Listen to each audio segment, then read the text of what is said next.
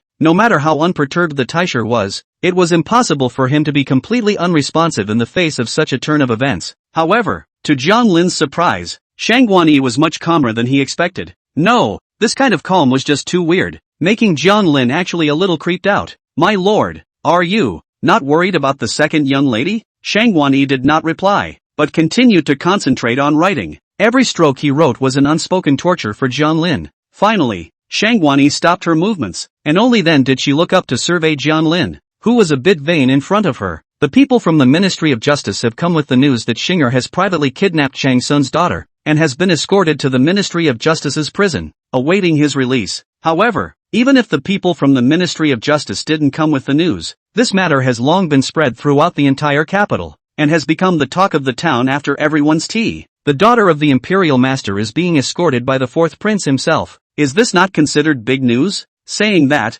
Shang Guanyi narrowed his eyes and gazed at Jiang Lin in front of him. "Do you, the steward of the Imperial household, even need such a long time to inquire about her whereabouts?" Shang Guanyi didn't speak at a loud volume, but Jiang Lin had an indescribable fear in his ears. His knees weakened and he knelt down with his face toward Shang Guanyi. "Rest in peace, Taisher-sama." The subordinate also heard the news. "Just for a moment, do not dare to be sure. So this is outside to spy on the news." Spent some time. Jiang Lin lowered his head hastily, searching his mind for an excuse to excuse himself. He hadn't expected that the source of the Taisher's news would be so well informed. Shang Guanyi is not an ordinary person. Where would he just listen to some of Jiang Lin's pretexts? "I would have thought that, after all these years of following me around, you would already know exactly what to do about things. I didn't expect that you'd still let the old man down." Seeing a glint of coldness in Shang Guanyi's eyes, Jiang Lin's heart and liver trembled and he was busy kowtowing. "Rest in peace, Taisher-sama. It's true that my subordinate is hiding something from you, but my subordinate is also thinking about your body and bones. You have always had the old disease of headache. It's not easy to use a boy as a medicine guide to cure. My subordinate really don't want you to hear this news. Another headache attack."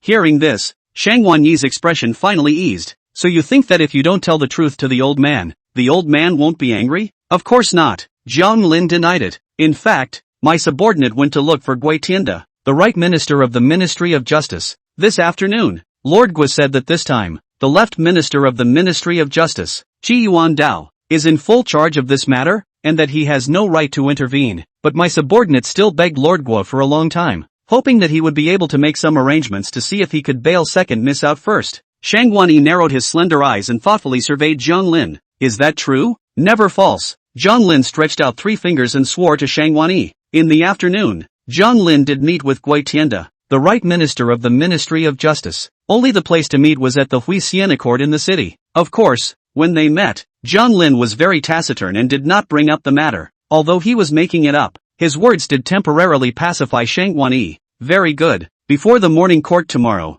I want to hear a satisfactory result. Otherwise," Jiang Lin's cold sweat instantly ran down his face. It would have been a case of making up one's own mind. Originally only wanted to appease the eunuch. After all, this matter is the fourth prince personally to do. Who stepped in is useless. I didn't expect that the Imperial Master would actually believe all of it, but it was simply impossible to disobey the orders of the Imperial Master. Jiang Lin had no choice but to show an expression that was worse than crying. "Yes, my subordinate obeys." Chapter 109. Another Minister of Justice. After sending Chang Susu back to the Prime Minister's residence, it was already late at night. All of Chang Sun's family were grateful to Song Hwan, and Mrs. Chang even wanted to kowtow to Song Hwan to thank him for his kindness. But they were all rejected by Song Hwan one by one. Isn't it only right to save your own wife? Where is the need for such gratitude and tears from the in-laws? Chang Sun had long ago hired a bone setter, and had wanted to ask him to properly examine Chang Susu's body to see if she had suffered any injuries. But Chang Susu thought of what she had just done with Song Hwan in the hut in the western suburb,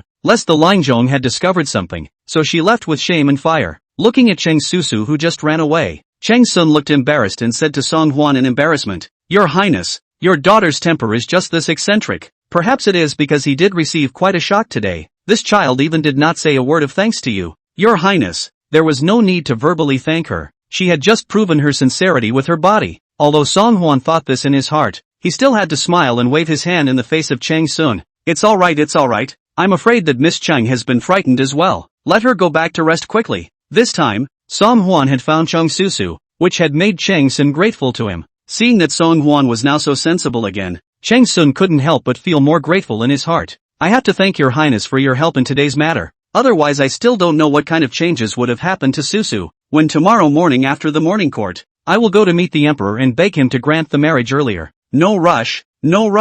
Song Hwan was busy waving his hands. "It is only natural for this king to make a move today. No need to bring the marriage contract forward, ha. After all, they were already married. And when the marriage was consummated was just a matter of going through the motions." But what really made Song Hwan rejected in a row wasn't because of this. He himself saved Chang Susu today, and tomorrow Fengshuan will go to Emperor Liang to bring forward the marriage contract. If people with ulterior motives heard it, they might think that they were a womanizer with an ulterior motive. Chang Sun did not expect that the fourth prince would be so upright, and he could not help but think highly of him for a few more points. "Alright, father-in-law, it's getting late, so this king will go back first." Seeing that Chang Sun was going to wear a high hat on himself again, Song Hwan hurriedly excused himself. After all, he is not really a gentleman. This kind of grateful words heard too much, or some of the shame nah. The carriage exited the Prime Minister's residence and stepped on the moon in the empty alley. Song Hwan recalled that the last time he had traveled on a leaky night, he had encountered an assassin on the street who had ambushed him in advance. Tonight was another moonlit night with no fingers in sight, and another empty alley. What a familiar scene this is in front of me. Song Hwan was rambling in his mind when suddenly, the sound of hoofbeats came to an abrupt halt and the carriage creaked to a halt. No way. So backward? What do you really say? Although there were shadow guards protecting the shadows, Song Hwan was not worried about his safety. But I'm not so unlucky that every time I go out late at night, I'm bound to get changed, right? After a few moments, Song Hwan heard a rustling and subtle movement coming from the front of the carriage. He thought that it was another assassin with bad intentions, but just as Song Hwan's nerves were tightening, he heard Xiao Lingzi's voice come in. "Your Highness, the Minister of Justice is outside to see you." Song Hwan was somewhat speechless. "You're a Minister of Justice. What can't you say in the daytime that you have to stop yourself from returning to the palace in the middle of the night? And, still, it's on this little alley where you can't reach out and there's not even a half-dozen people." Song Hwan originally didn't want to see it, but remembered that today, outside of the Zhang mansion, Minister of Justice Qi Yuandao's performance was quite good. He suddenly asked for a meeting at this time. "I'm afraid that something urgent has happened. Can it be that it has something to do with Shangguan Hanqing, who was just escorted to the prison today?" Thinking of this, Song Hwan spoke outward. "Let him come forward for an audience." "Yes, soon." A voice was heard coming in again. "My humble servant Guo Tianda, Minister of the Ministry of Justice, pays his respects to your Highness the Fourth Prince." And more. Guo Tianda? How come it's not the Minister of Justice he knows? As soon as Song Hwan lifted the curtain, he saw that standing in front of the carriage, bowing respectfully, was an unfamiliar face with little impression. Seeing Song Hwan show up, the dark-skinned, five-short man in front of the carriage had a smile piled on his face. "Your Highness, you should have little recollection of my humble servant. My humble servant was just mentioned to be the attendant of the Ministry of Justice at the beginning of this year." Song Hwan frowned slightly. "Isn't the Minister of Justice Qi Yuandao?" Wei Tianda laughed. "Lord Qi is the left minister of the Ministry of Justice, and I am the right minister of the Ministry of Justice. In terms of position, Lord Qi is slightly higher than my humble servant. That's why your Highness has little impression of your humble servant." After listening to Wei Tianda's explanation, Song Hwan then understood the relationship and difference between the two. "What is it that you have stopped the king's path back to the palace for?" Wei Tianda couldn't stop nodding his head and said, "I do have some small requests. I would like to ask your Highness to come to my residence. I wonder if your Highness would be so kind as to accompany me to the humble abode?" Looking at the somewhat thieving Wei Tianda, Song Hwan initially refused. This bastard had already counted on his journey and was guarding this place in the middle of the night, so he must not have any good intentions. However, it was precisely because he was curious about what this right minister of the Ministry of Justice actually wanted to do that Song Hwan still agreed after some hesitation. Well, where is Lord Guo's mansion? Gui Tianda never expected that Song Hwan would agree so crisply, and was momentarily stunned. Only after he calmed down did he hastily and gladly say, "The humble mansion is not far away. It's right in front. Your Highness, please follow me." The place where Gui Tianda lived was indeed not far away, and under his leadership, in less than half a tea's time, Song Hwan's carriage stopped in front of a mansion. As an official who had just been promoted to the right minister of the Ministry of Justice not long ago, Gui Tianda's mansion was obviously a bit too luxurious. At a glance, it was not what a second-ranking official should be treated like. Inside the Gui mansion, the lights were brightly lit, and the lackeys had already been in full rank, waiting to greet Song Hwan. "Welcome, Your Highness the Fourth Prince. Your Highness condescends to come here. It really makes the humble house look like a humble house." Song Hwan followed Gui Tianda as he stepped into the main hall, and as soon as he entered, he saw several coolly dressed maidservants welcoming him. "Greetings, Your Highness the Fourth Prince. Your Highness has traveled a long way. Are you thirsty? The slave girl pours tea and water for you." Looking at the several servant girls with enchanting figures and winking eyes, Song Hwan silently spat in his heart. "I don't know if I'm thirsty or not, but I can tell that these maidservants are really a little thirsty." Those who know understand in their hearts that this is the residence of Gui Tianda, the right minister of the Ministry of Justice. Those who don't know might even think that this is some newly opened greenhouse. Chapter 110. It's all for Your Highness' sake. It was obvious that Gui Tianda had put in some effort in advance in order to welcome his arrival today. Seeing that Gui Tianda was about to tiptoe back down,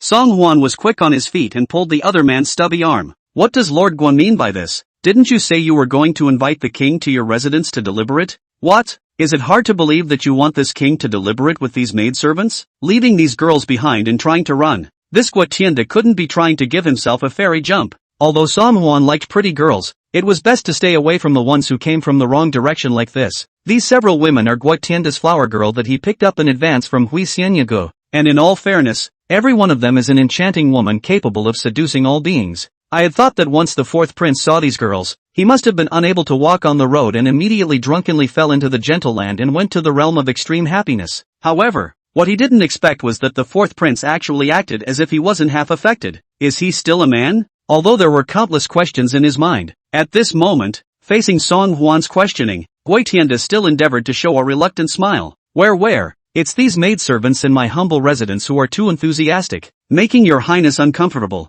isn't it? So what? After you guys have served the tea, you should retire immediately. I have important matters to discuss with your highness. A few of the women looked at each other, all feeling a bit incredulous. Didn't you say before you came that you would make sure to serve the fourth prince well? How come at the present juncture, you want to go away by yourself again? If you do leave, will you give back the money you agreed to? At Gui Tianda's repeated urging, several women then reluctantly left. Inside the main hall, only Gui Tianda and Song Hwan were left in an instant. Speak up, Lord Guo. What are you doing stopping this king's carriage in the middle of the night? This king's patience is limited, so if there's anything you have to say, you'd better get to the point and stop talking nonsense. Gui Tianda didn't expect that Song Hwan would do such a thunderous job without any half-hearted procrastination. Seeing that Song Hwan spoke very seriously, Gui Tianda didn't dare to hide anything anymore, so he could only open his mouth in a grumbling manner. "That, my humble servant invited your highness to come. Indeed it is because of some important matters, and that is why I am begging your highness. I know that the Zheng family's case was handed over by His Majesty to Left Minister Qi Yuandao, but these few people from the Zheng family were brought back to the Ministry of Justice by your highness yourself. Especially that Mrs. Zheng today. She is not a small head, but the second 1,000 gold of the Taisher Lord." Hearing Gui Tianda mention Shangguan Hanqing, Song Hwan immediately understood the other party's intentions. "Lord Guo, the reason why you invited this king to come late at night is because of this Mrs. Zheng's matter, isn't it? Do you want this king to be accommodating and bail out this Mrs. Zheng?" After being told his true purpose by Song Hwan, Gui Tianda unexpectedly relaxed a lot. "Your highness, my humble servant is doing this for your sake. Lord Taisher is an important court official, and Lady Zheng is Empress Shangguan's sibling. You personally arrested her, and although you did the right thing, you also offended the Imperial Master and Empress Shangguan because of it. Why do you think, you say, to escort her to the Ministry of Penal Affairs and lock her up for the night is a small punishment for her? There's really no need to rush things. Wouldn't you say that's true?" Gui Tianda prided himself on being right and talking sense. After finishing his sentence, He didn't forget to wink wryly at Song Hwan. Hearing Guo Tianda's remark, Song Hwan was dumbfounded. What? Does right and wrong not matter in your eyes? Don't morals and laws matter either? Is it only important for officials to protect each other and save each other's face? No, no, no. Guo Tianda busily opened his mouth to explain. As I said, I suggested this for your sake. Nah, this little meet and greet gift is really no honor. From now on, you are considered to have made a friend with Lord Taisher, Guo Tianda said while holding up an exquisite sandalwood box with both hands. Song Hwan opened the box, and inside was neatly coated a pile of large denomination silver tickets. At a cursory glance, there were at least 100,000 taels. Song Hwan did not move and continued to gaze at Guo Tianda, who had a show of goodwill in front of him. As a disciple of the Imperial Master, did you work hard to climb up to the position of Minister of Criminal Affairs just to work for the Imperial Master? Song Hwan's question caused Guo Tianda to be momentarily speechless. It was true that he himself was a disciple of the great master, but the matter was so important that he needed to speak directly to Song Hwan. At first when Zhang Lin found Guo Tianda naturally refused in every way. Who in the courtroom today does not know that the fourth prince has long been a different and changed person? At this juncture, whoever dares to take the liberty of looking for the fourth prince to intercede for the Zhang family is simply asking for death. See Guo Tianda face hesitation. Zhang Lin actually pulled out Guo Tianda over the years of bribery account book. Lord Guo, one cannot be ungrateful. Have you forgotten the grace of the Taisho-sama's promotion? Now that Lord Taisho is in trouble, all that is needed is for you to step in and help spread the word. Are you even going to say no? Facing Zhang Lin's leathery threat, Guo Tianda was instantly creeped out. Although the other party was nothing more than a tiny butler beside the Imperial Master, not even a 7th grade petty official, but the evidence he holds in his hands is enough to directly paralyze half of the De Liang officialdom. When he thought of this, Guo Tianda couldn't help but break out in a cold sweat. It took a lot of thinking to come up with this. After all, there are only 3 main hobbies in a man's life: power, money and women. Power that the fourth prince naturally already possessed. Money, although the fourth prince was not lacking in it, but of course more was better. As for women, no man can refuse. For the sake of tonight, Guo Tianda not only went to Huisian Court overnight and invited a few flower girls, even more so, he pulled out 300,000 taels of silver checks from his own pocket. Tearfully, if this time it could really satisfy the Imperial Master, then it would not be a waste of one's hard work. But the reality is often much more complicated. When he faced Song Hwan, the powerful aura that came over him still couldn't help but cause Guo Tianda to break out in a cold sweat. In particular, the fourth prince's question that pushed right into the depths of one's soul made Guo Tianda not dare to open his mouth. Thinking about it, Guo Tianda could only stammer, "That, Your Highness, my humble servant really isn't working for Lord Taisher. Just that. Lord Zhang had been kind to my humble servant. My humble servant has no teeth to forget. That is why I want to, just thought." Guo Tianda's voice grew fainter and fainter, as if it was an excuse that even he didn't believe himself. Chapter 111 Your Highness, please fulfill my humble servant. In all fairness, before meeting with Song Hwan today, Guo Tianda's heart has been drumming. For one thing, the Zhang family, this case is important. Even the Liang Emperor is particularly important to this. Personally named to the Prime Minister promoted by the Left Minister Qi Yuandao responsible. At this juncture, I'm afraid that even the master himself has avoided this case for fear of getting involved in the relationship. He himself was only because he had evidence in Zhang Lin's hands, so he had to step forward at this time to help the Imperial Master make peace from it. But Guo Tianda was already timid, and asking him to come forward at such a juncture was almost like taking his life. Secondly, the person who captured Shangguan Hanqing was not an ordinary person. It was none other than the fourth prince of the dynasty. Who is the fourth prince? That was the right-hand man beside Emperor Liang nowadays, the newly promoted right-hand man. Not to mention that the crown prince was now imprisoned. But even when the crown prince was previously by Emperor Liang's side, he had never been treated like this. Moreover, I heard that the fourth prince is extremely unconventional, and the things he does are always out of the ordinary and very unexpected. In the face of such a volatile master, Guo Tianda how dare to ask the other party to release especially after talking to Song Hwan for a few sentences. Guo Tianda realized that his little mind was even more clearly seen by Song Hwan. Now, it's just a matter of finding a crack in the ground on the spot. But what surprised Guo Tianda was more than that. Surprisingly, the fourth prince did not say anything more, but reached out and picked up the exquisite sandalwood box in front of him. Inside, a bunch of white, brand new silver bills, as if they had grown hooks, made it impossible to take one's eyes off them. Because Zheng Xiaodong was kind to you, you want to keep his wife, is that what you mean? I can't tell. You still care about other people's wives. Guo Tianda did not expect that Song Hwan would find another way to think of such a tricky angle that was out of the ordinary. Never mind, it doesn't matter what angle. As long as the fourth prince was willing to agree to do the job, then everything would be fine. Thinking of this, a somewhat embarrassed smile appeared on Gui Tianda's face. That, since it was all discovered by Is Your Highness, then my humble servant will no longer hide it. I and Mrs. Zhang, that is indeed a mutual love. Two hearts in love. Now that the Zhang family is in trouble, I can't bear to see her in trouble. Song Huan didn't reply, only wearing a playful smile as he quietly watched Guo Tianda perform. Such poor acting, such muddled excuses. Who would believe it? Even though Shangguan Hanqing was a bit older, she still had some poise and flavor in her body. Even if you're looking for a receiver, you're definitely looking for the kind of Kaikuan that has red lips and white teeth. And how can I possibly look at you? A dark, fat, frustrated short winter melon. Only is poor Zheng Chaodong that guy. At this moment he is the Ministry of Justice prison training. Afraid is still do not know is cuckold and out of nowhere more than want it. Willing Guo Tianda to sell his act. Song Huan also made an expression of dawning realization and nodded thoughtfully. So that's it. You should have said so. This king thought that as a disciple of the Imperial Master, you must be doing your best to help the Imperial Master. So that's why this is a big deal to invite this king here. But you're really Taisher's right-hand pupil, taking care of his daughter's bed. Gui Tianda's face was already dark, and now that it is reddened, it looks red and black, and is particularly comical and embarrassing. Although he was choreographed by Song Huan for so many sentences, but seeing that Song Huan seemed to have the momentum to loosen his lips and agree, Gui Tianda couldn't help but be overjoyed in his heart. Hey, Your Highness, humble servant and her are truly in love. You see, can you just fulfill my humble servant, so that my humble servant and the lovers will be happy? Favored, must be favored. Song Huan immediately waved his hand and made a big grin. This kind of thing of beating up lovebirds with a stick is not something this king is willing to do. As the saying goes, it's better to tear down 10 temples than to ruin a marriage. This king sees that you are also sincere. This favor, this king will help you. Gui Tianda never expected that today's matter would go so smoothly, and was suddenly dumbfounded. Your Highness, is this true? Did my humble servant hear correctly? Song Huan grinned. Of course I heard right. You lovers probably never see each other, do you? Tell you what, this king will do you another favor. You write a letter of love, which the king will bring along to the prison of the Ministry of Justice tomorrow, and give it to your beloved to read. If she knew that, in such a life and death situation, you hadn't abandoned her and had risked your life to save her, wouldn't she have loved you to death? Hearing Song Huan's words, Guo Tianda's cold sweat ran down his face, though as the saying goes, it's all about the act. But, it's not as comprehensive as that. Your Highness, that won't be necessary. It won't be too late for my humble servant to renew his relationship with her after you have rescued her. Song Huan instantly pulled a face and pretended to be displeased. What?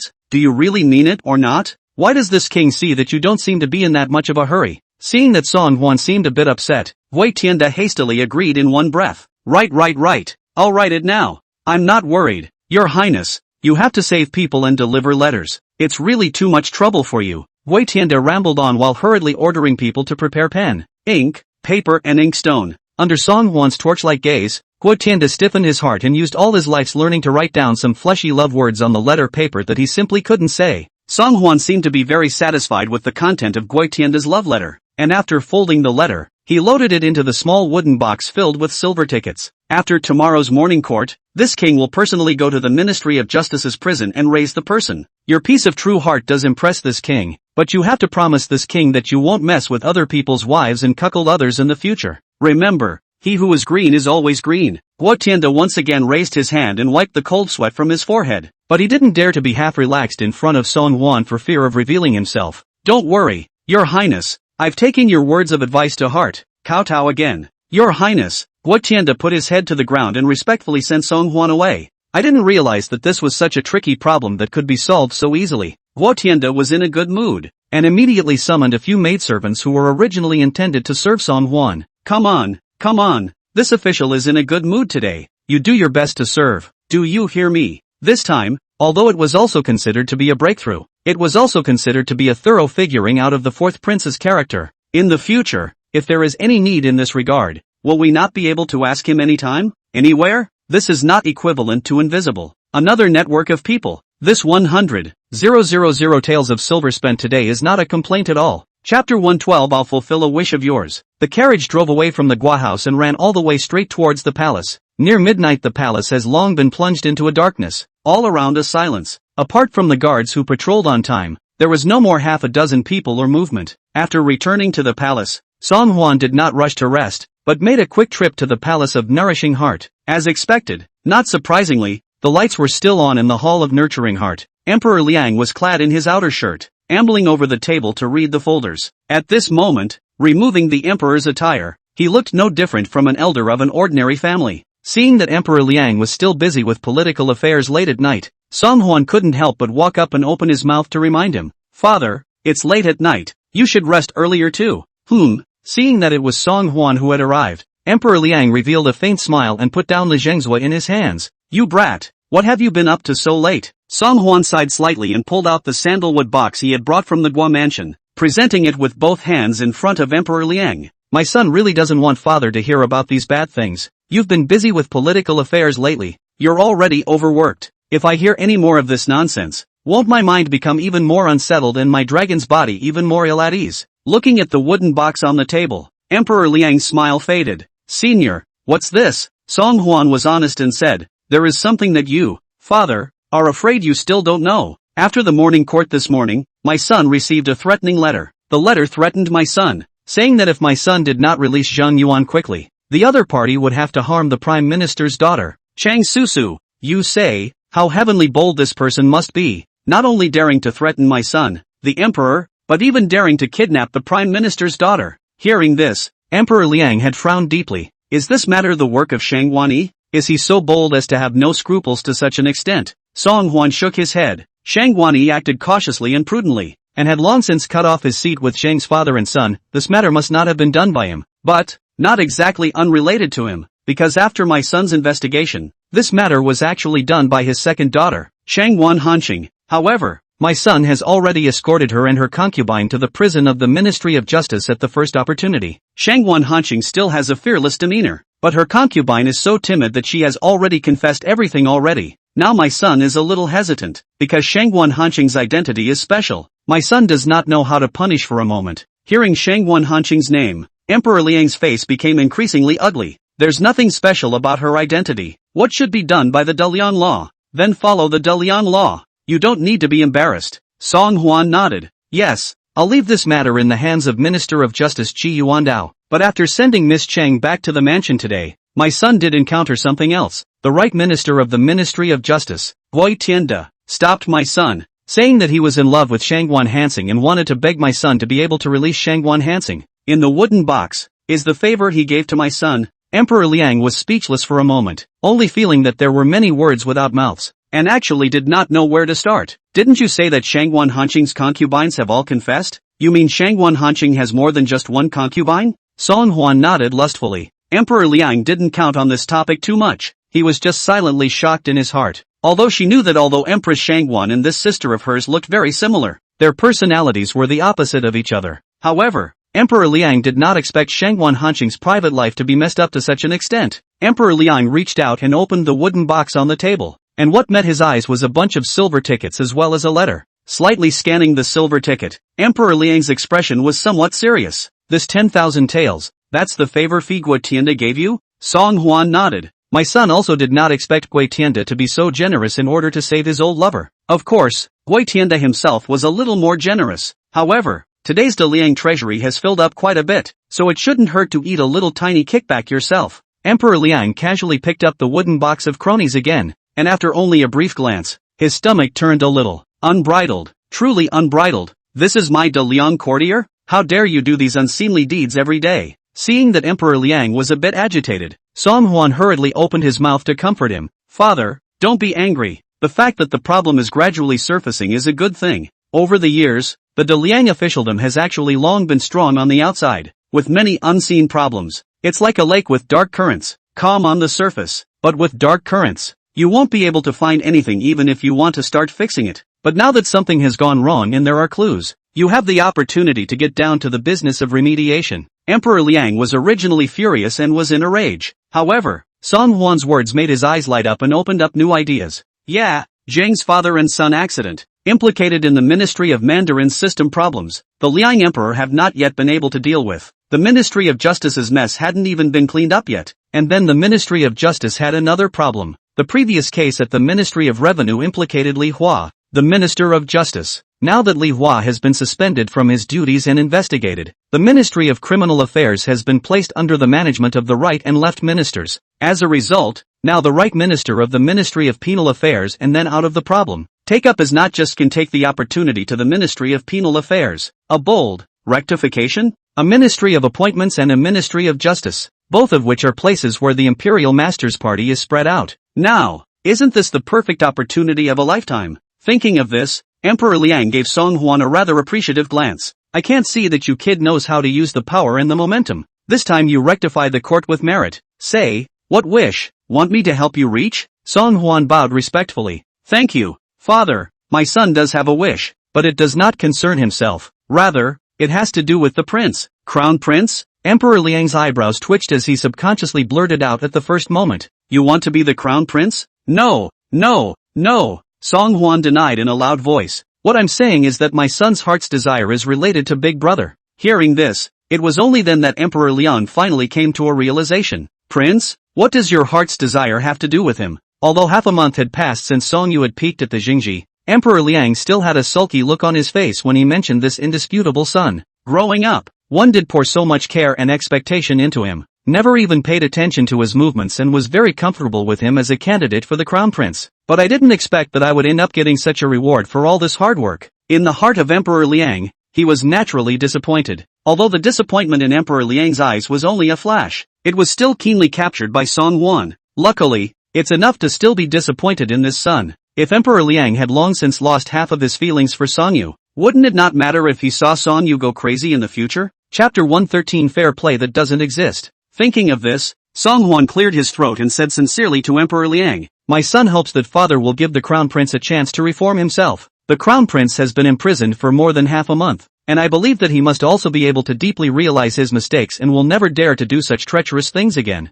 It just so happens that the Xia Kingdom is coming to court next month, so father might as well take the opportunity to lift the Crown Prince's grounding then. Song Huan's words surprised Emperor Liang a little. Lao Si, I asked the question just now, but do you have any wishes? But whatever wishes are not excessive. I will be able to help you realize them one by one. Is it your heart's desire that the prince should be set free again? Song Huan nodded firmly. That's right. My son sees that you are too tired from your daily labor. Father, if the Crown Prince is reformed and can help father to share some of the political affairs and alleviate some of father's burdens, there is nothing wrong with you releasing him. To keep your dragon healthy, that would be the greatest wish of my son. Although this was said with a goosebump of his own, Song Huan understood that nowadays, he had to rely on the emperor's father for everything. Serve his old man well so that he can have a good life himself. Besides, if we don't let the emperor's father release Song Yu, what's the use of Lu Qianshu's mushroom poison day after day? As expected by Song Huan, in the face of his own set of true feelings just now, Emperor Liang was indeed very flattered. He was only seen glancing at Song Huan with tears in his eyes, quite moved. Lao Si, if all these sons of mine could be as sensible as you are, how could I have labored so hard? To be fair, I originally did not intend to release the Crown Prince before the tribute ceremony. His earlier mistake was so outrageous that I would have liked to lock him up for a few months to let him reflect on himself. But, since you've asked, I'll let him out sooner. After saying that, Emperor Liang surveyed Song Huan in front of him meaningfully. I shouldn't have asked this question, but I'm still a little curious. Now that I am reusing you, it is reasonable to say that as a prince, you should have had the intention of seizing the throne as well. Since you have this mind, then the Crown Prince should be your greatest enemy on the way to take over the throne. And why would you beg me to release your enemies? Shouldn't you hate it when I lock him up for life and never let him out? It wasn't as if Song Huan hadn't considered what Emperor Liang had said, but Song Huan understands that Emperor Liang only temporarily banned him that day, and did not immediately depose the Crown Prince at that time. As long as he, Song Yu, remained grounded for one day, he would always be the De Liang Crown Prince. As much as the others fought for it, he still managed to remain unscathed. When Emperor Liang is in a better mood one day, he will release him again, and he will still be the rightful Prince of Liang. However, the only way Song Huan could have a chance again was to completely pull him down from the position of the Crown Prince and completely make Emperor Liang abolish him. However, in the face of Emperor Liang's question, Song Huan naturally could not reveal what was in his heart. Returning to father's words, I believe that every prince would not be without half a mind in this regard. But, no matter how mindful you are, you can't mess with it. The seizing of the first wife has to follow a set pattern too. My son wants to be able to compete squarely with his rivals, not take advantage of their absence. Song Huan's answer was obviously quite satisfactory to Emperor Liang. Very well, Being able to graciously admit the desires of one's heart is what I want to see. Since you want a fair fight, then I'll give you a fair fight. Only Lao Si. You have to understand that the road to seizing the first wife is treacherous, and it's not as smooth sailing as you think. Alright, I'm tired. You also go back to rest. After Emperor Liang finished his words, he got up and left on his own. I wonder if this speech reminds him of the hardships along the way when he seized the throne. Greetings, father. Song Huan bowed respectfully and sent Emperor Liang away. Fair play? That certainly can't exist. The other party was born as the first son of the high and mighty Middle Palace, and had been crowned by Emperor Liang since he was 10 years old, so he was originally superior. How is it possible to compete fairly in the face of such an advantage? That would have been a false proposition. However, since Emperor Liang agreed to release him before the tribute ceremony, things would be much better. There are still 20 days between now and the tribute ceremony. Before that, it seemed very necessary to notify Lu Qianxue so that she could lay some hardcore information on the Crown Prince. Good day, Lord Su. Good day, Lord Zhou. Hello Lord Ma. Early the next morning, on the Hall of Supreme Harmony, as the saying goes, when people are happy, today Guo Tianda on the morning court, only feel refreshed, extraordinarily comfortable. Last night's matter was resolved so smoothly that not only could he give the Imperial Master his word, but he also took the opportunity to make friends with the fourth prince. Such a good thing that kills two birds with one stone. How did you let yourself get into it? Of course, the beautiful woman who was originally meant to be offered to the fourth prince last night also happened to let herself enjoy herself. Except for some pain in my left loin when I woke up this morning. Everything else is so perfect. Wei Tianda hummed a little song, a faint red glow emanating from his dark face. Even his steps became much lighter. By the time he arrived at the Hall of Supreme Harmony, most of the courtiers had not yet arrived. Guo Tianda was trying to find a few familiar ministers to talk to when he suddenly glanced with his eyes and saw Song Huan, who had just stepped into the hall. Your Highness, your humble servant pays his respects to your Highness. Why are you up so early today? Wei Tianda had thought that after yesterday's incident, when he saw the fourth prince again, the two of them would be extraordinarily familiar with each other. However, Guo Tianda did not expect that the fourth prince was a listless-looking man, and even had a bit of indifference. It didn't seem to be the same person at all as when he was in his own house last night. Guo Tianda was apprehensive in his heart and cautiously inquired to Song Huan. That, your Highness, are you alright? Song Huan seemed to have come back to his senses. This king is fine. He just slept too late yesterday and is still awake. Hearing that Song Huan was like this because he hadn't woken up, Guo Tianda then put his heart at ease. So that's how it is. Your Highness, you startled my humble servant. I also thought that today's matter. And what changes have been born? Oh, right. Song Huan slapped his head, as if he had finally remembered something only after being reminded by Guo Tianda. This king forgot to tell you. On the way back to the palace last night, something did change. Hearing that something else had changed, Guo Tianda's heart that had just been put down was once again raised in his throat. Your Highness, what happened? Chapter 114. Which of you is in favor and which is against? Song Huan shook his head painfully. You say that this king is unlucky. Every time he is on his way back to the palace late at night, he is always subjected to some changes. Last night after this king came out of your residence, he was planning to return to the palace. Who knew that halfway through the journey, we would encounter a few thieves who were plotting against us? His grandma, the robbery came to this king's head. Yo, Guo Tianda was shocked. What kind of person is so bold? Your Highness, there is nothing serious wrong with your health. Is there? Has the Delizi been notified of the arrest immediately? Song Huan shook his head, pretending to be sorry. This king's body is not much of a problem. After all, the thieves are just asking for money. Well, this king will also be a broken fortune to eliminate disasters. These thieves went to my king's carriage and searched it for a good time, and ended up taking away the wooden box you handed over to my king yesterday. What? Guo Tianda was shocked, so shocked that he almost fell to the ground. Then these thieves. Song Huan glanced at Guo Tianda and saw the extremely embarrassed expression on his face. Lord Guo, do you understand what this king means? If it were only these silvers that were lost, there would be nothing for the king to grieve over. As the saying goes, 1,000 pieces of gold will come back to you. It's just that the gang of thieves took the box along with them, and in that box, but there's still a love letter from Lord Guo to Mrs. Zheng. Guo Tianda had already broken out into a cold sweat and couldn't wait to ask Song Huan. Your Highness, where are these thieves today? It was dark and windy last night, so these thieves shouldn't be too easy to catch. At this moment, Guo Tianda still held so much fantasy. I hope that these thieves are just trying to get rich and take the huge sum of 100,000 taels and run away. You mustn't be caught by the Delizis. Seeing Guo Tianda's nervous face, Song Huan almost laughed out loud. I really don't know. Just based on this Guo Tianda's IQ,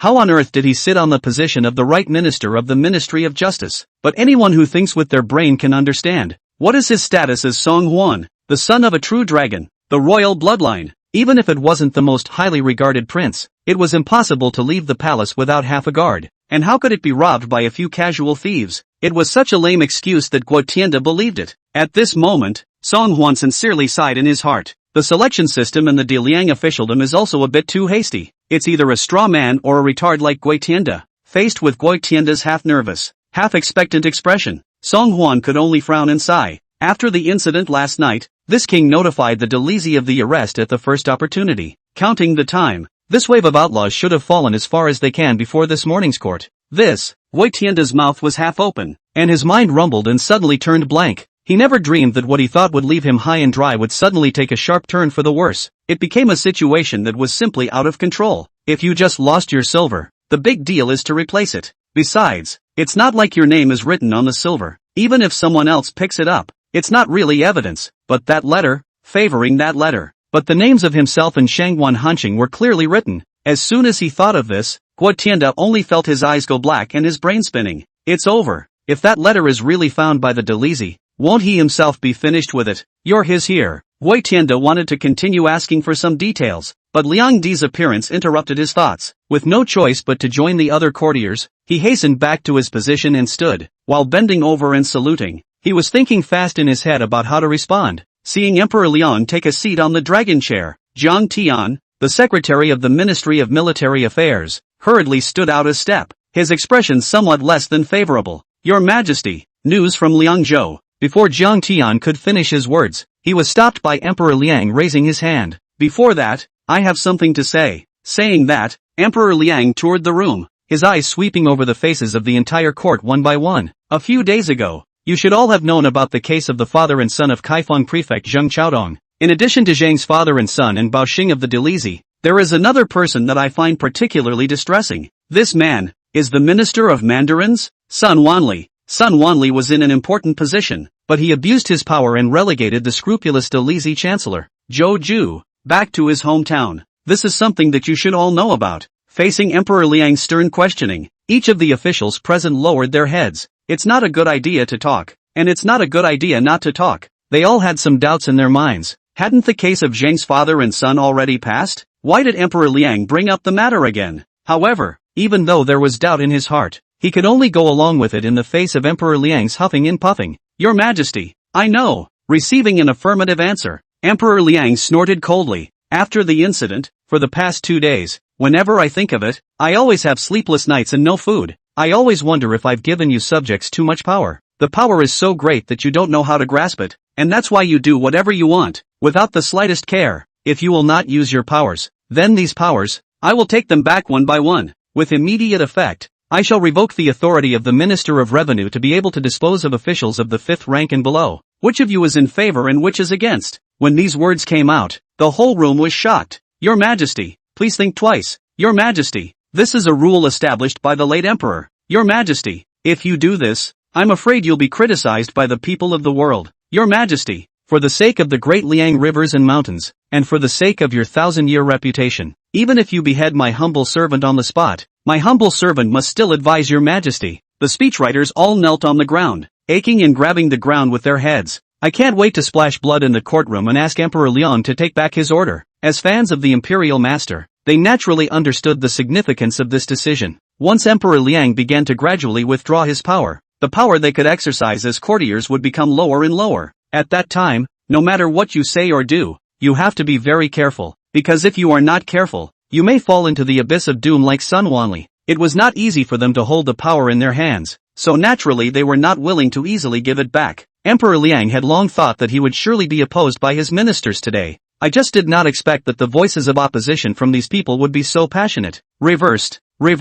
You courtiers, all of you have rebelled. Emperor Liang stretched out his finger and tremblingly pointed to the speech officials who were kneeling in a neat row. Chapter 115 Anger at the Grand Maester. But no matter how furious Emperor Liang was, he was still helpless in the face of the kneeling officials. With no choice but to ask for help, Emperor Liang could only turn his attention to Song Hwan, 4th Prince. Speak. Looking at Emperor Liang's appearance of being aggrieved and wanting justice for himself, Song Hwan did not feel amused. seeing the emperor's father's posture. He was using himself as a quarreling tool. But use it. Don't forget how good you are when choosing a candidate for the crown prince afterward. Having gotten the nod from Emperor Liang, Song Huan stepped out gracefully. His eyes lazily swept towards the kneeling and kowtowing magistrates, and those magistrates couldn't help but shiver at the same time when they noticed Song Huan's eyes. Since the last time Huang Deng debated with Song Huan in front of the temple, but ended up being angry and spitting blood, these magistrates look at Song Huan again, with a lot of hostility in their eyes. As university scholars,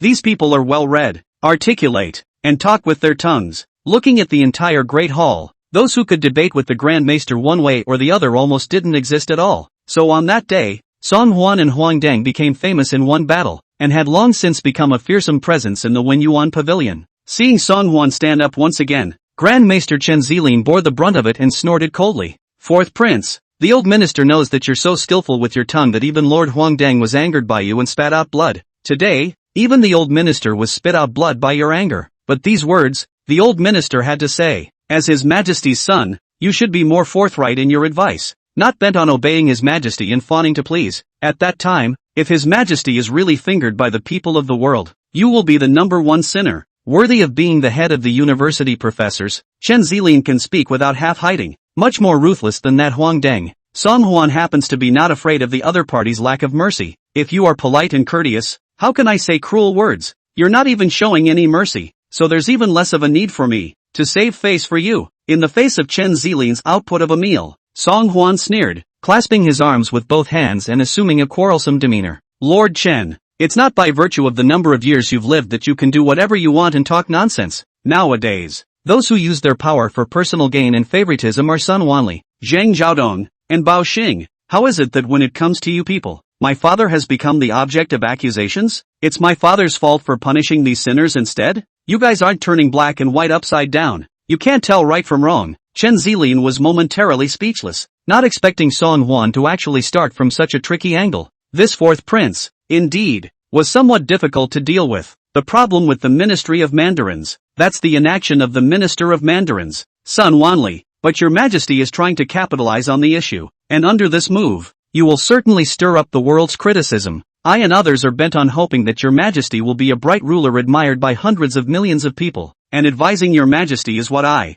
as an official of speech, am supposed to do. Duty calls? Song Huan laughed in exasperation at Chen Zilin's sophistry. As courtiers, you only care about whether or not your own interests have received infringement. Do you really care about people's livelihoods? Really care about the billions of people in the world? Would really care about my father's reputation? If you really cared about the people of Dawn and my father's reputation in the hearts of the people, you would have come up with a better response a long time ago, instead of leaving my father alone with this. Do you all know that my father and emperor are criticizing the Sungda and dealing with political affairs night after night? Every night you all sleep soundly with your wives and concubines in your arms, and only the candles in the imperial study and the hall of nurturing heart are lit until the latter part of the night. You know what? You don't know. Do you guys care? All you care about is keeping your official positions. When he said this, Song Huan was already in pain and his veins were bulging. Lord Chen, it's fine to fool others, but don't fool yourself. You deplore this king for fawning and currying favor with his father, but look at your own anxious head and convenient appearance first. How can you not look like a pug that is charging for its master and wagging its head and tail? When he finished speaking,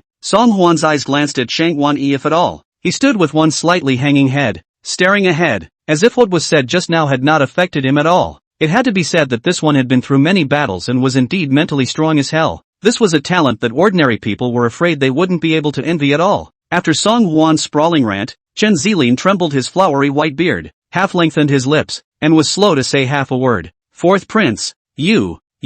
Song Huan turned his head to look at Chen Zilin and said in a serious tone, Lord Chen, as a Diliang courtier, it is most important to distinguish who you should be loyal to. You are public officials, yet you repeatedly contradict him and oppose him at every turn under the banner of looking out for my father's interests. Do you guys think this is appropriate? Will you not be ashamed? If this king were you, being a dog's leg to such a blatant extent, I'm afraid I would have hated to find a crack in the ground to drill down. Chen Zilin was completely dumbfounded by Song Huan's barrage of words, only feeling that her brain was spinning and her eyes were even whiter. There seemed to be a myriad of tiny booms around his ears, causing him to take a stand, stumble a few steps, and fall to the ground in complete unconsciousness. Lord Chen. The few ministers around him were startled and hurriedly stepped forward to help Chen Zilin up. Another pinch, another to the heart to smooth the gas, a good toss and turn, before finally reawakened Chen Zilin. Song Huan wasn't bothering with the old man much, but slowly scanned the room. My lords, that is all the king has to say. Is there anything else you would like to say? In just 2 days' work, one university scholar was said to have vomited blood, while another was said to have fainted.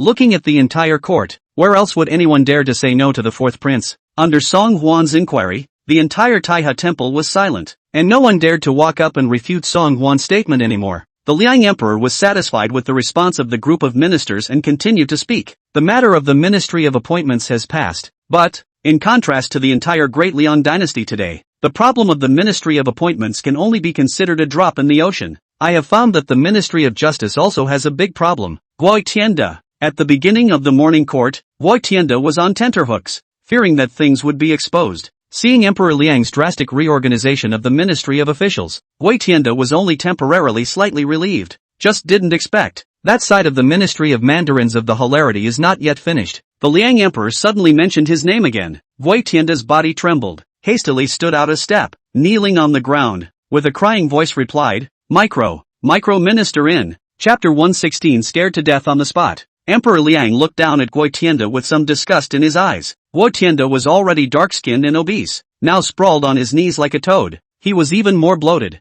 I really don't want to understand what Shangguan, that second daughter, really sees in him. Emperor Liang didn't bother to say more nonsense. He just reached out and threw down the love letter on the bookcase. This thing, do you remember it? Guo Tianda was shaking like a sieve, not daring to go up and strike up a conversation at all. That thing was more than familiar to himself. It was exactly what the fourth prince had forced himself to write down last night. More than anything else, Guo Tianda wanted to destroy the most at this moment. Micronauts. Guo Tianda desperately tried to find some excuse, but realized that he had nothing to say. Because that love letter has been written clearly. I have long arranged to take care of everything, just waiting for Shangguan Hanqing to come out, and she went to the clouds and rain. The content is just a little bit too mushy, but it's a clear record of what you've done. When he thought of this, Guo Tianda felt a heavenly whirlwind. Seeing Guo Tianda's hesitation to speak, Emperor Liang couldn't help but sneer. Well, since you don't dare to say it, then I'll say it on your behalf. Saying that, Emperor Liang shifted his sight to Shangguan. Master Taisher,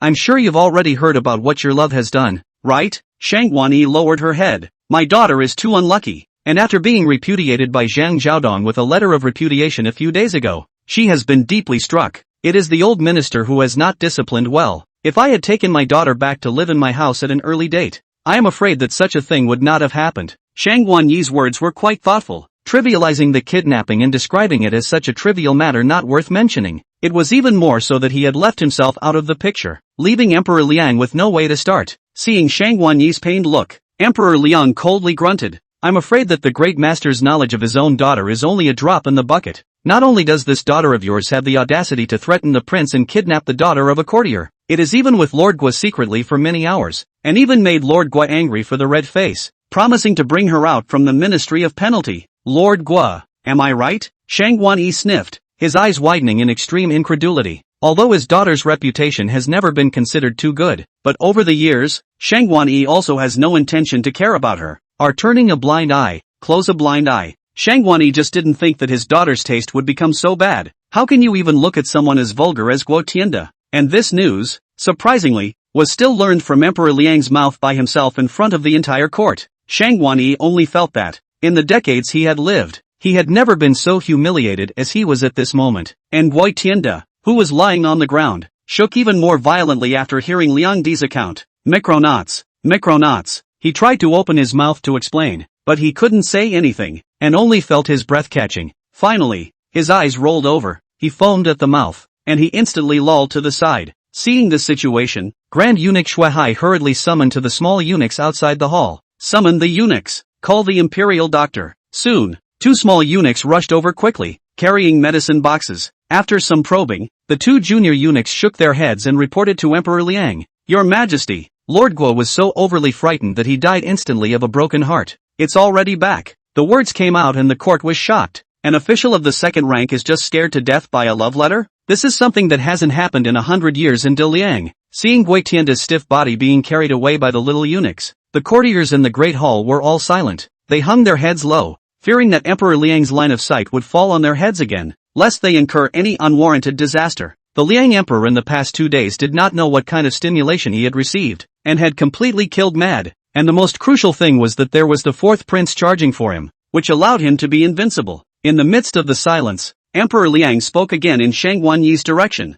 Lord Taisher, the adulterer Gui Tianda was scared to death, but what your love did earlier was really a bit much. 2. I am mindful of the fact that you are one of the 3 founding dukes and a powerful minister of the humorous, so I am giving you a privilege. Tell me, how should I judge your love's matter? Everyone's eyes, in this instant, shot in unison towards Shang Wanyi, having Emperor Liang netting a favor. This was a treatment that only a person who was a Taisher could have. Many courtiers couldn't help but marvel in their hearts that they were worthy of being the imperial master and could have such a privilege. But among the spectators who filled the court, only Song Huan saw it very truly. Emperor Liang was ostensibly asking Shang Wanyi's opinion, but in reality, Shang Wanyi did not have any other choice. If he really went with the flow and begged Emperor Liang to let his daughter off the hook, then his charge of being a bully and harboring people for personal gain will be a solidified one. If he is liquidated by Emperor Liang in the future, today's incident will definitely be a big stain on him. Obviously, Song Huan was not the only one who understood such a truth. As if Shang Wanyi had gone through a short thought struggle, he then made an expressionless face and bowed deeply to Emperor Liang. Even if the Son of Heaven breaks the law, he should be punished with the common people. Your Majesty, the youngest daughter has now committed a great mistake and should be punished according to the laws of Great Liang. As a Taisher, the old minister is all the more incapable of setting this precedent of using power for personal gain. Good. Emperor Liang clapped his palms together as if he was hammering away. I admire in my heart that the imperial master is so deeply righteous. Qi Yuan Dao, I am here. Qi Yuan Dao, the left minister of the Ministry of Justice, stepped forward and knelt down facing Emperor Liang. From today, I order you to temporarily take over the position of Minister of Justice, and personally take charge of the Kaifeng Prefect Zhang's father and son's case, as well as the Shangwan's threatened kidnapping case. Remember, make sure you do what the Lord Taiji has instructed you to do, and do it in a public way. Emperor Liang's words were loud and clear, and he purposely emphasized on the words doing business in an official manner. Qi Yuan Dao is the Prime Minister's hand to promote up, and today finally boiled out of the head, the natural fist rubbing his hands, eager to try. The Prime Minister was a benefactor to him with the grace of lifting him up. Whoever kidnapped his benefactor's daughter, he naturally wouldn't let it go easily. In the face of Emperor Liang's command, Qi Yuan Dao's face was serious and he replied to Emperor Liang very solemnly. Yes. Seeing that the morning court is only half an hour's work, Emperor Liang has reorganized the Ministry of Appointments and the Ministry of Criminal Affairs one after another in a thunderous manner. It made the Taisher eat a dummy. The courtiers present instantly fear in their hearts. Understand that from now on, in the dynastic hall of the Great Liang, I am afraid to be afraid of every step. Step by step. Chapter 117. It's better to keep you than a dog. Right. After dealing with all of this, Emperor Liang suddenly turned his gaze to Jiang Tian, the Minister of War. What did you want to report to me just now? The series of things that happened just now were too explosive, and all the courtiers were in a state of shock and confusion. Jiang Tian was suddenly asked such a question by Liang Di, and nearly failed to react a bit. Thinking about what he was just about to report, Jiang Tian suddenly became a bit stumped. It can't be helped that Liang Zhou's battle report is really not considered pretty. Now that Emperor Liang is angry, Jiang Tianshang is afraid that he will tell all the bad news again, causing Emperor Liang to be furious, and he will also suffer. Seeing Jiang Tian's desire to speak, Emperor Liang was immediately a bit dissatisfied,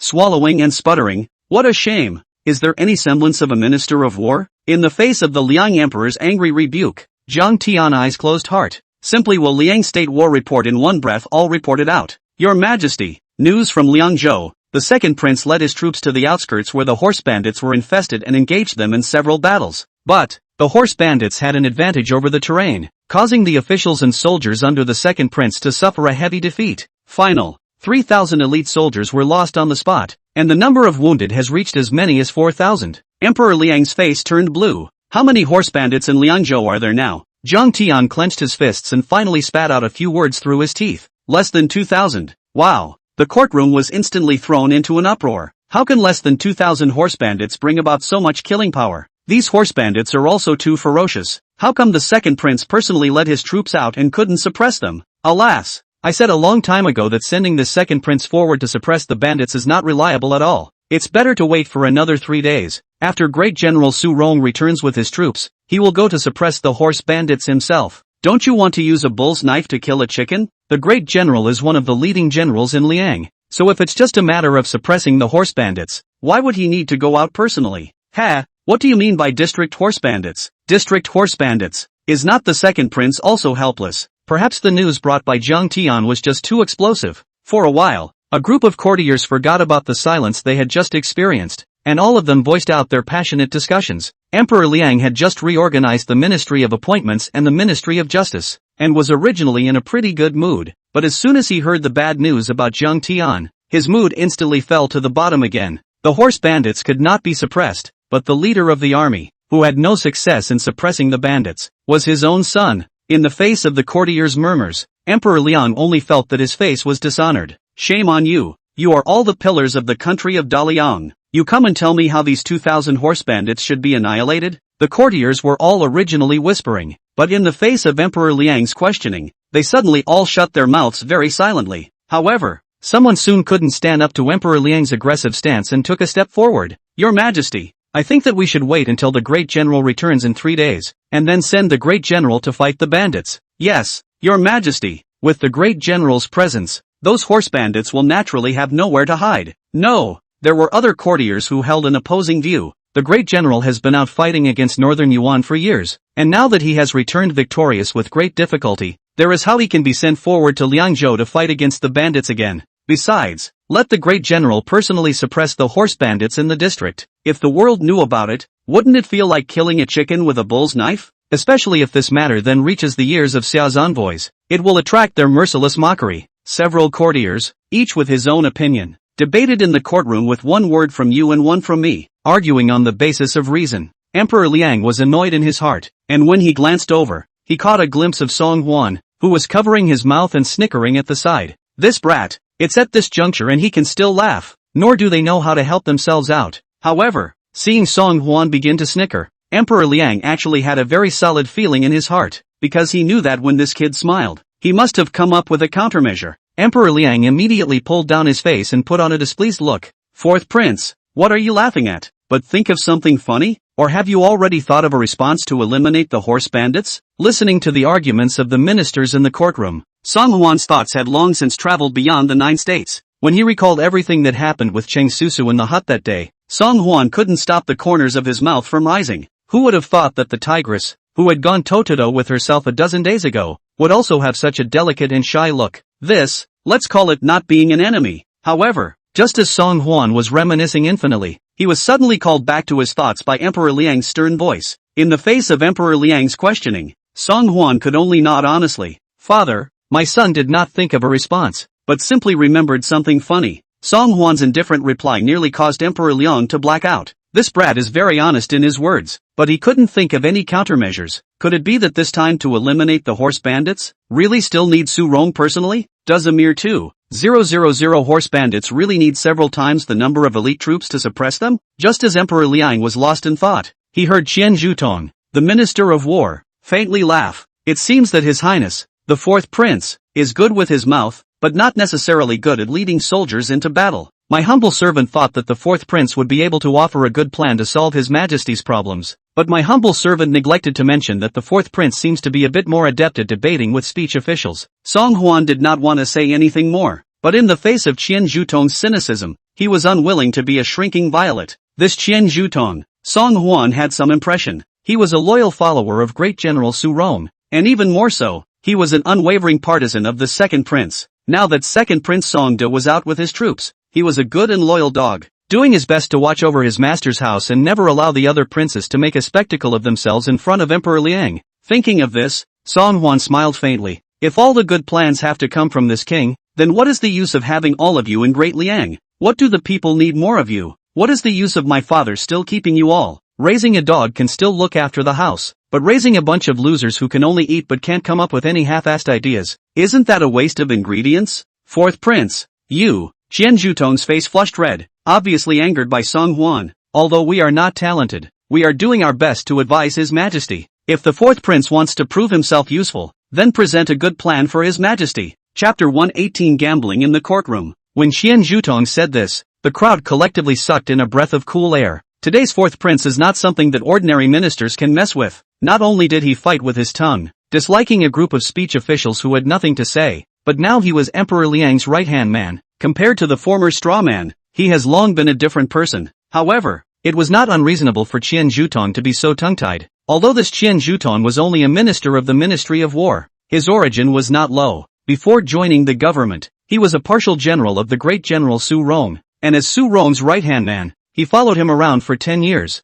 Therefore, even though he was only the minister of the Ministry of War, he was almost able to start and sit with the minister of the army, Zhang Tian, in the Ministry of War. Qian Zhutong himself is also very high-profile, often as a close friend of the general. The civil and military forces of the dynasty gave the great general this face, and in the face of Qian Zhutong, they all had a few moments of respect. Qian Zhutong is accustomed to foxes and tigers, and over time, he does not take most of the courtiers in his eyes. Now that the great general has just defeated Beiyuan, after he returns to the capital, he may go directly to Liangzhou to pacify the horse bandit rebellion. If this is truly the case, then the great general has made 2 consecutive achievements. At that time, it could be the unquestionable first general of Great Liang, but it is a 4th prince, compared to the great general also must be impossible to put in the eyes of it. Thinking of this, Qian Zhutong's already raised head rose even higher. Looking at Qian Zhutong's villainous and unbeatable appearance, Song Huan hummed faintly, "Don't make a mistake, Lord Qian. What is being discussed now is not whether or not this king is useful, but the fact that you, as the Minister of War, only know how to sneer at this king here. You yourself are a boarded-up piece of. How can you have the nerve to blabber on about the usefulness of accusing others?" Qian Zhutong blushed scarlet. "4th prince, don't talk too much. If you really have a brilliant plan, then you should present it to His Majesty in front of a court full of civil and military officials, so that you can help His Majesty to solve his problems. If the 4th prince will only show off his tongue, then I suggest that the 4th prince should stop participating in political affairs and adding to His Majesty's problems." Seeing the debate between the two gradually tends to white-hot, a group of courtiers also surrounded the quite energetic. Qian Zhutong's guts are really big. In 3 words, he wants to make the 4th prince no longer regulate the affairs of the dynasty. Anyone with a discerning eye could see that it was obvious that Qian Zhutong was paving the way for the 2nd prince's career after he returned to the capital. Now that the 2nd prince was gone, the 4th prince took advantage of the situation. If this obstacle was not removed, the 2nd prince would surely have another strong competitor when he returned to the capital. Qian Zhutong's words were clearly different from what the university scholar would only talk about. If the 4th prince really couldn't think of a countermeasure to solve the problem, then he would really have to leave in disgrace. Among the courtiers, there were quite a few who couldn't help but sweat for Song Huan. The pressure came to Song Huan's head, but Song Huan remained calm and relaxed, showing no sign of being angered by Qian Zhutong. Isn't it just a brilliant idea? Of course this king has one. It's just that this wonderful plan is coming from this king, and that's even more proof that Lord Qian, as the Minister of War, has nothing to offer, and can't play a half-assed role. If this king's brilliant plan is useful, then please ask Lord Qian to resign of his own accord and never enter the civil service as an official again in this life. Ooh. Song Huan's words caused the calm courtroom to explode once again. Lively, lively. This time the 4th prince and the money adults, is right and wrong to fight Ayudhya. I think the 4th prince has a good point. As the Minister of War, he should have been advising His Majesty. Why are you all pushing the problem onto the 4th prince? TSK, why have you suddenly started kissing the 4th prince's ass? It's so far away. He can't hear you. Shoo, don't talk nonsense. I'm clearly overwhelmed by the charisma of His Highness the 4th prince's personality, all right. Amidst the murmurs of the crowd of courtiers, Qian Zhutong's chest rose and fell violently, as if Song Huan's words had made him very uptight. Now it was an arrow on a string that had to be fired, and this bet had to be agreed to even if he didn't want to. Yes, then I will agree to the 4th prince's bet. Qian Zhutong's 2 sandbag-sized palms slapped together and shook his voice. If the brilliant plan offered by the 4th prince is justified and can be adopted by His Majesty and actually utilized on the battlefield of Liangzhou's bandit suppression, I am willing to take the initiative to resign, and never set foot in the officialdom of Diliang again. If there is a violation, heaven and earth will be destroyed. But, if the 4th prince can't tell the truth, or if he believes in what he says, he's just messing around, then please ask the 4th prince to stay away from the court from now on, and be a well-fed prince in peace. Qian Zhutong's eyes widened in anger. His eyes were wide with rage, and he clenched his back teeth to the point of creaking. The 2 temples on his forehead bulged outward abruptly, which is the performance of a person practicing martial arts when his true chi leaks out. It could be seen that Qian Zhutong was extremely agitated at the moment and was trying her best to control it. Compared to his anxiety, Song Huan was much lighter. Yes, father is above. The bet between my son and Lord Qian. I still ask father to be this witness. Emperor Liang had been sitting on the dragon chair and witnessed the whole process. To be honest, no matter whether it was in the previous or current dynasty, Emperor Liang had never seen the scene of a bet between a courtier and amongst the emperors. Seeing that one of the two was furious and the other was calm, Emperor Liang couldn't help but frown even more. The important place of the court is not a place for you two to gamble and swear. Isn't this treating the dynasty as child's play? What a scandal! Seeing that Emperor Liang was angry, the crowd hurriedly knelt down. Your Majesty, please don't be angry, Song Huan even said in a loud voice. Father, please be at ease. The main reason is that the recent chaos of horse bandits in Liangzhou has disturbed Father. This action of my son is also to relieve your worries. Father, the reason why Emperor Liang was angry was because he felt that the two were fooling around here. And secondly, he was afraid that Song Huan had lost a bet with Qian Zhutong. It's just as well that he, a prince, bet with a minister and lost without losing face. But the bet is that from now on, you are not allowed to participate in the government. The Liang Emperor is not easy to look forward to the day when Song Huan changed his face and did not want to be a straw man again. Really do not want to see him do a back to the waist of the general guy. However, seeing Song Huan so calm and composed, without the slightest hint of fear, Emperor Liang could not help but have a heartbeat. Could it be that in the time it took to speak, this brat had already thought of a countermeasure? If that's true, then this kid is truly a god. After a strong struggle of thoughts, Emperor Liang sighed faintly and waved his hand. The court is important, and there will be no more exceptions. I'll only give you this one chance. If you fool around next time, all of you get the hell out of here. Chapter 119. Within 3 days, build the divine arm bow. Seeing that Emperor Liang finally nodded his head in agreement, Song Huan grinned before he stood up. His gaze faintly swept a few ministers of the Ministry of War, his eyes full of contempt and disdain. As officers of the Ministry of War, you should be well versed in one thing leading an army into battle is not a contest of numbers. Whichever side has more men will surely be able to win in the end. As the saying goes, timing, one without the other. Have you never seriously considered what the real reason is for fighting horse bandits and losing repeatedly?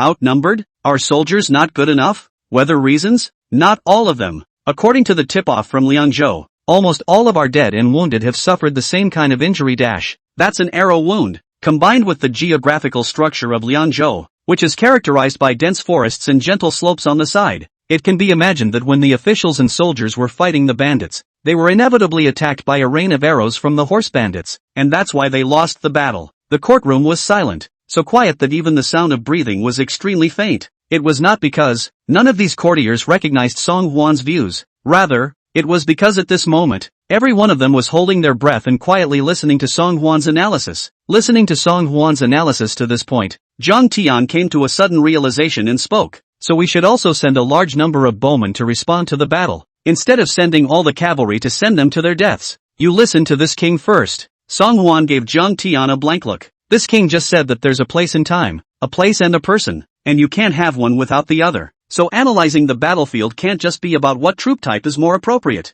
Liangzhou has a complex landscape, with many hillsides and dense forests in the suburbs. The horse bandits will first lure their soldiers and horses into the low-lying areas deep in the dense forests in advance, use the trees as cover, and then take advantage of the terrain to take advantage of the high ground and catch the turtle in a jar, so that the officials and soldiers who are secretly in ambush will be eliminated in one fell swoop. If we were in the plains instead, such a situation would not be impossible to change. It is only necessary to send a team of scouts forward to lure them, and then send a large force to surround them on the outside, so that they can be eliminated by a combination of inside and outside attacks, and by attacking them from the inside and outside. But, Liangzhou's terrain is so intricate and complicated, and horse bandits are so sneaky, that it's impossible to implement this method. So, if the soldiers had a weapon at their disposal, they would be able to make a strong counterattack in case they were ambushed by horse bandits. The power of the bow and arrow is limited, and if you attack from a low place to a high place, it is even less of an advantage. Sending bowmen would be a death sentence. Hearing this, the crowd couldn't help but whisper, "That's right."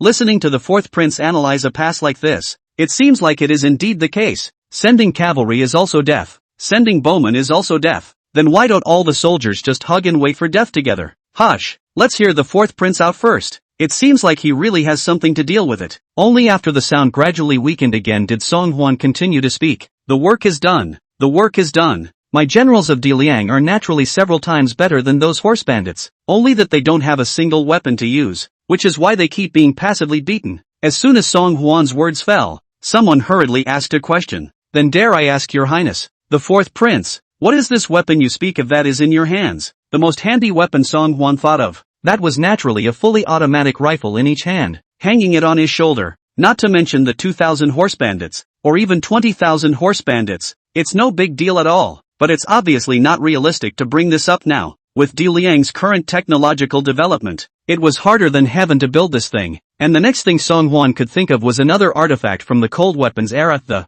Juga crossbow. This thing is more than several times more powerful than shooting a bow and arrow unarmed, and shooting upwards from a low spot is no problem at all. Only that the traditional Juga crossbow, though lethal, was too bulky and had to be moved around in a horse-drawn carriage. It's simply not suitable for single combat, much less for dealing with this kind of sudden combat during banditry. So in order to be put into the battlefield, it still needs to be modified into a lightweight weapon that can be used by a single person. Song Hwan even gave the improved crossbow a new name, God's Arm Bow. God's Arm Bow? The courtiers looked at each other in dismay, having no idea what kind of object Song Hwan was referring to as a divine weapon. Emperor Liang was also quite curious about what Song Hwan had said. Fourth Prince, what is this divine arm bow you speak of? This divine arm bow that Song Hwan was talking about was not the same artifact that was researched during the Song dynasty's resistance against the Jin dynasty. Instead, it's a brand new weapon that's more portable than the traditional God's Arm Bow and is capable of continuous fire. Reporting back to my father, the God's Arm Bow that my son is talking about is a lightweight crossbow machine that is set on a small arm.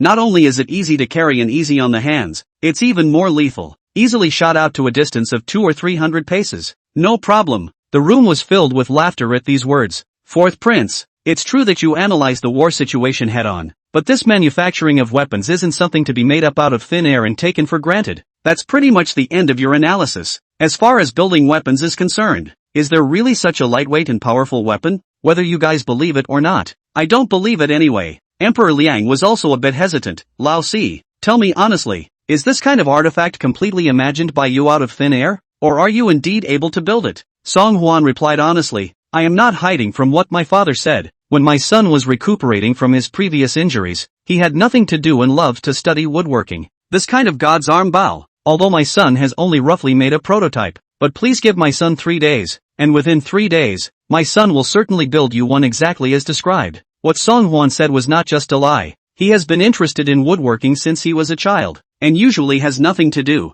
so he often carves a wooden hairpin and a wooden bracelet for the courtesan Sueme. The principle of this divine arm bow was not very complicated, and for Song Hwan, who had a master's degree in engineering, plus being a master of handcrafts, it did not take too much time to research it. 3 days, that's enough. Various complex and varying looks all shot in unison towards the confident and extraordinary Song Hwan. There is expectation, skepticism, ridicule and contempt. But, out of all these eyes, the only one that came from Emperor Liang was one that had trust written all over it. Emperor Liang trusted his own son, believing that he would never speak out without evidence. For all this time, his own son had never once let himself down. Yes, fourth prince, I'll give you a chance. I'll give you 3 days. If you can really build this God's Arm Bow, I'll put it into use for banditry. If you are successful in fighting the bandits, I will immediately make you Prince Roan. Chapter 120. To bury Shinger's family with her, the Prince of Honor. The ministers all stared incredulously. Prince Roan wasn't an ordinary prince's name.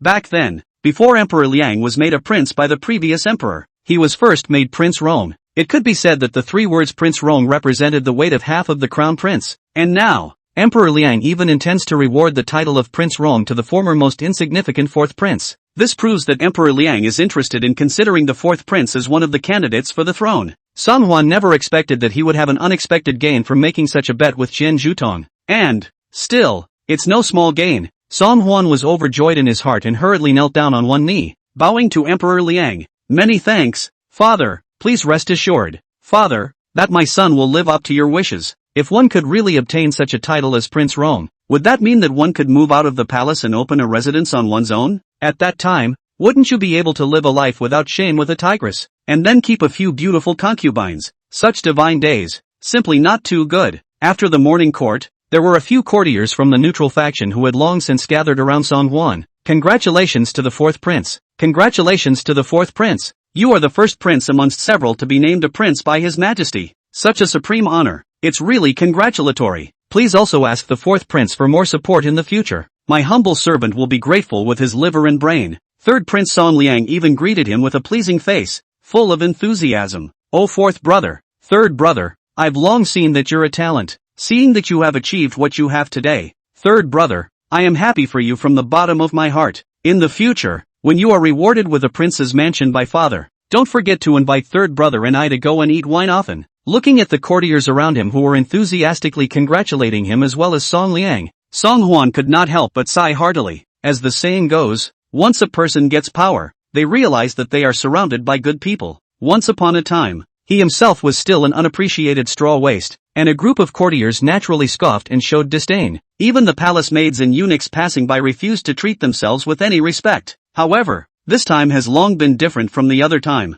Today's Song Hwan is about to be Emperor Liang as Rong Prince of the popular fried chicken. There were people everywhere who wanted to climb up and flatter. And naturally, there were also people everywhere who wanted to pull Song Hwan down. When Song Hwan was surrounded by courtiers who were all congratulating him, Qian Zhutong could not help but snort coldly. The fourth prince should still dive into some research on how he can build the divine arm bow. The fourth prince has blown this artifact out of proportion, but his majesty has great expectations for it. If you can't build it, not only will you not be named Prince Rong, but you'll have to stay away from the court from now on, and perhaps, the charge of deceiving the king. Qian Zhutong was arrogant to the extreme, obviously relying on the backing of the great general behind him, and did not put Song Hwan in his eyes at all. Even the crown prince of the dynasty, Qian Zhutong, had never been respectful, not to mention such a villainous fourth prince. In the face of Qian Zhutong's provocation, Song Hwan only smiled faintly and did not say anything more. What a pitiful man, not yet knowing that his time as an official is drawing to a close, and that his days are numbered. Let him bounce around for a few more days. It won't be long before he no longer has a job as the Minister of War. Boo! Taisher's residence. Inside the study, a loud bang caused Zhang Lin, who was standing in front of the desk, to have his body jolted. He had followed the Imperial Master for more than 10 years, and only knew that the Imperial Master had always been happy and angry, and that he was a deep and steady person, and had never shown his emotions. But today, facing the Taisher whose face was filled with anger, Zhang Lin experienced the feeling of panic for the first time. This, in all his years, was a Taisher he had never seen before. In a rage, Taisher Lord, but today in the morning court, what happened? What happened? Shang Wanyi narrowed his slender eyes and looked coldly at Zhang Lin. You still have the nerve to ask old me what happened? Zhang Lin was so overwhelmed by the overwhelming pressure that he couldn't breathe, and immediately his body went limp and fell to his knees. It's my subordinate's fault. I beg Lord Taisher to calm his anger. Although Zhang Lin didn't know exactly what had happened, there was absolutely nothing wrong with opening his mouth to apologize. Zhang Lin laid his head on the ground and his brain raced. Could it be that something has changed on Guo Tianda's side? But last night, he had clearly waited until Guo Tianda had reported the news of his good fortune before he went to sleep in peace. How is it that on top of today's morning court, the Imperial Master is so angry? Zhang Lin was hanging his head in thought when Shang Wanyi's shocked voice sounded again. Did you know about Guo Tianda and Xinger? Guo Tianda and second miss? What could possibly be going on between the two of them? Zhang Lin was confused, but did not dare to find Shang Wanyi to ask for an understanding, so he had to carefully said, but Guo Tianda is not well disposed. Shang Wanyi's face had long been too ugly to look at. The matter between Guo Tianda and Xinger has even reached the emperor's ears. Now the old man has just become the laughingstock of the whole world. Is this how you do your job when you follow the old man? Zhang Lin's cold sweat ran down his cheeks, and in the face of the Imperial Master's wrath, he knew that just kowtowing and apologizing would not solve anything at all. Miso dash. Zhang Lin took out a small knife from his pocket, and the moment the knife was sheathed, a cold light flashed through the air. I know that my subordinate is not doing a good job, and I'm ashamed of Lord Taisher. Today in front of Your Excellency, my subordinate would like to break his finger to be wise and pray that Your Excellency would give my subordinate another chance. With that, Zhang Lin clenched his teeth and slashed at the little finger of his left hand. The hand rose and clicked. Zhang Lin's left hand. Blood flowed immediately. Shang Wanyi coldly watched the scene unfold, and only sighed when he saw Zhang Lin's face pale beyond recognition. Someone summoned the bone setter. Yes, seeing that Shang Wanyi was still willing to call a bone setter for himself, Zhang Lin's face finally showed some relief. Please don't worry, my lord. This time, my subordinate will learn from this incident. We'll never let your honor down again. Shang Wanyi spoke faintly. Do you know why old man didn't stop you? This time, it's the old man who's disgraced. If the next time you lose your life is the old man's, then naturally you won't end up in a good place if you follow the old man. This finger of yours, consider it a burial for Star's family. Hearing this, Zhang Lin couldn't care about the pain in his hands for a moment, and stared rather surprised. What do you mean, my lord? Shang Wanyi did not open his mouth again to explain anything, but just turned away. Xinger threatened the emperor and kidnapped the prime minister's daughter, but at most, she was only guilty of banishment, not to the point of losing her life. But, as the imperial master of the dynasty, Shang Wanyi would never allow himself to have an exiled daughter. Xinger,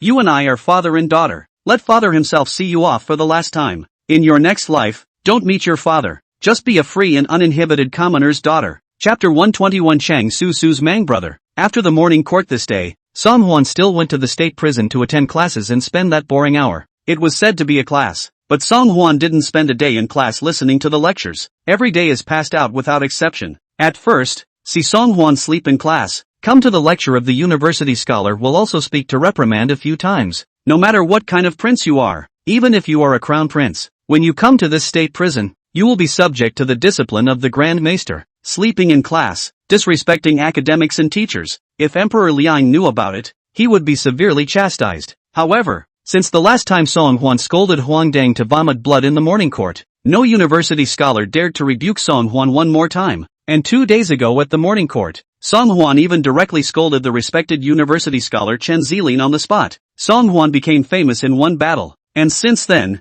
no university scholar dared to discipline him. Let's sleep in class. Who doesn't get sleepy sometimes? Only those who have nothing better to do would mess with Song Hwan, the plague that has made all the bachelors of the Wen Yuan Pavilion afraid of the wind. After class, Song Liang had a warm face and affectionately hitched Song Hwan's shoulder. Fourth brother, we have nothing to do today. Let's go to the Changchun place to eat wine. Song Hwan, however, just waved his hand. No go. Ha! Song Liang was a bit bummed out and disappointed. These past 2 days in a row, you've locked yourself up in your room, studying that divine arm bao. Today is the third day. Don't you get bored? Looking at the disinterested Song Liang, Song Hwan shook his head. You don't understand. The combination of machinery and woodworking is a precise and wonderful art. Ancient mortise and tenon construction paired with modern physics is a unique and ingenious spark. Today was the day that the divine arm bao would be wrapped up, and Song Hwan was on a roll, so how could he possibly be bored? Okay. Seeing that Song Hwan seemed to be so engrossed in it that he couldn't help himself, Song Liang could only shrug helplessly. Chang Chunfang has just arrived with a batch of new goods, and I still want to take you.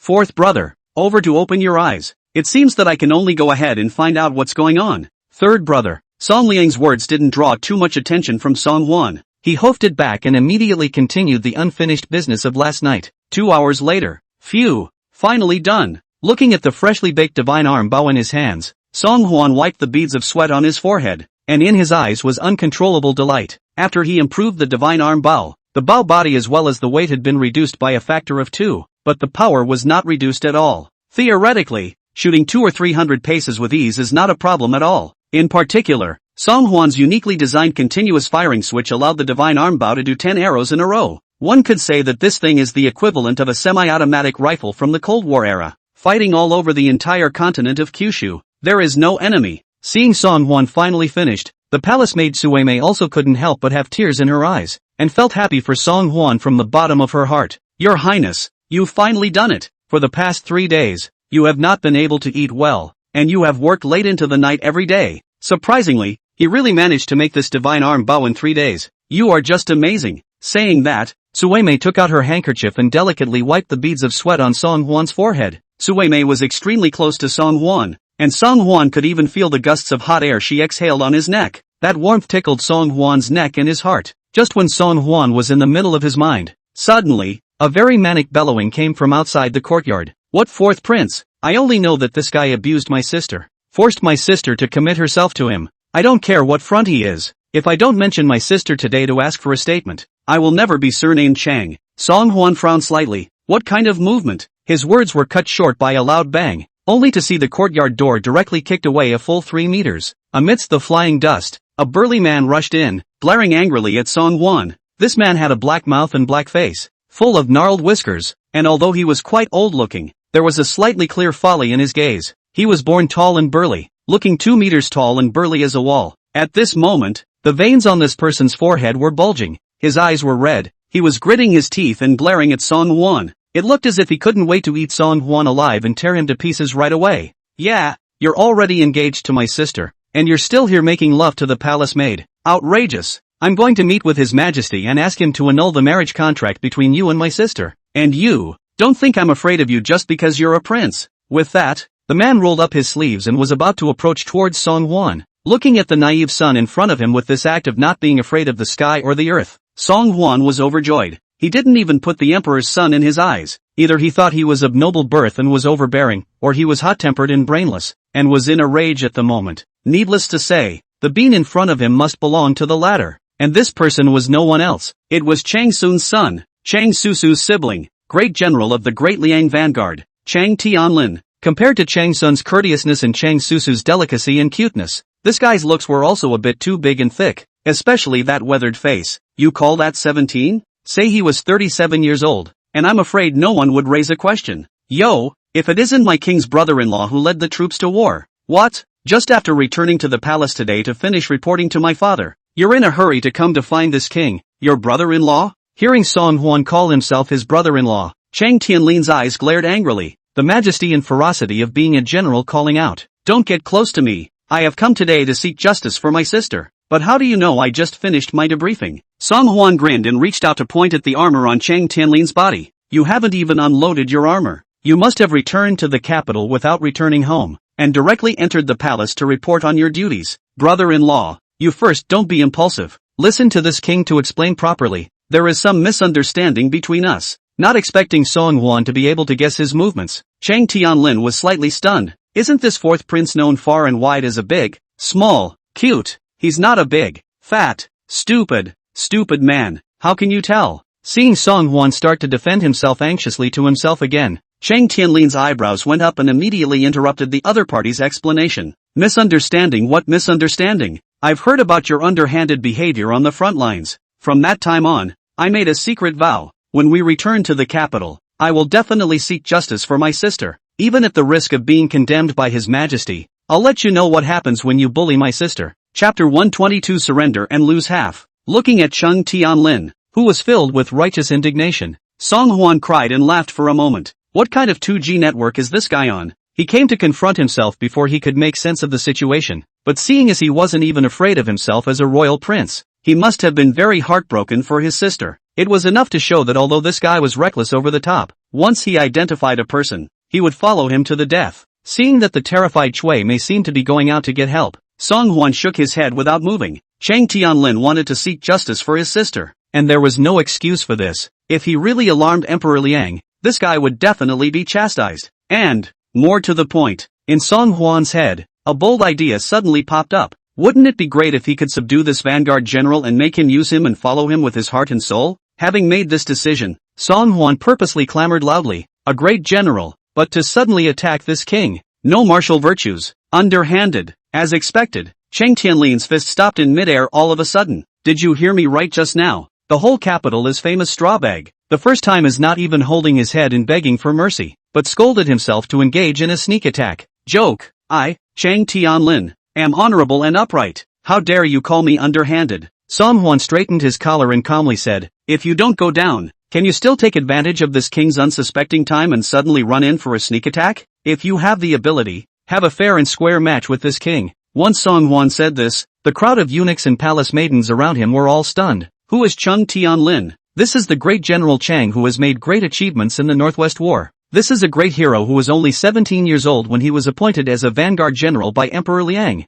This is the gifted god of war in the hearts of millions of generals. Although the fourth prince was talented and intelligent. However, if you want to compete with great General Chang, it is simply like hitting a stone with an egg and not measuring yourself. Just who had lent the fourth prince such great courage that he dared to challenge great General Chang? Your Highness, stop. It's full of great General Chang's cronies out there. It's not too late for you to talk to great General Chang and shake hands. Don't think about it. Your Highness, wait. Slave will go and ask His Majesty to come over and do you justice. All shut up. Song Huan was annoyed and interrupted the minions' chatter. How's it going? General Chang? Dare to compare? Chang Tianlin was instantly infuriated and laughed. You're practically insulting me. Say, what do you want to compare? What if you lose? Song Huan blinked his eyes and fearlessly said, you're a reckless person. Wouldn't it be bullying to compare poetry and poetry with you? To compete? That would naturally be a contest of strength and martial arts. If this king loses, then naturally I will let you slaughter me, and I will never complain. But,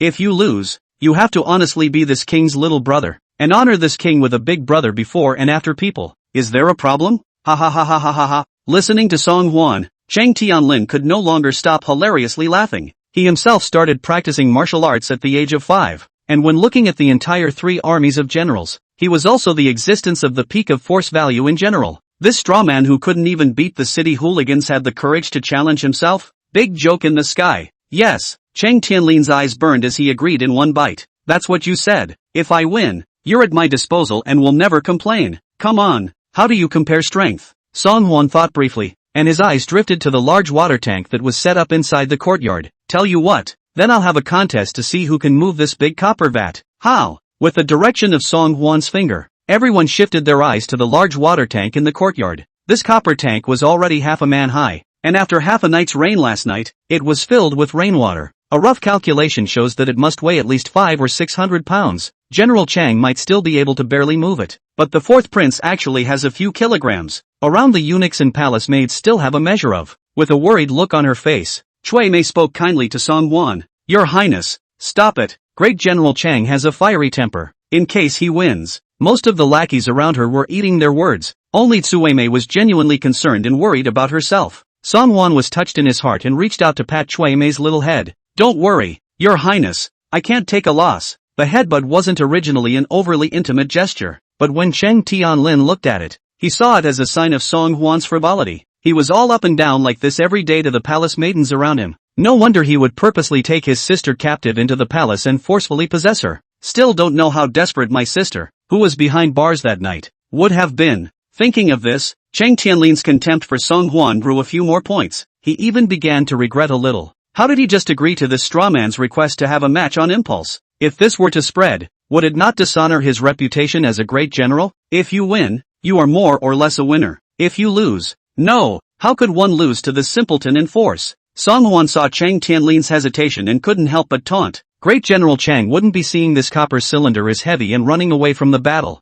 would he? It's okay, surrender and lose half. Fart. Being provoked by Song Hwan, Cheng Tianlin was suddenly on fire, and his already dark face was even more black and red. I'd be on the verge of running away? You can watch carefully, lest you don't even know how you lost later. After saying that, Cheng Tianlin took a wide step into the courtyard and circled around the copper cylinder. Suddenly, Cheng Tianlin stopped violently in front of the copper cylinder. He took a steady stance while following with a loud bellow. Drink! Only to see the veins on his forehead rippling, his arms encircling the copper cylinder, his feet stomping downward, and violently lashing out. Tai! Buzz! In the eyes of the crowd of lackeys who were tisk-tisk's king, Cheng Tianlin reddened his face and moved the copper cylinder about 10 centimeters off the ground. Nice guy! The tank moved. It really moved. Legend has it that Great General Cheng's strength can carry a tripod. I thought it was bragging. When I saw it today, it's really true. Boom! Only a loud boom could be heard as Cheng Tianlin gasped for air and slammed the copper cylinder back onto the ground. How's it going?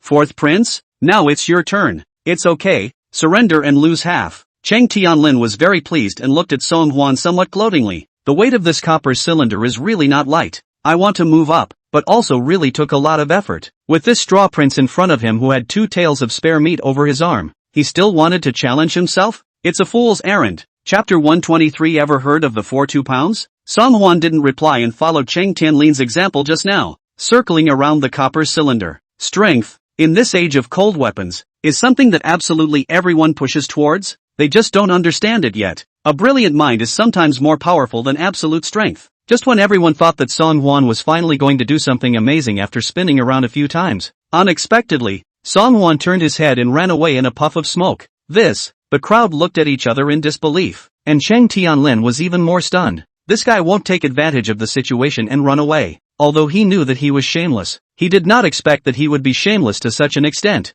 It was only after a while that he saw Song Hwan lazily walk up with a small eunuch. The little eunuch was carrying a large pile of wood and twine in his arms, and behind him was dragging a small flatbed cart with bundles of sticks of varying thicknesses and lengths. Cheng Tianlin had originally held a bellyful of fire, and when he saw Song Hwan's couldn't care less look, he was even more furious. Don't you stall me here. If you want to compete, then let's have a good competition. What's the point of playing God? Song Hwan ignored Cheng Tianlin's words and instead assembled the bits of wood on his own. In 3 tries, Song Hwan assembled a rather strange-looking wooden frame. Several pieces of twine half the thickness of a small arm held the parts together, with a number of gear-like things interspersed between them. The crowd in the courtyard had never seen such a strange contraption and pointed around the wooden frame. What's this? How come I've never seen such a strange object before? Could it be that your highness intends to use such a pile of wood to lift the copper tank? This is wood. How can you lift that copper tank? Cheng Tianlin's eyes were even more full of doubt, not knowing what exactly Song Hwan wanted to do. The first idea that popped into Song Hwan's head when he initially brought up the contest of strength was to use the principle of leverage. A great scientist once said,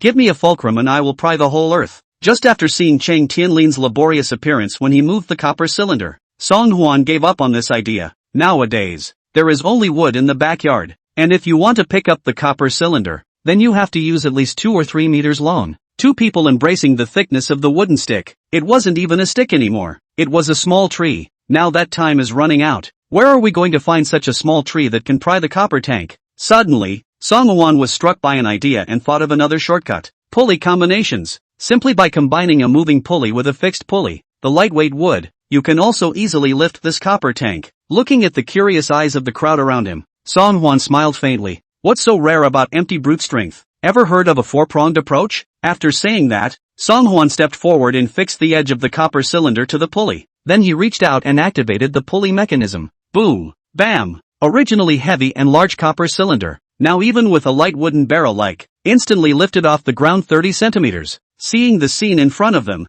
the eyes of the onlookers' lackeys went straight. Your Highness lifted this copper tank so easily? Is this reasonable? Just now, it took some effort for the great general to pick up this copper cylinder, but your Highness looks like it took no effort at all. Song Hwan stood on the stake holding his arms and looked at Chung Tianlin somewhat playfully. Great General Chang, how is it? Still not willing to bet? Seeing Song Hwan so relaxed, Chang Tianlin's face went black and white and red. You are guilty of cheating when you use tools. This round of competition doesn't count. Chung Tianlin was unwilling to admit it on his lips, but his heart was greatly shaken. Even though the fourth prince had used a tool, the weight of that copper cylinder was real. Trying to get a copper cylinder more than 30 centimeters off the ground is definitely not an easy task. This, too, made Chang Tianlin slightly change his mind about Song Hwan. Could it be that this legendary strawman fourth prince was merely looking demented on the surface? Actually, maybe the brain is still kind of smart. Chang Tianlin had expected Song Hwan to be disruptive, but he didn't expect him to shrug his shoulders with disinterest. Yeah, since you want to compete again, then this king will let you lose convincingly. It's just that you're a general who leads soldiers in fights and wars. If you want to compete with me with swords, spears and sticks, wouldn't that be bullying? Chang Tianlin was most afraid of people saying that he was bullying, and immediately said with alacrity, I, Chang Tianlin, acted properly and naturally would not do anything to make things difficult for people. Only this time, you're not allowed to speculate. If you want to compete with me fair and square. This kid is a trickster and not as dumb and dumber as he seems. This time, never fall for his tricks. Yeah, Song Hwan's aura wasn't lost. Then you'll be the one to ask the questions this time. Then what? Chang Tianlin thought for a moment and suddenly reached out and pointed at the divine armbow that Song Hwan had just finished making. I heard His Majesty say that you've been working on some kind of god's armbow lately, so I guess this must be it. Why don't you come and I'll compete with the divine armbow that doesn't need to rely on brute force. How about that? I'll defeat you recently with what you've built and leave you speechless. Chang Tianlin had originally thought that this divine armbow would be some kind of remarkable weapon. I didn't realize that when you look at it like that, it's a small, compact crossbow. Although he had never used it before, Chang Tianlin was extremely confident in his archery skills. He himself was originally an archer with 100 paces, so he was bound to be able to get up to speed quickly with this kind of small crossbow machine as well. This wave, it is going to beat the fourth prince without any resistance, telling him to shut up obediently and let himself avenge his sister's death. Upon hearing that Chang Tianlin was actually going to throw himself into the net, Song Hwan was immediately happy. Does he despise himself that much? It's amazing that you have to beat yourself with something you built. I don't know if it's really skillful or simply bad brain. Song Hwan was afraid that Chang Tianlin would back out, so he immediately clapped his hands and said, Good, just compare it to the god's armbow. Same old rules, 10 rounds each, match accuracy, but do you know how to use it? As he spoke, Chang Tianlin had already put the divine armbow on his small arm and fiddled with it a few times from side to side. Ha, it's not just having hands? Fourth prince, with so many pairs of eyes watching,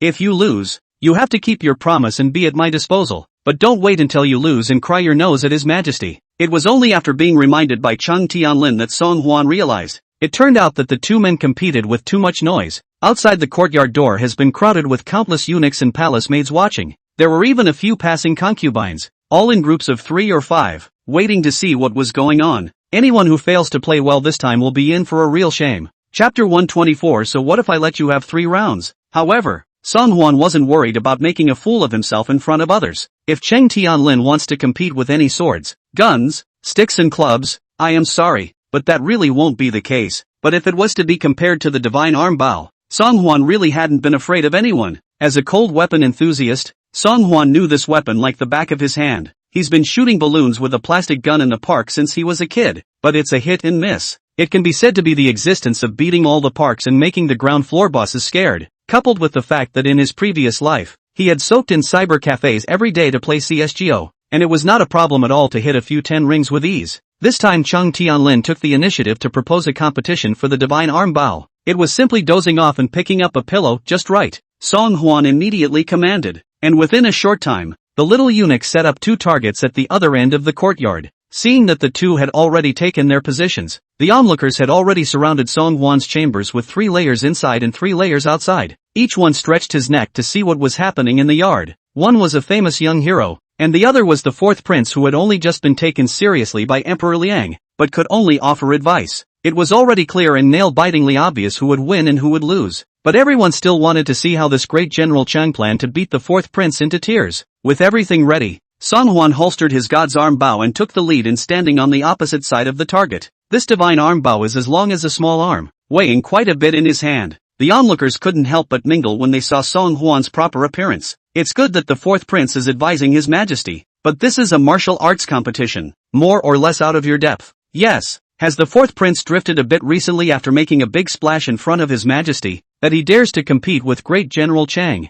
Alas, this match is no longer in doubt, but I still want to see just what great General Chang intends to do to the 4th prince. The eunuch Xia Lingzi sniffed and viciously plucked out these onlookers for a few moments. Seeing that the target was really far away from Song Huan, Xia Lingzi immediately put on a nonchalant demeanor and walked near the target. Then, taking advantage of people's inattention, he kicked the target a few times in the direction Song Huan was standing. Although Xia Lingzi thought that he had done a seamless job, his behavior was still well received by the crowd of onlookers. Yo yo yo, cheat if you can't beat them? Shame on you. I thought that the 4th prince has long been different from the past. How come today, at a glance, he will even cheat? However, in the face of Xiao Lingzi's actions, Chang Tianlin, instead of getting angry, gently laughed. It's okay, I'll let the 4th prince have his way. Anyway, even if we let the 4th prince take advantage, there's no chance of him winning at all. Worthy of being the great General Chang, who is the martial arts champion of the 3 armies, he speaks with toughness. Once these words came out, the courtyard and beyond were instantly filled with rapture.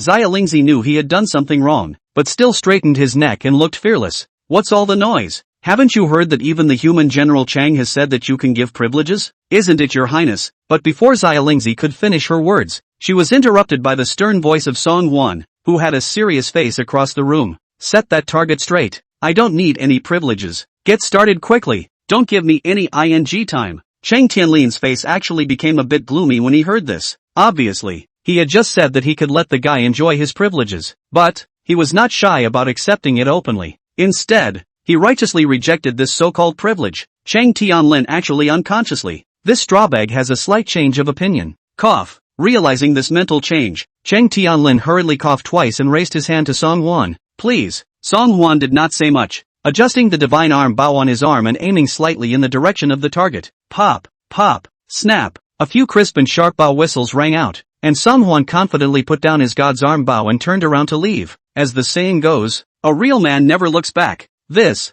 is the end? What the hell? I didn't expect Song Huan's hand to rise and fall with his bao, snapping a few times to finish the job, and the crowd looked at each other in dismay. Chang Tianlin is even more full of doubts, but sees Song Huan so confident, not like to muddle through the appearance of awe. Chang Tianlin's men quickly stepped forward and removed the target, but after checking it a few times, they couldn't help but suck in a breath of cool air. Report, to the great general, there are a total of 7 bows and arrows on the target, all in the 10-ring position. Upon hearing such a result, there was a deafening silence inside and outside the courtyard walls. All those who were waiting to see what was going on, who were waiting to make a snide remark, changed the same expression without a moment's hesitation. The dumb as a board. Who would have thought that this sizable cutie who couldn't even beat the street boy? He has easily scored 7 10-ring scores with no effort at all. It's unbelievable. The sky's the limit. I've never heard that the 4th prince has such exquisite martial arts.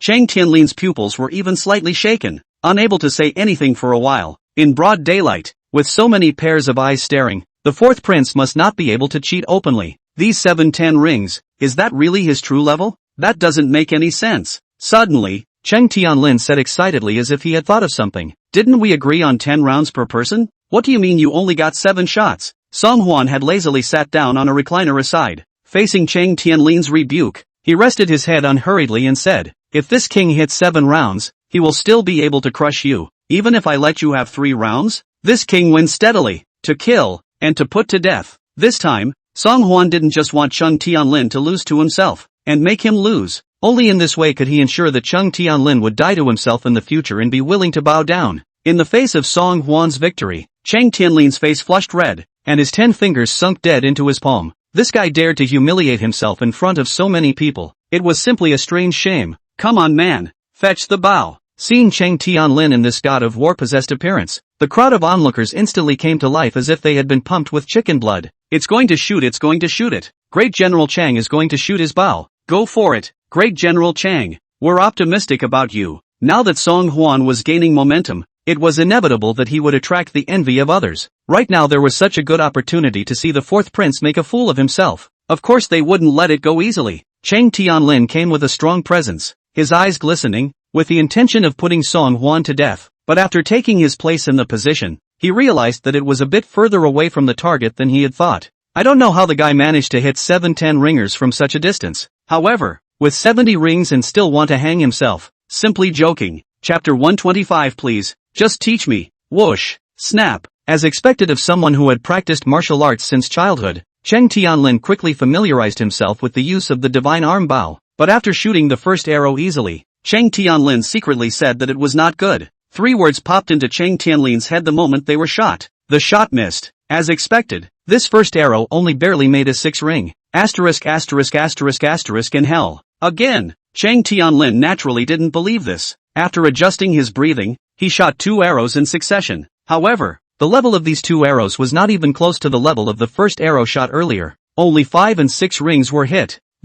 Chang Tianlin's palms were sweating, his teeth were clenched, and his temples on his forehead were bulging outward. Unexpectedly, the seemingly incomparably simple divine arm bow was not easy to shoot accurately. There were many onlookers outside the palace gates. There are a few concubines who like to join in the fun, but also deliberately sent people to move stools, sitting outside to watch. As a great vanguard general, if he really lost to Song Hwan, the straw prince, would he not become the object of shame by everyone? Chang Tianlin stabilized his thumping heart, held his breath, and aimed at the bullseye position with one eye. Pop, pop, snap. Chang Tianlin, with a burst of energy, relied solely on his touch and shot all the remaining few arrows in one breath. The inaccurate shooting in front of him was entirely because he was not familiar enough with the divine arm bow. This thing shouldn't be too different from archery. As long as you aim for the bullseye, then you're 89% there. Although Chang Tianlin felt good about himself, he could clearly see that the expression of the little eunuch who came over to report the results was a bit odd. Endowed great general, you have hit a total of,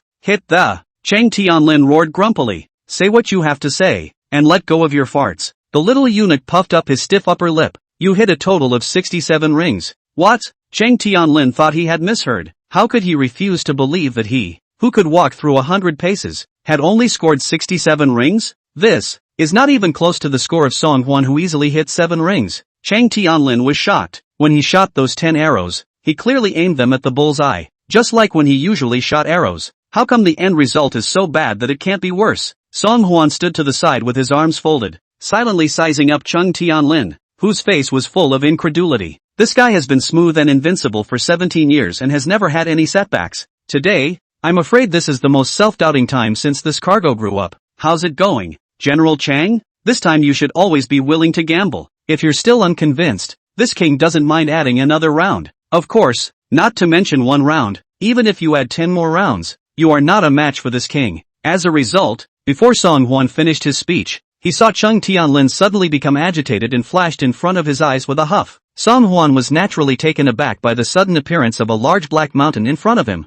Hey, what are you doing? The crowd is watching. Don't get annoyed and take revenge on this king. However, what was unexpected to Song Hwan as well as everyone else was, only Chang Tianlin suddenly bent down and bowed to Song Hwan in a standardized manner. Big brother, how exactly should I use this god's arm bow? Just teach me. Chang Tianlin, a self-proclaimed martial arts prodigy, learned kung fu at the age of 5 and came into contact with various colors of weapons at the age of 6. What sword, spear, axe, hook and fork, to his hands, there is no one is not able to play. It is also by no means an exaggeration to say that one is able to learn without a teacher. However, it was during Chang Tianlin's 10 years of martial arts training. However, he had never seen a weapon like the divine arm bow that he could not get the hang of. And what surprised him the most? A weapon that he himself couldn't even master well was like a toy in Song Hwan's hands. A few casual fiddles and you'll be able to get 100 shots without a single deviation. Even his own archery didn't necessarily have this kind of precision, let alone this divine arm bow that wasn't good to get started with. Everyone had the mentality of admiring the strong,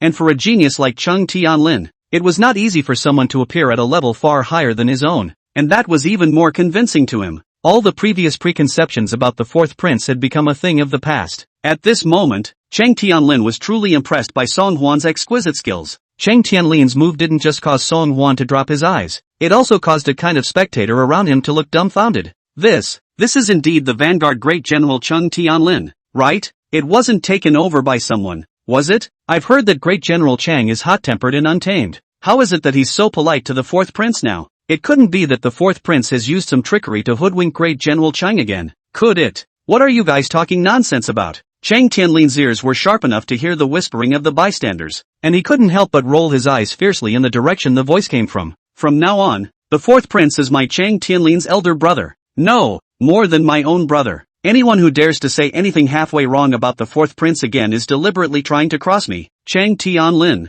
After saying that, Chang Tianlin immediately removed the fierce face and replaced it with a face full of warm smiles. Brother, good big brother, I've just taken much offense, so don't take it to heart if you're so generous. Can you teach me exactly how to use this god's arm bow? Looking at the eager and somewhat embarrassed Chung Tianlin, Song Hwan burst into tears, although he could tell just now that this guy was pure of heart, like a martial arts nerd. But it didn't occur to me that this guy was obsessed to such an extent. You really want to learn? Chang Tianlin nodded his head as if pounding garlic. Then there's still a fake. Please brother, just teach me. Alright. Song Hwan raised his hand and demonstrated for Chung Tianlin. Actually, there's nothing wrong with the way you're using the divine arm bow, but with this kind of thing, if you miss by a fraction of a second, that's 1,000 miles. Although the divine arm bow is shorter, the arrow weight is heavier so that it can shoot farther. With a regular bow and arrow, all jacked up a bit, but with the god's arm bow, you can't lift it that much higher. Song Hwan patiently explained for Chang Tianlin. Chang Tianlin listened to them one by one and could not help but once again change his mind about Song Hwan. When he was in the barracks,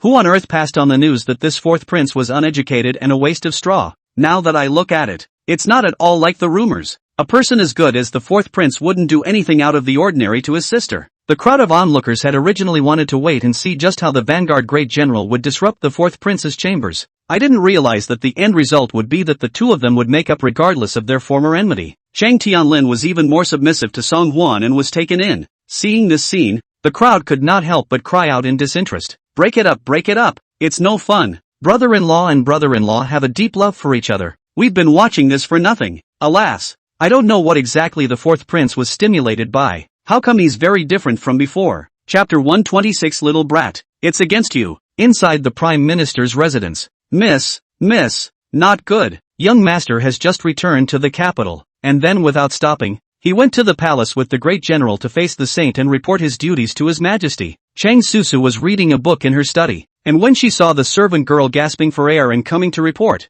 she was a bit surprised. If he comes back, what are you in such a hurry for? Also, wasn't it His Highness who hosted a banquet tonight, inviting the ministers to the palace to receive the great general and his family? Isn't it only right that he should report to the palace immediately? The maidservant managed to catch her breath with great difficulty, and when she saw that Chung Susu wasn't in the least bit anxious, she couldn't help but become even more anxious. Miss, you should go to the palace and see what's going on. I heard that after the young master finished his duty report to his majesty, he went to find the fourth prince to argue with him. Young master didn't know where he heard the rumors, and had to say that the fourth prince had bullied you before. What? Chang Susu's small face turned white, finally realizing the seriousness of the problem. This brother knows himself. He's a stick in the mud. He's a stickler. Family is paramount in his eyes. If anyone dared to touch his family, he didn't care what the other party's status was, he would definitely seek justice for his family. It can even be a big fight, if he makes such a mess. In case he beats up the fourth prince and is then chastised by his majesty. Chang Susu was shocked, hurriedly ordered people to prepare a sedan chair, and hurriedly stepped on the carriage to enter the palace. Previously, Empress Shangguan had taken a fancy to Chung Susu as her daughter-in-law, so she had purposely given Chang Susu a hand medal that allowed her to enter and exit the palace at will. When Chang Susu rushed to Song Hwan's palace in a hurry,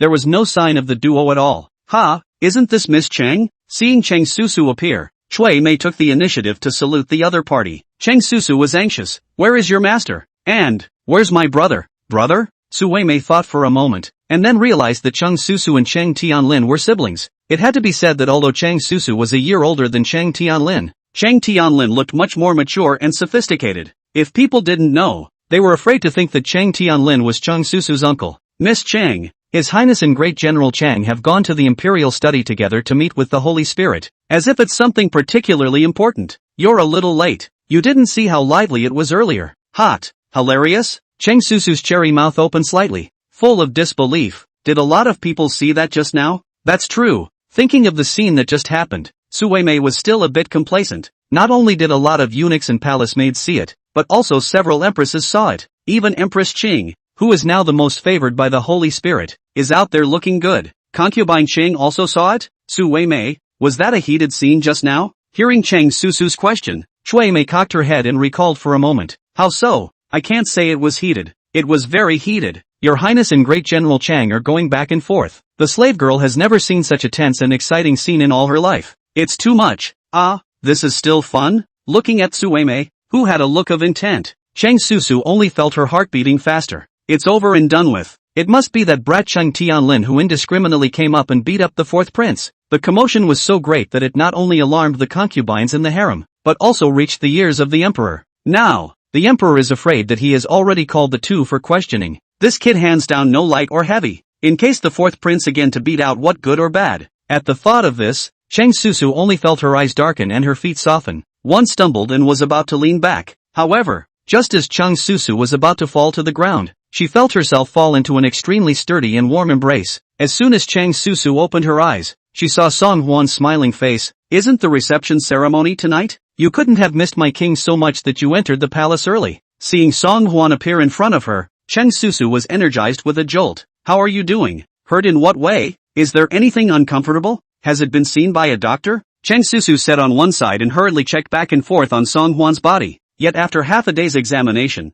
there wasn't a single wound to be seen. Chang Susu was puzzled. It couldn't be that Chang Tianlin that brat hurt people in the dark and caused all the internal injuries. Chang Susu looked up and saw Chang Tianlin following behind Song Huan. Sister. Chang Tianlin's big mouth grinned as he was about to say hello to Chang Susu. Unexpectedly, Chang Susu unexpectedly raised her willow eyebrows and reached out to twist Chang Tianlin's ear. Little brat. Against you. You don't know to go home even after you've finished debriefing with His Majesty. Don't you know that your parents are waiting for you at home? Good for you, kid. How dare you come into the palace to find trouble with your brother-in-law? Say, hurt your brother-in-law somewhere. Chang Tianlin was over 8 feet tall, nearly 200 pounds, and burly like a moving wall. But even so, beside the petite and delicate Chang Susu, he could only be twisted by Chang Susu's ears, not daring to fight back at all. Sister, I was wrong. How dare I touch my brother-in-law halfway? I have a deep brotherly love with my brother-in-law, and my admiration for him is simply like a torrential river that stretches on. And how can you hurt your brother-in-law? Chang Tianlin's ears had been wrung red by Chang Susu,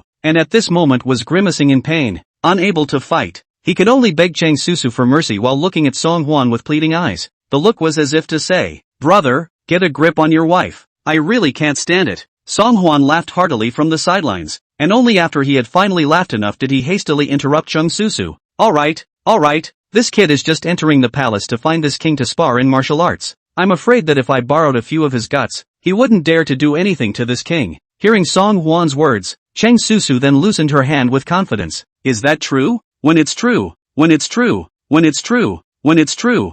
must be true. It was with great difficulty that he was able to break free from Chang Susu's clutches. Chang Tianlin nodded his head hurriedly while reaching out to stop Song Huan's shoulder affectionately. Sis, I'm on good terms with my big brother, so don't worry. Chang Susu didn't expect that her unruly brother would be tamed into submission by Song Huan. You know, this guy usually doesn't even listen this well in front of his dad. I don't know what the fourth prince has actually used, but whatever he used, as long as she could tame this prick, Chang Susu was relieved. In that case, I'll go first. You brat, remember to go home early. Don't let your parents worry. Chang Susu was about to turn around and leave the palace, but she was unexpectedly pulled by Song Huan behind her. Why are you in such a hurry to leave as soon as you get here? I haven't seen you in a few days and you don't miss me? Chapter 127 almost spoiled my brother-in-law's good deed. Chang Susu didn't expect that Song Huan would say such meaty love words to himself in front of other people. For a while, Chang Susu's cheeks turned red and she was shy to the extreme. So many people watching. You watch what you say. Attention? Song Huan looked around and saw that the rest of the people in the courtyard, except for Chang Tianlin, who was an eyeless light bulb, had already retreated wisely. You are my king's fiancé, my king's man. The king will whisper to you a few words. What is there to be aware of? Besides, isn't it precisely because you care about this king that you are in a hurry to enter the palace? Despite everything? Being told by Song Huan what was in the heart of a young girl, Chang Susu was ashamed and bashful, and couldn't wait to bury her head in Song Huan's arms right away. Realizing that her own brother was standing by and watching with bated breath, Chang Susu had no choice but to turn her face aside and denied. No, I didn't. I just. Chang Susu's shy appearance of refusing to be welcomed, and her mouth is too straight, most of all made Song Huan love it, and his heart was touched. I wanted to take Chang Susu back to her bedchamber and catch up on the pain of these days of longing. Nay, Chang Tianlin, who was on the side, was looking at himself blearily like a arrow waiting for meat. Song Huan helpless, era ah. Not, Tianlin ah, do you have something else? Chang Tianlin was exuberant. It's not that I just learned the divine arm bow from Big Brother, and it just so happens that His Majesty also praised Big Brother's divine arm bow. Little brother, I thought, why don't I take this opportunity to follow Big Brother and learn more from you again? Song Huan was momentarily speechless. Era, don't you have any priorities? Can't you see that your sister and brother-in-law have something urgent to do right now? Chang Tianlin was in the middle of his excitement, and when he saw Song Huan looking at him with a lustful face and his sister's red face, he suddenly slammed his head. Oh yes, blame me. I'm the one who doesn't know any better. That, Big Brother, sis, you two take your time. I'll go first. After dropping these words, Chang Tianlin hurriedly ran away in a puff of smoke. That was close, almost spoiling it for my sister and brother-in-law. Thinking back to that harmonious scene of deep affection between the two just now, Chang Tianlin couldn't help but be happy from the bottom of his heart. Who was it that told himself that the fourth prince was uneducated and an incorrigible hayseed in the first place? And who told herself that her sister had been humiliated in front of the fourth prince, and had attempted to kill herself several times and washed her face in tears? It's just a load of crap. Anyway, from today onwards, the fourth prince was his own good big brother. In the future, whoever dares to point his finger at the good big brother and say half a word, he himself will personally take action and wring his head. After Chang Tianlin retired, only Song Huan and Chang Susu were left in the empty courtyard in an instant. The moment he looked at each other, through the layers of clothing, Song Huan could feel Chang Susu's thumping heart. Alas, seeing Song Huan frowning painfully, Chang Susu couldn't care less about being shy and hurriedly opened her mouth in concern. What's wrong with you? Is something wrong? Song Huan reached out and pointed to his body. I seem to have really suffered internal injuries. Why don't you properly help me check and inspect? Hearing that Song Huan was injured, Chang Susu was anxious for a moment. It must be that little brat who hurt the fourth prince just now. And the fourth prince didn't poke him in the face because he cared about his face. Wait, I'll send someone to get the imperial doctor immediately. Chang Susu was just about to turn around, but Song Huan pulled him back into his arms. This place can't be seen by the doctors. Only you can see it. Time is of the essence. Come on, let's get a grip. Let's go to the room and look at the wounds. As soon as she saw Song Huan's immodest look, Chang Susu realized that she had been fooled. Still in the palace. You pay attention. Chang Susu hung her head in an indescribable 10,000 flavors, causing Song Huan's heart to flutter. What about the palace? Is it wrong for me to be close to my own woman? Song Huan could not help but carry Chang Susu into the bedchamber with a horizontal hug. Inside the hidden gauze curtain, the beauty's skin was as smooth as snow, and her face was as brilliant as a peach blossom. Song Huan was so focused on getting drunk on tenderness that he didn't notice. Just as he had just encircled Chang Susu into his room, a pair of eyes outside the palace walls were quietly gazing at him. Nightfall. The palace was filled with lights and colors. Today was the day that Tiger General Su Rong and Vanguard General Chang Tianlin returned with their troops. Half a month ago, Emperor Liang had begun ordering people to make preparations for tonight's receiving ceremony. Because, it's not just something as simple as a military general returning from a tour of duty. The years of war with Northern Yuan finally ended with a great victory for Diliang. This was a great joyous event for the people of Diliang to share in. As the biggest contributor this time, Su Rong returned with honor and naturally received enough attention from Emperor Liang. The reward of gold, silver and jewelry, that's the basics. It is more than a matter of course that he will be given an additional rank and title. And that is not a matter of course. The auspicious time of 3 minutes past the hour of 5 o'clock has arrived. In front of the Hall of Supreme Harmony, the ministers arrived with their families to share the feast. Seeing Emperor Liang appear on the main seat, the crowd rose one by one and shouted 3 hurrahs to him. Long live His Majesty! Hooray! Hooray! Emperor Liang was wearing a hot gold cloud patterned dragon robe and looked in a good mood. Today is the day when the great general returns in triumph to the court. It is also the day when I, De Liang, will completely expel Northern Yuan from the country. As of this moment, my great Liang is peaceful in all directions, and the people are no longer subject to any aggression. Without the intrusion of foreign enemies, the prosperity of my great Liang and the wealth of its people are just around the corner. Emperor Liang's thick magnetic voice echoed in front of the Hall of Supreme Harmony, and the ministers listened to it in their hearts. Congratulations on the prosperity of the great Liang. Congratulations to your majesty for calming the four seas. The pilgrimage of the group of ministers rose in waves. Hovering above the canopy, the scene was particularly spectacular. As the cheers gradually dispersed, Emperor Liang waved his hand and summoned, "Where is the vanguard general? The last general is here." Cheng Tianlin answered and came forward, kneeling on one knee in front of Emperor Liang. At the moment he had removed his armor and replaced it with a navy blue official uniform. After fixing the messy beard on his face, he looked a lot younger, a bit of a teenage general. Bringing Cheng Tianlin to the front of the formation, the eunuch Shuai stepped forward and read out the contents of the imperial decree as it was written. The vanguard great general has been successful in breaking the formation and has made a vital contribution in the battle against the Northern Yuan. Reward 10,000 taels of gold and 10,000 taels of silver. Promote the vanguard grand general to be the chief town of Kaifeng province, responsible for the defense of Kaifeng province. Cheng Tianlin was overjoyed in his heart and answered with a vibrating voice, "Yes." Chapter 128 Formation of Shinji Battalion. Cheng Tianlin's title of Vanguard General was an official position he was given when he was ordered to fight against the Northern Yuan before going on a crusade. Despite having the title of Great General, he was at best a roving general, responsible for being Su Rong's advance force. Now that he was promoted by Emperor Liang to be the general commander of Kaifeng province, he was equivalent to the commander of the capital military district. Having obtained such a large official position, Cheng Tianlin was naturally overjoyed in his heart. After thanking him for his grace, Emperor Liang once again revitalized his voice and asked, "Where is the Tiger Runner General? The last general is here." A thick and powerful voice rang out, only to see a middle-aged man close to 50 years old walk up. He was born broad-cheeked and dark in complexion, his eyes are shining, and he has a thick beard, walking tigerishly. At a glance, it is a general who spends a lot of time in the tent. Su Rong walked to the front of the hall and knelt down in front of Emperor Liang's driver. Today's receiving ceremony will be attended by all the ministers with their families. Emperor Liang, as the king of a country, naturally brought along a group of concubines to attend. Empress Shangguan, as the mother of a country, was sitting on Emperor Liang's left-hand side. Only that the crown prince had been grounded and her own sibling had been rumored to be notorious. Empress Shangguan's face did not look very good. Second Prince Songda's birth mother, Consort Shu,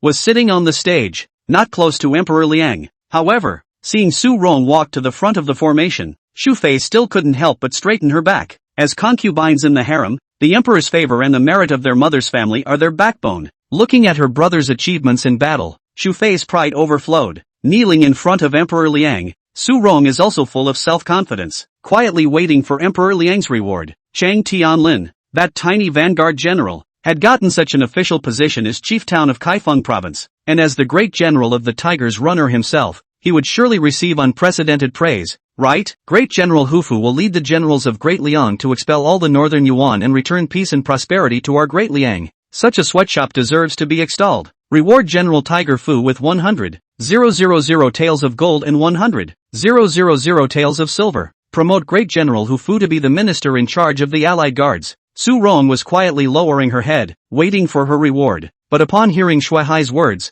the smile on Su Rong's face instantly disappeared. In its place, there was endless anger and disbelief. Obviously, he had heard rumors earlier that Emperor Liang had the intention of making himself the Marquis of Peace. But now, the hands of the Marquis flew away. He only got a minister of the Allied Guard affairs of the virtual position. He was promoted from the first rank to the first rank, and he did not get any real power in his hands. How could Su Rong not be irritated and angry? As a member of the military general, Su Rong was happy and angry, and immediately pulled his face down. "My lord kowtows to your majesty." Coldly replying, Su Rong then got up and returned to his seat. Not only was Su Rong not looking good, but the Shu Fei on the side couldn't help but lose her face after hearing this. With the merits that his brother had accomplished, it would not be too much to give him a marquis. But now, my brother has only been given a false position with an empty name. In Shu Fei's heart, she was naturally very upset. For Su Rong's reaction, Emperor Liang had certainly noticed. However, Emperor Liang did not intend to pay any attention to him,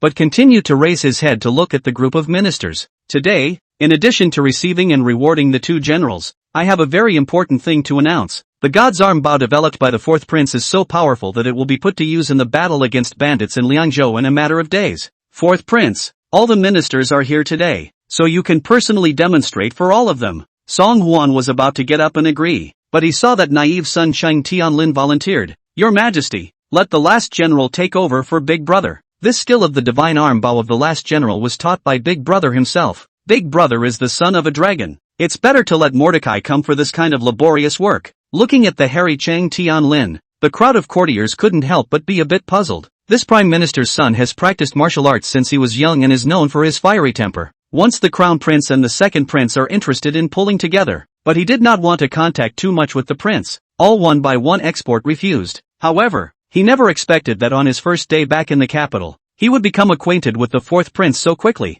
He even called the fourth prince Big Brother in a very intimate manner. Could it be that the fourth prince really had some kind of compelling ability to easily subdue this unruly teenage general? Emperor Liang was also slightly stunned, then smiled and replied, "Good, then let Chief Township Cheng do it for us." Cheng Tianlin was elated and took the divine arm bow presented by the eunuch and stood calmly opposite the target. The moment his hand rose and his bow fell, Cheng Tianlin had already snapped and fired all 10 rounds of bow and arrows. The courtiers couldn't help but TSK and TSK as they saw the force of the divine arm bow. This little gadget doesn't look very eye-catching, but I didn't expect it to be so powerful. Yeah, I see that there are at least 100 paces or more between Cheng's position and the target, but this arrow even penetrated the target, which shows the strength of its force. The fourth prince said earlier that this divine arm bow can easily shoot a distance of 200 to 300 paces, so it seems that the fourth prince is honestly not deceiving me. Is there a possibility that it was Chief Cheng's superior arm strength that enabled him to utilize the true function of this divine arm bow? Of course not. Cheng Tianlin rolled his eyes in the direction the voice came from. Big Brother's God's arm bow. That's what's called an out of this world. Applaudable. I mastered my elder brother. At most, I only inherited 2 or 3 points of my elder brother's power, and I definitely can't catch up with half of my elder brother's power. It can be said that my elder brother is the godly man who uses the divine arm bow. You mere mortals won't be able to see it with your own eyes. The courtiers did not expect that Cheng Tianlin would defend the fourth prince to such an extent. What's more, it didn't occur to him that the fourth prince, a scholar who never practiced martial arts, was able to convince Cheng Tianlin, a military general. The crowd couldn't help but get curious. If Cheng Tianlin's power was only 20 to 30% of the fourth prince's, then how powerful should the fourth prince be? Song Huan was really a bit embarrassed by Cheng Tianlin's bragging, and hurriedly reported to Emperor Liang, reporting to father, this kind of divine arm bow is convenient, quick, and extremely easy to use. Only it takes special training to get the hang of it. My son proposes that 3,000 soldiers from the barracks who are good with the bow be selected to form the Divine Opportunity Battalion and train them. In less than 3 days, they will be able to use the divine arm bow and go forward to Liangzhou to fight the bandits. Song Huan's proposal brightened Emperor Liang's eyes. Yes, fourth prince's proposal, very good. Then this task of selecting and training the Divine Mechanism Battalion is in the hands of. Chapter 129 Undercurrents in the Courtroom. Emperor Liang's eyes swept from the faces of the ministers on the stage one by one, and finally stopped on Song Huan's face. There is no more suitable candidate for this mission, except to give it to old for this brat. Emperor Liang understood that training the soldiers of the Divine Mechanism Battalion required not only superior skills, but also a unique sense of responsibility. Looking at the entire courtroom, nowadays, the one that Emperor Liang can trust the most is this fourth prince. However, before Emperor Liang had the chance to speak, he was interrupted by Qian Zhutong, the Minister of War, who stood out a step. Your Majesty, I thought that the selection and training of the Divine Mechanism Battalion this time is not a small matter, and must be given to a great general like Great General Tiger Runner. As soon as Qian Zhutong made these remarks, a few ministers chimed in. I second the motion. Although the number of people in the Divine Mechanism Battalion is small, it is a powerful weapon in the fight against bandits. It must be properly cultivated. The horse bandits in Liang State have been disturbing the people's livelihood in Liang for a long time. This time, the Divine Mechanism Battalion is going to annihilate the horse bandits and return peace to the people. Of course, there are voices in favor of Great General Su Rong. Then there are bound to be voices against him as well. A few officials from the Ministry of Rights and the Ministry of Appointments heard this and immediately raised objections. The Great General has just returned from his victory. His ass is not even warm yet. How can there be any reason to immediately send the Great General to fight the bandits? Not bad. Besides, don't use a bull's knife to kill a chicken. The Great General is wise and powerful. He is the General Star coming again. How can it be reasonable to send a great Liang General Star to exterminate a small horse bandit? The head of the Imperial Forest Army, Wang Qingnan, is young and valiant. The humble minister dares to propose that the Divine Opportunity Battalion be given to Lord Wang's command. As soon as the words left his mouth, he saw a young man with a face like a crown come forward and kneel down on one knee to Emperor Liang.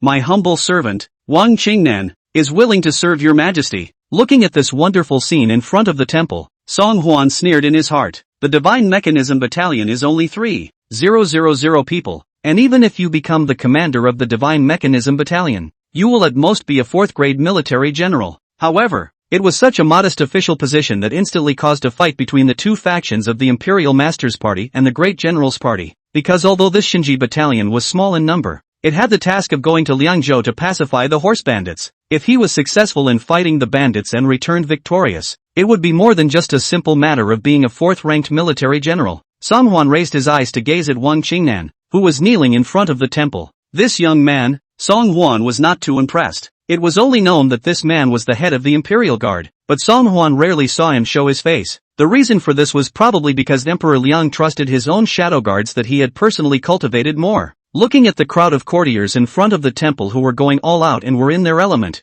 Emperor Liang's face sank with some displeasure. I haven't finished my words yet, and you guys are one and all will make choices for me. If one of you says one more word, will I not have to speak again? Realizing that Emperor Liang was vaguely angry, the crowd hurriedly denied. Your Majesty, calm down. I am also trying to solve your Majesty's problems, and I have no second thoughts whatsoever. Right at this moment, the imperial teacher Shang Guanyi, who had always seldom spoken in the hall, suddenly came out from his seat and bowed to Emperor Liang. Your Majesty, the old minister thinks that the horse bandits have been in rebellion for a long time, and it is urgent to pacify the horse bandit rebellion. For one thing, the horse bandits are in rebellion and the people are complaining. Secondly, the pilgrimage of Xia's envoys is imminent, and if the horse bandits' rebellion is delayed and not pacified, it will surely stir up criticism from other countries. Emperor Liang's face eased and he followed with a nod. The words of the Imperial Master are good. In that case, who does the Imperial Master think should be the best candidate for this training of the Divine Mechanism Battalion? Shang Guanyi smiled slightly and reached out to run his hand through the snow-white beard on his chest. In the matter of leading troops to war, the old minister does not understand, so naturally I dare not make any judgment. The old minister only knows that the great general is famous throughout the world, and all of the 9 states and the 4 corners of the world have heard of the great general's mighty name.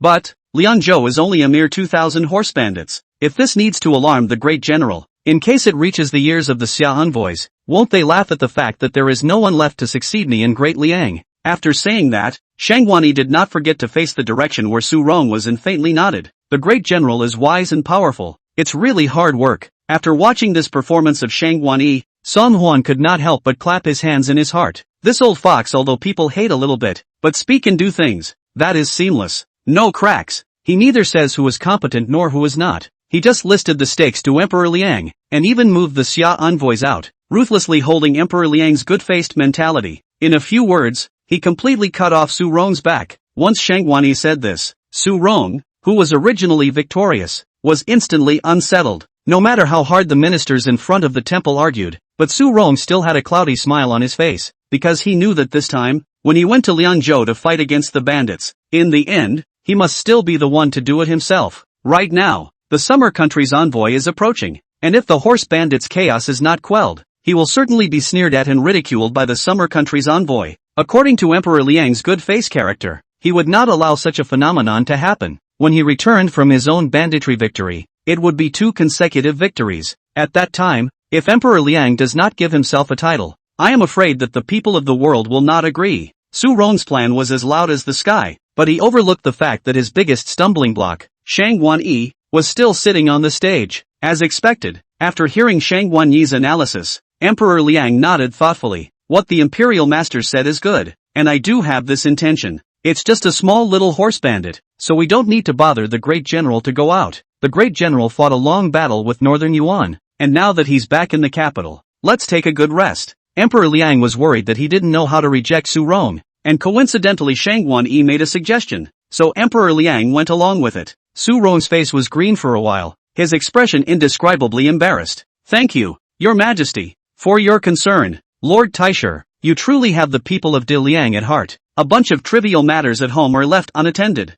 and he can still stand here in a cloud, looking not the least bit affected. If I were Lord Taisher, I'm afraid I would have fallen flat on my face long ago. When Su Rong said this, the courtiers' faces changed. Isn't this obviously rubbing salt in the wounds of the imperial master? Nowadays, who in the whole world does not know that the son-in-law and grandson of Lord Taisher are about to be exiled, while the second daughter is in the prison of the Ministry of Justice to commit suicide? Such a change of heart was really a great blow to the imperial master. Su Rong brought it up again in front of the entire court and their families, obviously to ruthlessly humiliate the imperial master. Shang Wanyi's smile gave a slight lurch, but soon, it returned as before. The great general will always be the general of my Daliang, the one the people of the world look up to, the heart of all the people. You don't know that the folks' glorification of you today has reached an unprecedented level, and how could you fall flat on your face? Shang Wanyi's words caused everyone, including Emperor Liang, to turn pale. Chapter 133,000 Soldiers Instructor of the Divine Mechanism Battalion. Song Hwan watched this scene in his eyes, and even more so in his heart. He lamented repeatedly.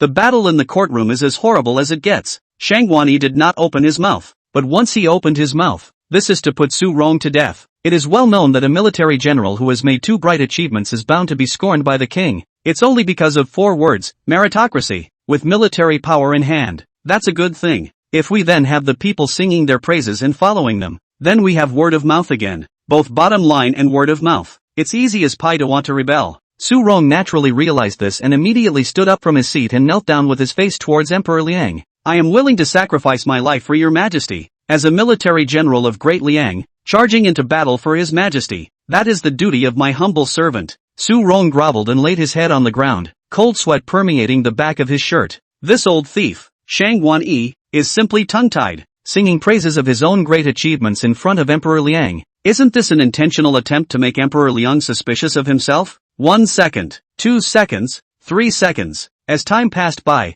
Su Rong could only feel drops of sweat falling onto the floor in front of him. This, then, is called seconds. I don't know exactly how long it was before I heard Emperor Liang's cheerful laughter ring out again. Ha ha ha ha ha. Today I purposely hosted a banquet. It is for the 2 generals as well as a group of generals to receive the dust. The great general, and why do you need to be so polite? Have a seat. Only then did Su Rong climb to his feet, blaring fiercely at Shang Wanyi as he returned to his seat. At the same time, Su Rong couldn't help but swear at Shang Wanyi in his heart. This group of readers, when they are really gloomy and vicious, what happened today will be returned to him tenfold in the future. After such a farce, the position of commander of the Divine Mechanism Battalion was still not finalized. Emperor Liang also no longer with the group of ministers nagging. Reach out a finger, pointing to the nest in the corner of the happy-to-eat melon Song Hwan. Since the Divine Arm Bow was created by the 4th Prince, then this Divine Arm Bow commander will be handed over to the 4th Prince. You all should have no objections. After what just happened, who would dare to have any objections to Emperor Liang's proposal? Especially Shang Wanyi. When he heard that Emperor Liang was going to order Song Hwan to be this Divine Arm Bow commander, he couldn't help but have his eyes light up. The 2nd Prince was on the front lines now, and it was only a matter of time before he was removed. If the 4th Prince was being sent to the front line, wouldn't it be even easier to get rid of this prince who had no martial arts on his side? At a look of confirmation from Shang Wanyi, several courtiers spoke to Emperor Liang. Your Majesty, I second the motion. The 4th Prince's literary and military skills can be used for a great task. Emperor Liang was quite satisfied with the performance of this group of courtiers and turned his head to look at Song Hwan. What do you think, 4th Prince? Song Hwan was nestled in the corner, enjoying himself while eating a seat in melon. In the face of sudden inquiries from both places, Song Hwan was a bit dumbfounded for a moment. Let yourself be the commander of the Divine Mechanism Battalion? This is no joke. Song Hwan has a flowery fiancé, a well-behaved and obedient little maidservant, and an eye-smart and peerless imperial doctor, surrounded by warblers and swallows. It is simply the divine day that all men dream of. With such a good life to live, who would want to go to that place where you lose your life in minutes to fight? What's more,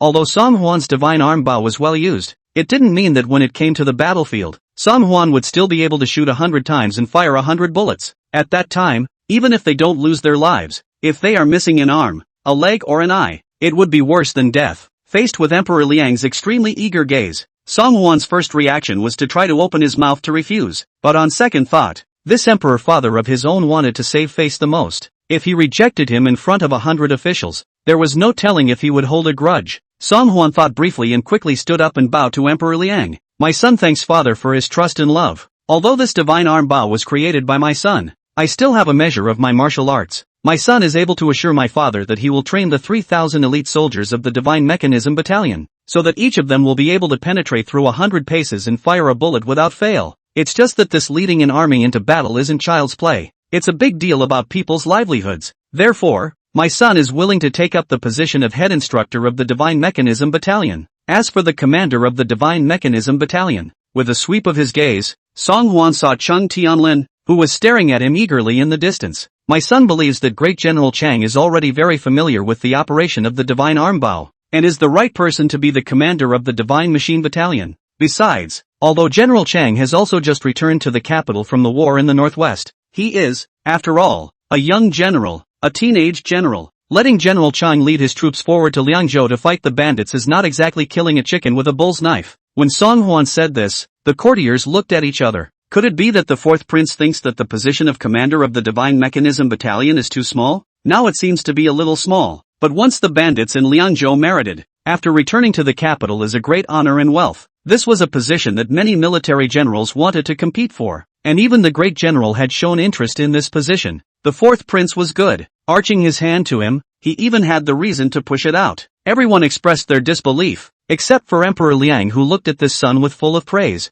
Old for this kid, can correctly set clear their position, and will not be in order to take credit, and then hastily responded to the mission. This responsible and sincere attitude is the rarest among a group of princes. Yes, Emperor Liang did not care about the opinions of his ministers anymore, and immediately made a decision. Then I will appoint Chang Tianlin as the commander of the Divine Mechanism Battalion, and 4th Imperial Son Song Hwan as the instructor of the 3,000 soldiers of the Divine Mechanism Battalion. Within 3 days, the two of you must train a well-trained team. 3 days later, Chang Tianlin will lead the Divine Mechanism Battalion to Liangzhou to fight the bandits. Song Hwan and Chang Tianlin each took a step forward and responded to Emperor Liang. My son obeys the decree. Your humble servant obeys. As an interlude in the reception ceremony, the matter soon passed so far. As the sounds of silk and bamboo singing and dancing gradually resounded, the banquet officially began. However, Song Hwan had already eaten enough just now, and at this moment, facing a table of mountainous delicacies, he felt disheartened. Bypassing the layers of cover, Song Hwan caught a glimpse of a few tables away, where Chang Susu was sitting at the same table as Chang Sun and Chung Tianlin, talking to her mother in a low voice. Thinking back to the ambiguous and passionate scene with Chang Susu in the afternoon in the bedchamber, Song Hwan was still a bit unfulfilled. Although Chang Susu is new to the world, she shows boldness and spontaneity, much to Song Hwan's surprise, worthy of being a tigress with a spirited and brash bone. Even in her boudoir, she is so overwhelming. Thinking of this, Song Hwan's body was agitated and his heart went wild. Coincidentally, Chang Susu turned her head over, and the moment the four eyes met, Song Hwan gave Chang Susu a wink. Want to go for a stroll in the royal garden? Chang Susu read Song Hwan's meaning. Her small face reddened and she quietly nodded. Chapter 131 The White Clothes in the Imperial Gardens. A quarter of an hour later, the Imperial Garden. Song Hwan took Chang Susu's small hand, and the two of them skipped around the lake in the Imperial Garden while whispering. Under the moonlight, Chang Susu's serene cheeks looked even more beautiful. The clear and ghostly moonlight seemed to have gilded her face with a thin veil, and she looked as if she were a fairy descending from the Moon Palace. Only at this moment, this Moon Palace fairy's brows were slightly furrowed, looking as if she was somewhat worried. To be honest, my father and I are a little worried about letting you go work with that simpleton in my family as the head instructor of the Divine Mechanics Battalion. Song Hwan was a bit puzzled. There's nothing to worry about. My brother-in-law is obedient now, and will definitely not make things difficult for me. Chang Tianlin was now obedient to himself, and he would never go west if he was told to go east. Training the Divine Mechanism Battalion with him could be said to be almost an idle job. Nothing to worry about. Chang Susu, however, shook her head somewhat gravely. If it were simply a matter of selecting 3,000 men out of the vanguard army and forming it into the Divine Mechanism Battalion, that would indeed be nothing. It's just that I heard from my father that His Majesty means to sift through the talents of the generals of the three armies. If you are chosen to be under the ministry of the great General Tiger, if it was really as Chung Susu had said, then her worries were not unreasonable. Su Rong had led the army for many years, and each of his men followed him faithfully. But if his Su family army was selected to be in the Divine Opportunity Battalion and suddenly changed its commander, it would definitely not obediently follow orders, especially when facing Song Hwan, a scholarly prince who had never led an army before. They didn't know what kind of trouble would arise. Looking at Chung Susu's slightly wrinkled little nose, Song Hwan grinned and reached out to pinch it. All right, the matter of the Divine Mechanism Camp. Then we'll talk about it after we go to the Divine Mechanism Camp. We've been out on a date for a while. Can we please not bring up these snappy topics? Chang Susu was pinched by Song Hwan's nose in feigned anger. Making a gesture to raise her hand to fight Song Hwan, This hasn't even married me yet, and now you know how to bully me. There's no telling what you'll do to me when you marry me back. Song Hwan pretended to be afraid. Help! The tigress is acting up again. Slipped and slipped, right in the middle of their playfulness. Suddenly, Lan'er, Chang Susu's personal maidservant, approached them. Greetings to the fourth prince. Miss, so you're here. Zhao Qianer, the daughter of the Minister of Rights family, is looking around for you, saying she has something important she wants to ask you. A good date was suddenly interrupted, so Song Hwan was naturally a bit upset. Equally upset, there was also Chang Susu on the side. I love to see her the least. Every time we meet, all we know is to discuss whose son is powerful and whose son is generous. I have nothing to say to her. Go back to her and say you never saw me. Seeing that Chang Susu was a bit impatient, Lan'er stammered. But, Zhao Qianer will be with the lady. If the lady knows that you are running around. Hearing this, Chang Susu's little face dropped down immediately. Mother had repeatedly instructed herself not to run around every time she entered the palace so as not to cause any unnecessary trouble. But Chang Susu really didn't want to see that Zhao Qianer from the bottom of her heart. Seeing Chang Susu in some difficulty, Song Hwan reached out his large hand and gently stroked the back of her head. Go on, don't let your mother-in-law worry. Next time I go out of the palace, we'll go up to the river for a walk and go on a date. Although Chang Susu does not know what this so-called date refers to, but seeing Song Hwan's gentle and smiling enlightenment, Chang Susu couldn't help but feel a warm current surge through her heart. Okay, I'll go then. Eyeing Chang Susu's back as she left, Song Hwan was also ready to continue back to the seat. However, without going far, Song Hwan saw what appeared to be a mass of white-blossomed backs under the rockery opposite the Imperial Garden. Under the reflection of a round of clear moonlight, that back shadow was hazy and blurred, appearing extremely unreal. Even, it looks a little creepy. Song Hwan rubbed his eyes and thought he had misread the situation. It couldn't be that the palace's Qi was too heavy for him to have stumbled upon an apiao. However, Song Hwan fixed his eyes on the white flowery back and it was still there. Seeing that seaweed-like long hair, Song Hwan even felt a chill run straight from the soles of his feet to the sky. It's 100% an afro, and a female ghost who died with a grievance. Although, as the saying goes, the sun is not a monster, but Song Hwan people can travel, and it's not entirely out of the question to meet an apiao in ancient times. Song Hwan pressed down on his wildly beating heart and pulled his legs up and headed in the direction from which he had come. While walking briskly, he was chanting in his mind, "Don't see me, don't see me, don't see me." Although there were shadow guards to keep watch at all times, the shadow guards could only sanction assassins. The shadow guards are not Taoist priests. If it is really Pipio who came to claim his life, the shadow guards can't do anything about it. You can only cuddle with yourself and wait to die. Song Hwan hadn't even gotten outside the Imperial Garden before he felt his shoulder being gently tapped a few times. Fourth Prince! Ah!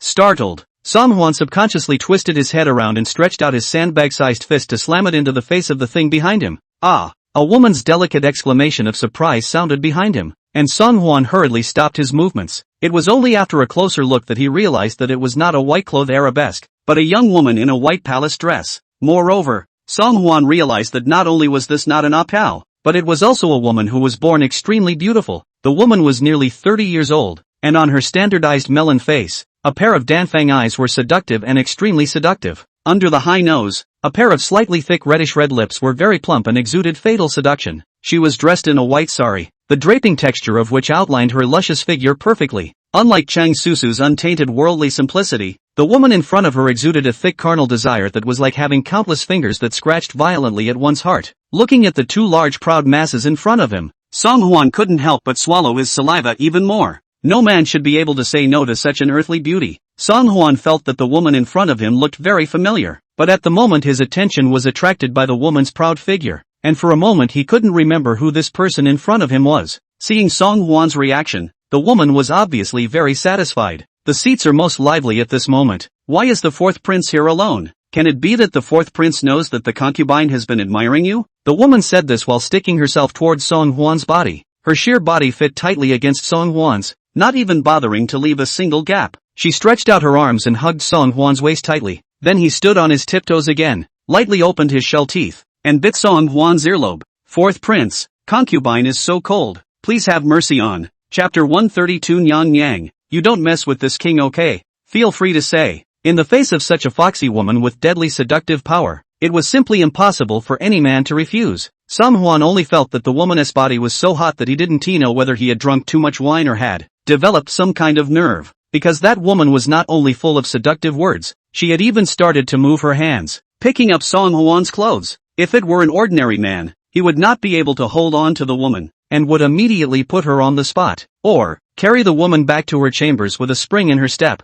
Of course Song Hwan was moved, but Song Hwan still had a trace of sanity left. In a place like the Imperial Garden, a woman like this appeared out of thin air and made such extraordinary moves. Any way you look at it, it feels fishy. Girl, you wake up. Have you been drinking too much? Do you realize what you're doing? Song Hwan struggled to yank the octopus-like woman off his body, wanting to ask her for clarification. However, when Song Hwan refused like this, he didn't expect the woman to become even more excited. She removed Song Hwan's outer shirt with 7 hands while leaving countless thin, numbing marks on Song Hwan's neck. Don't call your concubine a girl. 4th prince, call me mother consort. Nice one. The whole thing is kinda taboo. The moment he heard the woman's words, in a flash of lightning, Song Hwan remembered the woman's identity. Isn't this the most recently favored concubine Cheng? Although a host of royals lived in the palace, the concubines lived in the north side of the palace and the royals lived in the south side of the palace, spaced apart by an imperial garden. The emperors never went to the north, so they rarely met with the concubines. The reason why Song Hwan had an impression of concubine Cheng was that he vaguely remembered that this concubine Cheng had even watched outside with the other concubines during today's match with Cheng Tianlin. It couldn't be that after seeing his superb archery skills today, he was so enamored with himself that he couldn't help himself, could it? Nope. In the middle of the night, alone, the emperor's favorite consort cuddling with the emperor's son. Such a treacherous thing must have been designed by someone in advance. When he reacted to this, Song Hwan hurriedly pulled outward on concubine Cheng's arm. Concubine Cheng, can't you just be your favorite concubine? Don't mess with this king. If my father really finds out, you will surely die. But Song Hwan hadn't finished speaking. He saw the Qing concubine in his arms suddenly tearing her heart out and yelling loudly, "Help! Help! The 4th prince wants to do something wrong. Come and save this palace." As soon as concubine Qing's words fell, the darkened imperial garden burst into flames. Under the leadership of Wang Qingnan, the leader of the imperial guards, soon Song Hwan and Qing concubine were surrounded by imperial guards holding torches. 4th prince, I didn't expect you to be such a person. Today, His Majesty is hosting a banquet for his ministers, and you have once again insulted the concubines, degrading human morals. Don't take down the 4th prince yet. At Wang Qingnan's command, the imperial guards hooted and hollered and pulled out their long swords, which were about to come forward to apprehend Song Hwan. Unbridled, Song Hwan was as cold as ice and frost. His eyes seemed to contain 1,000 years of cold ice as he glared coldly at Wang Qingnan. Although it was only 2 words that were not too loud in volume, it shocked Wang Qingnan and a group of imperial guards on the spot. Wang Qingnan hadn't expected that a prince who had never gone into battle to kill an enemy would exude such a stern aura. It is too intimidating to come forward. Looking at concubine Qing, who had suddenly appeared in the imperial garden and thrown herself into the arms of the imperial guards, and then looking at these imperial guards, who had appeared in less than 10 seconds, Song Hwan could now be certain of one thing. What happened tonight was a complete invitation to a setup. It seems that lately, he has become so popular that some people can't sit still and are starting to move. Just as Wang Qingnan led a group of imperial guards and surrounded Song Hwan, a bright yellow mass of regalia slowly appeared in the distance as the fire flared up. It turned out that the commotion in the imperial garden was too great, startling Emperor Liang, who was far away in the Hall of Supreme Harmony, as well as a group of courtiers. Seeing the disheveled Song Hwan in the imperial garden, and the fragrant shoulders half exposed, hair scattered, and terrified concubine Qing on the side, Emperor Liang instantly frowned. Concubine Qing, what's going on? Concubine Qing raised her hand and wiped her tears, looking pitiful and seemingly endlessly aggrieved. However, she was flushed and trembling. I don't know if it was because of the great shock, but she couldn't say a word. Eunuch Shui Hai saw the situation, has already secretly sent a small eunuch to ask the eunuch to come. Only when concubine Chang was unable to say anything, did Emperor Liang once again turn his gaze to Song Hwan, who was on the sidelines. Old 4, you say, what's going on? Song Hwan also wanted to know what was going on. Seeing that Emperor Liang's attitude towards himself was still moderate, Song Hwan took a quick look and replied, back to father. My son drank some wine during the banquet and originally wanted to hang out in the imperial garden to sober up, and it turned out to be an unfortunate coincidence that I ran into concubine Chang. My son has done nothing. Is that really true? Wang Qingnan made a sarcastic remark towards Song Hwan and followed by saluting Emperor Liang. Your Majesty, I was on patrol in the palace when I suddenly heard Lady Qing concubine's cries for help, so I brought the imperial guards here quickly. When my humble servant arrived, Empress Qing was struggling violently and seemed to be in considerable shock, and the 4th prince is holding on to concubine Chang and not letting go of her hand, but also while dragging her toward the wigwam in the imperial garden, wanting to do something untoward. Put your mother's ass on the line. Song Huan was annoyed in his heart and interrupted Wang Qingnan with a bite. A bunch of nonsense. Which one of your eyes saw that this king wanted to do something wrong? Still saying that this king is lusting for misbehavior. It's clearly that this woman is lusting for misbehavior, and she has to stick it to this king's body. Right. Once Song Huan said this, the crowd of ministers on the sidelines exchanged pleasantries. No way? I've heard that concubine Chang is virtuous and virtuous, quite like the Empress Mother. But the Empress Mother highly recommended her to His Majesty. Yes. Besides, concubine Chang is in full favor now, so why would she risk losing her head to seduce the fourth prince? If you ask me, it's clearly that the fourth prince has recently been reused by His Majesty and has gotten a little carried away, going so far as to even dare to get his hands on His Majesty's woman. I believe in the fourth prince's character. How smart is the fourth prince? He wouldn't make such a low-level mistake. The ministers understand that for a king like Emperor Liang who cares about his face, this kind of scandal in the palace is what he hates the most, especially today, when a banquet was set up, and in the presence of the ministers, his own son and his favored consort actually got together. This, undoubtedly, ruthlessly poked at Emperor Liang's pain point. Song Huan's mind went blank, and facing the Liang emperor whose face was gradually turning ugly, Song Huan was suddenly struck by an idea. That's right, father. My son has a way to prove his innocence. You can check the surveillance. Chapter 133. You can check the surveillance. Checking the surveillance? Emperor Liang froze at his words, though he did believe in this son from the bottom of his heart. But now that the ministers were all present, if he unconditionally trusted Lao Si, he would inevitably fall foul of people who would say that as an emperor. His selfishness was too obvious. It's just as well that Lao Si isn't in a hurry to incriminate himself at such a critical juncture. I can't believe that I have the leisure to joke and say such words that are unintelligible to the onlookers. This is not nonsense. Thinking about this, Emperor Liang had an even bigger headache. Senior, stop it. Song Huan showed his teeth and smiled. Father, my son really didn't make a scene. Although there are no electronic eyes in Daliang today, don't forget that there are eyes above my son's head that exist at all times. With that, Song Huan reached out his hand and pointed at the dark night sky above his head. The courtiers were all puzzled when they saw Song Huan's reaction. It couldn't be that the fourth prince is desperate and wants to ask the emperor's heaven and earth to be his witness, could it? This is too metaphysical. Who would know? However, Emperor Liang read Song Huan's intended meaning at the first moment. This brat, at this critical moment, his mind is turning quite fast. Aren't there shadow guards everywhere, responsible for guarding the safety of themselves and this brat at all times? It was only that the shadow guards were extremely hidden, and unusual people simply didn't have the chance to see what the shadow guards looked like. Unless it is a critical situation of life and death, or the master's call, the shadow guards will never show up easily. However, they were always on guard in the shadows, so the scene that had just occurred was most clear to the shadow guards. At Emperor Liang's behest, Song Huan pulled out his token and summoned into the night sky. Where is Hua Qi? My subordinate, Hua Qi, pays homage to His Majesty and to the fourth prince. The man who appeared silently in the darkness of the night caused everyone present to be startled. Seeing the man kneeling at Song Huan's feet, clad in a black hood like a ghost, the crowd stared curiously. Is this the legendary shadow guard who comes and goes without leaving a trace? I had thought that guards like the shadow guards, who left no traces and were highly skilled in martial arts, would only have appeared in rumors. After all, other than the master that the shadow guard served, the rest of the people who had seen the shadow guard should have all been killed without exception. Seeing a shadow is not quite the rarest of things. What shocked the courtiers even more was this. This shadow guard, rumored to be exclusively for the emperor's dispatch, would be so obedient to the fourth prince's orders. It seems that the fourth prince's real power is much greater than everyone imagined. Seeing Hua Qi appear, Song Huan and Emperor Liang's hearts calmed down quite a bit. Servant Hua, have you seen all of the fourth prince's movements just now? Back to your majesty. My subordinate has been guarding the fourth prince's safety in the shadows, and has seen the fourth prince's movements very clearly. Then the question I asked you, you must answer truthfully. When the fourth prince arrived at the imperial garden, did he ever do anything? Back to your majesty. After the fourth prince came to the imperial garden, he just took a stroll by the lake and didn't do anything else.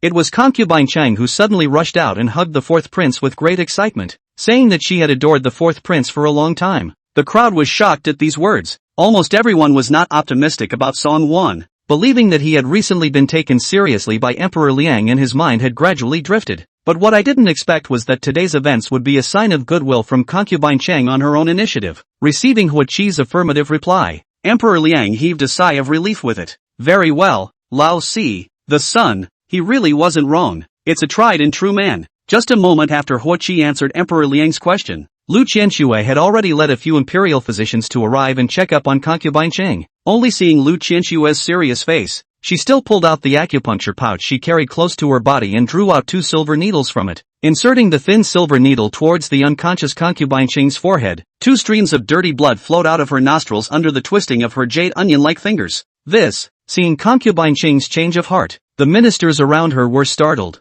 Emperor Liang, in particular, furrowed his brows fiercely. What's this about? Lu Qianxue didn't say anything, but continued to nervously twist the silver needle. Perhaps sensing that 2 were not enough, Lu Qianxue pulled out 2 more and inserted them into concubine Qing's body. Under the simultaneous effect of Lu Qianxue's 4 silver needles, sticky, blackened, dirty blood also flowed out of concubine Qing's ear holes and the corners of her mouth. The originally white concubine Qing, at this moment, under the stained blood, looked more and more creepy and horrible, but as the dirty blood flowed out, concubine Qing's originally reddened body gradually returned to normal. Finally, seeing that the tainted blood had all been forced out more or less, Lu Qianxue then withdrew the silver needle and reported to Emperor Liang, "Your Majesty, concubine Qing, this is a sign of poisoning. Someone has given Queen concubine Qing the extreme pleasure harmonizing powder in advance. That's why the queen had trouble holding herself together and did something out of the ordinary." Hearing Lu Qianxue's words, some more ministers secretly murmured behind their backs. The shadow guard said that it was Lady Qing who took the initiative just now. Could it be that the 4th prince poisoned concubine Qing first so that he could do something untoward? It's possible. This way, once it's discovered, the 4th prince can also put all the fault on Empress Qing concubine's shoulders. Aren't the shadow guards just watching from the shadows? By doing this, the 4th prince can still fool the shadow guards and make them think that all of this is also on Lady Qing's own initiative. Such a meticulous mind, when it really can't be seen. The 4th prince has really planned this matter seamlessly in order to get concubine Chang Na. TSK, not necessarily. The harem is lonely and cold, so maybe it's really a long night of sleep for concubine Qing. Shoo, keep your voice down. Don't let His Majesty hear you. Don't you want your head? Hey, that's all I said. And that's all you heard. I didn't mean any great disrespect to His Majesty. In the midst of all the whispers, suddenly, Qing concubine's little maid, Qin Yu, suddenly rushed out from the crowd and knelt at Song Huan's feet, crying and wailing. While crying and wailing, he also kowtowed to Song Huan quickly, as if he was already scared to death of Song Huan. "Your Highness the 4th prince, the slave girl really can't take it anymore. The slave girl listened to your words and has already drugged Lady Concubine Qing in advance, but Empress Qing Concubine has been so kind to the slave girl. The slave girl just can't stand this condemnation of her conscience, much less to see the innocence of the queen defiled. Now, the slave girl has no choice but to die to show her will, which is also worthy of Empress Qing Concubine." After saying that, Qin Yu suddenly climbed up and slammed her head towards the boulder by the lake. Boo! A shocking scarlet color was instantly left on the boulder, only to see Qin Yu not moving at all, her empty eyes wide open and her face grimacing as she collapsed beside the boulder. Chapter 134 Auric Acacia Scattering. Boom! Looking at Qin Yu, who had died a heroic and tragic death, the crowd around him had their mouths half open in disbelief. It seemed like he couldn't believe what he had just seen. A small courtesan could not bear the condemnation of conscience, and died with a hateful feeling of regret for her master. How magnificent! Compared to Qin Yu's tragic death, the truth she spat out before she died was even more shocking. Never would have thought that it was really planned by the 4th prince. Heavens! I had thought that the 4th prince was an honest and generous prince, but it turned out that he had done such treasonous and obscene things to mess up the harem, to go so far as to drug concubine Chang. So shameless. Does he still have His Majesty in his eyes? Does he have any respect for human decency? With Qin Yu's death, 2 other small eunuchs took a step forward and tremblingly knelt in front of Emperor Liang. Kai, Your Majesty, it's not once or twice now that the 4th prince has filthily disrupted the harem. Earlier today, the lackeys also saw with their own eyes the 4th prince disregarding Miss Chang's repeated struggles, forcefully pulling Miss Chang inside her bedchamber, not knowing what to do. After saying that, the 2 little eunuchs even raised their heads and begged for mercy from Song Huan in a million panic. Your Highness, the minions just can't stand to watch. Even if you were to kill the slave would still have the guts to tell the truth. The 4th prince, in broad daylight, brought his fiancée into his bedchamber by force. What else is there to do? Under the identification of the 2 little eunuchs, the group of ministers finally turned from whispering to stern reprimands. All the princes live in the palace, and the 4th prince is the only one who has been repeatedly rumored to have scandals. It's definitely the 4th prince's problem.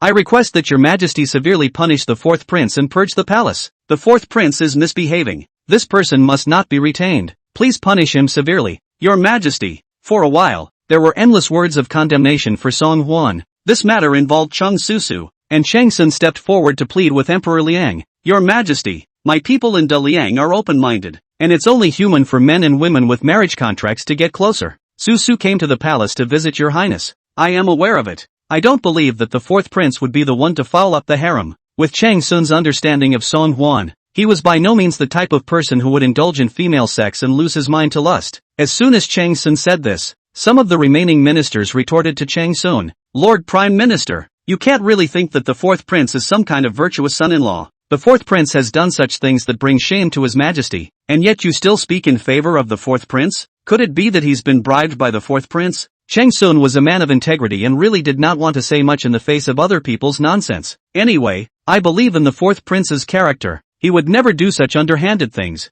Amidst the boisterous murmurings of the courtiers, only 3 of them were stony-faced and did not make a sound. 1. The Shangwan Yi, who was hidden behind the group of ministers. Only a hidden smile reflected in his slender eyes. The evidence is there for all to see. The affair between the prince and his concubines was the most talked about scandal. Emperor Liang was also so good at saving face. Once this matter came out, the fourth prince couldn't find any opportunity to testify against himself, and could only admit to his fate. This fourth prince is still too young and naive. Do you really think that you can drive yourself away by using a little unorthodox trick? It's too easy to think. The other one with an expressionless face was Emperor Liang, who was standing on the side. In all fairness, he was willing to trust this son of his. Lao Si was not a womanizer, and from what he knew of him, he had never been very close to women. It's just that there are so many eyes on him now, and so much evidence pointing straight at him. If he couldn't find a way to testify against himself, it would be hard to convince the public if he just let him off the hook. As an emperor, even in the face of his own son, he could not easily forgive.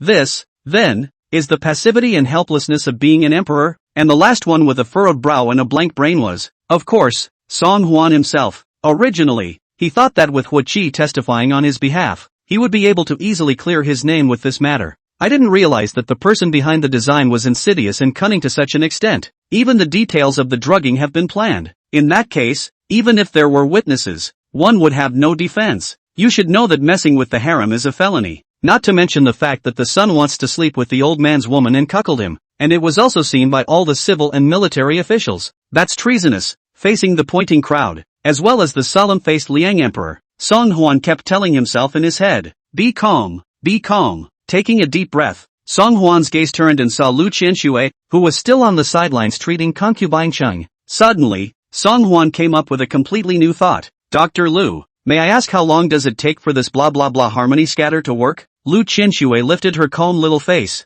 Your Highness, you're asking about the Extreme Bliss Harmony Scatter. The production of this Extreme Bliss Harmony Scatter is extremely complex, requiring 36 flavors of rare medicines that are ground into an extremely fine powder before being allowed to be consumed. And, to make it work, it needs to be supplemented with silver needles. The time of the needle must be exactly the same as the time of the medicine, and the effect of the medicine will not take effect until half an hour has elapsed. Hearing Lu Qianxue's explanation, Song Huan's eyes lit up. The method of using this Extreme Bliss Harmony Scatter is so complicated. How could Qin Yu, a mere palace maid, be able to both drug and needle people? And most of the concubines were also at the banquet half an hour ago. How is it possible for a palace maid to administer needles to concubine Qing without realizing it? The one who drugged Empress Qing concubine just now must not be the Qin Yu from earlier. Hearing this reasonable explanation from Song Huan, Emperor Liang's serious face finally showed a hint of relief. Nice. It seems that someone is deliberately making trouble from this and stirring up trouble. Come on, man. At Emperor Liang's command, Wang Qingnan, the commander of the Imperial Forestry Army, immediately stepped forward.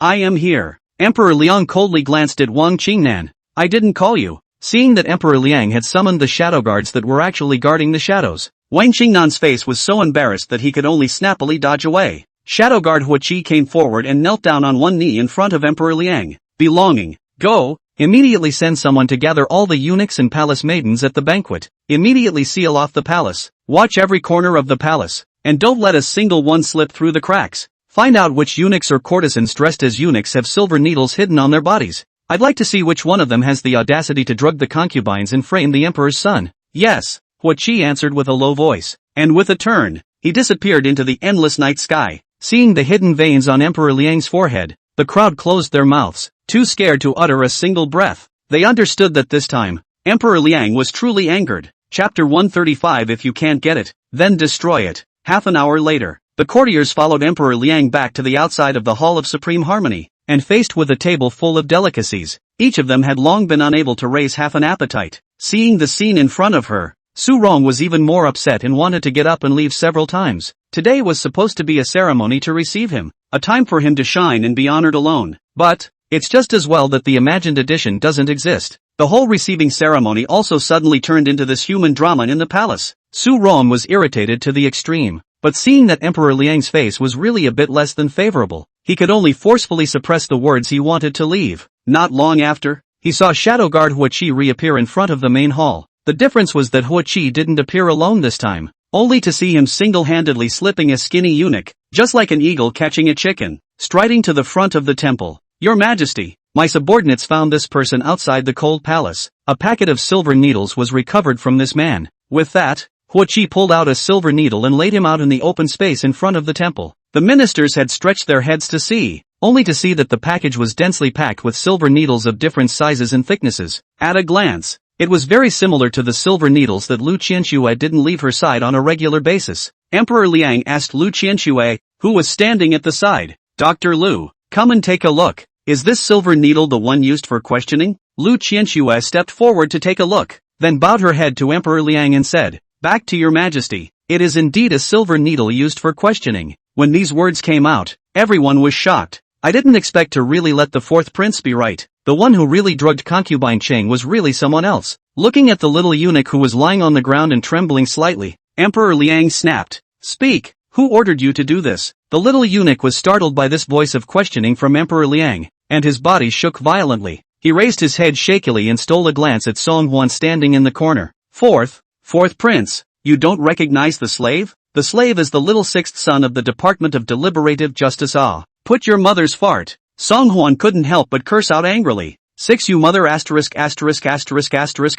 Your ing voice is thick as a batch. How dare you impersonate a eunuch and deceive my father?" The Grand Eunuch Shui Hai sniffed and also walked up to scrutinize the little eunuch's face. "You're from the Department of Prudence? Do you know who the head of the eunuchs of the Department of Deliberative Justice is?" The eunuch who called himself Sialuzi hung his head in panic and hurriedly searched for excuses in his mind. Minion has just joined the palace not long ago. Not yet familiar with such poor acting. Not to mention Emperor Liang couldn't stand to watch. Even the rest of the group of courtiers couldn't stand it anymore. Where did the hairy thieves come from? How dare they pretend to be eunuchs and blend into the palace? The guts are too big. That's right. How dare you even dare to frame the fourth prince? How audacious. It's a good thing that your Majesty is wise and honorable. Otherwise the fourth prince's reputation would have been ruined by this man. Strictly investigate. It must be investigated. Seeing that Song Huan has been cleared of suspicion, a group of courtiers seemed to be blown by the strong wind of the wall grass, and instantly changed their tone of voice. Emperor Liang waved his hand,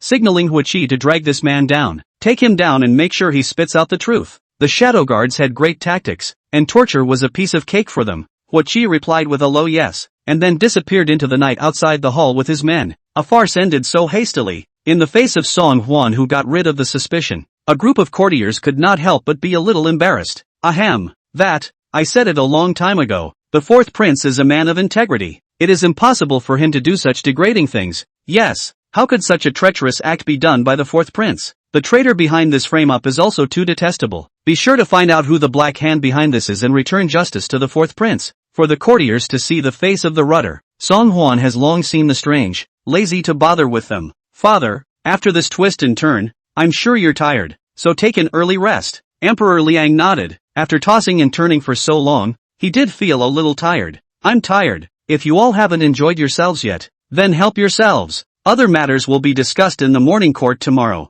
As soon as Emperor Liang left, a group of courtiers naturally had no meaning and had to disperse in groups of 3 or 5. Several officials from the Ministry of Military Affairs flocked to Su Rong's side and opened their mouths to congratulate him. However, Su Rong's gaze had been closely following the departing Shang Wanyi.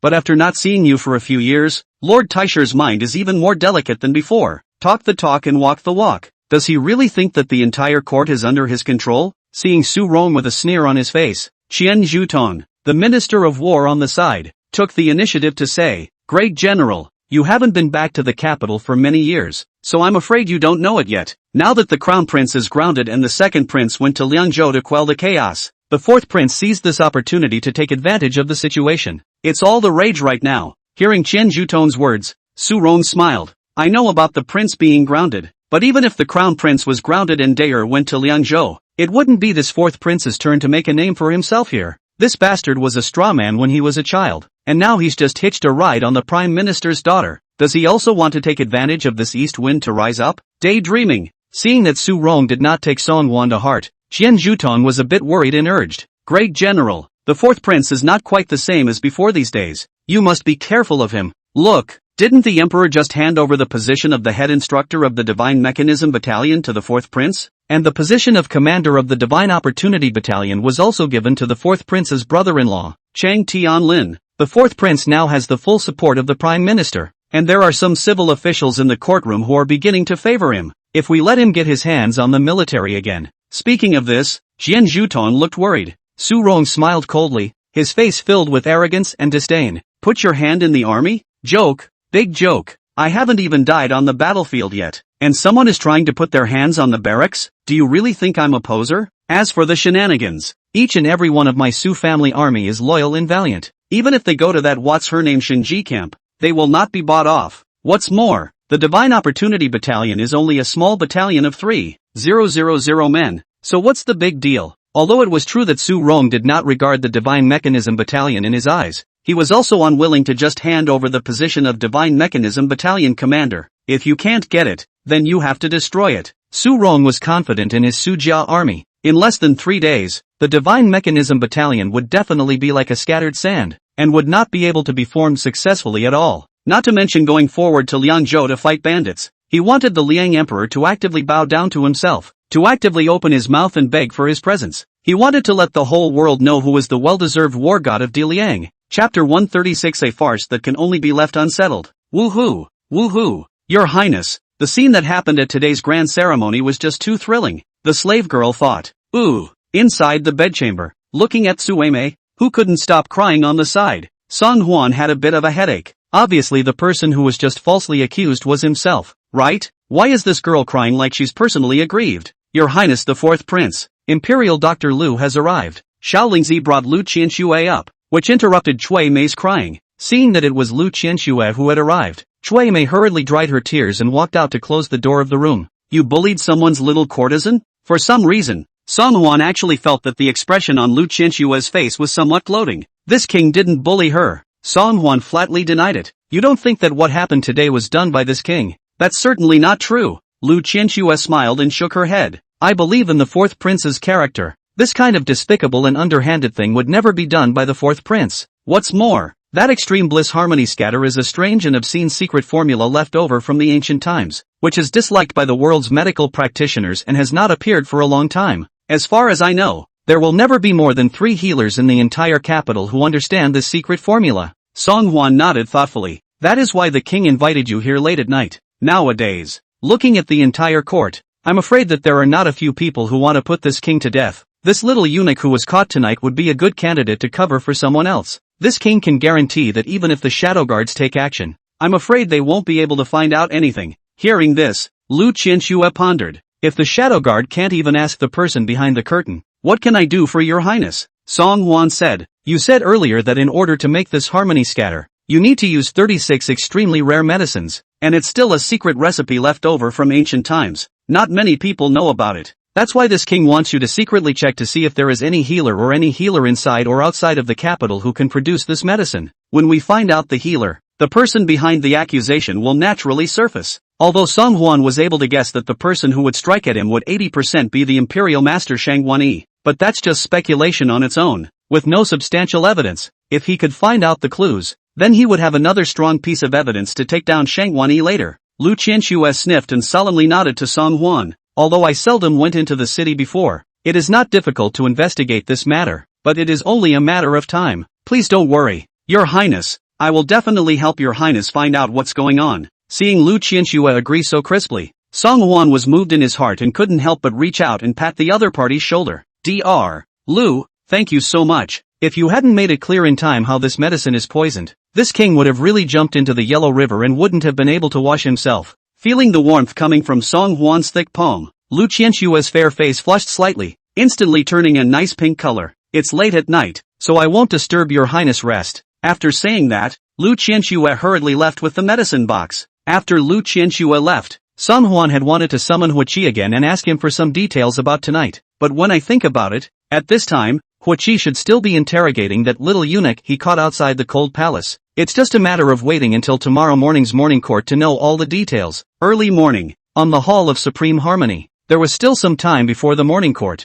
and a group of courtiers had already come early. The crowd is still interested and happy to talk about what happened last night. After all, ever since the crown prince had been grounded, there had been a succession of major events in the courtroom. First, the Ministry of Revenue was completely purged, followed by the Delizi, the Ministry of Appointments, the Ministry of Justice, and the Kaifeng Palace being completely replaced. Not only that, the fourth prince also seemed like a different person, very different from before, especially since last night's incident not only involved the fourth prince, but also the emperor's concubines. The courtiers naturally talked about such heavenly family scandals with eagerness, but, at best, they dared to whisper. Seeing Song Hwan come inside the Hall of Supreme Harmony, the people stopped talking and did not dare to say another word. The third prince Song Liang came inside the hall with Song Hwan, and seeing the courtiers' look of reticence, he did not feel a little amused. Fourth brother, did you see the faces of those ministers? Be as terrified as you want. Don't look at them chewing the cud behind your back, but in front of you,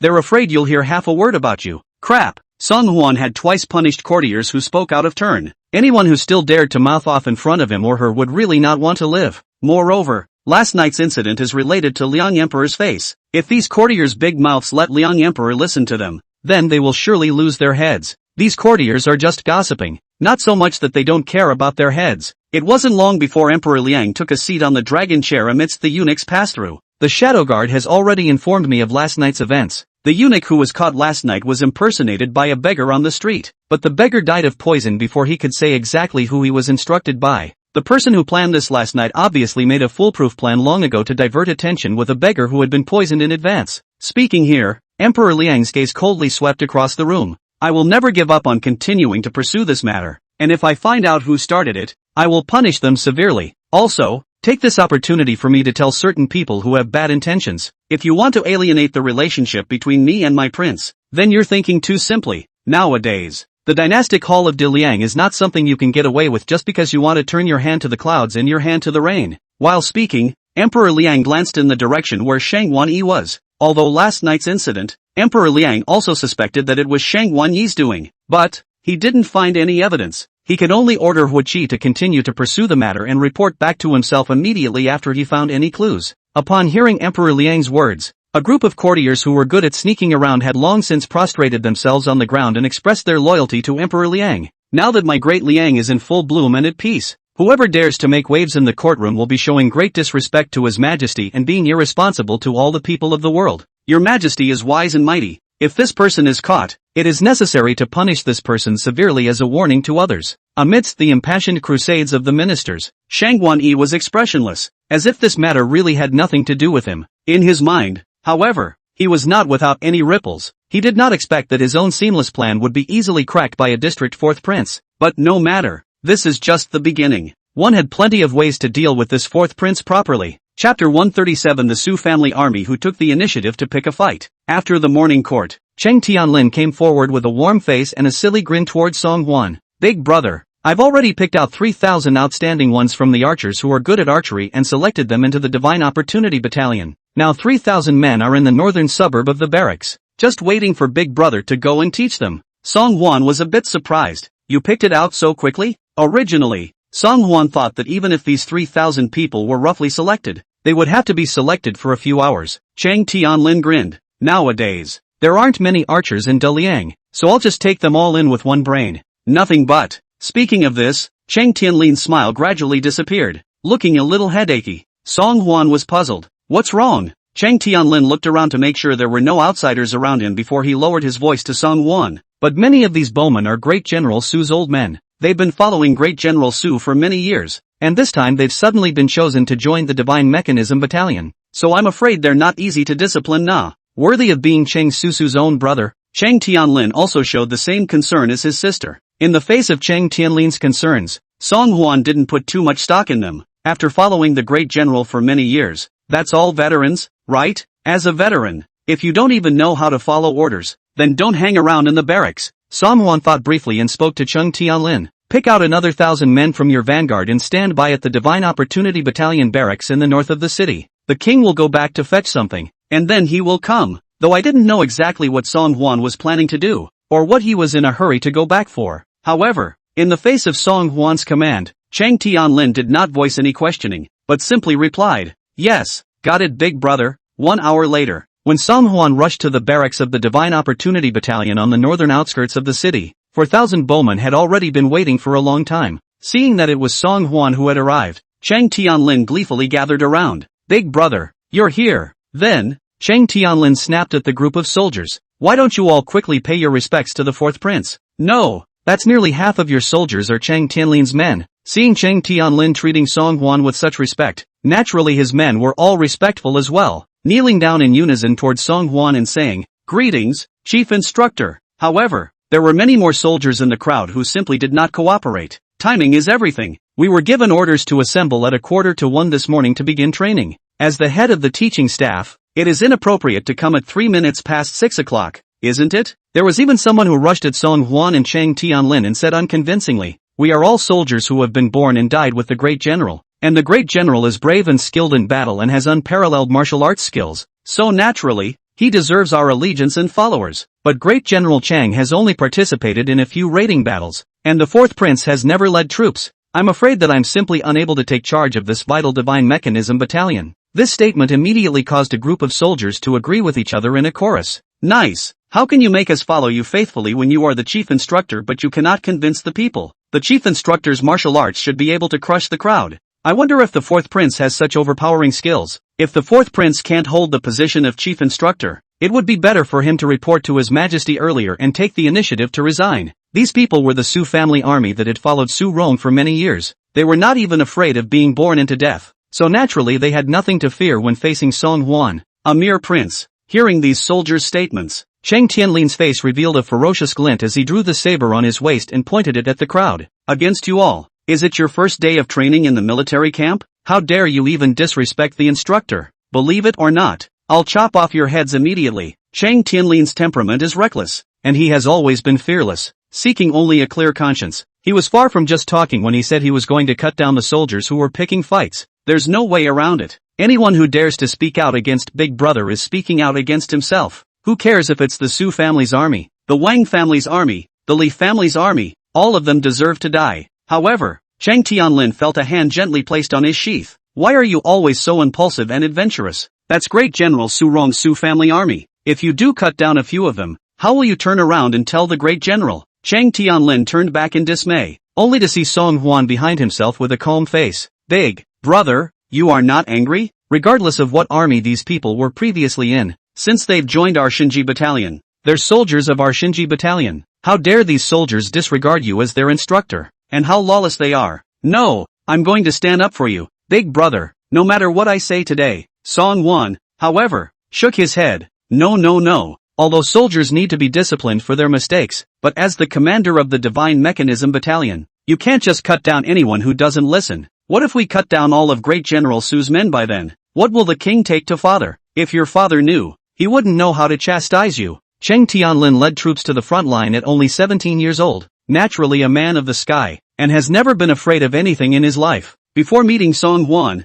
Chang Tianlin had only been afraid of two people in his life. One is her own sister, the feisty, short-tempered tigress, Chang Susu. The other one is the unruffled, acting with a straight face, his own father, Chang Sun. Seeing that Song Hwan had brought out his own father, Chang Tianlin instantly looked like a frosted eggplant, somewhat bereft. But, Chang Tianlin really couldn't swallow this bad anger without severely punishing these rowdy soldiers. The Su family army had long heard of Chang Tianlin's fiery temper, and the only person who had any qualms about causing trouble in the Divine Opportunity Camp today was this new commander who couldn't move without chopping people up. I didn't expect to see today, although this new commander is powerful, but the fourth prince is actually really the legendary strawman character. Seeing such a stance, the crowd became even more furious. The fourth prince is dilly-dallying like this. I'm afraid that he really doesn't have any real skills to hand over to us. If you take the initiative to explain it to His Majesty may not yet chastise you, but if we, the pawns, were to go and say it,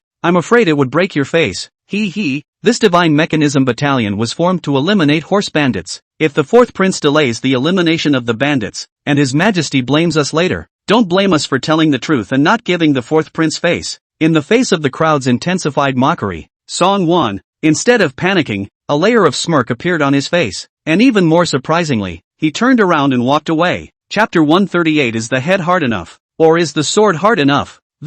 Everyone didn't expect that Song Won didn't get angry on the one hand and didn't let Cheng Tianlin stand up for himself on the other. Instead, they just turned around and left. It had to be said that this wave of operation was really too unexpected, making the crowd present immediately look dumbfounded. Cheng Tianlin's eyes were even about to fall out.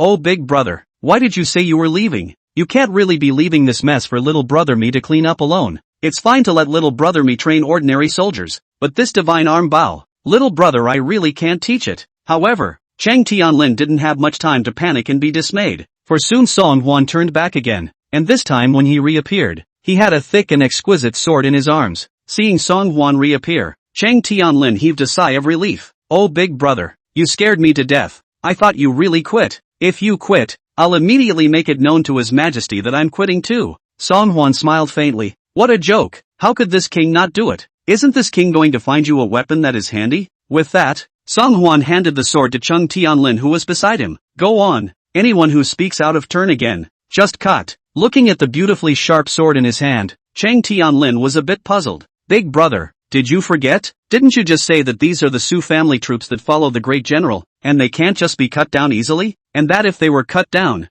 not only would they have no way to answer to His Majesty, but they would also be scolded by my father. Song Huan nodded and replied with a wink. That's right, this king did say that. Cheng Tianlin was even more puzzled. So how come you're letting my little brother cut me down again now? Song Huan pointed at the sword in Cheng Tianlin's hand and said in a shocking voice, because this sword is different from the one you have. You cut someone with your own sword, and any consequences that result will have to be borne by you and me. But this sword is the sword that was born and died with my father, the sword that was given by the emperor. The sight of this sword is like the presence of my father. Whoever dares to clamor in front of you and me again, then they will be beheaded immediately with my father's imperial sword. If one doesn't obey, then kill one. 10 disobey, then kill 10. This king would like to see if their heads are hard enough or my father's sword is hard enough. The volume of Song Huan's voice wasn't too small, and it spread to every corner of the schoolyard, allowing all 4,000 soldiers present to hear it clearly. Hearing that this sword was actually a sword bestowed by Emperor Liang, a hint of panic finally showed on the faces of the people,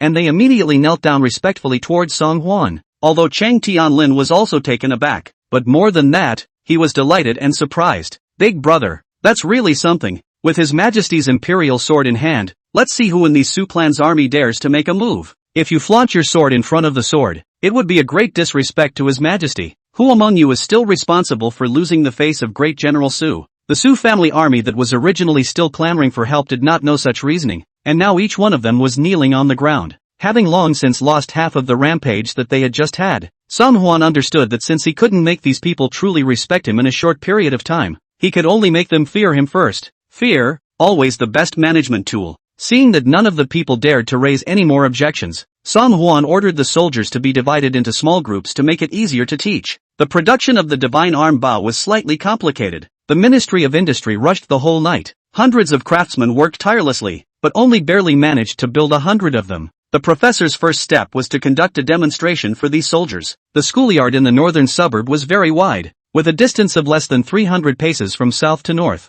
Song Huan ordered the men to set up targets in the northernmost part of the schoolyard, while he stood in the southernmost part of the schoolyard, aiming towards the targets 300 paces away. All of you are from Bao soldiers, so you should be very familiar with how to use a bow and arrow. The God's arm bow has the same basic principles as a bow and arrow, except that the God's arm bow is shorter, thicker, and therefore heavier. So when using the God's arm bow, you don't lift it too high as you would with a normal bow and arrow, but you should raise your wrist slightly. Before Song Huan's words even fell, some soldiers in the crowd whispered and grew impatient. It's just a broken bow and arrow. Who doesn't know any better? It's no fun that this needs to be taught in a big way too. But, just as this person was in the middle of his words, he felt a coldness in his neck. Immediately afterward, the man only felt the sky spinning in front of him and his vision blurred. No good. How the head fell off. The soldiers were listening to Song Huan's explanation with interest when they suddenly heard a strange noise behind them. It was only when he turned his head that he realized that it was actually Cheng Tianlin who had chopped off the head of the soldier who had just talked nonsense. Looking at the mess all over the ground, the crowd collectively sucked in a breath of cool air. This great General Chang is really reckless.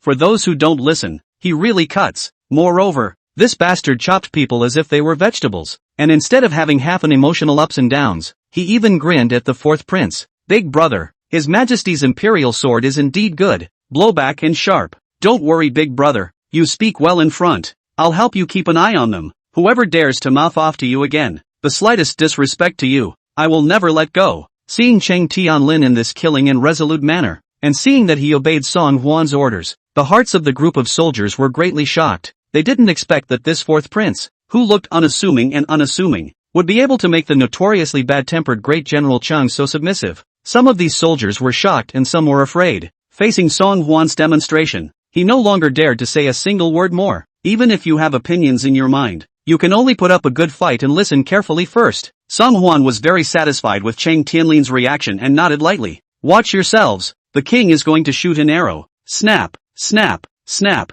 Song Huan took a deep breath, slowly raised his right hand, and shot his bow and arrow empty toward the target 300 paces away. Seeing that Song Huan and the target were so far apart, and he was still able to hit all the 10 rings with his arrows, a part of the soldiers could no longer help but clap their hands and scream, "Yes, good archery, instructor! I didn't expect the power of this divine arm bow to be so great. It's truly an eye-opener for us." The rest of the Su clan's army didn't say much, but they couldn't help but be a little surprised when they looked Song Huan's archery skills in the eye. People couldn't look like people, and the fourth prince didn't look like he had amazing arm strength. However, his archery skills easily defeated many people present. Only after doing so did Song Huan look solemnly at the crowd. The king will only shoot once, and after this demonstration, it's up to you. Anyone who has done something wrong, immediately get out of the barracks for this king, go back home, and never join the army again. Chapter 139, A System of Rewards and Punishments. What? You're never allowed to join the army? Hearing Song Huan's words, the crowd was shocked and dismayed. Most of these soldiers came from poor families, and they had neither the potential to make a career as an official nor the skills to make a fortune in business. So coming to the barracks to become soldiers and fight for their country became their only chance to make a name for themselves. Especially after this great defeat of Bei Yuan, they all turned into veteran generals who had made great achievements. With this life of war, work back home, marry a beautiful daughter-in-law, share a piece of fertile land,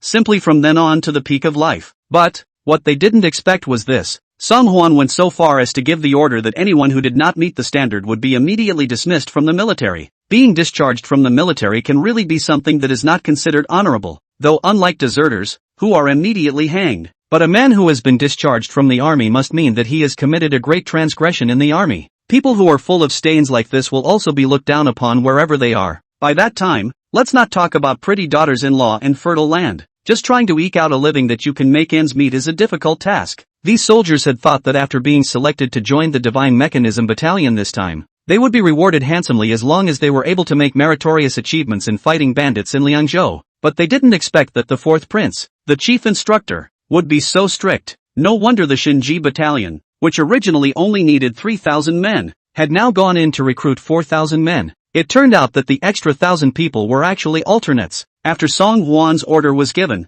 the soldiers who had been listening attentively to the lecture were all overjoyed. Although they did not have the certainty that they would be able to shoot the arrows as well as the fourth prince, it was not that difficult to successfully shoot the arrows out according to what the fourth prince had exchanged. But the soldiers who had just deserted had already been dumbfounded. Just now, his mind was filled with contempt and dissatisfaction towards the fourth prince, and naturally, he was extremely disdainful of what he was teaching. However, they did not expect that the fourth prince would not show any mercy at all, and that the first round of screening would be so harsh. 1 hour later, there were originally 3,000 officially selected soldiers in the Divine Mechanism Battalion, but under Song Huan's first round of screening, he had surprisingly screened out as many as 500. Big brother, 500 people were sifted out in the first round. If we go through a few more rounds of screening, will there not be enough people? Looking at Cheng Tianlin, who had a saddened face, Song Huan showed an attitude of indifference. No, besides, even if there aren't enough people, what the king wants is one that's better than one that's not. Even if there are only the last 500, or even 100, in this Divine Mechanism Battalion,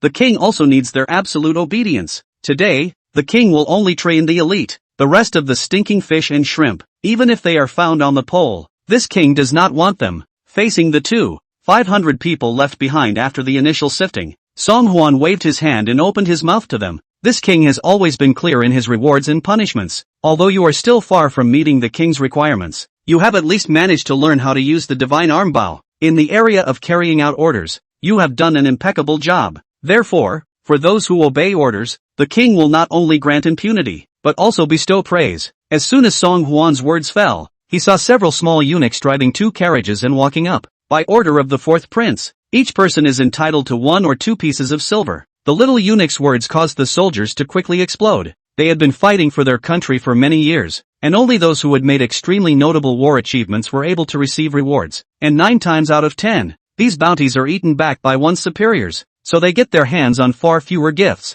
They never dreamed that they would receive a huge sum of 1 or 2 silver pieces for merely obeying the 4th prince's order. For a while, the soldiers in the schoolyard boiled over. Kowtow to the 4th prince's grace. We will definitely obey the 4th prince to the end. If the 4th prince tells us to go east, we will never dare to go west. We learn fast. That's not because the 4th prince taught us well. That's right. Whoever dares to question the 4th prince's archery skills again in the future, will be the first to disobey. Among the soldiers who came to collect the reward, there were not only Cheng Tianlin's men, but also many of Su Rong's followers. They changed their arrogant and disdainful appearance just now, holding the 1 or 2 pieces of silver issued by the little eunuch in their hands, and also disappeared to be grateful to Song Huan. It couldn't be helped. The 4th prince was giving too much, although he followed great General Su into death, but for so many years, he seldom got any substantial reward. At best, some verbal praise, but this 4th prince's offer was surprisingly so generous. The first round of rewards, to give a full 1 or 2 silver. You should know that in today's Daliang,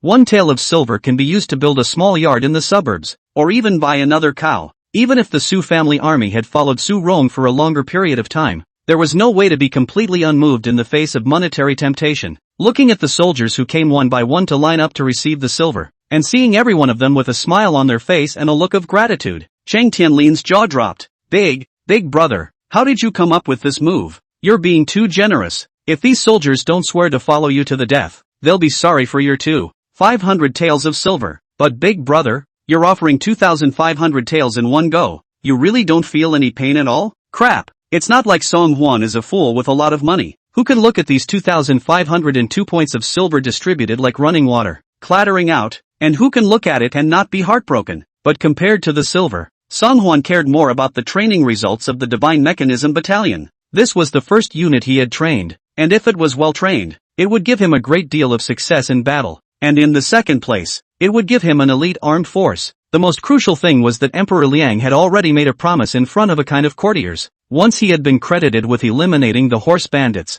he would be named Prince Rong. Once he was named Prince Rong, then he himself would have thrown off Song De and Song Liang by a few blocks in terms of status. It's the equivalent of being hundreds of steps ahead on this road to the throne. With such benefits, a mere few thousand taels of silver would not be in Song Huan's eyes. Thinking of this, Song Huan immediately gathered all the soldiers together. Very well, next will be the king's second round of screening. This king will give you 1 hour to practice, and after 1 hour, the captain of each team will conduct the examination. If you can hit the target with 5 out of 10 shots, you can pass the second round of screening. Song Huan's words were like a strong heart needle, making the group of soldiers' blood boil once again. All that is required is to hit the target, not even the 10 ring. Doesn't this just have hands? The soldiers changed their previous hangdog attitudes, and they all shook their fists and jumped into action. Chapter 140 The Great General with Unique Taste. 2 hours later. I don't know if it was under the effect of the ability of the banknotes, or if these soldiers from Bao soldiers were already good at archery. The second round of screening sifted out just over 200 people. Those soldiers who were sifted out were all as if they were bereaved dogs who had lost a battle,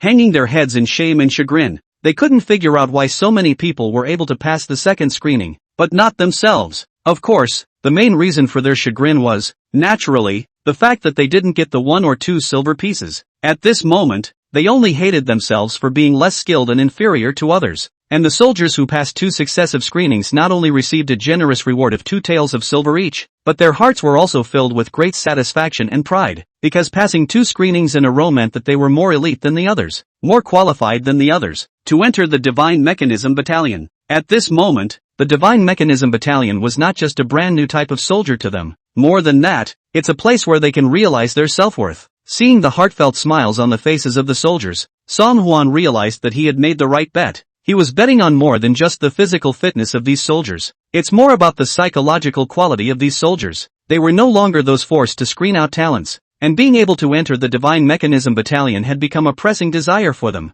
Song Huan knew that the only way to fully mobilize them was to make the Divine Mechanism Battalion their desire. Seeing that it had only been a short morning, Some of the soldiers had already changed from their initial contempt and disdain to urgency and anxiety. Chang Tianlin's admiration for Song Huan was like the waves of the river, which continued unceasingly. Big brother, you are truly divine. To be honest, every Bao soldier who can be screened into the Divine Mechanism Battalion is a veteran. They've been soldiers for so long that they've long since put life and death at risk. Even little brother myself is not sufficiently confident that I can get these old greasers to do my bidding. I didn't realize, big brother, that you, a man who has never led an army into battle, could tame these old farts into submission. And it's only been 2 short hours of work, and they've made tremendous progress in their technique of using the God's arm Bao. From being clueless 2 hours ago to being able to hit half of them, it's just skyrocketed. I can't see that silver can actually be so useful. Song Huan smiled and replied, the role of silver is only half at best. When it comes to this second round of screening, it's not just the 1 or 2 pieces of silver that will really start to attract them.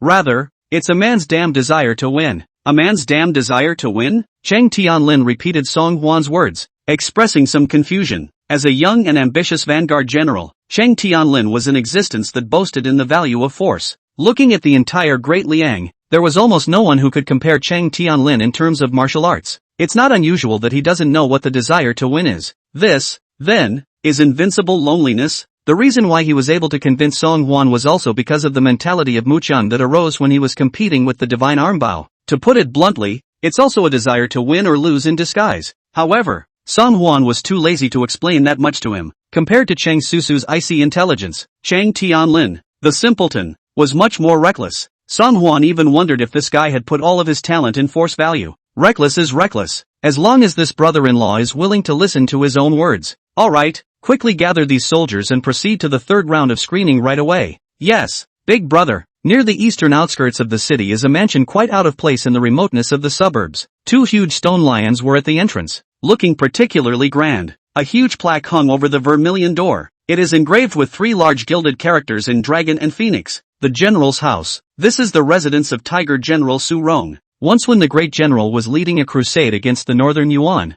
there were countless visitors. Now that the great general has returned victorious, the number of people who have come to visit and congratulate him is several times that of normal days. Everyone has been struggling to meet this great general who has made great achievements for Daliang. However, unlike other officials who come and go as they please, to succeed in visiting the great general, there must be an eccentric condition. That is, one must bring one's wife along. The world knows about the great general's proclivities, but, in the face of this military general who had labored in battle, this little fetish was nothing to sneeze at. Many could not accept such unspoken rules, and they were unwilling to give themselves a green hat with their own hands just to gain the favor of a great general. Therefore, in the face of the great general's mansion, which was filled with guests, these people could only look away. After all, opportunity is only for the few who are prepared. So in front of the great general's house, you can often see a very amazing scene. Many of the visitors were followed by a beautiful woman. Women whose faces were either expectant or tear-stained. Being able to be spotted by the great general, one might be able to fly up the ladder from now on. Many human women see through it and help their husbands along to please the great general. But, there are also many who cry and swear not to obey. They are willing to give up everything for their innocence. When he saw such a chaste woman, the great general often felt that the occasion was a fluke, and even relented to the visitor himself. So those who were able to muster up the courage to bring their wives to visit the great general were by no means tough men with average patterns. On this day, as usual, there was a long line in front of the great general's residence. The great general was even sitting in the courtyard, sipping tea while examining the shy and beautiful woman in front of him with interest. She was graceful and elegant, with spring in the corners of her eyes, and between her hands and feet, she was indescribably mature and charming. Compared to other untouched young girls, Su Rong favored the mature beauty in front of her. Seeing the other party's rhyming appearance, Su Rong's eyes flared up, as if he couldn't wait to eat the other party alive on the spot. Great General, do you think this batch of spears under my command can be put to use in the army? Great General? Seeing that Su Rong was staring greedily at his wife's chest, the visitor looked embarrassed and could only whisper a reminder. Su Rong had a hard time coming back to his senses, but his eyes were still staring straight at the other woman's beautiful body. Well, your spear is big and round and of good quality. It must be used ruthlessly. Hearing that the great general was willing to adopt a weapon of his own making, the other party's expression instantly relaxed. This means that soon, it will be possible to have a large amount of incoming money, only at the cost of. Looking at Su Rong's eyes that were almost ready to spit fire, the man only felt that his heart was like a knife. Ma'am, I'm sorry for your trouble today. Only if you make the general comfortable will our son have a good life. Chapter 141 Can't stand up at all. Su Rong was satisfied with the submissive beauty in front of him. Most of the good-looking ones have too much of a temper. Those that are too submissive are less interesting and flavorful. However, today's delivery is a combination of beauty and charm. The half-pushed stance was more than a little overwhelming. Simply superb. Concubine Deng, greet the great general. Seeing the pair of springy eyes of the beautiful woman in front of him, Su Rong was even more flaccid. All the blood in his brain rushed towards one part of his body. Ma'am, I have a rare treasure in this room that I never show easily. Madam, quickly enjoy it with me. Su Rong salivated and embraced the beautiful woman and headed in the direction of the bedchamber. Although the great general hadn't returned to the residence for many years, the subordinates in the residence all seemed to have long since become accustomed to this scene. They had knelt on either side and lowered their heads deeply, not daring to raise their heads for more than a glance. Even more so, I dare not disturb the great general's pleasure. However, just as Su Rong was about to walk to the bedchamber, a sudden sound of a briefing interrupted Su Rong's foot movements. Enlighten the great general. There's news from the Divine Mechanism Battalion. Su Rong's feet lurched and he turned back with extreme dissatisfaction. Is there anything that can't wait until afterward? It has to be said now. The one who came to report was Su Rong's vice general, Li Pingan. Seeing the beautiful woman embraced in Su Rong's arms, Li Pingan showed embarrassment and hurriedly lowered his head. I didn't know that great general had important matters to attend to. My subordinate deserves to die. But great general, the news from the Divine Mechanism Battalion is not so good.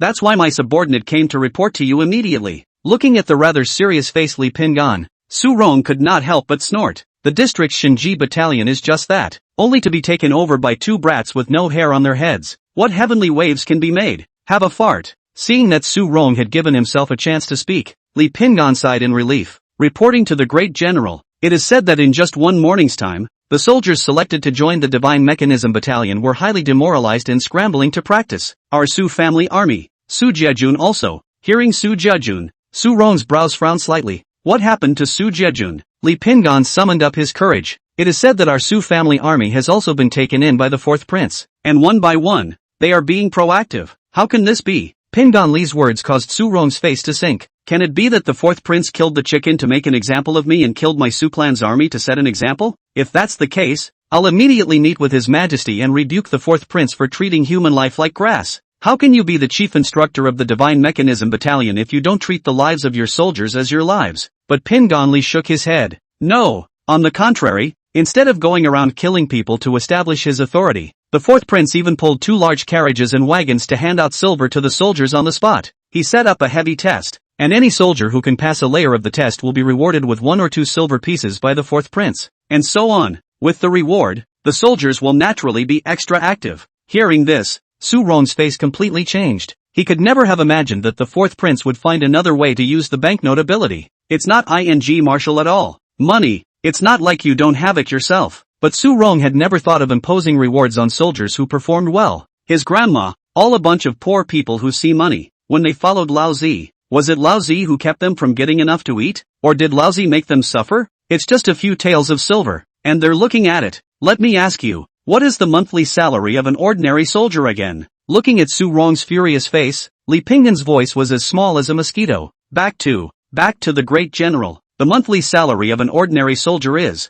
it's half a dime. The Dalian currency retained its value and had high purchasing power, with 1 tael of silver equivalent to at least 3,000 modern-day yuan. These soldiers fought bravely on the front line and died 9 times, but they only received half a penny a month in salary. However, when they arrived at the Divine Mechanism Battalion, all they needed to do was obey orders and train diligently, and they could easily be rewarded with the equivalent of 2 months' salary. Faced with such a temptation, most people would be more than moved. Su Rong was a bit annoyed, and immediately shocked Li Pingan by saying, "Isn't it just silver? Like who doesn't have it? How many people are there in the Su clan's army? Pass down the order to give each person 3 taels of silver at once." Li Pingan's expression was somewhat shocked. "Great General, are you sure? The Su family army totals 150,000 men, 3 taels of silver each. That's 450,000 taels of silver." Su Rong was silent. Only knowing how to use money to corrupt these soldiers with a will of steel. Is this the fourth prince's tactic? Underhanded, shameful, sickening. So what? You personally select 3 archers who are the most skillful with bows and immediately go to the Divine Opportunity Camp to kill the fourth prince's might. When the Su family army sees it, they will naturally understand that those tricks of the fourth prince are nothing more than mere claptrap. I just can't believe that the lure of money can still be so strong. Li Pingan received the order and immediately stood up straight and responded to Su Rong. My subordinate obeys the order. Looking at Li Pingan's departing figure, and then looking at the beautiful woman beside him, Su Rong has long been unable to raise half an interest. It's getting late, so go back to your house early. The woman had looked like a delicate flower, waiting with her head bowed for Su Rong to pick it. Unexpectedly, however, before this flower of his had a chance to bloom, it was returned by Su Rong. The woman was so shocked that she thought she had done something wrong and caused Su Rong's displeasure. Great General, are you not feeling well? Concubines are best at massaging and relaxing. Let my concubine help you feel comfortable. With that, the woman's small, soft, boneless hands began to explore Su Rong's body, facing the delicate and incomparable beauty. Su Rong naturally had many thoughts. Nay, after Li Pingan had appeared, Su Rong's mind was filled with the matter of the Divine Opportunity Battalion. Even though the woman's hands were more skillful, and Su Rong's heart was no longer in a state of flux, he couldn't get up half a reaction. In layman's terms, it just doesn't jive at all. Mother asterisk asterisk asterisk asterisk error. It's all because of this damned fourth prince, interrupting my good deed. Su Rong had this in mind, but there was something in his heart, but he felt deeply overwhelmed, facing a beautiful woman who could only look and not eat. Su Rong couldn't help but get even more angry. Get thee out of here. The woman was so frightened that her delicate body shook, and for fear of saying anything more that would make the great general angry, she hastily covered her face and retreated. Su Rong had been expecting a good thing for a long time that didn't work out, and at this moment, he was already cranky to the extreme. Chapter 142 obviously here to kick the bucket. After Pingan Li exited the great general's mansion, he did not dare to have any delay and immediately hoofed it towards the barracks outside the southern suburbs. Nowadays, De Liang has a total of more than 800,000 soldiers, and after removing the official soldiers of each state, there are still about 400,000 left. Among them, Tiger General Su Rong led 150,000 troops and Vanguard General Cheng Tianlin led 50,000 troops. The remaining few generals each had tens of thousands of troops in their hands, each guarding the perimeter of the imperial city of Bianjing. General Su Rong has 150,000 troops in his hands, and 50,000 of his best soldiers are in the barracks on the southern outskirts of Bianjing. The remaining 100,000 were stationed in Yuzhou, not far from Bianjing, and were on standby. As the vice-general of Great General Su Rong, Li Pingan's position in the army was not high, but his status was quite high. As the right-hand man of the Great General, Li Pingan was the one who had the most frequent access to Great General Su Rong,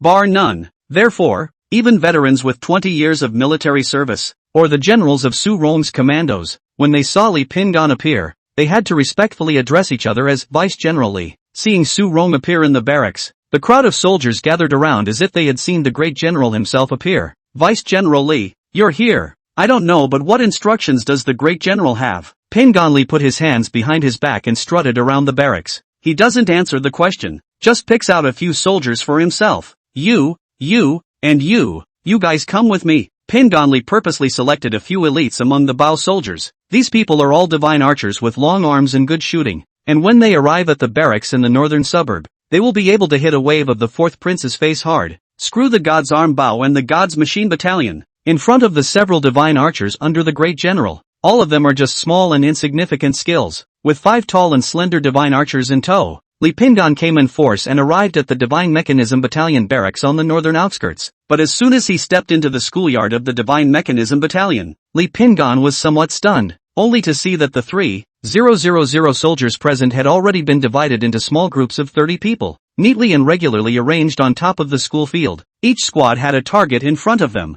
while the soldiers took turns using the God's Arm Bao and practicing against it. It should have been no more than ordinary soldier training, but what shocked Li Pingan was that each of these soldiers looked serious and their eyes revealed incomparable perseverance. Even now the weather is cold, and the wind is blowing cold outside the northern suburbs, but these soldiers were all training with vigor as if they were tireless and not afraid of the cold. Such a stance of total concentration from all the members of the team was something that Pingan Li had never seen in his nearly 10 years in the military. A huge board is located directly in front of the schoolyard. On it were written, from 1 to 100, the names of exactly 100 people, and directly above the board were written in 3 large, dragon-like letters, Honor Roll. Just as Li Pingan was looking around, he saw a man dressed as a sergeant patrolling around while shockingly saying to a group of soldiers, all of you give me 100,000% of your spirit. Those who can be among the top 100 in terms of accuracy using the Divine Arm Bao will be on the Honor Roll. Those who are on the top 10 of the Honor Roll at the end of daily training will each receive 50 taels of silver. Those who ascend to the top 50 will each receive 30 taels of silver.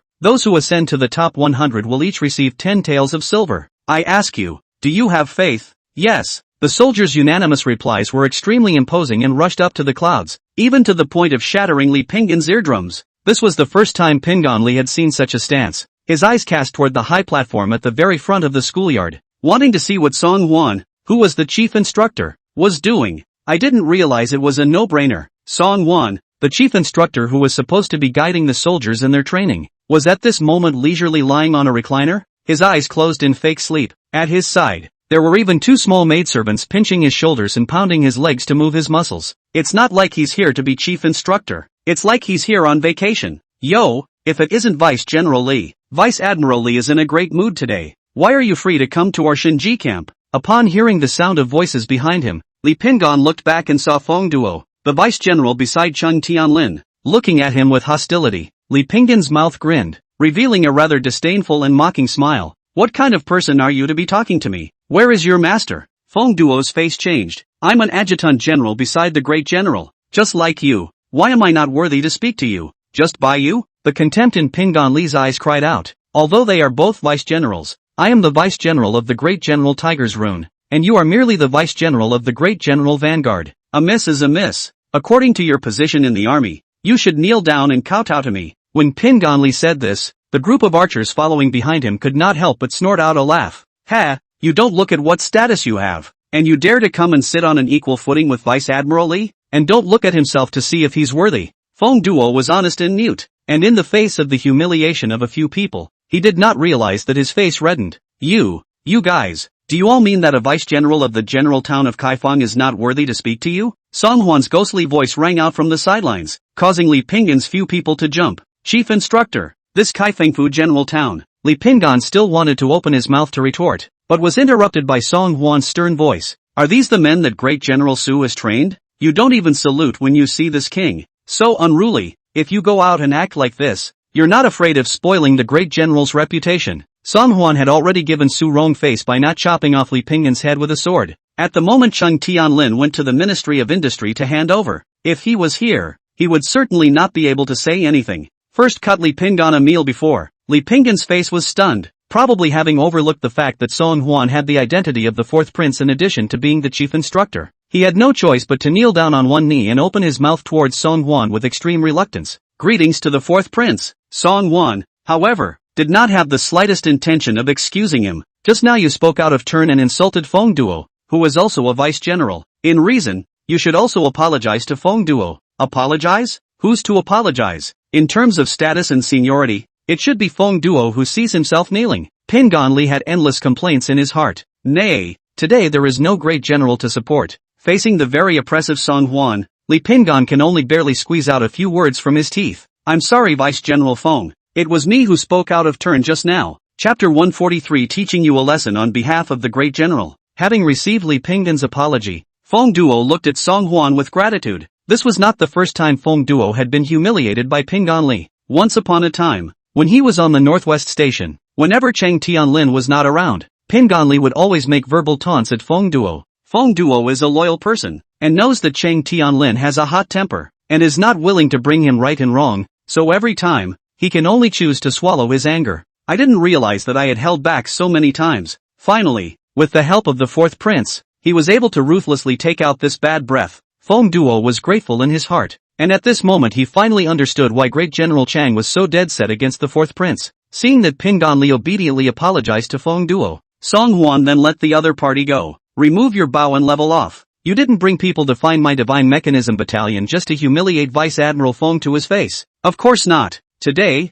not only do I want to humiliate this Feng, but I also want to ruthlessly hit you, the fourth prince, in the face. Let you go back to Emperor Liang in tears and beg him to withdraw his order and remove your official position as chief instructor, and then let the great general take over. Pinggan Li thought viciously in his heart, but facing Song Hwan, he did not dare to show what was in his heart. Fourth prince, my general heard that you started training your soldiers today and was uneasy in his heart, so he asked his subordinates to come over to see how things are going. The great general said that Great General Chang is not good at writing and shooting, and you, fourth prince, have never been good at martial arts. That's why my subordinates have specially chosen a few divine archers to see what you need help with here. Your Highness, Although Pinganli had a courteous attitude, Song Hwan immediately heard the meaning of his words. Isn't it obvious that this meaning is that Pinganli arrived here today, having received orders from Su Rong, and came specifically to kick the tutelage? The great general's people are resting at home and worrying a lot. You go back and tell the great general that I won't bother the great general with the affairs of my Divine Mechanism Battalion, regardless of the results of the training of the soldiers of the Divine Mechanism Battalion. It will be borne by this king once and for all. Pinganli hadn't thought that Song Hwan was still a tough guy. He himself has moved the great general out, and even more so, he has tabulated the stakes with Song Hwan. I didn't realize that he wouldn't eat it at all. However, in the face of Song Hwan's excuses, Pinganli naturally had a response. Your Highness's bearing. I bow to it, but the great general has just been promoted by His Majesty to the position of minister in charge of the Allied Guards, and in addition to being in charge of His Majesty's Allied ceremonies, he also has the accusation of supervising the army. The great general also needs to take some responsibility for the training results of the Divine Mechanism Battalion. Just ing fart. The Minister of Aluaniwe has nothing to do with the governor. You really think you can't figure out the specifics of what the official positions in Dalian are responsible for, don't you? Song Hwan was about to open his mouth to retort, but on second thought, he closed his mouth again. Since this great general is so nice and likes to humiliate himself, he will give him a chance himself. Give him a chance to get hit in the face hard. Thinking of this, Song Hwan put away his face full of seriousness and replaced it with a warm smile. The great general has such a delicate mind. Then this king is also flattered. Since Vice General Li has brought a few archers with him, let a few archers try the results of these soldiers' training. Li Pingan had originally had some headaches, fearing that the fourth prince would be unwilling to agree to his proposal just now, but the great general's new position are moved up. If the fourth prince is dead set against it, I don't know how I'm going to go back and deliver. He didn't expect that the fourth prince's attitude had made a 180-degree turn. The more he looked at this enthusiastic smile, the more indescribably weird and creepy it became. However, Pinganli didn't have time to think that much. As long as the fourth prince sent his mouth to agree, then these divine archers that he had brought with him would be able to play a role. Li Pingan was afraid that Song Hwan would change his mind, so he busily nodded his head and said, "The Su family army is willing to serve your highness." With a mysterious smile on his face, Song Hwan greeted Feng Duo, who was standing by on the side. "Feng Duo, have you followed this king's orders and tallied the rankings of these soldiers by group after each test?" Feng Duo stood upright and replied to Song Hwan, "My subordinate has remembered His Majesty's instructions and has kept statistics after every test." Song Hwan reached out and nodded to the divine archers that Li Pingan had brought with him. No more, no less, exactly 5 of them. Since Vice Admiral Li has brought 5 divine archers, then you should select the bottom 5 after the last test and have a go at the experts Vice Admiral Li has brought. Yes, Feng Duo responded sharply and immediately went down to prepare. On the side, Li Pingan's face stiffened, and he thought he had heard wrong. "Your Highness, you are wrong. Did you just want to say, pick the top 5 of the test to go over?" Song Hwan, however, shook his head with a sincere face. "No, you didn't hear wrong. It's the bottom 5. Those who can rank in the top 5 in several rounds of testing are soldiers who combine extreme talent with tenacity. Is it not bullying the honest men to elect them out to fight against the bowmen sent by the great general? This king can't do such a nasty thing." Pinganli felt as if he had been scolded by the fourth prince, but he couldn't produce any actual evidence. "No, what does he mean? Fourth prince? Isn't that properly humiliating?" He himself brought out 5 of the best of the Su family army to spar with him, and he backhandedly pulled out the bottom 5 hangers-on? At this moment, Li Pingan was completely enraged. "Very well, since you, the fourth prince, want to humiliate yourself, then you will not be polite yourself." Pinganli tried a wink to the casual 5 divine archers, and the 5 understood and walked forward in unison. "Fourth prince, sorry for the offense. No offense, no offense, no offense at all." Song Hwan smiled and replied enthusiastically towards the 5. Looking at Song Hwan's expression as he smiled very brightly, Li Pingan couldn't help but silently bellyache. "Thanks to you, the fourth prince, you can still laugh. It's okay, now smile more, because later, you're guaranteed to cry for mercy." Under Feng Duo's arrangement, an open space was soon organized in the center of the schoolyard. Only a target was set up at the southernmost end of the schoolyard, about 300 paces up from where Song Hwan and the others were. With such a long distance, it was already considered an amazing arm strength for the archer to barely reach the target. Seeing the tiny divine arm bows that the soldiers wore on their arms, Li Pingan stiffly held back his laughter. "With such an insignificant gadget, you want to compete with Su Jejun's 5 divine archers? And, still, 5 hangers-on from the Divine Mechanism Battalion? This fourth prince is crazy, absolutely crazy." Today, in front of the 3,000 soldiers of the Divine Mechanism Battalion, Let yourself take the place of the great general to properly fight for the Su family army. Come and give this fourth prince a good smack in the face. Let the fourth prince understand who is the deserving boss in the Daliang army nowadays. Chapter 144 Anxious. He was anxious. The 5 divine archers looked arrogant and disdainful, casting sidelong glances at these 5 soldiers who were ranked in the bottom 5. After being appointed by Emperor Liang as the commander of the Divine Opportunity Battalion, Chang Tianlin found Su Rong at the first opportunity, intending to borrow some bowmen from his men. Chang Tianlin's vanguard army was mostly cavalry and infantry, and the number of bowmen was really few. If I don't go to Su Rong and open this mouth, I really can't gather these 3,000 people. If Su Rong can't get the position of the commander of the Divine Mechanism Battalion, how can he be obedient and select the elite archers under his command? He then ordered Li Pingon to select 1,500 poorly skilled and difficult to manage soldier oilers and fill them into the Divine Mechanism Battalion.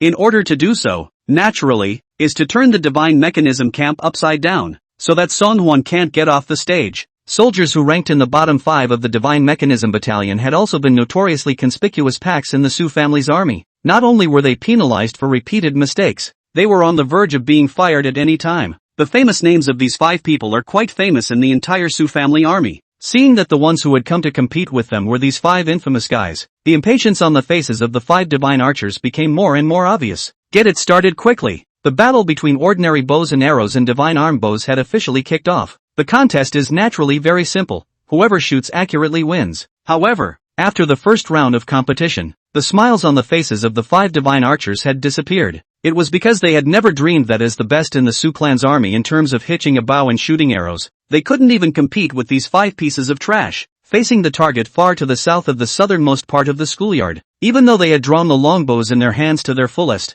they could only barely shoot their bows and arrows onto the target. But these 5 pieces of trash using the god's arm bow, surprisingly easily, were able to hit a good 6 or 7 rings. Moreover, what was even more infuriating was that after these 5 people had finished, they were all shaking their heads with a chagrined look on their faces. Ugh, missed again, but I've clearly followed the chief instructor's earlier demonstration without raising my wrists particularly high. Skill is not as good as it should be, when it's really not as good as it should be. If you keep shooting so badly, when you take the test early tomorrow morning, I'm afraid you'll be kicked out of the Divine Opportunity Camp. What?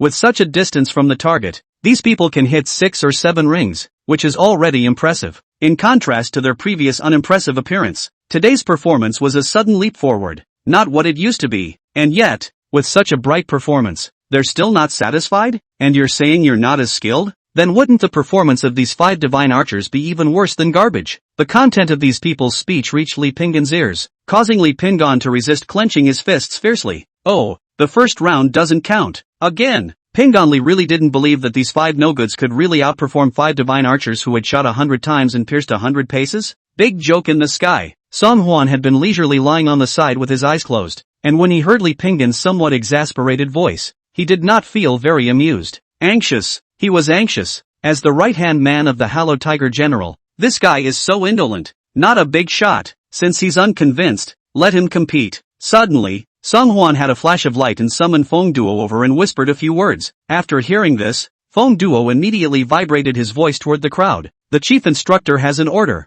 These 5 people came to the competition in place of the Divine Mechanism Battalion and are a credit to the Divine Mechanism Battalion. If they can win big in this competition, then no one will be rewarded with 100 taels of silver. These words were like a torpedo entering the seawater, instantly causing a boil. What? Surprisingly, each person is rewarded with 100 taels. This is too much to give. This is the only way to show how much importance the chief instructor attaches to our Divine Mechanism Battalion. That's right. The chief instructor values the reputation of the Divine Opportunity Battalion so much. Isn't this also a way of valuing us? We must perform well. We must not lose the face of the chief instructor and the face of the Divine Mechanism Battalion. The 5 who had received the reward had an ecstatic look on their faces, while the 5 divine archers who had come to kick the bucket had long since been dumbstruck. Wasn't the main mission of his own special visit today to ruthlessly hit the face of the Divine Mechanism Battalion? How now the face did not hit, but instead gave these few people for the Divine Mechanism Battalion to fight for the glory of the opportunity. It even gave each of them a reward of 100 taels of silver for nothing. These people's back teeth were about to be gnawed to pieces as they once again drew the longbow in their hands to full strength, their gaze incomparably resolute as they looked at the target across the street. The ideal is always very beautiful, but the reality, but often things will not be. After this round of competition, the performance of the 5 divine archers had indeed gone up a level. Who knew that the 5 hangers-on who came to answer the challenge had scored better than they had just done? Li Pingon couldn't believe what he had just seen. Not really, not really. 3 out of 5. Again. Li Pingon's backtracking move naturally drew the displeasure of a group of soldiers from the Divine Mechanism Battalion. If the tiger doesn't make a move, you think our chief instructor is a sick cat, don't you? Originally, he came here with the purpose of smashing the venue, and now that he's been severely slapped in the face by our chief instructor, he doesn't even dare to admit that he's lost. Shameless. Ha, it's just because you're relying on the fact that you've been reappointed by the great general that you've come here to take a chicken feather as a command. That is, he's just a small vice general. Why does he repeatedly make sudden requests to the chief instructor? He's gone rogue. Hurry up and take these few no-goods and get out. The waves of crusades against Li Pingon were even higher than the waves, making the already furious Li Pingon's face even more unsightly. Among these soldiers who cursed angrily at him were the vanguard troops who were already not very much at odds with the Su clan army, as well as quite a few soldiers who were originally from the Su clan army. They had followed Su Rong in battle for many years, and they had no heavenly opinions about Su Rong himself. I just feel that Su Rong treats people too harshly, and is too unforgiving to his subordinates. Other than that, there's nothing extremely disconcerting. The only thing is to look at this fox fake Li Pingon is not good. He was just a small minion running errands for the great general, with no battle merit to fall back on and no superior martial arts skills. It was entirely because of having contributed several beautiful women to the great general that this was gradually appreciated by the great general. A small minion who had risen to power by improper means had now transformed into a great general's vice general who was bossing around a group of soldiers. The soldiers didn't dare to attack on the surface, but behind their backs, they all had heavenly opinions. Now that it was so hard to find a chance to have a seizure, they couldn't wait for one of them to take a mouthful of spit and spray Pingon Li to death on the spot. Chapter 145. What do you compare me with? Seeing that the 5 divine archers that he had brought with him were not as skilled as the others, and that these soldiers had such unpleasant words in their mouths, Li Pingon's face was so bad that he was in a state of disrepute. These soldiers were originally some dangling soldier mongrels, and now that they have come to this divine mechanism camp, how come they have been recruited by that 4th prince? Pingon Li couldn't understand it even if he thought about it. He had never suffered such a strange humiliation in his life, and he couldn't wait to turn around and leave on the spot, so that the great general could seek justice for himself. But, the task explained by the great general has not yet been completed. Pingon Li was also not willing to admit defeat so easily. Thus, no matter how hard these soldiers scolded, Li Pingon still had his neck stretched in an attitude of resolute denial. Your Highness the 4th Prince. 3 out of 5. No problem? If the 4th Prince is truly very confident in the divine arm bow, then he should not refuse my subordinate's request. In the face of Li Pingon's attitude of tearing his teeth and stinking his mouth, Song Huan was still lying on his recliner without opening his eyes for a moment. Since Vice Admiral Li's heart is not willing, then this king will give you another chance. It's not like you can't afford to compare. This time, make sure that Vice Admiral Li has a good time. What's the addiction? Certainly an addiction to being punched hard in the face. Really can't see that this Li Pingon has been sitting as a vice general for a long time, but he still has a fetish in this area. Having received Song Huan's permission, Li Pingon was delighted in his heart and winked at the 5 archers. The meaning in his eyes couldn't be more obvious. If he won this game, he would naturally receive a commendation. But, if you lose again, then don't blame yourself for stating the situation truthfully in front of the great general. You must know that when the great general starts his fire, it is not something that an ordinary person can withstand. Seeing what Pingon Li meant, several people silently shed cold sweat. Facing this final round of the competition, one could not help but be so nervous that his arms were shaking and his palms were sweating coldly. If we lose today and go back, we still don't know what kind of chastisement we will have to face from the great general. There's no way around it. It's done and it's done. Although, these 5 divine archers had already put up 120,000% of their spirit and brought out their best. But, in the face of the strong psychological pressure, as well as the great advantage of the divine arm bow that was already superior to ordinary bows and arrows, without any surprises, in the final round of the competition, these 5 divine archers lost big. Pingon Li was completely dumbfounded. He had never dreamed that the 5 divine archers that most made the great general proud were not even as good as the hangers-on in this divine mechanism battalion. And, it was being ruthlessly crushed by the other side. At this moment, not only did the mentality of the 5 divine archers collapse, but Pingon Li's mentality even shattered into pieces of slag.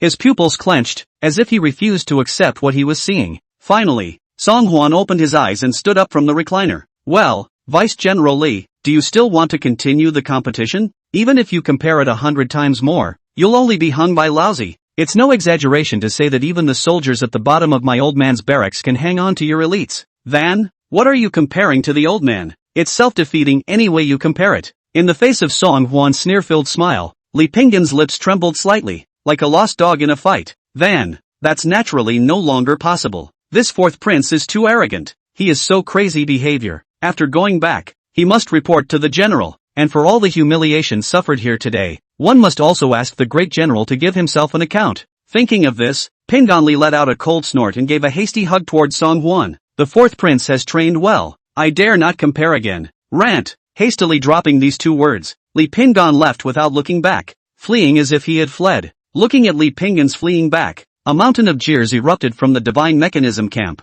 Ha ha ha ha ha ha ha ha. Isn't this Li Pinggan quite divine? Why isn't he rampant today? Then there's no need to ask. Of course they were scared by our chief instructor. That's right. It wasn't because of the chief instructor's good training that Pinganli, the dog of power, escaped in disgrace. The ones that Pinganli brought with him today are some of the most powerful divine archers in the Su clan's army. I didn't realize that with just a little training, we would be able to beat these divine archers to the point where they couldn't even lift their heads up. Isn't that because our chief instructor is so powerful? Right. Chief instructor is wise. We vow to follow to the death. The chief instructor is wise. We pledge to follow to the death. Chief instructor is wise. We vow to follow to the death. The 3,000 soldiers' neatly harmonized shouts mixed together and echoed above the empty sky of the schoolyard, appearing extremely shocking. Among these 3,000 soldiers, except for the 500 selected by Chung Tianlin who were elite, the remaining 500 Su clan soldiers were not strictly good soldiers. They either fight and get into trouble a lot and are often punished, either the martial arts are extremely unskilled,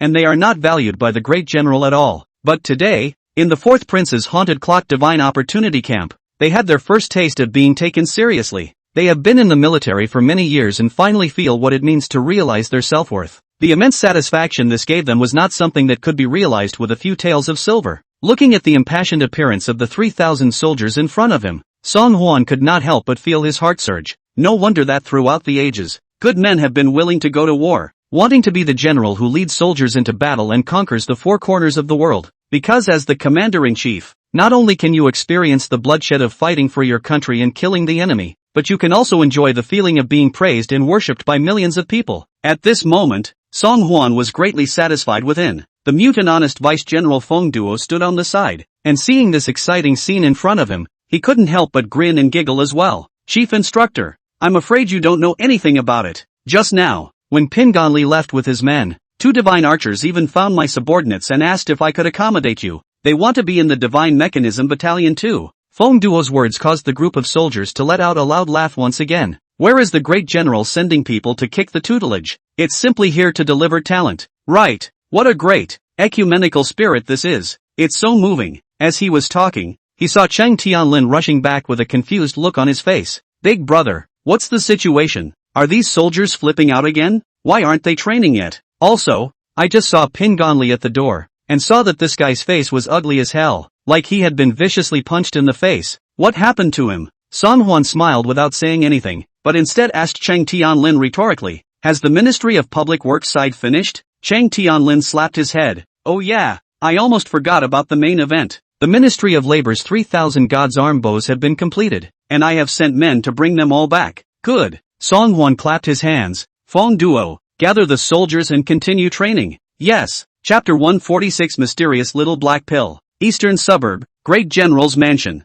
Inside the parlor, Great General Su Rong was holding a small exquisite box in his hand and was intently studying the contents. His eyes were glowing, as if the 2 black pills the size of a bull's eye in the box were some rare treasure. Master Burue, does this medicine really have the effect of delaying and increasing hardness? Su Rong carefully licked his lips and opened his mouth to the old man opposite him. Opposite Su Rong sat an old man with white sideburns and an immortal style. The old man wore a white Taoist robe and a bland smile that looked beyond the red dust. At a glance, he was a Taoist who had practiced for many years. That's natural. Master Burue smiled lightly. The great general is in his prime. It is the time to be rich and strong. But the great general has been leading troops in battle for many years. His body is fatigued and damaged, so naturally he feels overwhelmed from time to time. However, as long as the great general follows the formula prescribed by the poor Taoist and insists on taking it daily, within 10 days, it will definitely revitalize the great general's manhood. The great general was already wise and valiant, and the old man's prescription is only restoring the great general's original majesty.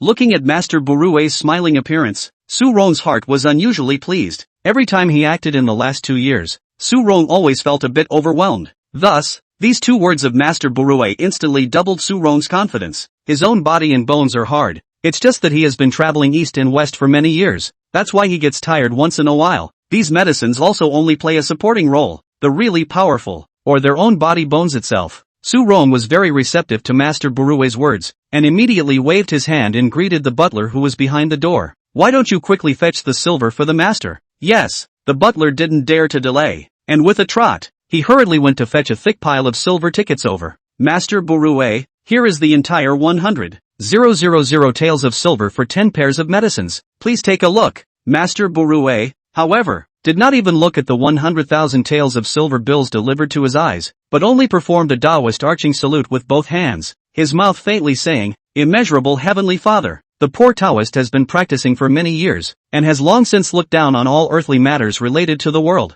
This time, the poor Taoist is willing to come out of the mountain, but also because the great general is a loyal general of my great Liang. Great general doesn't have to. No. Su Rong, however, had a sincere face and insisted, Master has been retired for many years, and to be able to come out again, that's already giving me face. This is a small token of my appreciation. Please smile. Master, seeing Su Rong's insistence, Grandmaster Burue did not push for anything more. Respectfully, then the poor Taoist will honor your request. After sending someone to respectfully escort Grandmaster Burue away, Su Rong immediately buried his head and studied the few small pills left behind by the Grandmaster. Is this stuff really that amazing? Can these little black pills really help you get back on top? With 3 points of excitement, 3 points of curiosity, and 3 points of impatience, Su Rong was busy with the tea at hand, and rinsed the pills down. Soon, he felt a warm current coming out of his dantian and slowly flowing towards his limbs and bones. The feeling of being rejuvenated is just to die for. Su Rong was pleasantly surprised and hurriedly greeted the butler. Someone, coming.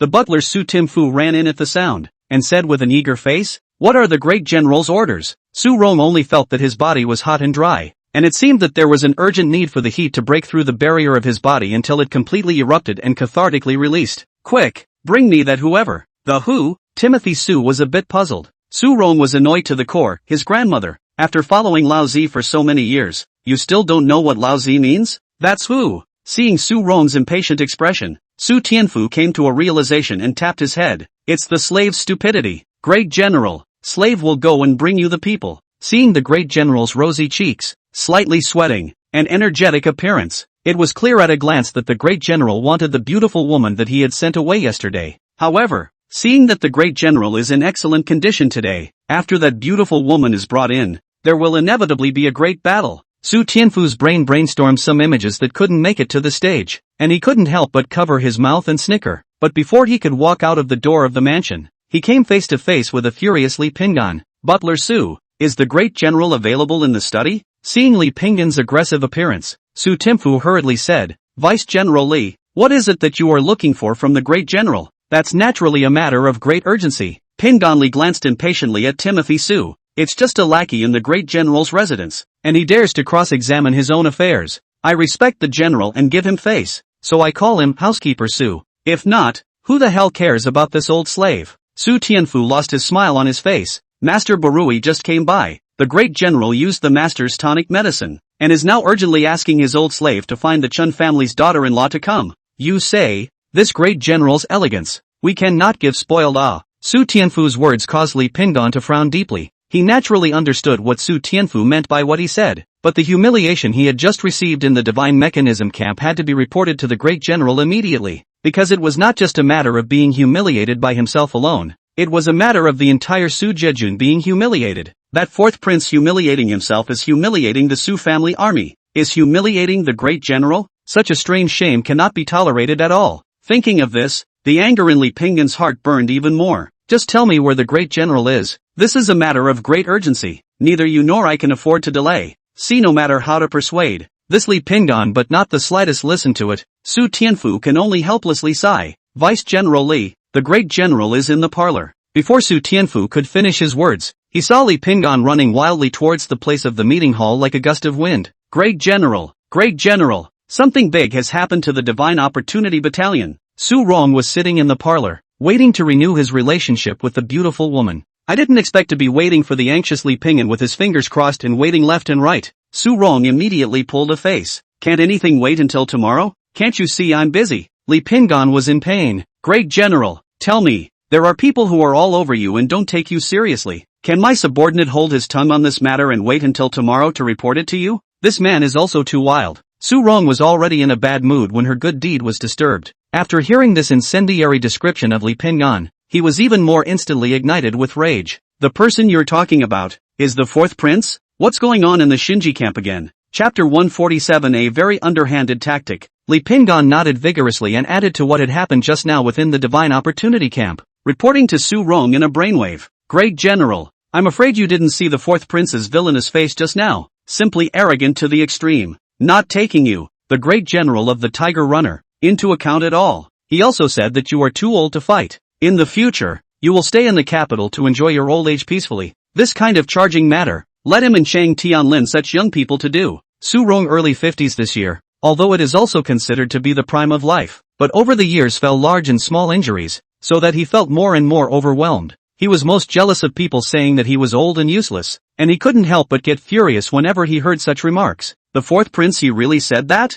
Looking at Su Rong's expression that was glazed over, Li Pingan hesitated slightly, but still nodded heavily. Nice. The fourth prince is really too arrogant, to the extent that he doesn't put you in his eyes at all. How do you say that you are also a great meritorious official who has made great achievements for Daliang, but he, the fourth prince, is relying on his noble status? Pingan Li was still babbling under his breath, but Su Rong was clearly no longer interested in listening. Obviously, under Li Pingan's description that added fuel to the fire, Su Rong was already angry to the extreme. Pop! The Celadon teacup was slammed onto the carpet by Su Rong, instantly cracking into pieces all over the floor. Outrageous! Outrageous! This fourth prince has really drifted nowadays, so much so that he doesn't even have his old man in his sights. He doesn't even open his eyes to see that even his emperor father treats lousy with respect and honor. How dare he, a thing whose hair hasn't even grown out yet, speak out against my old man? That's right, Li Pingan chimed in. The fourth prince has no one in his sight, and when the morning court is held tomorrow,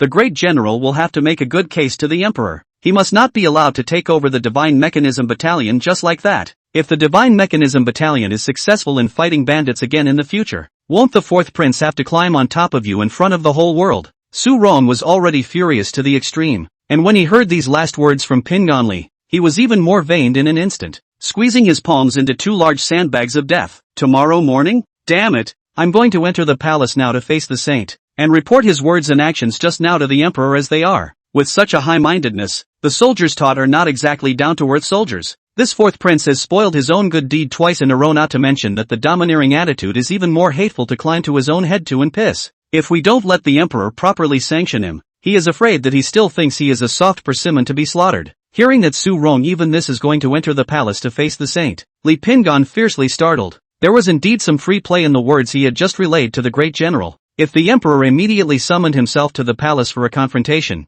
wouldn't that be revealing? Li Pingan's eyes rolled back in his head, and he hastened toward Su Rong to calm him down. Great general, be at ease. Think about it, the emperor is the fourth prince's own father. If you just enter the palace to face the saint, the emperor, mindful of his face, will surely favor his own biological son. By that time, instead of getting the lesson he deserves, the fourth prince will be even more furious, relying on the fact that he has the emperor to back him up. But Su Rong was in an emotional state. Where could she still listen to Pingan Li's words? Seeing that Su Rong was about to leave the house and enter the palace, Li Pingan had a bright idea. Great general, my subordinate has a better way so that you can disband the Divine Mechanism Battalion in place without having to go to the palace to face the saint. Not only that, but it will also allow that fourth prince to be reprimanded by the emperor, so that his feet must never set foot in the barracks again. Li Pingan's words finally calmed down the agitated and anxious Su Rong, only to see him squint his eyes and stare at Li Pingan in front of him with amusement. Speak! Pingan Li came forward and whispered softly in Su Rong's ear. Soon,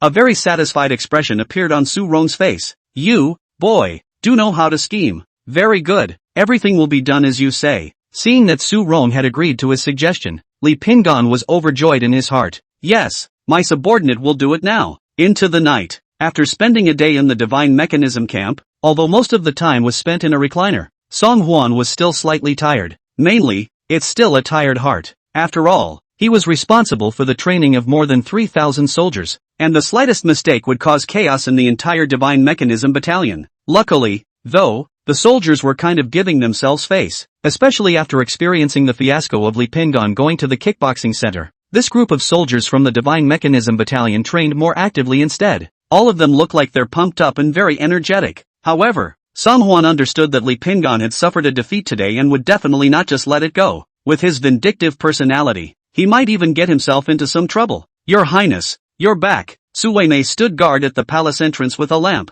and when she saw Song Hwan's carriage appear, she hurriedly and joyfully greeted him. You must be tired after spending a day in the Divine Opportunity Camp today. Let the slave girl help you loosen your muscles. Cui Mei welcomed Song Hwan back to his chambers, and a pair of small hands gently massaged Song Hwan's shoulders and neck. Being pressed by Cui Mei like this, Song Hwan instantly felt much more comfortable, only to feel that today's fatigue was instantly swept away. Cui Mei was helping Song Hwan with a massage when she suddenly raised her eyes to see a dark shadow outside the window, and she couldn't help but scream out with a delicate shudder. So it's Servant Hua. Scared the hell out of my slave girl. Servant Hua appears this quietly every time. Song Hwan looked in the direction of Cui Mei's finger and saw Hua Chi's black figure outside the window. Song Hwan understood that Hua Chi had appeared, that he must have come to give feedback on what he had explained. But what happened to the soldiers of the Divine Mechanism Battalion? Hua Chi's face was expressionless as he gave a slight nod to Song Hwan. Not bad. Your Highness was so brilliant that you calculated that Pingan Li would indeed pick a fight again. After His Highness left today,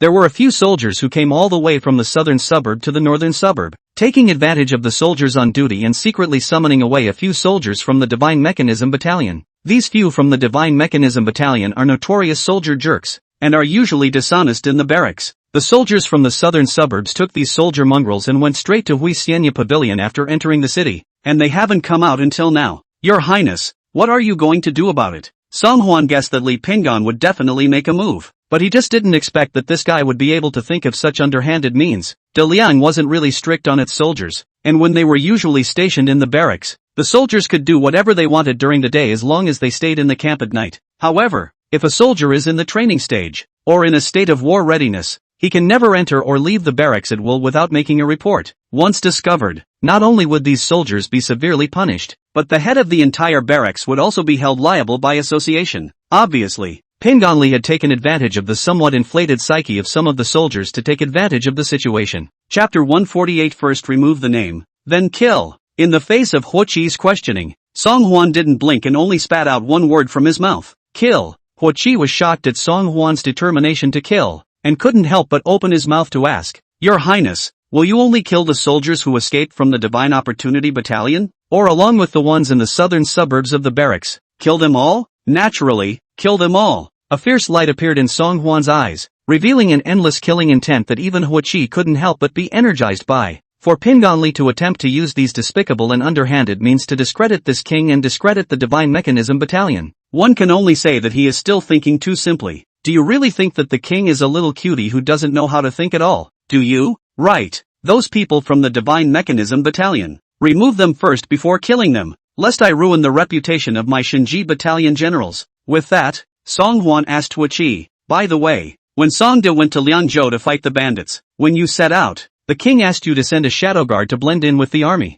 Are your men still in contact with you? Hua Chi nodded. Back to your highness. My subordinates' men have already sent back 2 secret letters, but they are just some daily reports. But what he described to my subordinates revealed something very unusual to my subordinates. Oh, Song Hwan's curiosity was piqued. What unusual thing? Hua Chi frowned slightly and said seriously. He said in his secret letter that the second prince is not as valiant as rumored. Every time we fought against horse bandits, the second prince, as the leader of the bandit suppression army, rarely appeared on the battlefield himself. Almost always, he just hides in his tent, and unless it's a very intense battle, he never shows his face easily. Hearing this, Song Hwan couldn't help but silently spit up Song Di in his heart. If you're so scared of death, you shouldn't have set yourself up as a prima donna in the first place. Now that they are on the battlefield, they are afraid to show their faces like a shrinking turtle, affecting the morale of the soldiers who are fighting the bandits. It would be better for him to go on this trip than not to go at all. After a brief pause, Hua Chi continued. But what is strange to my subordinate is that the second prince has been on the battlefield only a handful of times,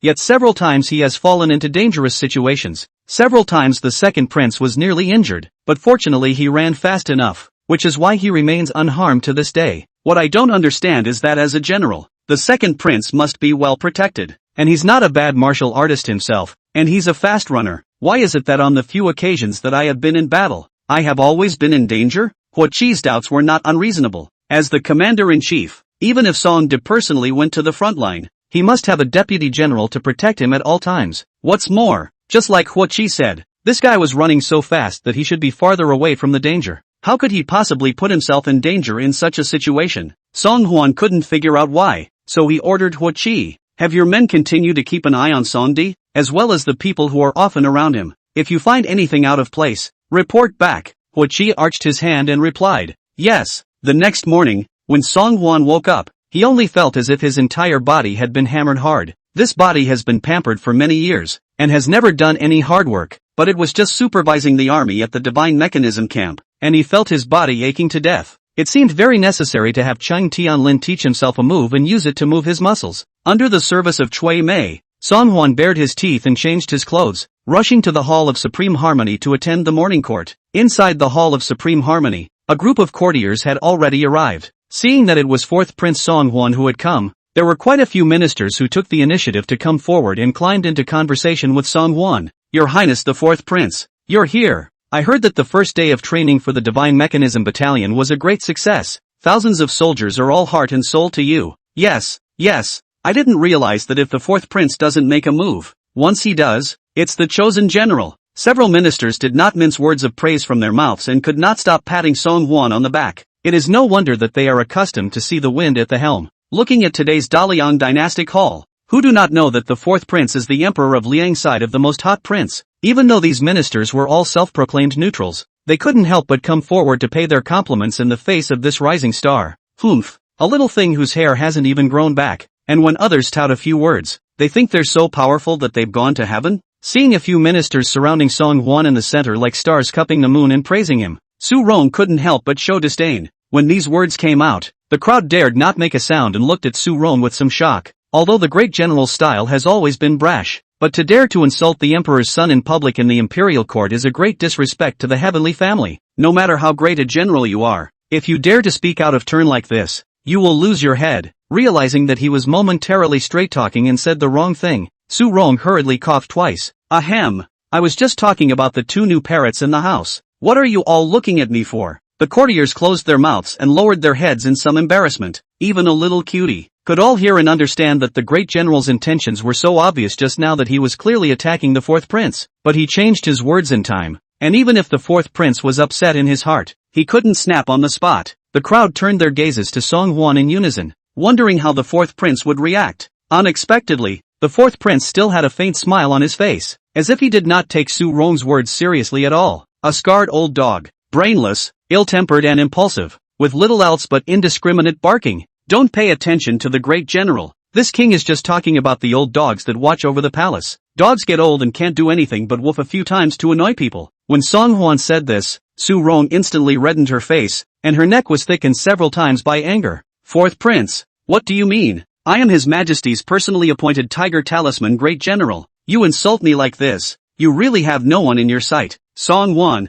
however, blinked innocently. Great General, which did you see that this king was insulting you? This king has made it clear that what this king has just said is just the old dog that guards the courtyard of this king's palace. Just talking about an old dog. Why should the great general be so agitated? Su Rong's chest rose and fell violently as she glared angrily at Song Huan, but she was momentarily speechless, unable to say half a word. Looking at Su Rong's exasperated appearance, Song Huan snorted coldly and did not even look at the enraged Su Rong, but just left on his own. Su Rong was so angry that he gritted his teeth, and it was only after several ministers of war around him stopped him that he was able to forcefully suppress the anger of wanting to go forward and theorize. Oh, since this fourth prince likes to be arrogant so much, let him continue to be arrogant. Let's see how long he can be complacent. Chapter 149 Rumor-mongering, a mouth that opens. Originally, Song Huan still had some good feelings about this great general who had been fighting in the east and the west. Although he was Song De's own uncle, he was also the one who brought stability to the people no matter what. However, yesterday's conversation with Cheng Tianlin had caused Song Huan's impression of Su Rong to instantly drop. Cheng Tianlin said that whenever he fought against the Northern Yuan,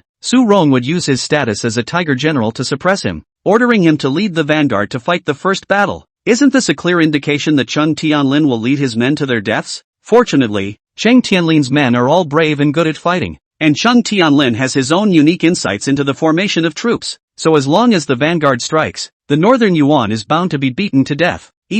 There was almost no need for Su Rong to bring his troops out. Chang Tianlin's vanguard army was able to defeat the Northern Yuan in a big way. Song Wan, who was shocked to learn the truth, couldn't help but ask Chang Tianlin, since most of the credit was given to your vanguard army, why didn't you make it clear to my father? Why did you let that old man Su Rong take over for nothing? Chang Tianlin, however, just smiled helplessly and bitterly. Su Rong is the commander-in-chief of the crusade against the Northern Yuan, and even if my vanguard army makes great achievements, they will all give all the credit to his own head. But I don't care if there's a chance for a coronation or not, as long as the vanguards under me get the reward they deserve and don't suffer after me, then I'll be satisfied. Seeing Chang Tianlin speak sincerely, Song Huan's heart was filled with emotions for a moment. Chang Sun, father and son, are both well-deserved loyal generals of Diliang. It's not too much to say that the family is full of loyalists. It was just that his father and son acted too low-key and stubborn, not knowing how to be flexible, not to mention fighting for the benefits they deserved. That's why they are suppressed by others at every turn. Thinking of this, Song Huan sighed and patted Chang Tianlin's shoulder. Don't worry, if there is an opportunity in the future, this king will definitely seek justice for your vanguard army. Seeing Song Huan comforting himself, Chang Tianlin grinned, revealing a mouth full of large, morose white teeth. Hey, I knew following Big Brother would be right. It's still Big Brother who's good to me. Big Brother, when are you going to marry my sister in the house? Can I move in with you guys when my sister gets married? Song Huan helplessly held his forehead. Once this bean opened his box, he really dared to say anything. Song Huan was recalling this incident that happened yesterday, when he was suddenly interrupted by the eunuch's sharp and loud voice of the pass. You're his here. Long live his majesty. Hooray, hooray. The ministers hurriedly stopped talking and bowed to Emperor Liang. Emperor Liang looked around the group of ministers. All of you, please rise. Is there anything to report to me today? I have something to tell you. A loud voice rang out from the crowd, and the group of ministers turned back to see a somewhat unfamiliar face. This person was around his early 30s, young and dressed as a military official. The man, who apparently rarely spoke in the courtroom, looked a little alarmed. Emperor Liang also didn't seem to have much of an impression of this person. Who are you? The man's voice trembled slightly. Back to your majesty. My humble position is the third-ranked commander of the City South Battalion, Han Shitung. What my humble servant has to report to his majesty is not a big deal, and by all rights, it only needs to be reported to my humble servant's superiors. But, this matter concerns the Divine Opportunity Battalion. I dare not hide it. I must report it to his majesty personally. As he said that, Han Shiting didn't forget to raise his head and intentionally glance at Song Huan. Hearing Han Shiting's words, Emperor Liang couldn't help but frown slightly. You yourself understand that you have overstepped your bounds by reporting to me. If you were not a great matter of great urgency, I would surely punish you heavily. Han Shiting panicked at a speed visible to the naked eye, only to see him swallow hard, think about it, and finally muster up the courage. I do have something important to report to His Majesty, and would never dare to risk my life. As the commander of the camp south of the city, I will count the number of soldiers every night, but last night's headcount revealed that 5 soldiers were unaccounted for. After my humble servant ascertained, it was found that these 5 soldiers were actually under the compulsion of 3 soldiers from the Shinji Battalion, who went to a greenhouse together and stayed out all night. Saying this, Han Shiting suddenly knelt down with his face toward Emperor Liang. Your Majesty, the Divine Opportunity Battalion is a newly formed team specifically for banditry, and now it's a critical time for the 4th Prince to train new recruits. This matter concerns the 4th Prince. My humble servant does not dare to dispose of it arbitrarily, but can only report this matter truthfully to His Majesty. Looking at Han Shiting's look of fear and trepidation, Emperor Liang's expression was extremely serious, already showing hidden signs of anger. This matter is related to the Divine Opportunity Battalion. Is that your reason for reporting directly to me? Han Shiting was so nervous that his hands were shaking, but he still tried to calm down. Because I understand that the Divine Mechanism Battalion is in the middle of its training period, and it's vital. The 4th Prince had no experience in leading soldiers before,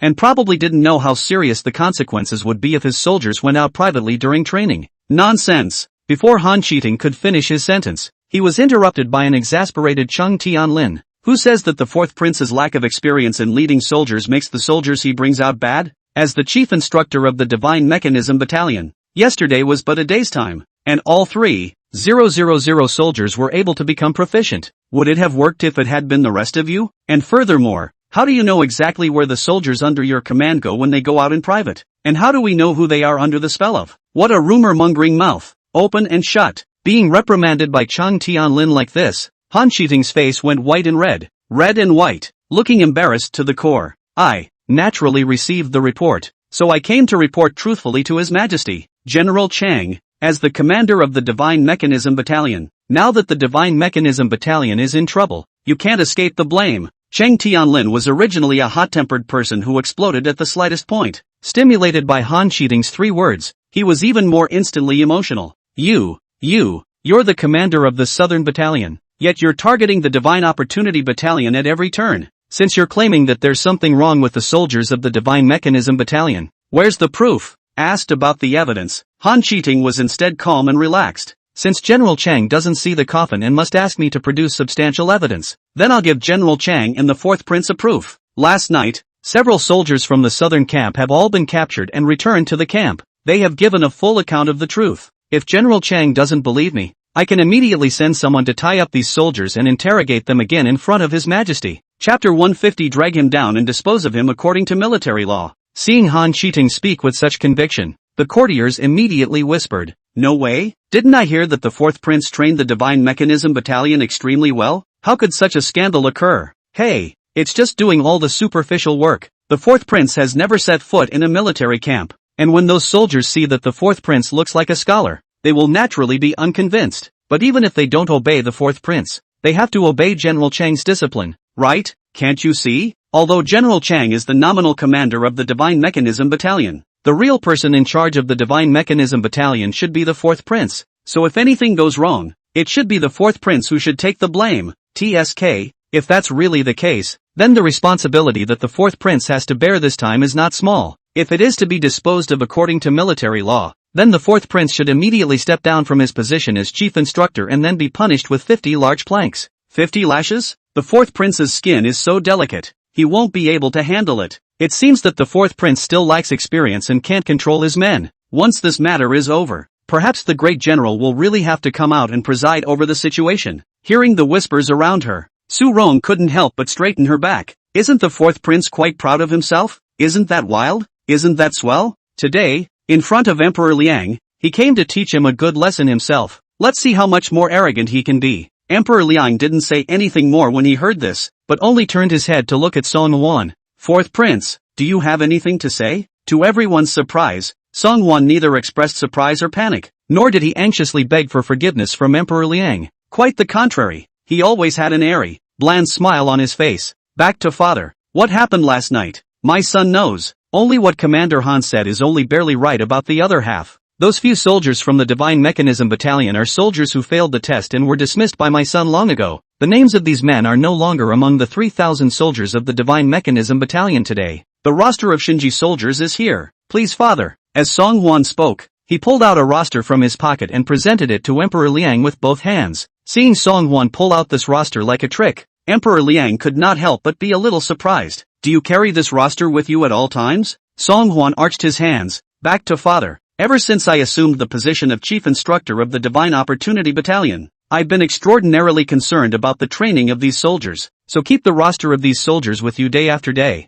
and keep an eye on their rankings. But anyone who fails to meet any of the standards will be immediately dismissed by the children. With that, Song Huan turned to Han Qiting, who was sweating coldly at the side. Commander Han has the energy to be so concerned about the Divine Mechanism Battalion, so he might as well worry more about the soldiers in his own Southern Battalion. This king has heard that the poor style of the soldiers in the Southern Battalion is not a matter of a day or two. If Commander Han doesn't exercise more discipline, I'm afraid that the entire Southern Battalion soldiers will go to greenhouses to ruin the reputation of our Liang generals. When Song Huan said this, a few of the ministers could already not help but cover their mouths and snicker. The fourth prince spoke really hit the nail on the head, and in 3 words, he criticized the southern camp. On the contrary, what he said was still true, leaving Han Qiting with no chance to talk back at all.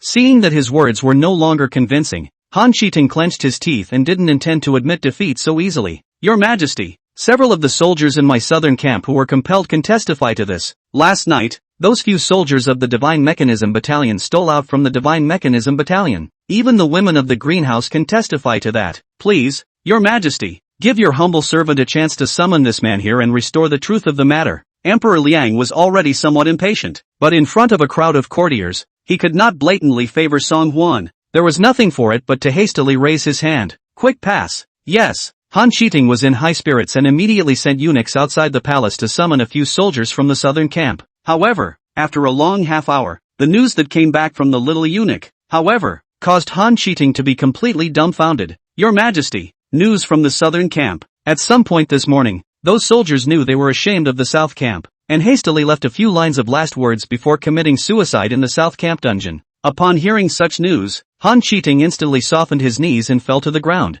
No way. There's absolutely no way they could have committed suicide. Someone must have gotten in the way. Han Shiting raised his head in panic, as if he had lost his mind, and mechanically repeated a sentence towards Emperor Liang. They never commit suicide. Your Majesty, someone must have done it in secret. Emperor Liang was already dissatisfied with Han Shiting's transgressive reporting. At this moment in the Hall of Supreme Harmony waited for half an hour in vain, waiting for such a result. The Liang Emperor is even more angry. Han Shiting, as a third-ranked commander of the Southern Battalion, you have not only overstepped your bounds, but you are also acting crazy and talking out of your ass. Somebody, quickly drag Han Shiting down and dispose of him according to military law. Panicked, Han Shiting raised his head in panic and begged for forgiveness, turning his gaze to Su Rong in the crowd. However, at this moment, Su Rong was also in disbelief and had no time to care about Han Shiting, who was about to be dismissed. Su Rong couldn't figure out how Li Pinggan's plan was seamless. How could it have gone so wrong? Unless it was that the fourth prince had long ago sent someone to monitor his every move, and that was why he knew yesterday's events like the back of his hand. Thinking of this, Su Rong was infuriated to the extreme. His eyes were crimson and incomparable, as if blood was dripping from them. I could not imagine that I had fought for half a lifetime, but in the end, I was counted by a 20-year-old brat. As a hallowed general, Su Rong would never allow such a situation to occur. Han Shiting's constant wailing for help gradually weakened, and it wasn't long before the courtroom once again returned to a calm. Song Huan always hung his head low, and his face was a salty expression. Li Pinggan's plan was not clumsy. If he had not kept an eye out and ordered the shadow guards to observe in advance, he was afraid that this time he would not really be planted on top of this small matter. However, today's incident had also given Song Huan a wake-up call that from now on, it was imperative to strictly supervise every soldier in the Divine Mechanism Battalion, the 3,000 men of the Divine Mechanism Battalion. But if any one of them broke into a big trouble, he himself, as the chief instructor, could not escape the blame. Before the Divine Mechanism Battalion traveled to Liangzhou to fight the bandits, Song Huan didn't want to cause any unnecessary trouble. After such a flurry, Emperor Liang couldn't help but feel a bit drained. Ministers, is there anything else important to report? Seeing that the group of ministers bowed their heads in silence, Emperor Liang was about to announce the retreat of the court. However, just at that moment, a panicked pass-through sound was heard from outside the hall. Your Majesty, not good. Something happened in Liangzhou. Chapter 151. In the name of the Emperor's son, he made a military order. Seeing one of the guards holding an express newspaper in his hand and running with a sweaty face, Emperor Liang showed his displeasure. What's so urgent? The guards wiped a handful of sweat from their faces carelessly and reported to Emperor Liang. Your Majesty, an urgent report from Liangzhou. It doesn't seem to be going too well. Upon hearing that the news from Liangzhou was not optimistic, Emperor Liang's heart sank. What the hell? Nuff. The guard fell on his knees, hastily tore open the envelope of the express in his hand, and read it in a jarring voice. Yesterday, the second prince led a bandit suppression army to search for horse bandits on the outskirts of Liangzhou. I didn't expect to unexpectedly encounter horse bandits and engage them in a fierce battle, but in the end, the army of bandits was beaten and fled. And the second prince, Emperor Liang pursued with a stern voice. How is the second prince? The guard swallowed and continued. The second prince was hit by an arrow in the face and immediately fell unconscious in a pool of blood. What? Hearing this, the group of ministers in the courtroom exploded. Little horse bandit, even on the spot to the second prince to give. The second imperial prince's horse leather is really a valiant and heroic way to go. Hush, who says the second prince is gone? Isn't it just unconscious? With an arrow in his face. Will the second prince return safely? When Su Rong heard this, she was even more emotional instantly. The second prince Song De was his own nephew, learning martial arts from a young age by his side, and his feelings were quite deep. And Su Rong has always fully supported the second prince to participate in the seizure of the first. Now the second prince's life and death is not known. Their own increase in rank and enjoy a peaceful old age of the dream is not to be broken. Thinking of this, Su Rong hurriedly stepped forward and knelt on one knee to face Emperor Liang. Your Majesty, this group of horse bandits is too rampant. I ask your Majesty's permission to allow the last general to lead troops to suppress it immediately. After hearing such news, Emperor Liang's expression was also unsightly. He hadn't expected that a mere 2,000 horse bandits would be so difficult to suppress. To add to his mixed feelings, his own son was in a coma. Whether he was alive or dead was not yet known. Although the second oldest had a slightly reckless character, he was, after all, Also Emperor Liang's own flesh and blood. The heart of the hand is meat. His own son suffered an accident. The Liang Emperor natural heart anxious and incomparable. But, faced with Su Rong's request, Emperor Liang hesitated. As the imperial master had said before, in less than 20 days, it would be the day of the Xia envoy's visit. If Xia's envoys were to learn that the great Liang was going to send the great General Tiger Runner to suppress a mere horse bandit rebellion, wouldn't that make them laugh their asses off? Just as the courtroom was in chaos. However, he saw Song Huan suddenly take a step forward in salute towards Emperor Liang. Enlightened father, the 3,000 generals of the Divine Mechanism Battalion are ready to depart at any time to suppress the horse bandits. At father's command, they can set out this morning. When Song Huan said this, he was immediately opposed by a group of military ministers as well as Su Rong's subordinates. The fourth prince is afraid that he is a bit overconfident, isn't he? The Divine Opportunity Battalion has only been training for just 1 day. How can they possibly be able to send out troops to fight the bandits? Yeah, even as valiant as the second prince, he can't wipe out the horse bandits in one fell swoop. The fourth prince is afraid that he's a bit too confident in the matter of leading troops into battle. For today's solution, only the great general himself can completely quell the horse bandits' rebellion. Song Huan, however, just coldly glanced at a few people. Is the great general not the most aware of whether the soldiers of the Divine Mechanism Battalion are ready or not? Wasn't it yesterday that the great general selected and sent 5 top divine archers on a special trip to accept the results of the training of the soldiers of the Divine Mechanism Battalion? Why doesn't the great general report the results to father in front of all the ministers? Let's see if the generals of the Divine Mechanics Battalion are ready or not. This time Song De accident. Su Rong was bound to win, determined that the Liang Emperor this time not their own use. If the horse bandits were still not suppressed before the visit of the Xia envoys, it would be a great shame. However, Su Rong did not expect that the fourth prince would intervene again at such a juncture, and he also brought up yesterday's incident, intending to embarrass himself. Seeing that the group of ministers and Emperor Liang were all staring at themselves in unison, Su Rong was a bit embarrassed and could only reply in a low voice. Yesterday, only 5 soldiers' results were accepted yesterday, barely passing. Song Huan grunted coldly. Why didn't the great general say that the 5 soldiers who were inspected yesterday were ranked in the bottom 5 of the Divine Mechanism Battalion? Even the last 5 in the Divine Mechanism Battalion were able to pass acceptance, and the rest are even more so. With that, Song Huan turned to Emperor Liang once again. Father, the generals of the Divine Mechanism Battalion have long been prepared for their trip to Liangzhou to fight the bandits. My son would like to vouch for his status as a royal son and make a military order. This time, the Divine Mechanism Battalion will be able to eliminate the horse bandits in one fell swoop. Song Huan's words caused the entire room to be collectively shocked beyond belief. Nice guy, the fourth prince is so loud. Even the second prince was seriously injured in the battle with the horse bandits, and his life and death were uncertain. The fourth prince, however, was able to rise to the challenge with such conviction.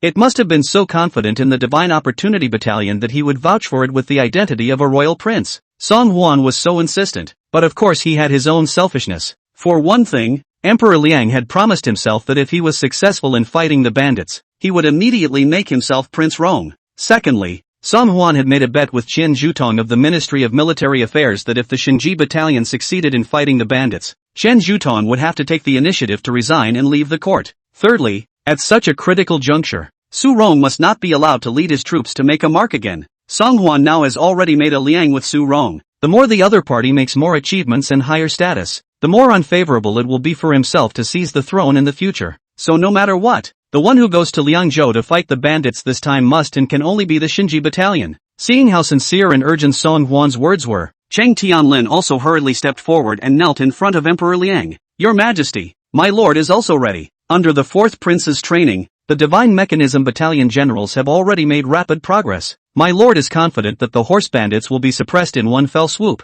Return peace to the people of Liangzhou. Return His Majesty's peace. Return a peace to the great Liang blooming world. Song Huan and Cheng Tianlin were both only in their early to mid-20s, and the two of them knelt side by side in front of Emperor Liang, their eyes unprecedentedly resolute and calm. Looking at the spirited and determined duo, not only did a group of courtiers follow the blood boiling, even Emperor Liang also felt an unprecedented surge of heart. Yes, Emperor Liang immediately clapped his hands. The marching ceremony will be held in 2 hours. Cheng Tianlin, the commander of the Divine Mechanism Battalion, will personally lead the troops, leading 3,000 generals of the Divine Mechanism Battalion, and will go to Liangzhou to quell the chaos. Chapter 152. The great wind rises and the clouds flutter. 2 hours later, Bianjing, South City Wall. Fourth Prince Song Huan and General Cheng Tianlin stood side by side. looking down on the 3,000 generals under the city wall from above. The 3,000 generals were neatly arranged and stood at attention, their gazes revealing unrivaled perseverance. Although this trip to Liangzhou is only to quell the horse banditry, however, the Divine Opportunity Battalion was an unprecedented existence in the entire Great Liang. Being a part of this unprecedented situation, they were naturally proud in their hearts. Looking at the determined faces of the soldiers that were spirited, Song Huan's heart was also indescribably passionate. These soldiers are trained by their own hands, and whether they are mules or horses can only be seen when they go to the Liangzhou battlefield. Only, looking at the spirited soldiers, Song Huan could still feel an unspeakable sense of accomplishment. And that, I guess, is one of the reasons why good men want to build a career. Chang Tianlin, who stood beside Song Huan, was equally serious, his gaze deep into the distance. Big brother, we'll be leaving soon, so take care of yourself during my absence. Don't worry, when little brother you return from your building, big brother I will definitely host a banquet to welcome you. Big brother, I don't know when I'll be able to come back once I'm gone. In my absence, my sister will be in your care. Don't worry, I'm deeply attached to Susu, and will never treat her poorly, let alone bully her. Big brother, the Liangzhou horse bandits are incredibly ferocious, and it's said that any captive caught by them will be subjected to their inhuman torture. They will even pluck out their eyes and dig out their hearts. It's too brutal. Don't worry, the generals of the Divine Mechanism Battalion are all very talented even though their training cycle is not long. As the commander-in-chief and with your superior martial arts, you will be able to eliminate the horse bandits in one fell swoop. Big brother, I didn't expect that I, Chang Tianlin, would be able to make the acquaintance of such a good big brother as you in the past few days since I returned to the capital. It's really my third life's fortune. If I can't return safely, don't forget me. Are you still going or not? Seeing Song Huan's dark face, Chang Tianlin playfully said, Go go go, this way. It's not because I feel like I can't finish talking to you, big brother, that I've been dragging my feet and refusing to leave. Looking at Chang Tianlin's relaxed look, it was obvious that he was determined to fight the bandits. Okay, let's go. Song Huan reached out and patted Chang Tianlin's shoulder. The hard armor was cool to the touch and glittered morosely in the bitter cold wind. When you get to Liangzhou, remember to be careful of one person. Song Huan's words were meaningful. Chang Tianlin looked at Song Huan's deep eyes and was a bit puzzled. Big brother, are you telling me to watch out for the horse bandit leader? No. Song Huan shook his head. You have to be careful of the second prince's sidekick. I suspect that this time, when the second prince met an untimely end, it had nothing to do with the people around him. I don't have substantial evidence yet, but you can't be too careful. Through the contact over this period of time, Song Huan had long regarded Chang Tianlin, a simple-minded and sincere brother-in-law, as one of his own. So these words, Song Huan wouldn't shy away from Chang Tianlin. Although Chang Tianlin didn't know what Song Huan's words meant, he still kept his words in mind. Big brother, I know, the generals will be leaving soon. Won't big brother give a few more instructions? Song Huan froze and almost forgot about it. Looking down at the soldiers under the walls who were full of anticipation, Song Huan cleared his throat.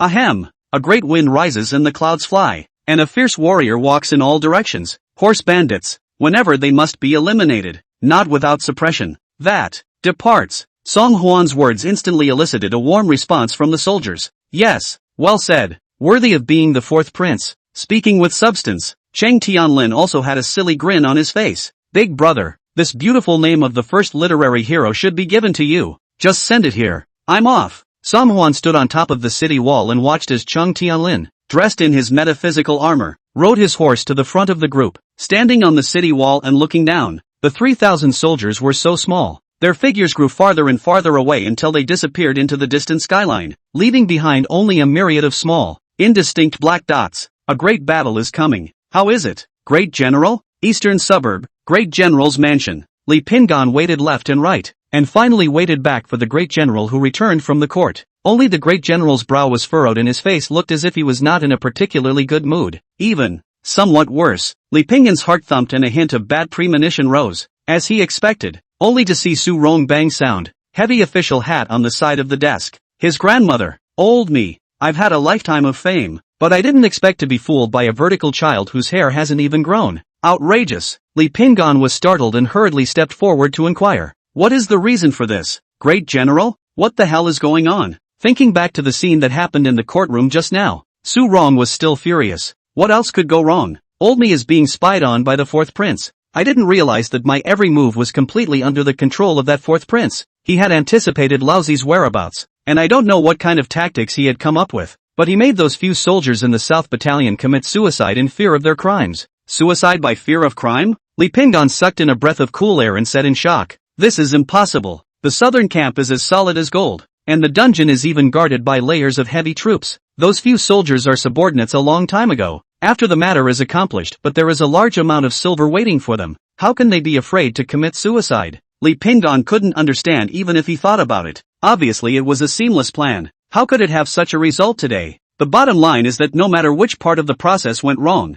those soldiers could never have committed suicide. Su Rong blankly glanced at Li Pingon without any good humor. "If you think it's impossible, I still think it's impossible. It must be that the fourth prince has long been filming people spying on Lousy. That's why this time things have fallen apart. When you return to the capital, but any raw faces you've come into contact with, kill them all. Leave no one behind." "No, it's not just raw faces. All those who can't be trusted. All of them." Li Pingon was still immersed in shock and dismay, and Su Rong's order made Li Pingon's heart even tighter. "Great, General. Is it true that none of them will be left behind?" The subordinate has been in contact with a number of people, if all except. Su Rong's eyes rolled over coldly, glaring straight at Li Pingon. "Don't you understand what I'm saying? Is it hard to understand?" "No, no, no, no, no." Li Pingon where he dared to offend the great general, and hastily replied in a loud voice, "My subordinate understands. My subordinate will do it at once, Great General." Then the fourth prince's side, mentioned the fourth prince Song Huan. Su Rong immediately clenched his fists, bright eyes red, seemingly endless urgent need to vent anger. Dare is seriously injured in Lianzhou. His life or death is uncertain.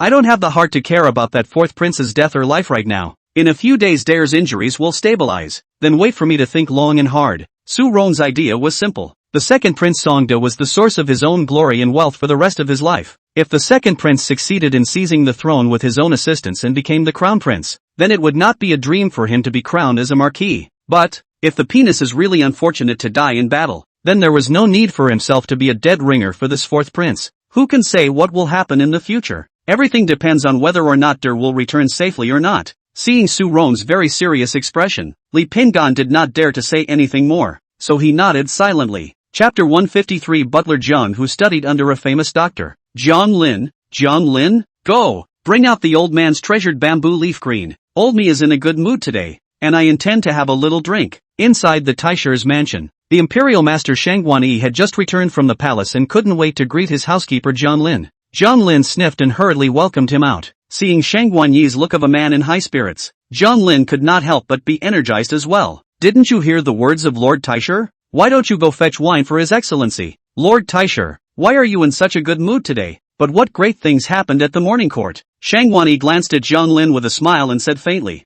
"It's done." "Really?" John Lin was surprised and delighted, and seeing that no one was around, he hurriedly approached Shang Guanyi's side. "But the good news from Lianzhou?" Shang Guanyi reached up and ran his hand through his beard, a taboo smile filling his face. "Nice. Good news just came back from this morning's court. The second prince was hit by an arrow in the face, and immediately fell into a pool of blood. His life and death uncertain. It looks like it's going to be a bad one." The good news that Shang Guanyi brought back made Zhang Lin follow suit with gusto. He took the good wine he had just dug up from the maid and personally filled a glass for the imperial master. "Then I really congratulate you, my lord, and congratulate you. If that's the case, then the biggest obstacle to His Highness the Crown Prince seizing the throne can be eliminated with this. Your Excellency will be able to rest easy in the future if you only concentrate on that fourth prince." Shang Guanyi drank the jade cup of agar in one go, a relaxed and cozy smile on his face. "There is no hurry in the matter of the fourth prince. According to my observation, Su Rong has only just returned to the capital for 2 days,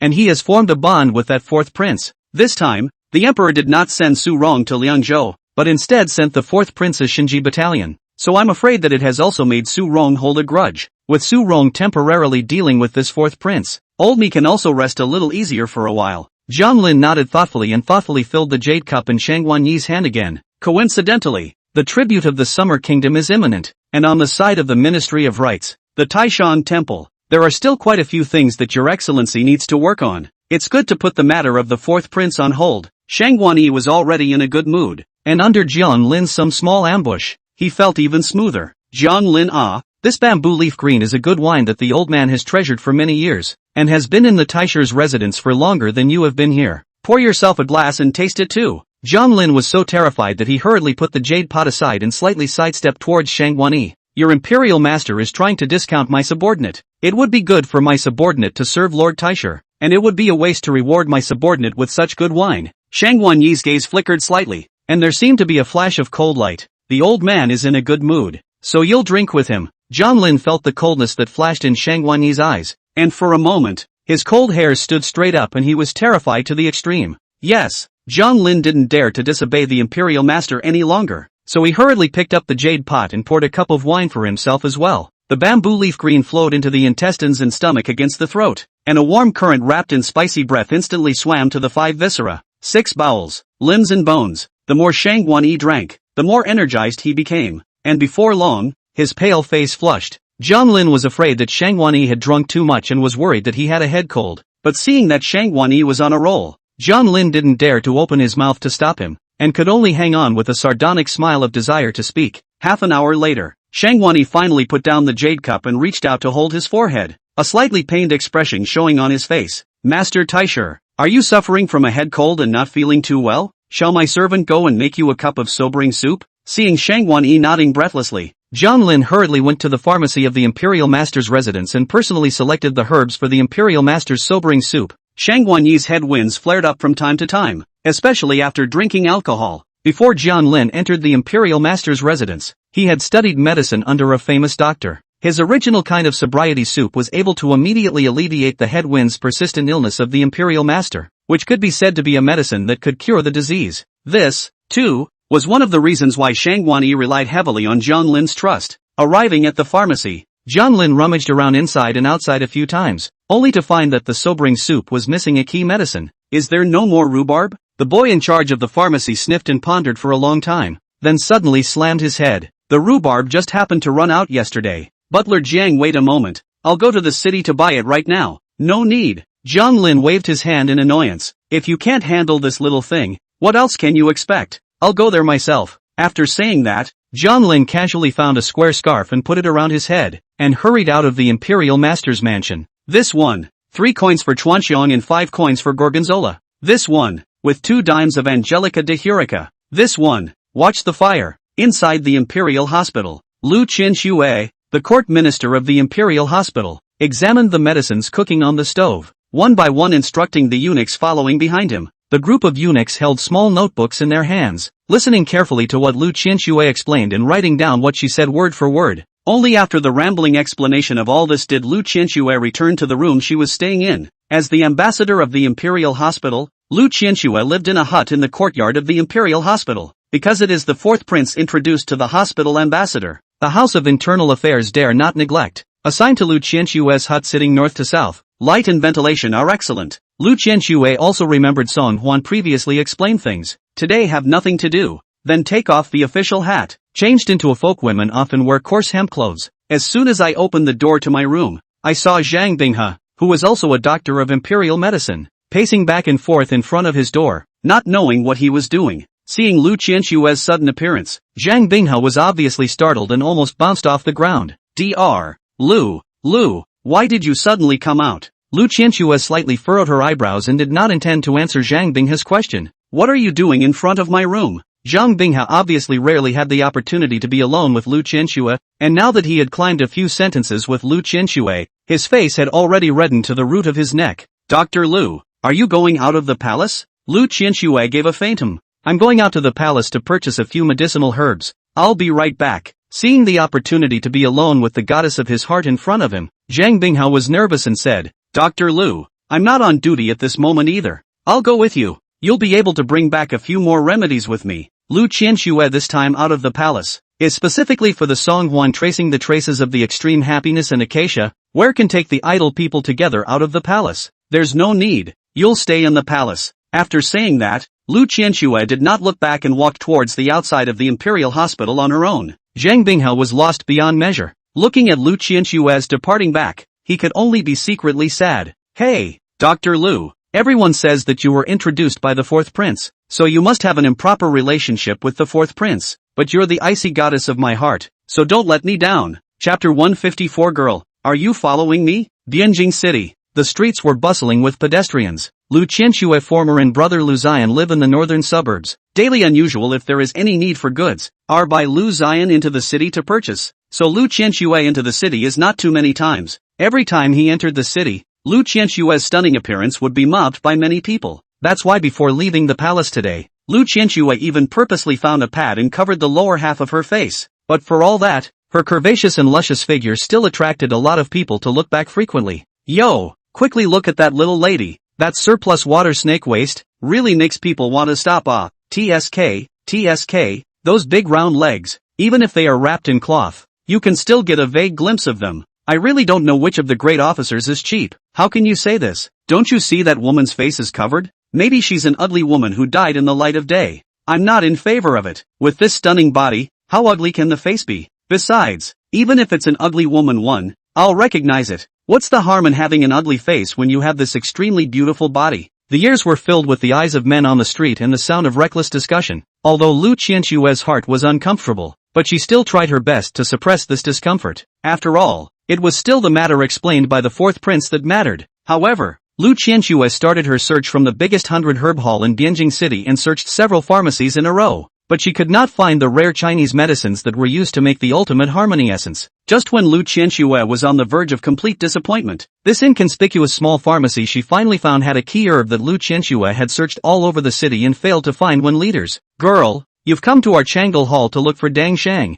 That's really the right place to look. Don't you see that our Bianjing City is not a small place? But this kind of rare medicinal herbs are not sold much. I wonder what kind of disease the girl is planning to use to cure when she seeks this Dang Shang. The shopkeeper of Chang'e Hall was incredibly enthusiastic, and as soon as he saw Lu Qianxue, he immediately and passionately climbed into conversation with her. Lu Qianxue was a bit hesitant, and was at a loss as to what kind of excuse to make up to fool the shopkeeper, when she saw a young man suddenly rush in through the door. Only the youth was dressed all over, with a turban covering his head, making it impossible to see what he really looked like. Seeing this youth arrive, the shopkeeper immediately dropped Lu Qianxue and greeted him towards the youth. Butler Jiang, I didn't know you were here. It's really a loss to welcome you. Why have you personally condescended to come to our little Chang'e Hall today? Zhang Lin raised his head and glanced at Lu Qianxue, seeing that the other party was just dressed as an unremarkable peasant woman. He did not take the other party to heart. Boss, give me half a caddy of rhubarb to make sober soup. In the entire Bianjing, you're still the only one who has these rare herbs here.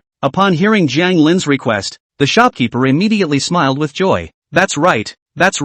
Our Chang'e Hall uses a lot of these rare herbs in unusual medical centers. The reason why the small store keeps these on hand all year round is for Butler Zhang's use. Please be at ease, Steward Jiang. I'll go fetch it now. Saying that, the shopkeeper's face was full of smiles and hurriedly went to look for that flavor of rhubarb for Zhang Lin. Lu Qianxue stood quietly at the side and listened to all of the conversation between the two. With just a few words, Lu Qianxue could feel that youth who came to buy medicine was by no means simple. Just now, I heard him say in his own words that he came to purchase rhubarb in order to prepare a sober soup. But, an unusual sobering soup does not require the use of this herb at all. This herb, which possesses the power to ease headaches, is very helpful in sobering up. To be able to know this odd and rare formula meant that this youth possessed a little-known supreme medical skill. And, more to the point, listening to what the shopkeeper said in his conversation with that youth, the rare Chinese medicines provided in this tiny pharmacy were specially prepared in advance for this youth. Then is there a possibility that the extreme bliss harmonizing essence, which requires a variety of rare medicinal herbs to be made, also came from this young man's hands?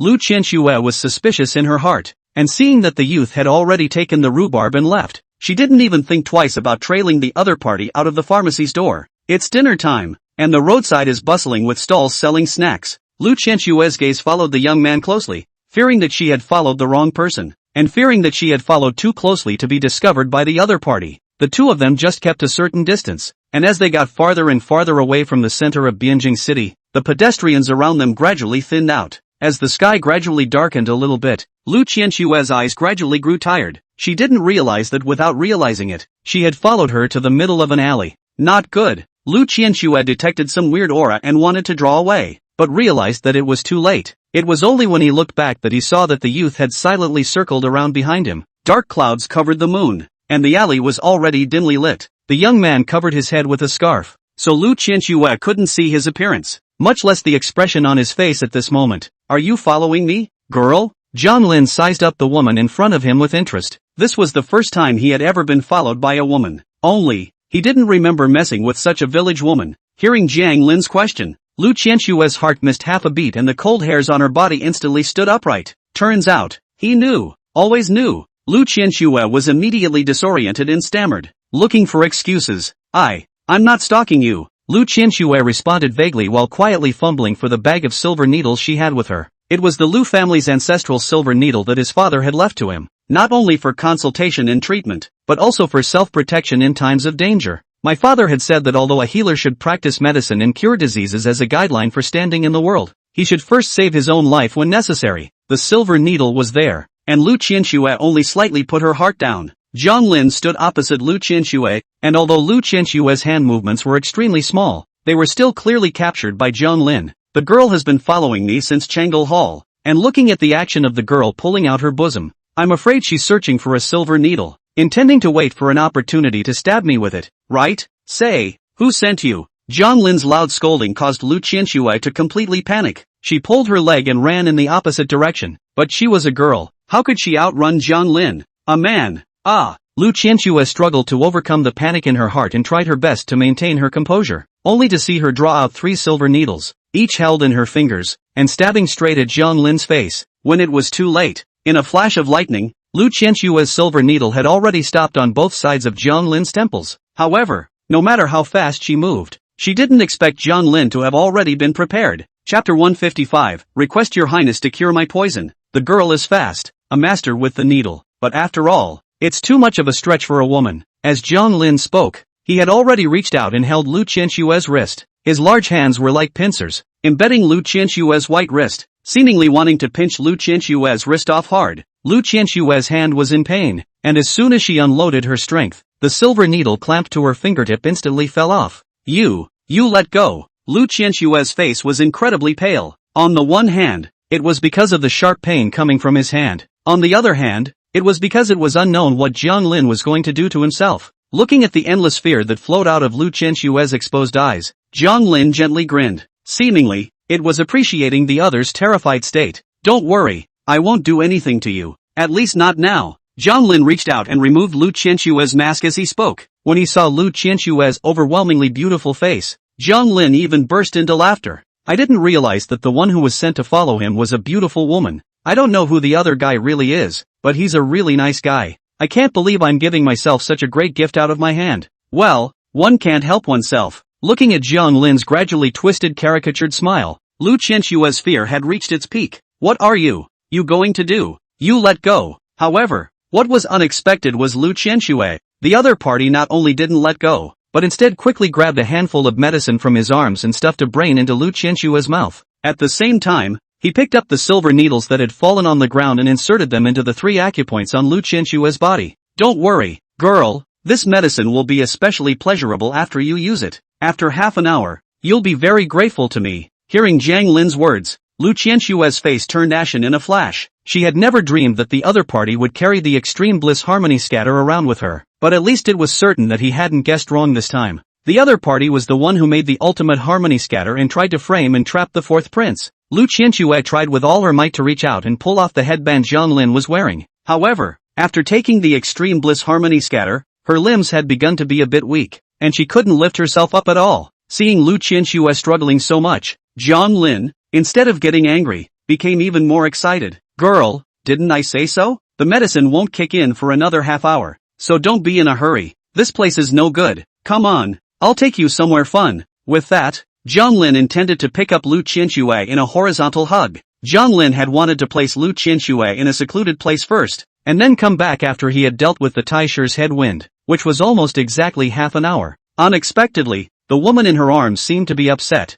and even pulled up her voice and shouted harshly, "It's gone to water. Come and put out the fire." Out of the water. In desperation, Lu Qianxue could only think of such a solution, because this is the way to be able to attract out all the residents in the shortest possible time. As expected, under Lu Qianxue's loud shouts, the people living in the alley hurriedly ran out from their homes. Where does the water go? Where the hell is the water going? Jiang Lin did not expect that so many civilians would appear at the same time. There were so many people. Jiang Lin didn't dare to cause trouble, so he could only grit his teeth and leave Lu Qianxue behind, and hurriedly disappeared to the end of the alley. The duck that came to hand just flew away. Jiang Lin was simply furious. It was just that he left in a hurry and did not notice in the slightest that the jade pendant, which was rewarded to him by the imperial master and which he was carrying close to his heart, was actually shunned by the woman in the party. Lu Qianxue clutched the jade pendant tightly in her hand and confirmed that Zhang Lin had fled on the wind before she pulled out her legs and darted in the direction of the palace. Having been hit by the extreme pleasure harmony scatter that Zhang Lin had given herself, Lu Qianxue's first reaction was not how to cure herself of this poison. Rather, the jade pendant must be given to the fourth prince.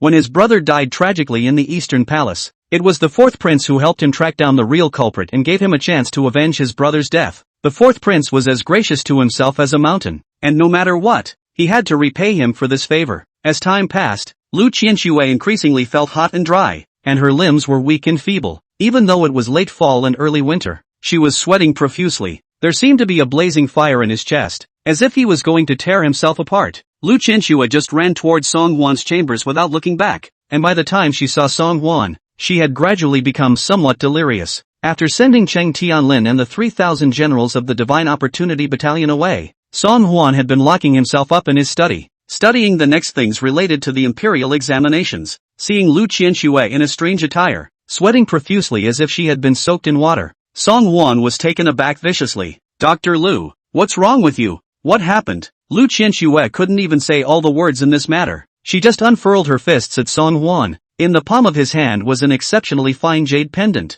Song Huan was a bit puzzled. "Dr. Lu, are you giving the jade pendant to this king? Or is this jade pendant something crucial?" Lu Qianxue was so hot and dry that she couldn't really say anything, and could only barely pop out 5 words through her teeth. Ultimate harmony scatter. Hearing Lu Qianxue's words, Song Huan instantly came to a realization. This jade pendant must have a lot to do with the extreme bliss harmony scatter that he had traced. But what on earth was wrong with Lu Qianxue? Why? The more I looked, the more I thought she looked extraordinarily familiar now. It is as if, it is very similar to the Qing concubine in the Imperial Garden that day. Song Huan was shocked in his heart and tentatively opened his mouth to ask, "Are you also poisoned by the extreme bliss harmony scatter?" Lu Qianxue was in excruciating pain and forcefully nodded to Song Huan. "Letting you trace the whereabouts of this poisonous poison didn't let you personally put yourself at risk." Song Huan was at a loss for words and hurriedly said to Lu Qianxue, "What does this king need to do now? How can I get rid of your poison?" This king saw that your operation that day was extremely complicated,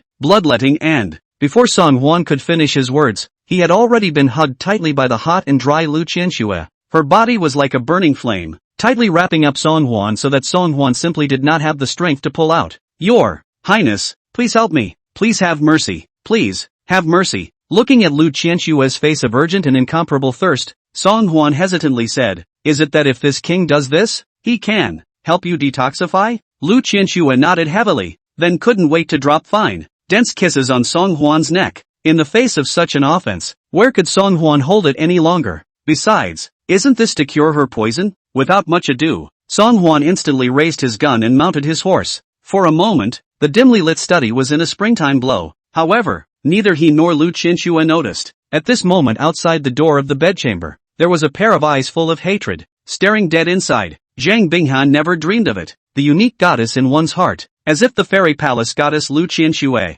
Surprisingly, as soon as he returned to the palace, he couldn't wait to dart to the fourth prince's chambers. At this moment, Zhang Bingha's dream was shattered. In its place, there was an unrivaled hatred for the fourth prince Song Huan. The fourth prince dared to defile the goddess of his heart. Zhang Bingha swore, must make the fourth prince pay. Chapter 156. A very bold idea. 1 hour later, looking at Lu Qianxue, who was curled up in a ball beside him, Song Huan actually felt a little embarrassed. Although what he did just now was also to cure Lu Qianxue's poison, belonging to the category of being forced to do so. But how come Song Huan always felt as if he had taken advantage of someone else? Especially when he saw Lu Qianxue's pitiful eyes, it caused a huge sense of guilt to rise up in Song Huan's heart. Ahem, that, Dr. Lu, this king will take responsibility for you. The big deal is that in the future, Lu Qianxue will stay by her side and give her the title of a side princess. It's not exactly a loss for her. Lu Qianxue, however, only sighed faintly and shook her head slightly. Your Highness' move is also to help me cure the poison. I will never complain half a word.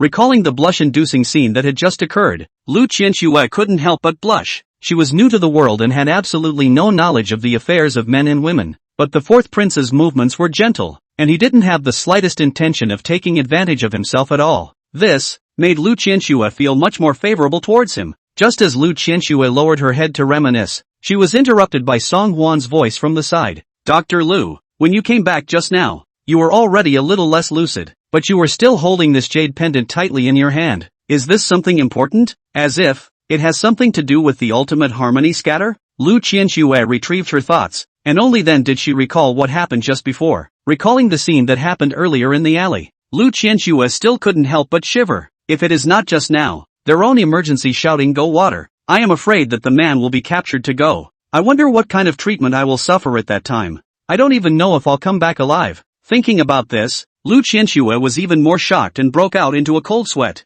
Seeing that Lu Qianxue's face was as pale as paper, and bean-sized beads of sweat were running down her forehead, Song Huan understood. Everything that happened outside just now must have given Lu Qianxue quite a scare. It is thought that Lu Qianxue, as an orphan girl, not only has to think of ways to avenge her brother's death in the Imperial Hospital, but also has to wait for the opportunity to complete the task she has explained. Song Huan couldn't help but engage in self-reflection. Had he been a little too cruel to her? Thinking of this, Song Huan couldn't help but reach out his hand and gently soothe the other party. Well, don't be afraid. With this king promises that in the future, he will never let you do something so dangerous again. This time, when this king finds out the real culprit, he will definitely avenge you with his own hands. Song Huan does not comfort, okay? This comfort make the already aggrieved Lu Qianxue suddenly tears like rain. Finally, when Lu Qianxue had finished venting her emotions, she then told Song Huan everything that had happened outside the palace earlier. Hearing this, Song Huan stared and scrutinized the jade pendant in his hand.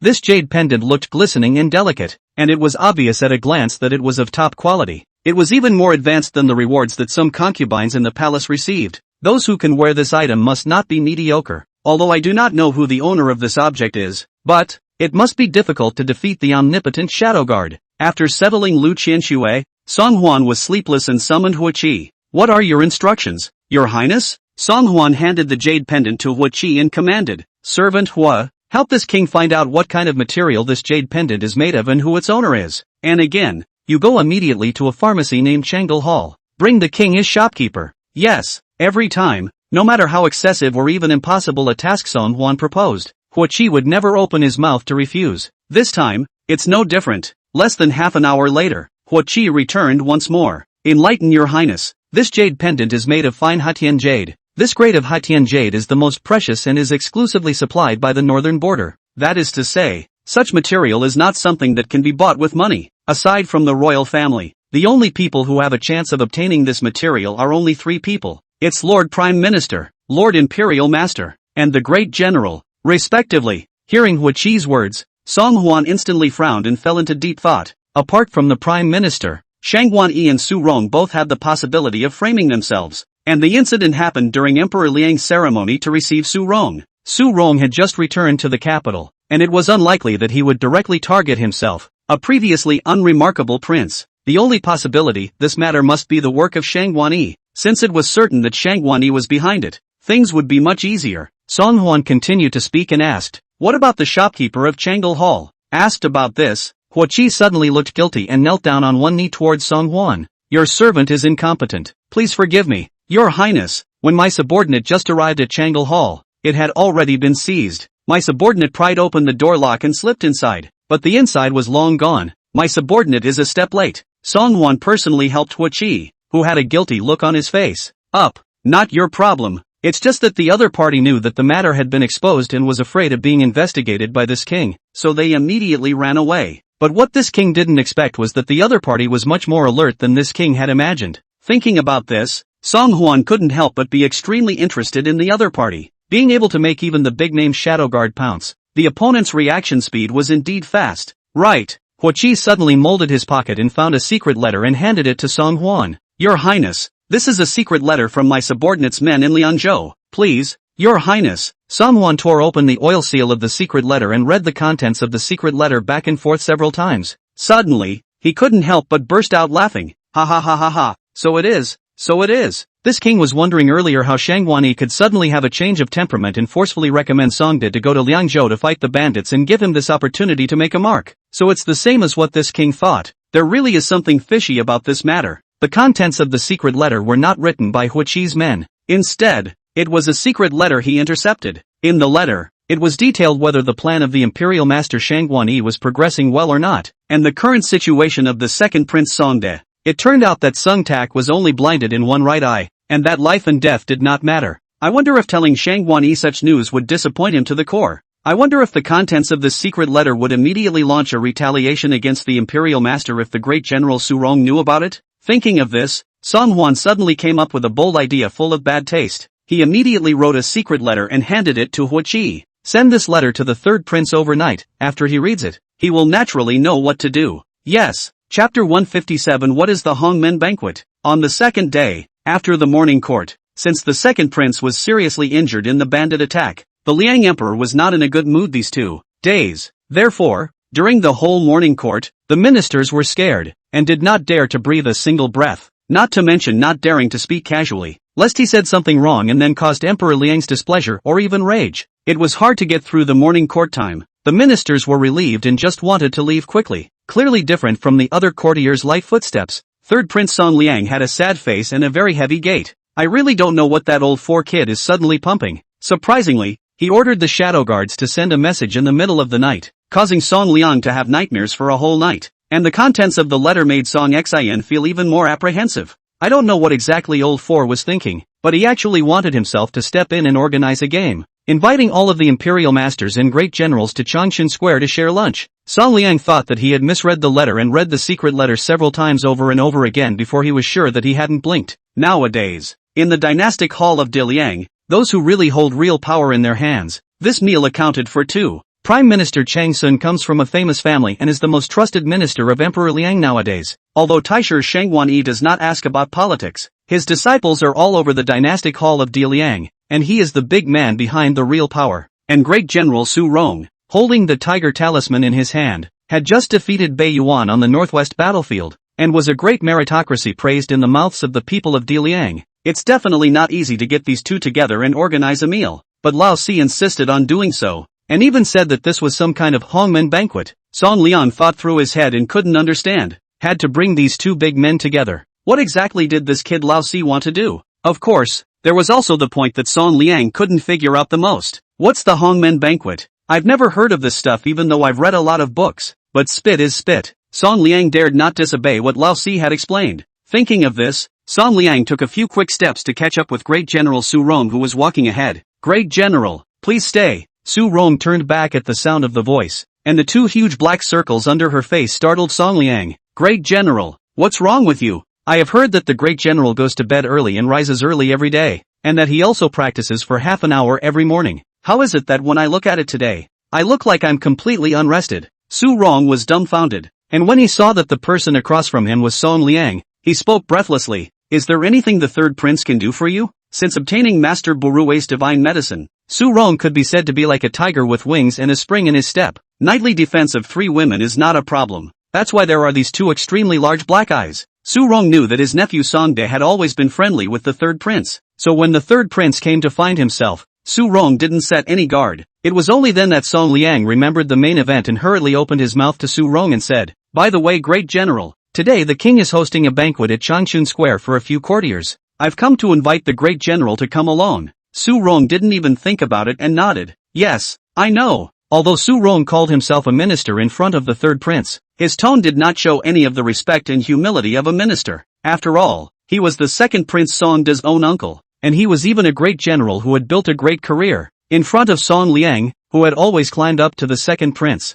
he also presented himself as an elder and didn't really put the third prince in his eyes. In the end, it's just a little follower next to his nephew. Day in and day out, all you do is write acid poetry and move your lips. What's the big deal? Song Liang was naturally well aware of Su Rong's thoughts. Only, as a powerless prince, he didn't have much of a choice other than to climb up to Song Di and the great general. It can only be tolerated. But this moment is not the same as the other moment. Today, Lao Si has deliberately set up this legendary Hongmen banquet. I am afraid that it is to explore the details of this tiger general. With Lao Si to deal with this high-minded great general, Song Liang naturally begged for it. The departure of the division went well. Song Liang was in excellent mood, humming a little song, catching up with the imperial master Shangguan Yi, who had not yet walked out of the palace gate. "Master Taiji, please stay." Shangguan Yi turned back to see that the one standing in front of him was actually third prince Song Liang, and he was a bit stunned. "Greetings to the third prince. I don't know what the third prince is looking for when he finds the old minister."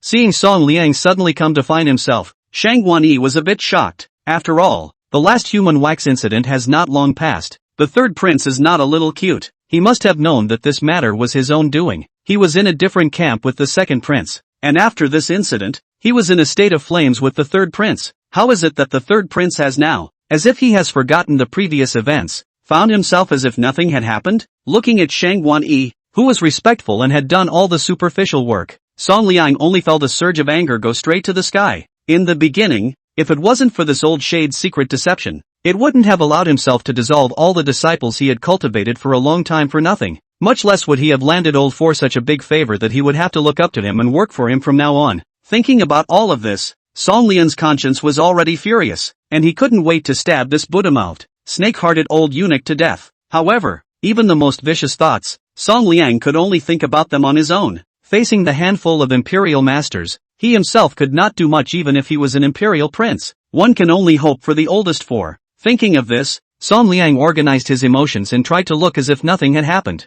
Today, the king is hosting a dinner party at Changchun Square and would like to invite your honor to come along as well. Master Taisher, please give me some face? Shang Guanyi immediately made a look of fear and trepidation. Your Highness, you are discounting the old minister. What is the virtue and ability of an old minister that he should condescend to be invited by the third prince? The old minister is unworthy. Unworthy! Song Liang knew that the old fox Shang Guanyi was again looking around and excusing himself. How can you say that? Taisher-sama? You're a high-powered eunuch. If you're not worthy, I'm afraid there's no one else in the entire Great Liang who is. No, no, no! Shang Guanyi laughed faintly. The old minister is getting old and is in poor spirits at night, going forward to the dinner party. I'm afraid I'll spoil your highness's pleasure. Song Liang silently rolled his eyes. That old thing, he's got a lot of excuses. Seeing that Shang Guanyi was unwilling to let go no matter what, Song Liang had no choice but to use the killer app. The imperial master should be puzzled, isn't it? Wondering how exactly this king managed to get out of the human wax case without any problems? At tonight's dinner party, this king will tell Lord Taisher everything he wants to know. Chapter 158. Sorry, the king is late. When Shang Guanyi heard this, his pupils clenched for an instant and he looked at Song Liang full of surprise. He hadn't expected the third prince to say such a thing no matter what. He wanted to open his mouth and refuse. But, in the end, one's curiosity could not be suppressed. Shang Guanyi liked the feeling of having everything under control, and he was equally curious as to how exactly Song Liang was able to make a full retreat that day.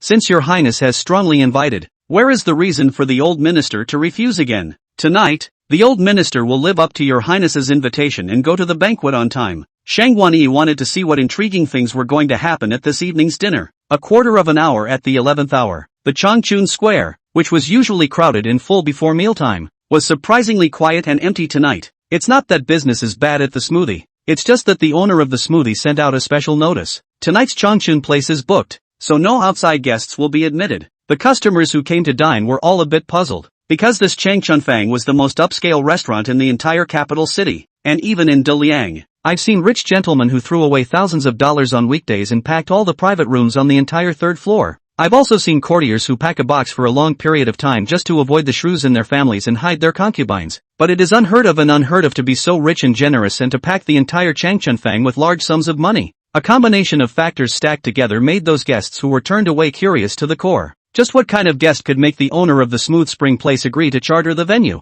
However, what they don't know is this. Su Wenqiang, the owner of Changchun Fong, was sweating profusely at this moment, his feet not touching the ground as he personally directed in Changchun Fong. After receiving the third prince's order this morning, Su Wenqiang's entire body was stunned, unable to believe what he had just heard.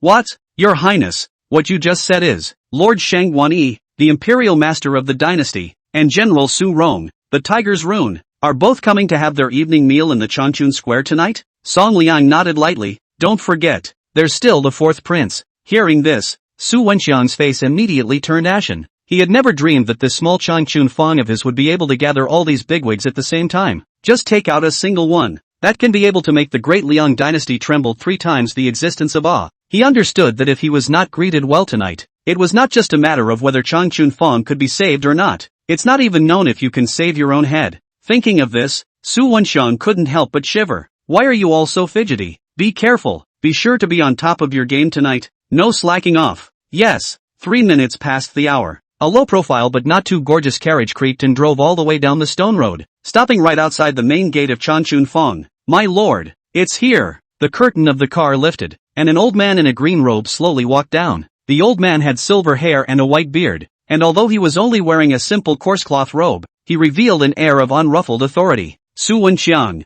the owner of Changchun Fong, stood in a row with his men, waiting for the arrival of several bigwigs outside the door. Seeing the old man appear, Su Wenqiang was sincerely terrified and hurriedly surrounded him, hunching his body into a shrimp. "Greetings, Lord Taisher. Your Excellency the Imperial Master condescended to come to my Changchun place. It truly makes my Changchun place glow." Although Chang Chunfang hadn't received many big shots like the second prince and the third prince, however, it was the first time that Chang Chunfang received a person as highly respected as the Imperial Master. Shang Guanyi nodded lightly and did not say anything more, but just followed Su Wenxiang inside the Changchun Fong. In the hall of Changchun Fong, Su Wenxiang had long ago ordered the removal of the extra tables. The only thing left in the hall was a luxurious dining table of 100-year-old yellow pear for entertaining. Third Prince Song Liang was sitting at one side of the table waiting, and when he saw Shang Guanyi arrive as promised, he reached out and pointed to the empty seat on his left. "Lord Taisher is here. Have a seat." Seeing that there were only Song Liang and himself in the empty Changchun Fong, Shang Guanyi could not help but feel a little puzzled. "The old minister thought that your highness must set up 10 or 8 tables for the banquet for the ministers tonight. I didn't realize that this was a separate call for the old minister to come." Looking at Shang Guanyi's expressionless face, Song Liang couldn't help but snort coldly in his heart. "You think I'll invite you alone? Don't even think about it. If it wasn't for that old kid Lao Si who had to ask me to personally invite him, I wouldn't bother to open my mouth to an old thing like you." Although he cursed in his heart, on the surface, Song Liang didn't say much. "Lord Taisher, be at ease. There are still honored guests arriving soon." "And your guests?" The smile on Shang Guanyi's face was faint, but there were countless doubts in his heart. Who else could be considered a guest of honor but yourself? Could it be? It's... Shang Guanyi was gazing at his thoughts when he suddenly heard a bright laugh coming from outside the door of Chang Chunfang. "Ha ha ha ha ha ha ha. I heard that the third prince has specially chartered the Changchun garden today. It's really a great deal. I wonder what the third prince has to discuss with me." Su Rong walked up with a big grin, yet his words only ended abruptly halfway through. "Taisho, why are you here too?"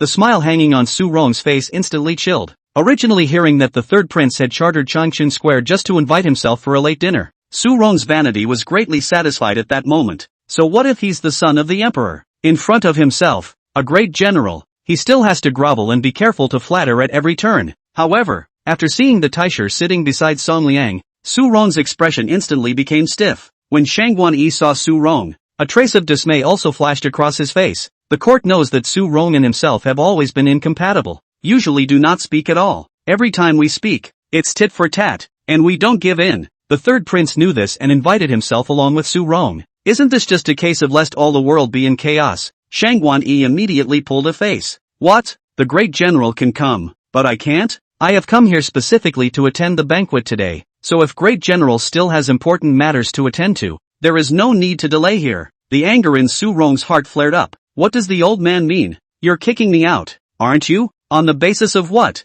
They were all invited by the third prince in a low voice. So who was he to leave? Su Rong snorted coldly and glared at Shang Guanyi with a provocative gaze while strutting to take a seat on the other side of Song Liang. "Third prince, I'm hungry. Please, third prince, start the banquet quickly." Song Liang was sandwiched between Shang Guanyi and Su Rong, and when he looked at the two men's tit-for-tat stares, he already felt a burning aura. The dinner has not yet officially begun. Between the two as the sword is tense, each other do not give way. I don't know what kind of sparks would have rubbed off if I had said more, but what exactly would happen later? That was out of one's control. "Your Excellencies, be at ease. There is still an honorable guest yet to arrive. When the honored guests arrive, the table will naturally open." Shang Guanyi and Su Rong spoke in unison. "Who?" Just then, an unhurried voice came in from outside. "Sorry, the king is late." Chapter 159. Sit on the mountain and watch the tigers fight. The three of them looked at the sound and saw fourth Prince Song Huan slowly walking in without any hesitation. "Yo, so it's fourth brother who's here. Come on,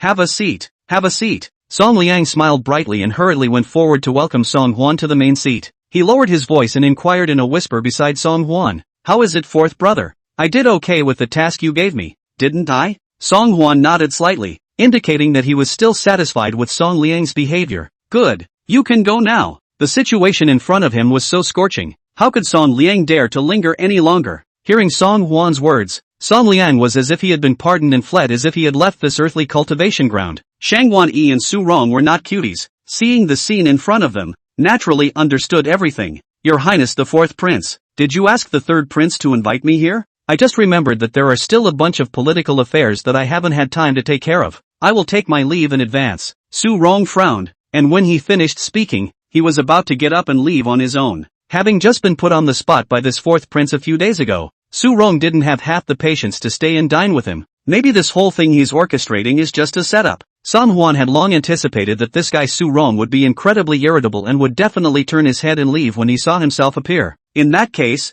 then Great General Su should hurry back. It just so happens that this king has important matters to discuss with the Imperial Master tonight. Once Great General Su was gone, it's just the right time. San Huan's words came to an abrupt end here, only looking at Su Rong with a smirk on his face and not saying anything more. As expected by Song Huan, Su Rong, who was originally about to raise his feet and walk away, suddenly rolled his eyes and once again sat down on his butt. On second thought, there is no hurry in my government. It's okay to deal with it tomorrow. Su Rong wanted to see what kind of catfight there was between this fourth prince and the Imperial Master. Shang Guanyi had wanted to take his leave and leave as well, but Song Huan's words made him a little embarrassed and curious for a moment. I wonder what important matters your highness has to discuss with the old minister. Seeing the extremely curious expressions on both of their faces, Song Huan grinned and scratched his head in some embarrassment. Both of you are highly respected ministers of power in my great Liang. This king invited you two here today because he wanted to ask you two lords a question. If this king wants to take part in seizing the throne,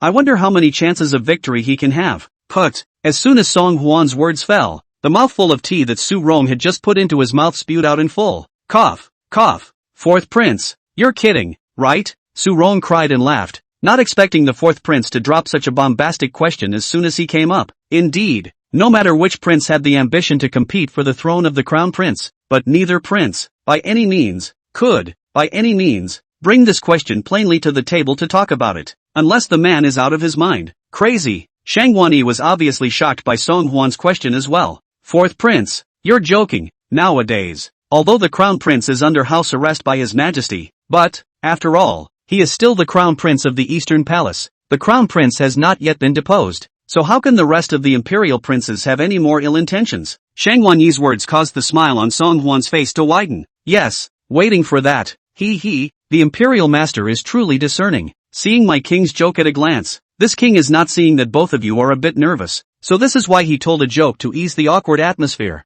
Don't take it seriously. You too, don't take it seriously. Although Song Huan told the two of them not to take it seriously on his lips, Su Rong's face had already turned ugly at a speed visible to the naked eye. What made Su Rong's face look bad was not Song Huan's two jokes just now. I'm afraid that's a biased statement from the imperial master. The crown prince has been grounded by his majesty for almost a month now. Even though he's still sitting on the throne of the crown prince, does it matter whether or not the crown prince is abolished at the moment? It's just a matter of time, sooner or later. When Su Rong said this, Shang Guanyi's eyes changed. Oh, the great general is not so furious. There is a father-son bond between the crown prince and his majesty. Only that his majesty disciplined his son and imprisoned the crown prince for a period of time as a small punishment. How did it come to Great General Su's mouth that the abolition of the crown prince is a matter of time? Does Great General Su know or not that to discuss the establishment and abolition of the crown prince in private is a felony that requires the loss of one's head? Shang Guanyi has always acted with caution. Not only is he well-spoken and drippy, but he even manages to control his emotions extremely well. Very emotional situations like this are rare. Su Rong coldly hummed. I'm presuming to discuss the matter of the crown prince? Then wouldn't it be an even heavier offense for the imperial master to privately speculate about the father-son bond between his majesty and the crown prince? I am merely telling what is known to all. What is the offense? Shang Guanyi, however, was not to be denied. What is known to all? How come the old man doesn't know? Great General Su has said so much around the matter of the crown prince. I'm afraid he's not drunk, only that the second prince is now in a life and death situation. I still don't know if General Su's wishful thinking will get through. As a military general, Su Rong's mouth is slightly inferior. To say no to Shang Guanyi would have made Su Rong angry and annoyed in her heart. See, Shang Guanyi even took the second prince out to ridicule himself. Su Rong is even more instantly furious. The second prince is seriously injured. That's something that even his majesty is worried about and has a headache over. I can't imagine that as a taisher. You would make light of this matter as if it were a joke? Are you really not afraid that I'll go to his majesty and report you? Shang Guanyi said.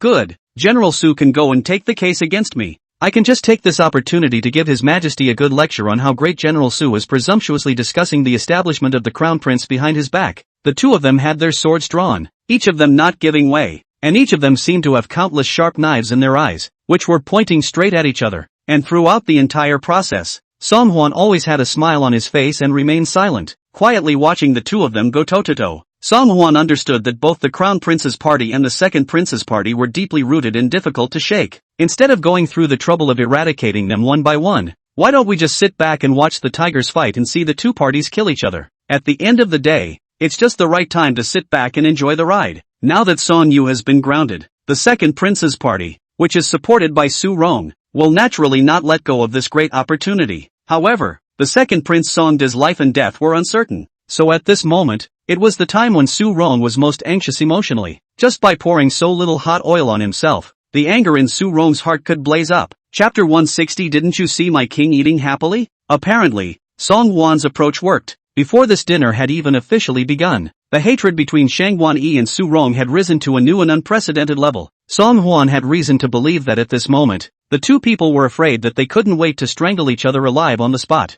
Seeing that all the hatred had also been pulled about, Song Huan came out to be a peacemaker. Alright, the two lords should stop arguing. It's all my king's fault, blaming my king for making jokes that were really inappropriate, which caused the two of you to clash. Tell you what, the two of you should consider giving this king face. Drink this cup of tea, and then we will all have our meals together, regardless of former enmities. How? With that, Song Huan stood up in a pretentious manner and took the initiative to raise the teacup in his hand. To the two lords, Shang Guanyi and Su Rong were both still angry. Where would they be willing to raise their glasses to share a drink with each other? However, seeing that Song Huan, who was the prince, had already taken the initiative to raise his cup, the two of them had to sell him this face, and could only forcefully suppress the anger in their hearts and follow suit as they stood up. Thank you, fourth prince. Su Rong tilted his neck and drank the tea in one gulp before he turned his head and made a perfunctory bow to Song Huan. I'm sorry, fourth prince, I really have important matters to attend to and have to report to His Majesty immediately.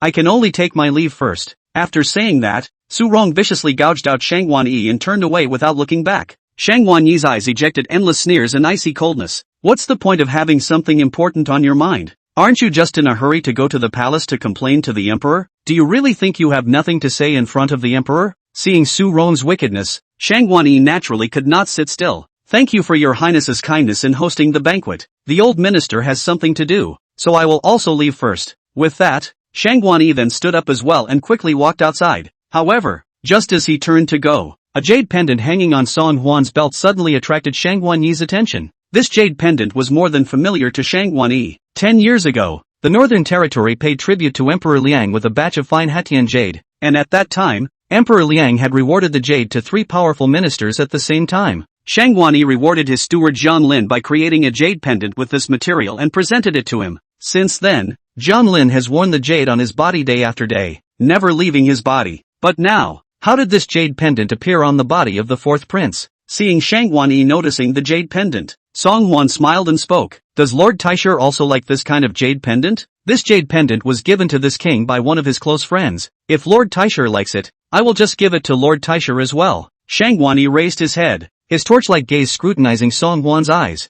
He had thought that the fourth prince had suddenly brought up the jade pendant in front of him, and wondered if he had caught hold of some Zhang Lin, so he had taken the opportunity to blackmail himself. However, seeing the fourth prince's clear gaze and a heartless look, it was not like he was pretending to be confused. Could it be that he really wasn't using the opportunity to knock himself out? Shang Guanyi was puzzled in his heart and continued without moving. Oh, this jade pendant looks to be of excellent color, and a quick glance will tell you that it's priced well. This friend of your highness must be very generous to your highness. But, what Shang Guanyi did not expect was, Song Huan unexpectedly smiled lightly. In fact, I'm not going to hide what Taisher said. This king and this friend are only in correspondence and have never met. This friend is always advising the king, and is one of the rightful strategists by his side. It's just a shame that the king still doesn't know who he is, but this king has promised him that he will never treat him badly in the future. Seemingly realizing that his words were too much, Song Huan suddenly covered his mouth and said in embarrassment, Alas, this king is so happy that he's talking about these irrelevant words again. It's delaying Lord Taisher's business. If your honor is in a hurry, go ahead and run your errands. Shang Guanyi said no more, just faintly arched his hand to Song Huan, then with a heavy heart, he lifted his feet and left. He had originally planned to go straight to the palace after leaving Chang Chunfang to see just how Su Rong was going to falsely accuse himself in front of the emperor. But, after talking to Song Huan for a few moments, Shang Guanyi changed his mind. Instead of worrying about what Su Rong said, why don't you care more about your own backyard, lest you be kept in the dark when your own backyard is on fire? Su Wenqiang, the boss of Changchun Fong, was guarding the gate with fear and trembling, lest he might not take good care of the three bigwigs inside Changchun today. However, when he saw Su Rong walk out with a furious face, Su Wenxiang's heart thumped and cried out that it was not good. Looking at the great general's posture, it's 80% that he didn't have a good time eating in there. However, Su Rong had just left not long ago. Su Wenxiang saw again. The imperial master Shang Wanyi's face was blue, clenching his cheeks, and walking quickly to the carriage. Su Wenxiang was already terrified to the extreme. It's over and done with. The great general and the imperial master's faces are this ugly. Looks like it's the meals at Changchunfang that's upsetting. In this instant, Su Wenxiang's mind remembered many things. This includes how to get your family to take care of your afterlife. Seeing fourth Prince Song Huan slowly and leisurely walk out, Su Wenxiang wrinkled his face and fearfully came up. Your Highness the fourth prince, the grasshopper has really done his best. I didn't think it would be enough to satisfy you all. It's poor ability on the part of the straw man. Fourth prince, the grasshopper sees that you have a good face and are a good person. Can I beg you to leave the grasshopper's body intact, so that he can go with honor? Song Huan cried out. What whole body? Su Wenxiang cried out. The grasshopper sees that both the great general and the imperial master have a gloomy expression and a disgruntled look on their faces. As you can imagine, this meal today must not be tasty enough. Looking at Su Wenxiang's face filled with a look of death, Song Huan let out a loud laugh. Ha ha ha ha ha ha ha. Who says it's bad? This meal is excellent. Can't you see that the king is having a good time eating? Turn around and find the third prince to collect your reward. Su Wenxiang looked at Song Huan with a puzzled face. Seeing that he didn't seem to be speaking in jest, he then put his heart down. Your Highness, you're scaring the straw man to death. As long as you are satisfied, the grasshopper's meal was not prepared in vain. There are still a lot of good people in this world, especially when there weren't many powerful people as approachable as the fourth prince. Song Huan still had a layer of smirk on his face, but in his eyes, there was a morose chill. His eyes followed Shang Wanyi's distant carriage, and 8 words always echoed in his head. A dike of 1,000 miles collapses in an anthill. An old shade like Shang Wanyi who acted without leaving any traces. It was not easy to knock him down from the outside, but, if a breakthrough can be found from within, then this seemingly impregnable fortress will gradually begin to disintegrate. Now, the jade pendant that Song Huan held in his hand was this small breakthrough. Chapter 161. Knowing too much is destined to live for a long time. Find it. Don't be lazy. Don't be lazy. Look around the backyard more than once, inside and out. Don't miss any corner. If you don't find it in half an hour, you'll be careful with your heads. Inside the Taisher's residence, a group of underlings, trembling with fear, were burying their heads in the courtyard, searching for something. Behind them, a dry, skinny old man was holding a leather whip, his brow furrowed as he angrily monitored the crowd. Old Chang, how's it going? Did you find it? Zhang Lin just went to the Taishan temple to deliver a letter for the Taisher, and immediately rushed back to the Taishang mansion after finishing, hoofing it straight to the backyard. Seeing that it was Zhang Lin who had returned, old Zhang changed his ferocious appearance from just now and immediately replaced it with a smiling face. Butler Jiang, you're back. The lackeys are mobilizing everyone to look for it together. Butler Jiang, don't worry. The lackeys will definitely find the jade pendant before the Lord returns to the house. Zhang Lin nodded and just raised his feet to take a few steps forward, but then suddenly turned back. Old Zhang, this jade pendant was personally rewarded to me by Lord Taisher many years ago. To me, this jade pendant is so precious that I have been carrying it close to me for years and have never taken it off. If we let Lord Taisher know that I accidentally lost this jade pendant. Old Zhang was such a man of the world that he immediately understood Zhang Lin's meaning. Don't worry, Butler Jiang. It's only human to lose things. Minion will definitely not say anything nonsense in front of Lord Taisher that will cause mutual dislike between Lord Taisher and Butler Jiang. Only after hearing this did Zhang Lin turn away in satisfaction. However, just after walking to the door of his room, Zhang Lin instantly froze in place, because the one who was standing outside his door with his hands folded was not someone else, but the imperial master Shang Wanyi, who was supposed to be at a banquet in Changchunfang. Zhang Lin was so frightened that he subconsciously blurted out, Lord Taisher, how did you come to be here? Shang Wanyi smiled skinlessly, meaningfully sizing up the somewhat flustered Zhang Lin in front of him. This is the old man's mansion. Why, shouldn't the old man be here? Realizing that he had actually said the wrong thing in the heat of the moment, Zhang Lin hastily changed his words and said, No, the subordinate means, weren't you invited by the fourth prince to go ahead to the banquet at the Changchun Square? Why are you back so soon? But what has changed in the uncharted place? Shang Wanyi did not directly answer Zhang Lin's question, but instead scrutinized and sized up Zhang Lin's face, seemingly trying to read more other emotions into the panic on his face. How do you know that it was the fourth prince who invited old man forward? Old me remembers that after returning from the morning court today, it was the third prince who said he was invited, right? Shang Wanyi's eagle eye seemed to carry a pair of hooks, practically plucking out Jiang Lin's head from his heart. Jiang Lin swallowed hard. Yes, indeed, but now the word is out in the capital that said that the fourth prince good big strokes, in one fell swoop to pack the Changshan Square, the banquet of the imperial master lord and the great general, the subordinate this only know of. Shang Wanyi did not comment on Jiang Lin's answer, but took the initiative to change the topic. That day, when the old man asked you to make a trip to the Zhang mansion and bring back Xinger, you didn't come back until very late, and you came back empty-handed. Where were you that day? Jiang Lin's heart trembled violently, only to feel that his heart was almost about to jump out of his throat. He hastily knelt down and bent his head in front of the Taisher. After my subordinate found out that the second young miss was taken away that day, I hoofed it to the residence of Guotienda, the right minister of the Ministry of Criminal Affairs, and looked for him to discuss the countermeasures together. It was indeed my subordinate's incompetence on that day, so please don't be angry, Taisher-sama. Could it be that His Excellency the Imperial Master had already discovered that he had intentionally delayed that day, and that was why he had failed to inform Shangguan Hanqing in time of the news that he had been taken away by the Ministry of Justice? Jiang Lin crouched his head low to the ground, not daring to raise his head, so he didn't know what kind of expression the Imperial Master had at this moment. I don't know exactly how long it took before the Imperial Master spoke again and asked, "A few years ago, the old man rewarded you with a jade pendant. Why is it gone?" Jiang Lin had made every effort to conceal this matter, but he did not expect that he would still be discovered by the Taisher at a glance. Helplessly, Jiang Lin could only sigh. My subordinate went out yesterday to purchase herbs for Lord Taisher's sobering soup. I probably left in such a hurry that I accidentally lost this jade pendant. My subordinates are looking around the mansion. My subordinate's death penalty. Please don't be angry. Anger hurts. Shangguani did not speak for a long time, and after a long time, he personally bent down and helped Jiang Lin up from the ground. I'm just asking you a few harmless questions. Why do you have to have a pardon on the left and a death penalty on the right? As if the old man is going to do anything to you. Jiang Lin had long been terrified to the core. It wasn't as if he hadn't seen the Taisher's methods before. As long as it is a discard that is no longer useful to the Taisher, no matter who it is, the Taisher will certainly not leave the slightest bit of mercy, and will discard it decisively. Even if that person is the Taisher's own daughter or the Taisher's own grandson. If you want to achieve great things, you can kill your closest relatives. What this quote describes is a ruthless character like the Master Tai. As the right-hand man beside the Imperial Master, Jiang Lin could be said to live in fear every day. The slightest misstep will be discarded by the Taisher. Naturally, Taisher could see Jiang Lin's nervousness and smiled to comfort him.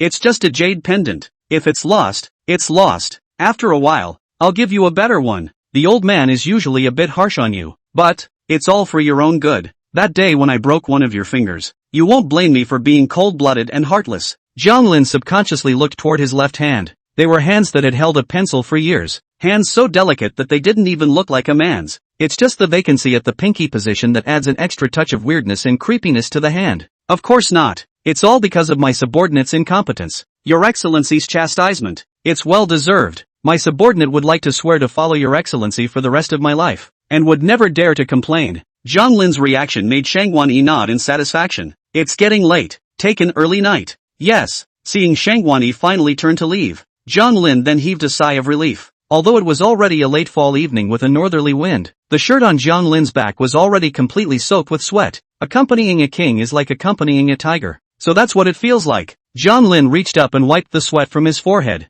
thinking that the incident had passed without a hitch. Only, what he didn't see was, on the face of Shangguan, whose back was turned to himself, the smile quickly disappeared. In its place, there was an endless stream of piercing cold. A man who knows too many secrets is not destined to live long. Only the dead can keep secrets. This is Shangguan Yi's way of life. Chapter 162 The rights you can exercise as a husband. Your Highness, it's here. Song Huan was leaning against the carriage and resting his eyes with his eyes closed when he heard Xialingzi's call, and only then did he slowly open his eyes. He had originally planned to return directly to the palace, but somehow, in a ghostly manner, he ordered the carriage to drive outside the Prime Minister's residence. I wanted to rest my eyes here for a moment and then go back, but I don't know if it's a telepathic connection or what, but I happened to run into Chung Susu, who had just returned to the house. Ha, why don't you go inside? Seeing Song Huan's carriage parked outside, Chang Susu was a little surprised. Song Huan smiled and shook his head. There's nothing for me to do going in, and I'm going to keep my father-in-law busy again. Stay here for a while, then plan to go back to the palace. Chang Susu sniffed and sighed along with her. Indeed, father has been a little distracted by all the events of the last 2 days, as if it has something to do with the imperial examinations. Song Hwan couldn't help but wonder, hasn't my father ordered the Ministry of Ceremonies to fully cooperate with Lord Father-in-law's work? But what's changed again? Chang Susu shook her head. I don't know exactly. I just know that the Ministry of Ceremonies always pushes things around on their end. Plus, with the imminent arrival of the Summer Kingdom, the Ministry of Rites always uses this as an excuse to shirk the tasks my father has instructed them to do, causing progress to remain very slow for so long since His Majesty set the task in motion. My father worries about this matter every day. He doesn't eat well, and he hardly ever shows up in the mansion. Thinking of her father's curfewed appearance, Chang Susu's brows were filled with sorrow. Song Hwan frowned. Who in the Ministry of Ceremonies is pushing back? Put the down. Reception of messengers. Naturally. Has the Ministry of Ceremonies Taishan Temple specializing in it? Are all the rest of the rites responsible for this? A load of crap. With that, Song Hwan turned to Chung Susu. Don't worry. I'll report this to father when I get back. Anyone who dares to fail to cooperate with his father-in-law again will be killed without pardon. Father also pays extra attention to the imperial examinations, so I'm afraid I still don't know that something like this could happen in them. Hearing Song Hwan's words, Chung Susu's eyes instantly filled with gratitude. Thank you. Thanks. Song Hwan froze. You girl, when did you become so polite? As a husband, isn't that all I'm supposed to do in the first place? Chang Susu pouted, full of disbelief at Song Hwan's husband? What's a husband? Why are you always babbling so much that people can't understand you? Ever since that brat Tian Lin got to know you, he's also been full of nonsense every day, making it hard to hear. Chang Susu was just talking, suddenly saw Song Hwan come forward, bark, kissed his own cheeks. This, then, is the power that being a husband can exercise. Saying that, Song Hwan stretched out his big hand again and held Chang Susu's tiny fist in his palm. This, too, is a power that a husband can exercise. Got it? Song Hwan's natural behavior had successfully reddened Chung Susu's smooth and tender little face. You're getting really bold now. This is outside my house. So what if it's outside your house? Song Hwan strengthened his grip on Chang Susu's small hand. You're all already my Song Hwans. Wouldn't it be logical for me to do something to you? Hearing this, Chang Susu's face had turned red like a ripe tomato. The two of them whispered for a while longer, and seeing that it was really too late in the day, Song Hwan reluctantly released Chung Susu back to the mansion. When Song Hwan rushed back to the palace, it was already late at night and no one was around. After a brief rest, Song Hwan was sleepless and planned to take his chances in the imperial study room to see if Emperor Liang had rested. As expected, the imperial study was brightly lit. Apparently Emperor Liang was still dealing with political affairs. My son pays his respects to my father. It's been a long time since I've given father a midnight snack. My son has prepared a fruit lasagna for father tonight. Father, try it. Emperor Liang didn't look like he was in a very good mood, and when he saw that it was Song Hwan who had arrived, a smile spread out. You kid has been busy lately. How long has it been since you've come to bring me a midnight snack? Song Hwan grinned.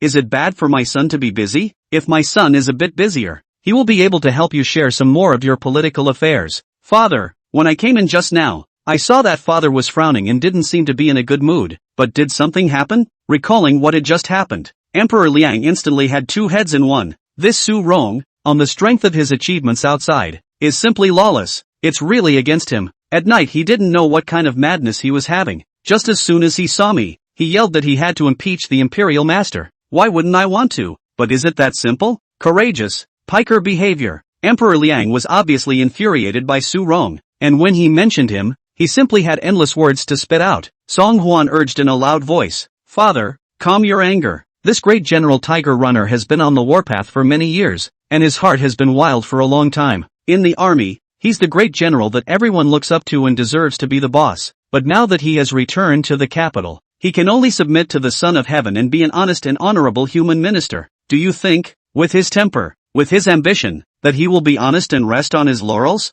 Song Hwan's analysis was incisive, causing Emperor Liang's expression to gradually become serious. Nice. Your worries are not empty, and I have considered what you said. But, although Su Rong's attitude is a bit arrogant, there is no shortage of the proper etiquette. I can say that so far. I can't pick out any of his faults except for his short temper. In the hearts of all the people of the world, he is still the great general who has built up his career. If I can't find a grand reason to dispose of him just like that, I'm bound to be spurned by all the people of the world. What's more, Su Rong has been in the military for many years and has a handful of followers. Emperor Liang's concern was not unreasonable, but Song Hwan just smiled and shook his head. No, father, it's not even your old man's turn to personally intervene in such matters. Su Rong has always been at odds with Shangguan Yi. This is already a well-known matter. If you can intentionally lead from this, Strengthen the conflict between the two of them, so that they can target and attack each other. Wouldn't you be able to sit back and enjoy it then? Song Hwan's words made Emperor Liang couldn't help but laugh out loud. Ha ha ha ha ha. You, boy, are worthy of being my own son. Why are you thinking with me again? I am indeed the intention, but the two are careful and cautious. It is really difficult to catch what handle. Tonight, the two of them had a verbal altercation. Su Rong to the front of my complaint. I am also just in the middle of the living thin mud. Perfunctory just. Chapter 163. Remember the bet with this king? Emperor Liang's words were right. The fight between these two parties did not happen overnight. It was only over the years that Su Rong had campaigned outside and avoided direct contact with Shangguani, which resulted in little head-on conflict. Now that Su Rong has returned, the fight between the two has officially kicked off. Song Hwan thought briefly and said, "This is how my son analyzes it. I don't know if it makes sense or not." Emperor Liang raised his hand, signaling Song Hwan to speak on. Song Hwan cleared his throat. Shangguani has been mediating in the officialdom of Diliang for many years for no other reason than two words: power, money, quan. He already has. It's not a nominal power, but every department in the court is littered with his protégés, at his service whenever he needs it. The feeling of holding real power in your hands like this is so much better than having an empty name. And money is no matter how much you make, it's not much. So nowadays, the imperial master must be amassing a great deal of wealth, taking as much as he can get, and resolutely not being merciful. But, ever since father ordered that the Ministry of Households, the Ministry of Appointments, the Ministry of Punishment, and the Delizi be successively reorganized, the number of disciples able to work for Shangguani has plummeted. He will naturally see to it that he rearranges his staff to do his own work for him, and the upcoming imperial examination right now is a great opportunity for him to install his manpower. As for the money, the Ministry of Revenue already has Lu Delin secretly collecting evidence. Father only needs to wait until the time is right. Song Hwan's analysis made Emperor Liang nod thoughtfully. Lao Si, do you mean that you want me to be careful and watch out so that the imperial master doesn't do anything in the imperial examinations? This point has also occurred to me. So this is why I ordered the Ministry of Revenue to fully cooperate with the Prime Minister's work without any negligence. Song Hwan shook his head. Your orders are correct, but it's not once or twice that courtiers have gone against the grain. My son has heard that the Ministry of Revenue has refused the Prime Minister several times on the grounds of preparing for the reception of the envoys. My son hopes that father will give an order that any worker who does not cooperate with the Prime Minister will be executed by decapitation. Only in this way can those people be so scrupulous that they will no longer dare to disregard your orders. Emperor Liang had a serious expression, obviously not expecting that things would have developed to such a state. 4. You said it well. I should indeed do so. Early tomorrow morning, I will issue an imperial decree to see if these people still dare to act like this. You just analyzed it very well. Continue. Song Hwan nodded and continued. As for great General Su Rong, it was much easier than Shangguani. Throughout history, there have been many famous generals who understood the meaning of the words high merit, so they were extra careful and humble when facing imperial power. But on the contrary, this Su Rong doesn't know how. Several times, you have been arrogant and rude in front of father. The more he does, the more father should continue to suppress him without the slightest concern for his feelings. If this continues, one day, Su Rong will not be able to stand it and reveal his face. Song Hwan's analysis brightened Emperor Liang's eyes. To be fair, facing Su Rong as a prick, Emperor Liang was somewhat helpless. However, Song Hwan's words were as enlightening as if he had been enlightened. Emperor Liang never imagined that he would have a day where he would learn about power tactics from Lao Si. Old 4, I will consider everything you say one by one. I haven't forgotten that after your Shinji battalion has made a mark in Liangzhou, I'm going to make you Prince Rong. Song Hwan immediately stood up at his words and bowed to Emperor Liang. My son thanks father first. In fact, everything that Song Hwan had just analyzed, there was another very important reason that had not been said. Shangguani and Su Rong are competing with each other, and the underlying reason is just who should sit on the throne between Song Yu and Song De. So the fight between the two of them is also the fight for the crown prince between Song Yu and Song De. However, Song Hwan, being a prince, was still unwilling to presume to discuss the rest of the princes in front of Emperor Liang. Song Hwan understood that there were some things that had to be said, but there were some things that must not be said. How these two powerful ministers should be gotten rid of is the business of the emperor's father, and how those two handlers should be eradicated was Song Hwan's business alone. Time passes like a white horse. In the blink of an eye, 5 days passed in a hurry. At the morning court on this day, Emperor Liang was full of vigor and smiles, announcing to his ministers an exciting piece of good news. The Shinji battalion led by Chung Tianlin just entered Liangzhou, and it was like a crackerjack, destroying the horse bandits that had been in rebellion for many days and capturing Zhang Yu, the leader of the horse bandits, alive. Once such encouraging news was announced, The group of ministers in the Hall of Supreme Harmony spoke up almost simultaneously and congratulated Emperor Liang from afar. Congratulations, Your Majesty! Congratulations! The horse bandits who have been in rebellion for many days have finally fallen into the net. This is the welfare of my great Liang. It's all because of Your Majesty's wise decision that the horse bandit rebellion could be quelled in such a short period of time. Emperor Liang was also overjoyed, and in the face of the sound of congratulations from his ministers, he just smiled and responded, "Don't forget, the one who really cultivated the Divine Mechanism Battalion is the fourth prince. Therefore, it is only right that the fourth prince is the greatest contributor to my great Liang." Hearing Emperor Liang's words, the courtiers turned their heads to Song Huan and praised him highly. Yes. It's thanks to the fourth prince's superior talent that he was able to invent such a divine weapon as the divine arm bow, so that the horse bandits could be eliminated in full. The fourth prince's erudition is truly unprecedented. However, in the midst of all the joyous congratulations, there were two people whose faces didn't look too good. One, of course, is Tiger General Su Rong. What kind of bull Shinji battalion is nothing more than a child's playground? Something to fool around with. How can you get credit for fighting bandits in Liangzhou with that? This is no joke. I'm good. In addition to the indignant and sour-hearted Su Rong, there was another person who was jittery and sweating at this moment. Even Masazumi couldn't stop trembling, lest someone suddenly notice him or her huddled in the corner. This person is no other than the Minister of the Ministry of War, Qian Zhutong, who set a bet with the fourth prince in front of the ministers and allowed Emperor Liang to witness it with his own eyes. Qian Zhutong had never dreamed that the fourth prince's Divine Mechanism Battalion, which did not seem to be reliable at all, would actually be able to quell the horse bandit rebellion. And it was still a matter of capturing the horse bandit leader alive in just 5 days. I did not leave half a way out. Bet a lot. And the fourth prince can be said to be either you die, or I die. But he could never have imagined that the one to die would be himself. Qian Zhutong had been praying in her heart, hoping that the fourth prince would forget about this matter, and that Emperor Liang would forget about this matter. But he always felt as if there was a pair of gazes in the crowd that was firmly staring at him. Once he looked up, Qian Zhutong instantly broke out in a cold sweat. Lord Qian, do you remember the bet with this king? Chapter 164. This, too, is just the beginning. Qian Zhutong instantly broke out in a cold sweat. The fourth prince really did remember. Yeah, he was the one who won the bet, so how could he just forget that so easily? Qian Zhutong subconsciously turned his gaze to Su Rong, as the Minister of War who has followed the great general for many years. Over the years when the great general has been on the warpath, he has secretly done a lot of things for him. In such a life and death situation, the great general should not abandon himself as if he were not listening.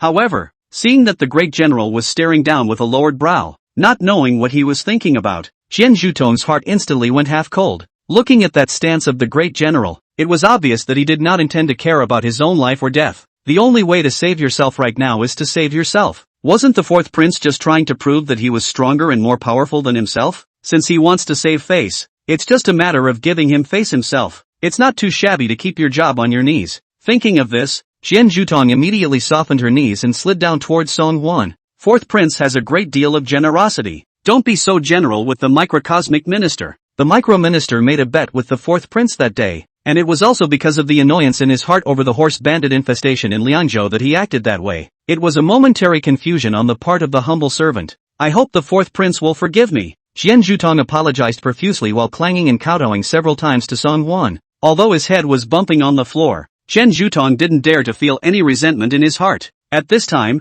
the power of life and death could all be in the hands of the fourth prince. If he decides not to pursue, won't he be able to keep his hard-earned position as Minister of War? Qian Zhutong held a hint of luck. What if the fourth prince was in a good mood and decided to let himself off the hook? As expected of Qian Zhutong, the fourth prince did not open his mouth to retort, but only sighed faintly. Lord Qian, of course this king can understand that you were in an anxious mood that day, and that's why, in the heat of the moment, you made that kind of bet with this king. All of you are De Liang's brawny ministers, pillars of the nation with a heart for the people's livelihood. It's not unforgivable to speak out of turn in the heat of the moment. Hearing this, Qian Zhutong could not help but feel great joy in his heart. Could it be that he had really guessed correctly? This fourth prince was in a good mood at the moment, so he decided to forget about his past grudges and annul the bet? However, Song Huan suddenly changed his words. But, if this bet is just a private agreement between Lord Qian and this king, then no matter how it is disposed of, there is no excuse. But that day, Lord Qian was so emotional that he was determined to make a bet with this king in front of his father, and he even invited his father to come and be this witness. This matter, Lord Qian shouldn't have forgotten, right? Seeing Song Huan move Emperor Liang out, Qian Zhutong's heart lurched. A bad feeling came over me. But what was said that day was like water thrown out. Qian Zhutong understood that if he denied it, he might even be convicted of deceiving the king. At that point, it's not just your own official position that you'll lose, and, perhaps, his own head. Thinking of this, Qian Zhutong could only cry and barely squeeze out a few words through his teeth. The humble servant has not forgotten. It's good that I haven't forgotten. Song Huan nodded in satisfaction. It doesn't matter what happens if this king makes a private bet with Lord Qian. But the matter was brought to my father's attention as a witness, and that is a matter of my father's honor. This king can be a man who goes back on his word, and Lord Qian certainly has the opportunity to be brazen and ask for this king's forgiveness. But, as the son of heaven, my father naturally has no room for sand in his eyes. Father, don't you think so? Emperor Liang was on a roll at the moment,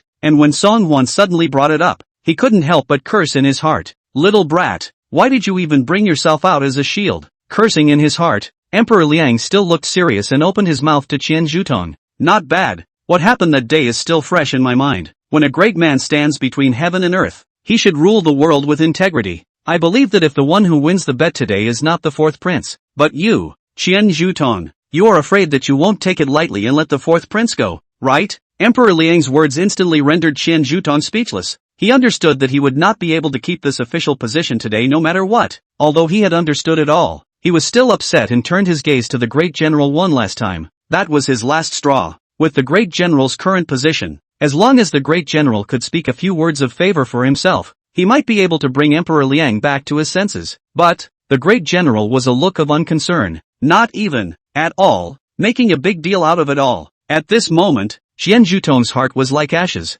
He resigned himself to his fate. In the eyes of a crowd of courtiers who were either shocked, mocking, or watching, Qian Zhutong slowly took off his official hat, bent down and knelt down, kowtowing 3 times to Emperor Liang. My humble servant Qian Zhutong is willing to accept defeat and voluntarily withdraws from the court from now on in accordance with the bet. After saying that, Qian Zhutong reluctantly left the Hall of Imperial Harmony. His back was like a bereaved dog, hanging his head, written with aggression and resignation. But that's what he's blamed for. Song Huan's gaze glanced to the side of the always silent Su Rong. Qian Zhutong was Su Rong's loyal subordinate, and according to Su Rong's violent temper, how could he hold back from pleading for mercy for this follower of his? However, seeing the morose coolness in Su Rong's eyes, Song Huan instantly understood everything. Qian Zhutong had offended not only himself this time, but also Emperor Liang. He was no longer of much use to Su Rong. How could Su Rong bother to save a useless person? Maybe, even hate to get rid of it. Song Huan's eyes rolled, and an idea instantly came to his mind. After Qian Zhutong left in ashes, Emperor Liang was very pleased and opened his mouth to say, I have said before that if the fourth prince is meritorious in fighting bandits, I will immediately appoint him as Prince Rong. Now that the horse bandit rebellion has been pacified by the Divine Opportunity Battalion,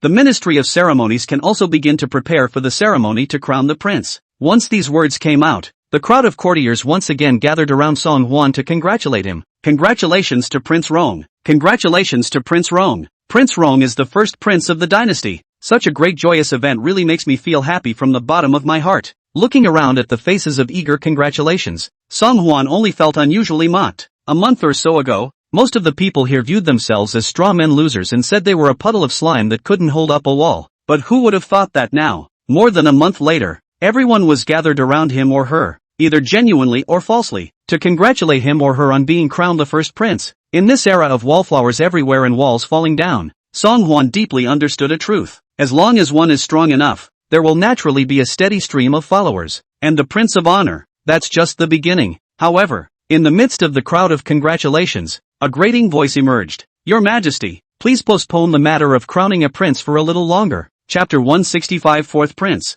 What do you think? The crowd looked back in search of the sound, wanting to see which one was so bold as to not want to die. Now who still does not know? The fourth prince is the most Liang Emperor Ryu's appreciation of the prince. Is the road to seize the first star rising? Last time, the one who dared to contradict the fourth prince in public like this and speak out against him had already knelt down in the prime minister's residence and slapped his own mouth shut. It hasn't been completely healed until today. A portion of the civil and military officials within the Hall of Supreme Harmony were truly, from the bottom of their hearts, impressed by Song Huan. However, there were still many fans of the imperial master who scoffed at everything the fourth prince did. Even if they disdained it in their hearts, they only dared to secretly think about it in their hearts. On the surface, it doesn't dare to show it lightly. At this moment, It was the time when the crowd couldn't stop congratulating and expressing their joy towards the fourth prince. The one who dared to stand out and splash cold water on the fourth prince was definitely called the first ruthless person in Great Liang. However, when the crowd saw the face of this ruthless man, they were involuntarily stunned. This person is no other than Yang Side, the recognized good old man in the Daliang court, the Minister of Rights. Yang Side. Everyone hadn't expected that Yang Side, who had always been good at making things right and left, would stand up at this time and splash cold water on the fourth prince. Emperor Liang naturally heard what Yang Sida just said and couldn't help but narrow his eyes. Yang Sida, why did you just say that you want me to put the matter of crowning a prince on hold? Yang Side stood out and respectfully bowed towards Emperor Liang. Back to your majesty. I am saying this because of these main reasons below. For one thing, with Xiao's envoys on their way out and the need to be busy with the imperial examinations, the Ministry of Ceremonies is already too busy to be distracted by anything else. Secondly, although it is true that the problem of an empty treasury was temporarily relieved some days ago through the payment of back taxes by the merchants, but the formation of the Shinji Battalion has caused my great Liang to spend a large sum of silver to manufacture the divine arm bow. This, together with the expenditure on military pay, has cost the treasury another sum of silver. Therefore, to reward the prince immediately, one has to consider the budget. As for the third, it was when he said this, as if Yang Sida had summoned up courage. He raised his head and darted a glance at Song Huan. This third point is really a bit of a big disrespect to say, and I dare not say it. Yang Side's words caused Song Huan to stifle a cold laugh. What? Did he honor himself with the first few words he said? Since you yourself feel some great disrespect, say no more. Hearing Song Huan's cold and unexpected words, Yang Side instantly froze on the spot. This fourth prince, how come he doesn't follow the rules again? Under normal circumstances, if it were any other prince or even Emperor Liang, shouldn't he have told himself, there's no harm in saying it? Yancy was embarrassed for a moment, feeling that countless gazes were all staring at him in unison. Yang Splash swallowed hard. It's a bit of a big disrespect to say this, but I'll risk my life to advise you. Though I am not a minister of speech, I have a heart of loyalty and firmness for the country. Even if this statement will offend the fourth prince, or even incur imprisonment, the microcosmic minister must say it. After saying that, Yang Side lowered his body and kowtowed to Emperor Liang. The first prince of my dear Liang should surely be a royal son who has spared no effort and exhaustion for my dear Liang. But, what the fourth prince did was nothing more than moving his lips, and did not make any substantial merit. Even the victory over the bandits in Liangzhou, that was also due to General Cheng Tianlin Chang. I thought that this Prince Rong's position, the fourth prince is really some. Yang Side is still not bold enough. Hard to swallow the four words, virtue is not worthy of the position, into the stomach. After all, how ferociously the fourth prince treated those few ministers who were chewing the cud. Yang Side had also witnessed it before. He didn't want to end up like that. Emperor Liang had been listening attentively to Yang Side's exposition, and when he heard the end, it was as if he had also ignited a trace of interest. Then tell me, who do you think should be the prince who can deserve to be the first prince of my great Liang? Seeing that Emperor Liang asked very seriously, Yang Side thought that Emperor Liang did adopt his opinion, and his heart could not help but rejoice. I thought, whether by ability or by seniority, this first prince should have been awarded to the second prince. The second prince was valiant and courageous, stepping forward when Liang needed him most, leading troops to Liangzhou to fight bandits, only to end up seriously injured. I thought that His Majesty should praise the second prince vigorously in order to do his part to appease him. Therefore, it is only right that this honor of being the first prince should go to the second prince. Yang Side spoke with exceptional devotion, and Su Rong, who stood not far from him, couldn't help but reveal a smile that wasn't easy to be detected when he heard it. As one of the few civil officials in Su Rong's lineup, Yang Side's eloquence was very much to Su Rong's satisfaction. In Su Rong's mind, Yang Side just the sprawling words word for word, without any error. Even his clever tongue and the most skillful sophistry of the fourth prince. I'm afraid he can't find half a fault. Yang Sida's words had just fallen, still gloating over his bright performance just now, but unexpectedly, Emperor Liang did not pay attention to him, but turned his head to look at Song Huan on the side. Let Liang Di did not expect. Lao see this boy face really hanging joyful silly smile. It was as if it wasn't Lao see himself that Yang Sida was talking about just now, but someone else. Seeing Song Huan's slack-jawed expression, Emperor Liang was instantly happy, because he understood that once this kid, Lao Si, showed this expression, it meant that in his mind, he had already thought of a countermeasure to solve the problem. Yang Side of this guy said no matter how justified, but in front of the old four, I'm afraid that it cannot take advantage of half a point. Thinking of this, Emperor Liang couldn't help but cough twice and replaced it with an extraordinarily serious expression. Ahem. Fourth prince, did you understand everything Yang Sida said just now? Song Huan stifled the laughter on his face and arched his hand toward Emperor Liang. Back to father. My son understands. Well, very good. Emperor Liang nodded his head slowly. I think that Lord Yang has a point. Fourth prince, what do you think? Looking at the expression on Emperor Liang's face that was desperately trying to stifle his laughter, Song Huan couldn't help but curse in his heart. Liang Emperor? This old fox seems to be playing a double act with himself in front of the civil and military officials. Yang see the ugly words in front. He is these words of advice, risking the risk of his own assassination also to say out. For such ministers, Emperor Liang, as an emperor, naturally could not say anything more, but he himself was only a royal prince, and the object of Yang Sida's words and spearheads. Even being mad at Yanxi himself was by no means considered surprising. Grandma,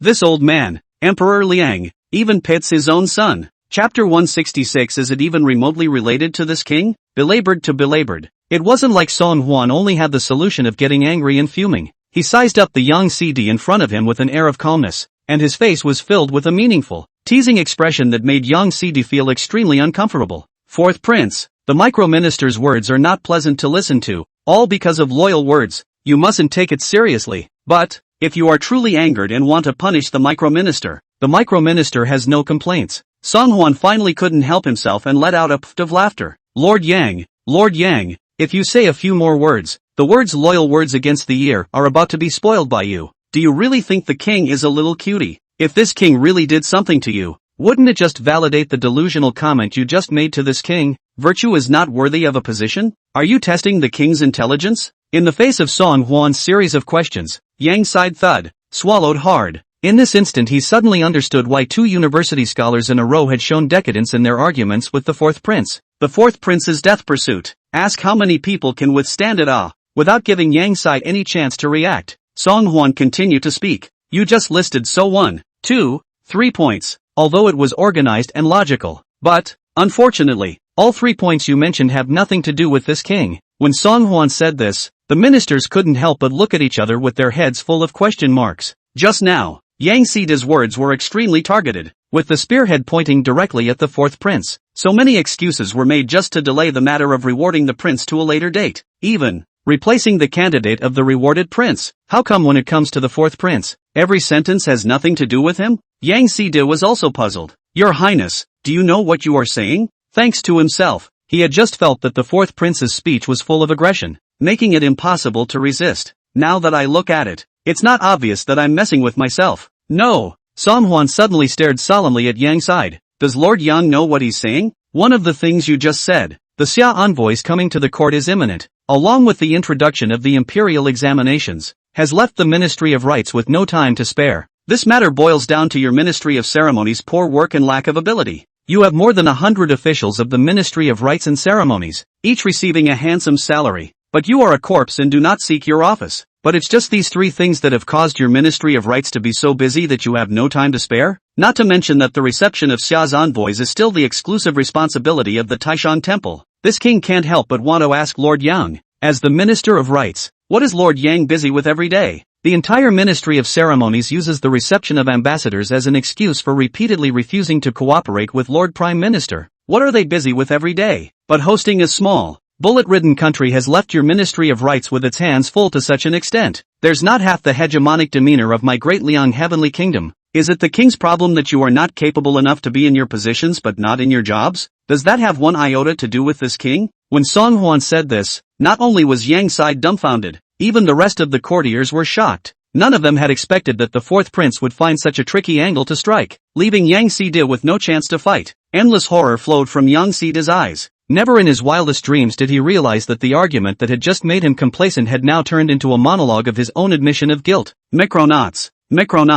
Yang Side wanted to open his mouth to explain a few words for himself, but realized that at this moment, he couldn't even think of a word to excuse himself. In front of the fourth prince's great argument, no matter what he said, he would only appear to be trying to cover his tracks. Song Huan snorted coldly and continued. As for the second point that Lord Yang said, about the budget, this is not something that Lord Yang, a Minister of Rites, needs to consider. How much silver is left in the Ministry of Revenue? How much is budgeted? And how much can be done? That's for the officials of the Ministry of Revenue to worry about. Not a single thing to do with Lord Yang, and even less to do with this king. If the budget is really limited, the one who should come forward to advise my father should also be the Minister of the Ministry of Revenue, instead of you, a Minister of Rites. In the imperial court, it is most taboo to be an official but extend your hand too far and ask about other departments. What is the heart of such a party? Lord Yang has been an official for more than 20 years. It's not possible that he doesn't even understand such a simple truth, right? Hearing this,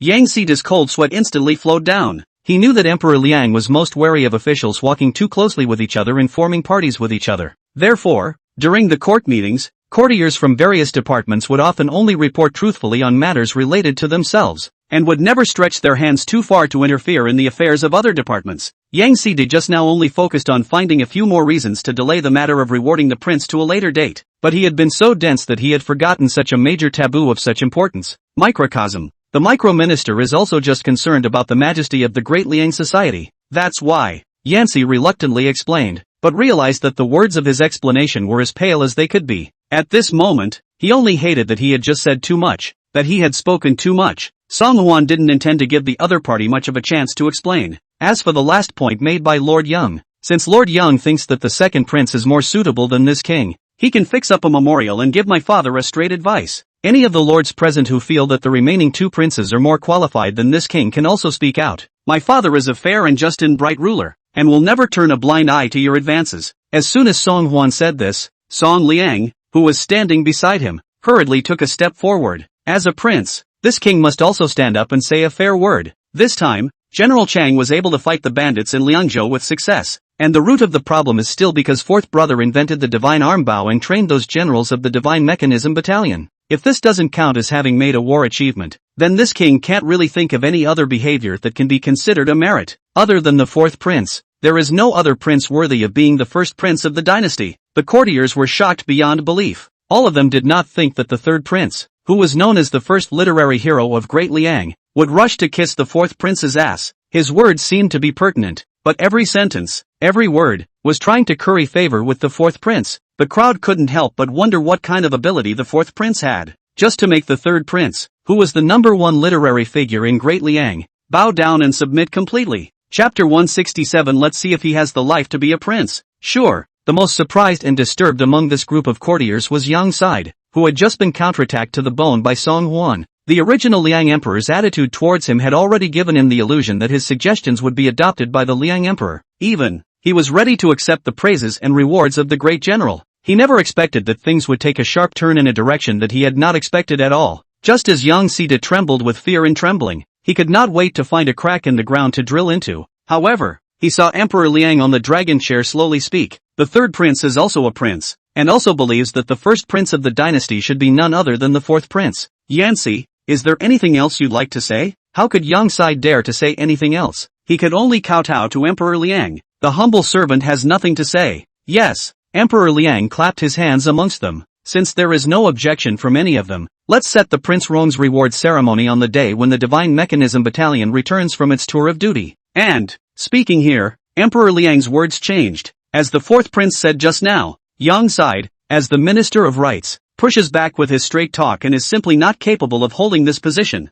From this day forward, Yang Side is removed from the position of Minister of Rights. Yancy had thought that what had just happened had come to an end. It was already lucky that he hadn't been insulted and spat out blood amongst the fourth prince. But, before he could rejoice for too long, he received such a blow that could be called a bolt from the blue. Yang Sidi immediately had his knees weakened and fell to his knees in the Hall of Supreme Harmony. Your Majesty, unjustly accused, the micro-minister is only displaying a few drawbacks, and has no intention of shirking his responsibilities. The Ministry of Ceremonies things are going well, only that the micro-minister has some worries. That's why he said these words just now. Yang Side panicked and explained, not realizing that the more he talked, the more confusing it became, and it simply wasn't convincing enough. Emperor Liang didn't pay much attention to it, but turned his head to Chang Sun, who was on the side. Mr. Prime Minister, Yang Side said that things are going well at the Ministry of Rights. I want to ask you if what he said is true or not. Cheng Hun had previously approached Yancy a couple of times, trying to butt heads with him. However, it is not expected that Yang Sida's official position is not big,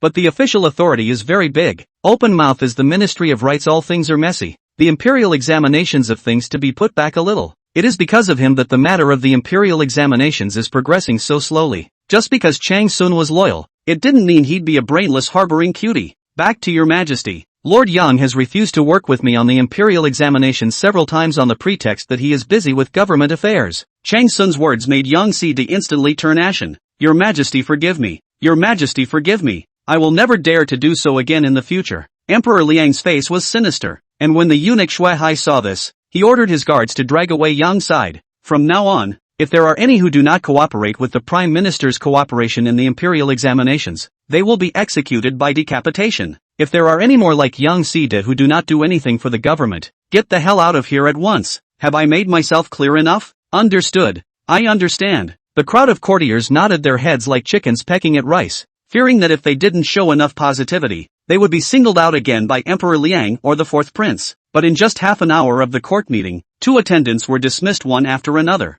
and the reason they were removed from office was coincidentally the same, which was that they had all offended the fourth prince, Song Huan. The courtiers had never dreamed that the current fourth prince had become a big shot that everyone could not afford to mess with. The crowd was apprehensive to the extreme, and among them were 2 people who were in an extremely bad mood. 1. None other than the current imperial master, Shang Guanyi. Since the fourth prince's contact with the imperial government, the pattern of the officialdom in Diliang has been changed one after another, drastically changing. If he didn't make a move to stop them, he was afraid that one day, his own hands and feet would be chopped off as much as possible. The other one in a bad mood was the great general who had 2 of his men eradicated one after another. Su Rong, the minister of war, Qian Zhuton, had set a bet of that magnitude with the fourth prince without his permission. In the end, it ended up with a grey roll out of the court. People like that, stupid. Even when he was gone, Su Rong didn't half regret it. It was a pity that this Qian Zhuton had secretly helped himself to a lot of stolen goods over the past 20 years.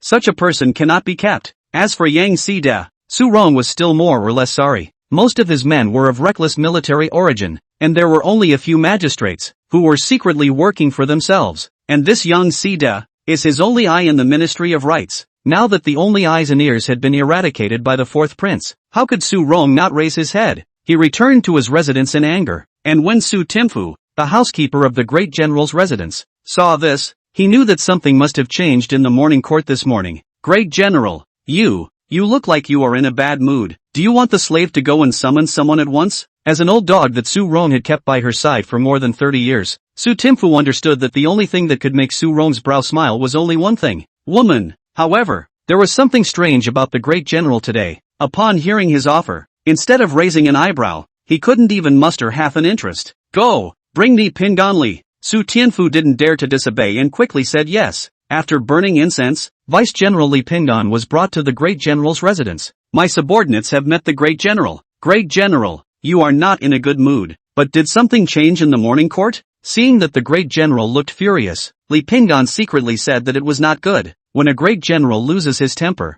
it's not something that can be controlled by ordinary people. Su Rong glanced at Li Pinggan without any good humor. It's still not that sinful beast. The fourth prince. His Shinji battalion won a great victory in Liangzhou and will return to the court in a matter of days. At that time, Emperor Liang's old man is going to name the fourth prince as Prince Rong. I'd like to see if this guy actually has the life to be Prince Rong. Speaking of this, Su Rong's eyes spewed out a light filled with hatred. The thought of his good nephew fighting to the death in Liangzhou, blind in one eye, and getting nothing when he returned to the capital. And the fourth prince didn't put in half the effort, but just moved his lips to get the beautiful title of Prince Rong. Su Rong immediately clenched his palms into a tight ball, squeezing and cackling, itching to pinch the fourth prince's neck. Seeing Su Rong's furious look, Li Pinggan's heart plummeted. Great general, you don't want to destroy the fourth prince, do you? Now that the fourth prince is in the limelight, he's bound to be the object of all attention. What's more, my subordinate has also heard that the fourth prince and shadow guards are always protecting the side. It's not that easy to get down. Chapter 168. Give a man a fish and you feed him for a day. Su Rong gave Pinganli a somewhat disgusted glance. Spineless thing,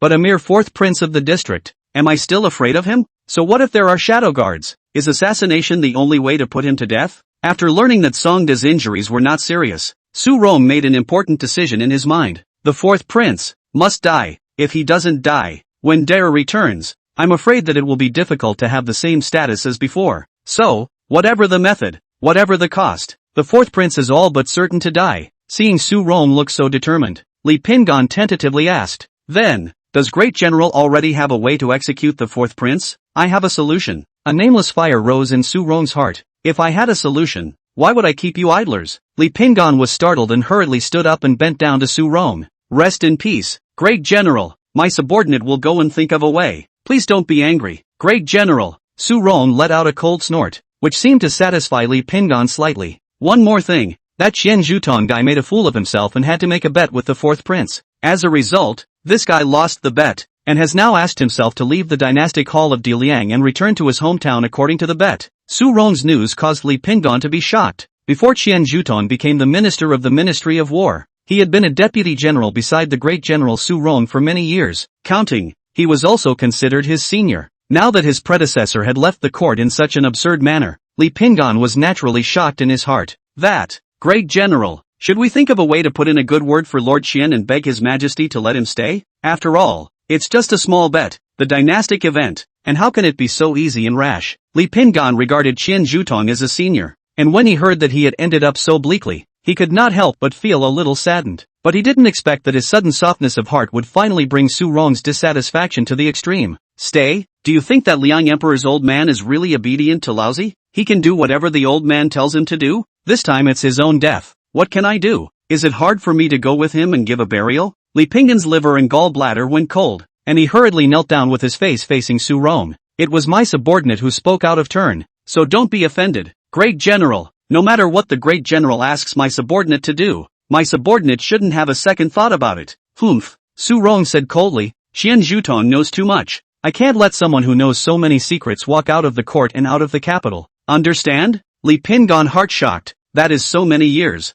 for the great general's liver and brain, go through fire Qian Zhutong. However, in the face of Su Rong, whose killing intent had emerged, Pingan Li dared not open his mouth to refuse even more. Yes, the great general is right. Qian Zhutong was purely making a fool of himself to end up in such a miserable situation. If you follow the great general, as long as you are willing to do what you are told, why not worry about a bright future? Thinking of this, Li Pingan firmly said, my subordinate understands. Please rest assured, great general, what you commanded, my subordinates will do it immediately. Fourth prince, are you looking for me? Blah blah blah. No. At this point in time, I should honor you by calling you Prince Rong. Inside the fourth prince's chambers, Lu Qing, the son of the minister of the household, had a joyful face as he congratulated Song Huan towards Song Huan in front of him. Fortunately, he had long ago abandoned the darkness and chose to follow the fourth prince. As expected, the fourth prince is now a great success, and has long since left the second and third princes behind fiercely. Maybe,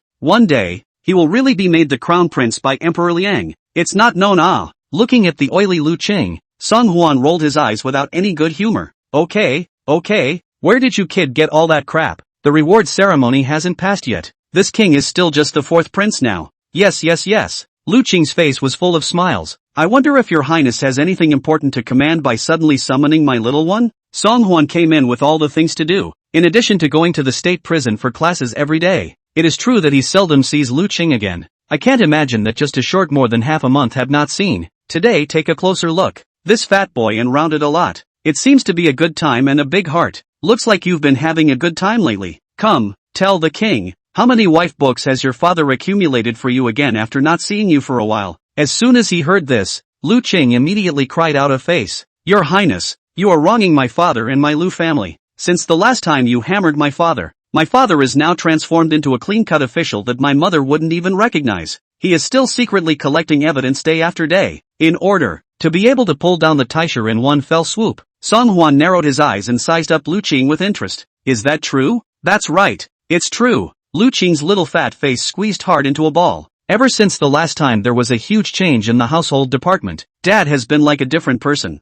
I don't know whether I was scared by Emperor Liang's thunderous tactics, or whether I really cleaned up my act and wanted to be a good official from now on to be praised by the world. What kind of mindset Dad actually held? Lu Qing did not know. The only thing he knows is, since Pops went through his last change of heart, the allowance he gave himself was getting smaller and smaller. At the end of a month, it's only a few dozen taels of silver. There's just not enough to stuff. In recent times, Lu Qing have become less and less inclined to go out, because once you go out, you're bound to be ridiculed by other rich boys, laughing at yourself for being a broke second generation who was strapped for cash. This is undoubtedly a devastating blow to Lu Qing, who used to be the richest man in the pile of rich sons. Seeing Lu Qing's downcast look, Song Huan immediately guessed a generalization. Good. This king believes what you say. This king has always been a man of reward and punishment. Since Lord Lu was a great loyalist who has sacrificed his life for my Diliang court, then this king cannot let his son suffer outside. Song Huan's words caused Lu Qing's small squinting eyes to instantly burst with excitement. only to see him hastily drop his bulky body to his knees, hands outstretched, and say respectfully towards Song Hwan,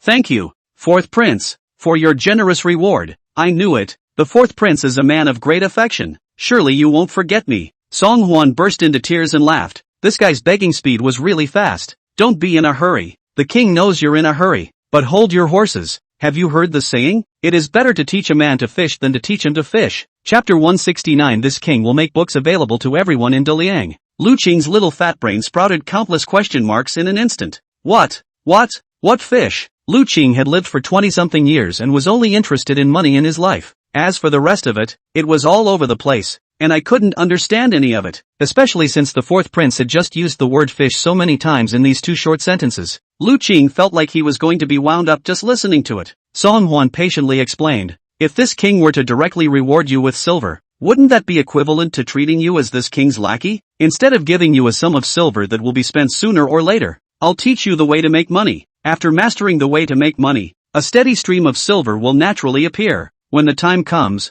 will you ever have to worry about the day you don't have money to spend?" Lu Qing came to a realization and slammed his head. "Right, it's still you, fourth prince, who is smart. Such a simple truth. Why didn't I think of it before? If I could have thought of finding a business to do earlier, by now, wouldn't I have become the richest man in the capital?" The more Lu Qing thought about it, the more excited he became, and immediately raised a little fat face full of anticipation to Song Hwan, who couldn't wait to say, "I don't know what kind of business the fourth prince wants to invest in, a tavern inn, a cloth and grain merchant, or some other business? I've heard that Changchun Fong has been bustling with activity lately. If we can also participate in a share," Lu Qing described with a fluttering brow, as if he saw that there were countless silver tickets waiting at him. Song Hwan, however, just shook his head lightly. "These kinds of money-making paths you mentioned are really boring. Can't make a lot of money, and this can't make any big money?" Lu Qing was dumbfounded. As far as he knew, without mentioning anything else, just one day's turnover of Changchun Fong alone was nearly 10,000 taels of silver in the books. If this is all considered to be a lot of money, then Lu Qing really doesn't know what is considered to be making a lot of money. Song Hwan smiled mysteriously. "There's no rush on this. You have to take your time. Let's take the first step, start a school." "School?" Lu Qing blinked in confusion. "Your Highness, you want to talk about private school? You really don't say. Opening a private school does make a lot of silver. As far as I know, just that famous Hanyuan private school in the capital. The tuition is staggeringly expensive, but those who can afford private school are also from large families, so naturally they won't care about this tuition." But Song Hwan said with a straight face, "As the saying goes, you can't afford to be poor in education. Now that the imperial examination system is about to be implemented, if only the children of rich families are still able to go to school and study, won't those from the humble beginnings of the cold family still not have the ability to change their destiny?" When the king said founding a school, he wasn't talking about those private schools that only recognize money and not people. On the contrary, this king will popularize 9-year compulsory education throughout Daliang, opening elementary school and middle schools. Let every child in the whole of Daliang have a book to read and a school to attend. Looking at the spirited and magnificent Song Hwan, Lu Qing could not help but look dumbfounded for a moment. The fourth prince of the world, its broad-mindedness and vision, is by no means their own mediocre generation can be compared to one or two. No, not to mention himself, even the crown prince, who had been in charge of the Eastern Palace since his childhood and had been carefully cultivated by Emperor Liang, could never be compared to the fourth prince. "Just, Your Highness, your ideas are excellent. Just, you want to open a wide range of schools, but this is the money to build them and hire a husband to teach them. But several considerable expenses. This is a big investment before we even start making money. And again, you said that you don't make money from these readers, and how do we?" Lu Qing was so anxious that he scratched his ears, and he was afraid that the fourth prince would think that he was a profit-oriented villain, and he was also afraid that the fourth prince would only focus on realizing his own ideals, and he didn't care even if he lost money. Song Hwan's eyes rolled. This king said that this is only the first step, not to mention opening a school. That certainly can't be paid for by this king. Such a meaningful event is naturally earmarked for special funding by the Ministry of Revenue.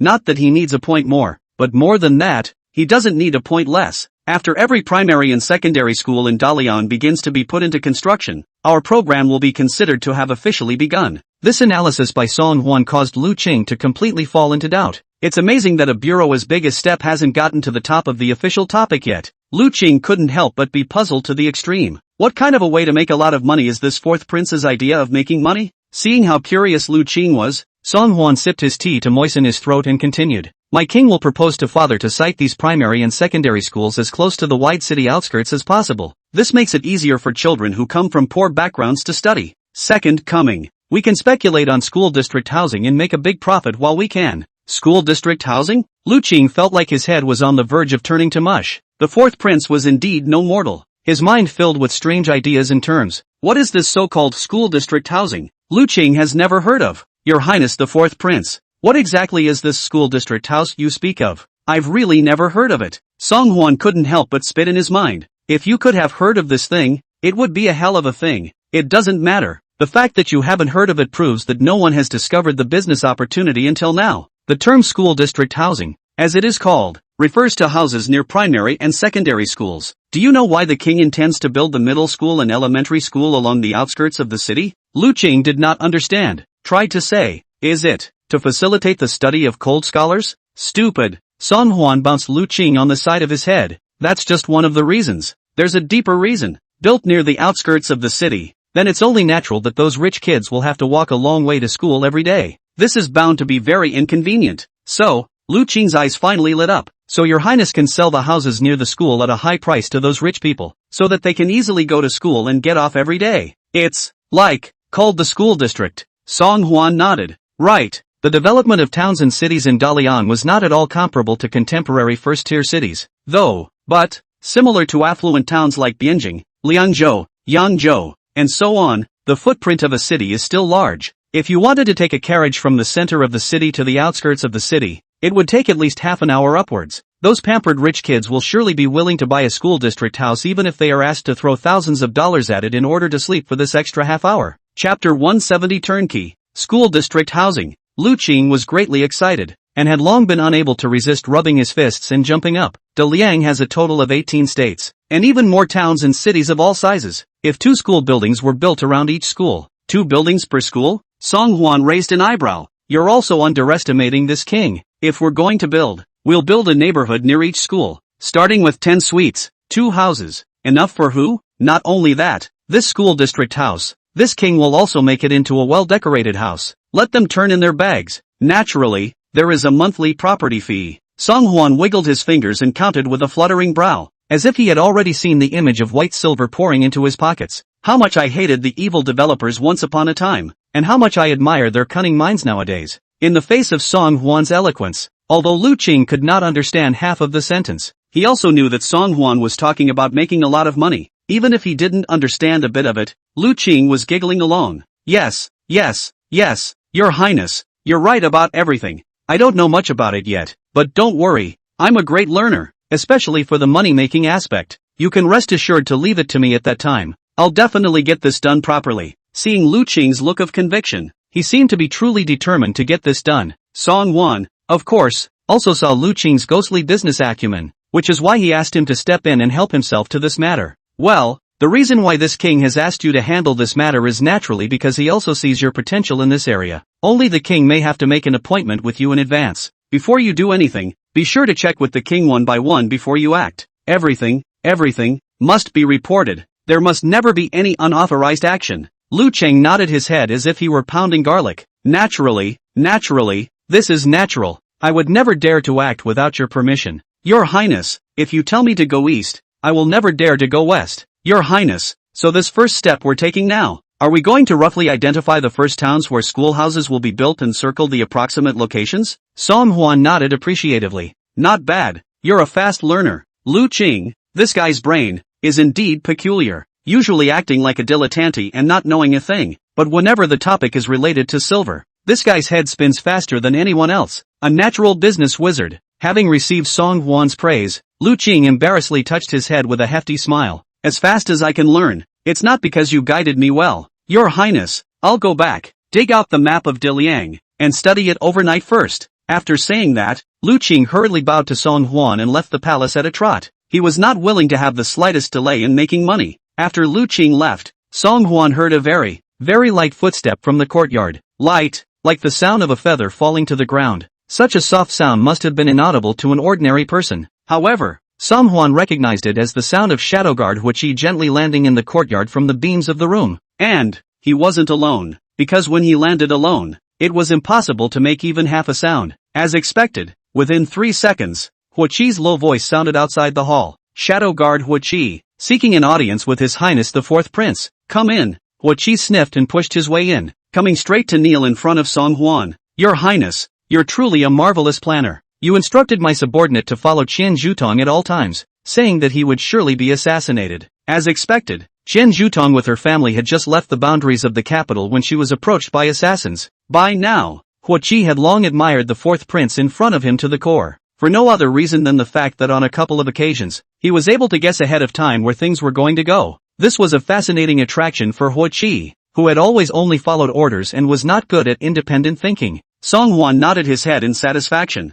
Now where is Qian Zhutong? Huaqi hurriedly continued. My subordinate made a timely move, so he has already saved his family. But, Qian Zhutong seems to have been drugged in advance, and is unconscious at this very moment, having been brought to your highness's courtyard by my subordinates. Song Huan frowned. It seemed that the other party was trying to deal a death blow to Qian Zhutong. Again, he sent assassins to kill their family and drugged him in advance. I'm afraid he won't die. Still, it was the right thing to bring him into the palace. Song Huan summoned the palace maid Cui Mei and told her to make a quick trip to the imperial hospital and bring Lu Qianxue. A quarter of an hour later. Your Highness, you asked for me? Ever since the last time she asked Song Huan to help her detoxify herself, Lu Qianxue seemed as if she always intentionally avoided Song Huan. Today, Lu Qianxue only felt a deer in the headlights in her heart, and her cheeks were involuntarily red, thinking about what happened that night, but feeling ashamed. I really couldn't face Song Huan. However, seeing that the fourth prince looked calm and collected, Lu Qianxue pressed all these thoughts back down. Song Huan naturally realized Lu Qianxue's embarrassment,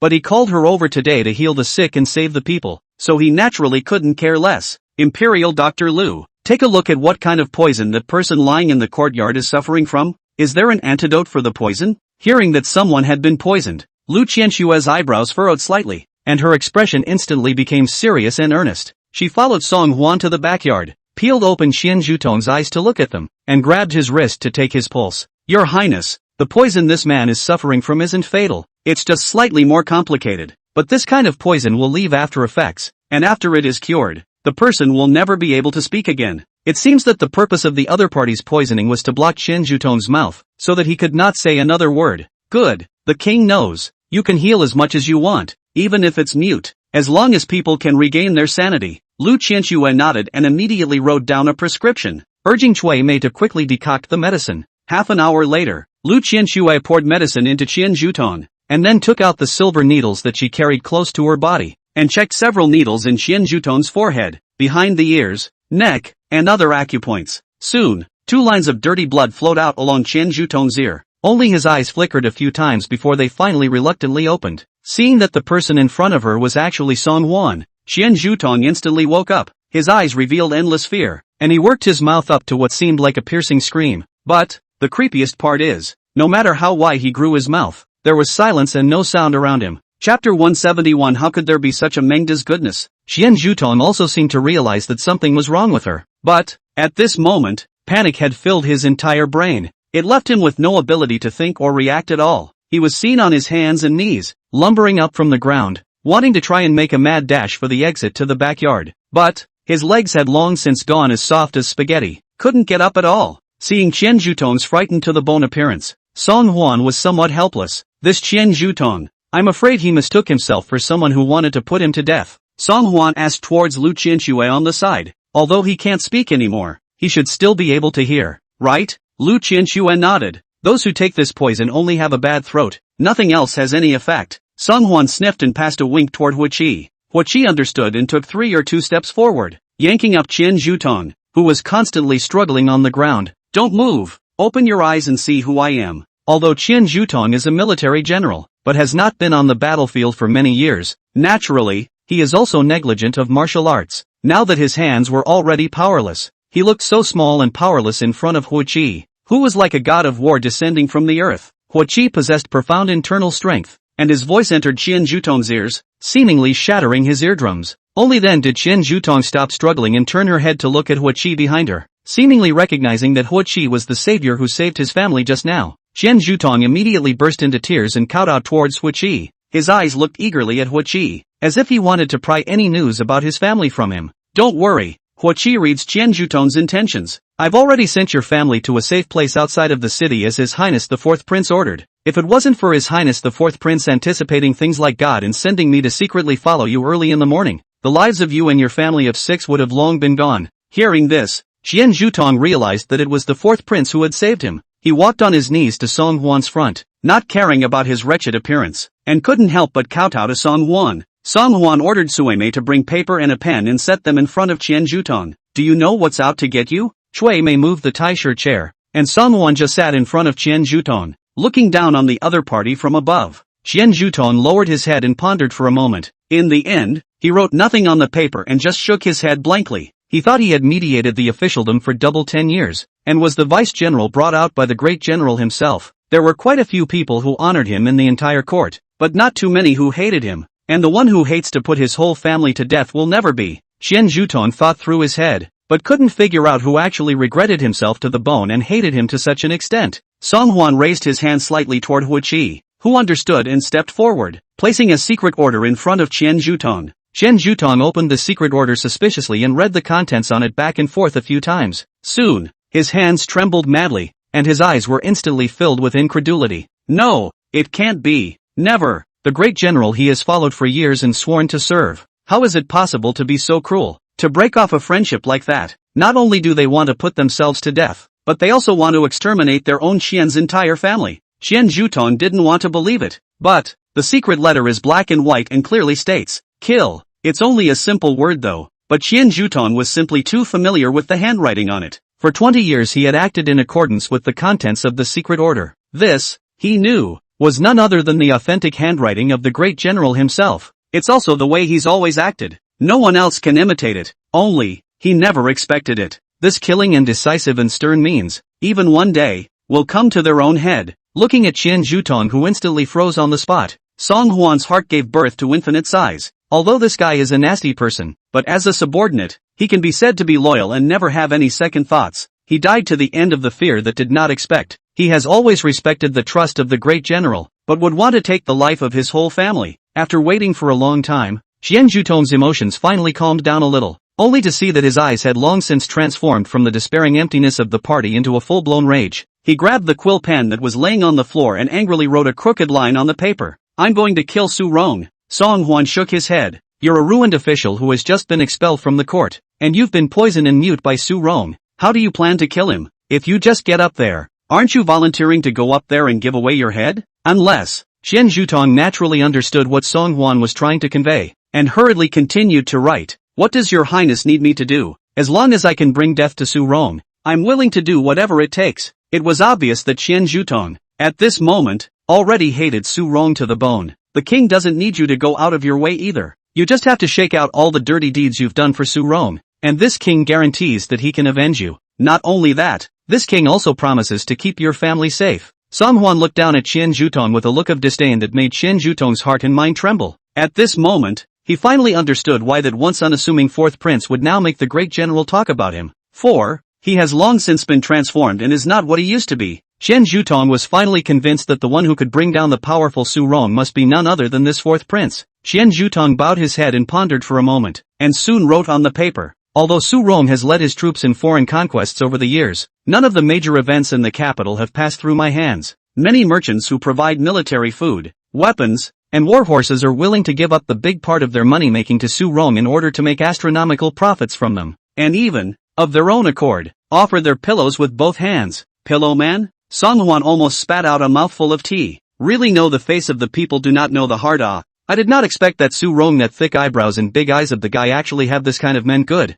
old thing. It's quite exciting to play. Song Huan was a little less than understanding. Hasn't Su Rong been fighting in the north all these years? How do you play? No. How do you defile someone's wife? Qian Jutong wrote, I'm ashamed to say that I've been the one who's been secretly fighting for Su Rong all these years. Those businessmen tend to send up portraits of their wives, and after sending them to Beichuan, once the great general has fallen in love with them, I will then send someone to send the chosen women to the front. Song Huan couldn't help but be staggered. It seemed that Su Rong didn't mind the trouble at all in order to be able to sleep with someone else's wife. But can he concentrate on winning battles when he's putting his mind to it? Chapter 172. The contents of the list. For information purposes only. Seemingly seeing Song Huan's confusion, Qian Jutong continued to write. In fact, The vanguard army led by General Chung deserves a lot of credit for being able to push back the northern Yuan this time. As for Su Rong's Su Clan army, it's just a good reputation because it relies on picking up the slack by following behind. It's just that General Cheng Tianlin is really young, doesn't have experience in this area,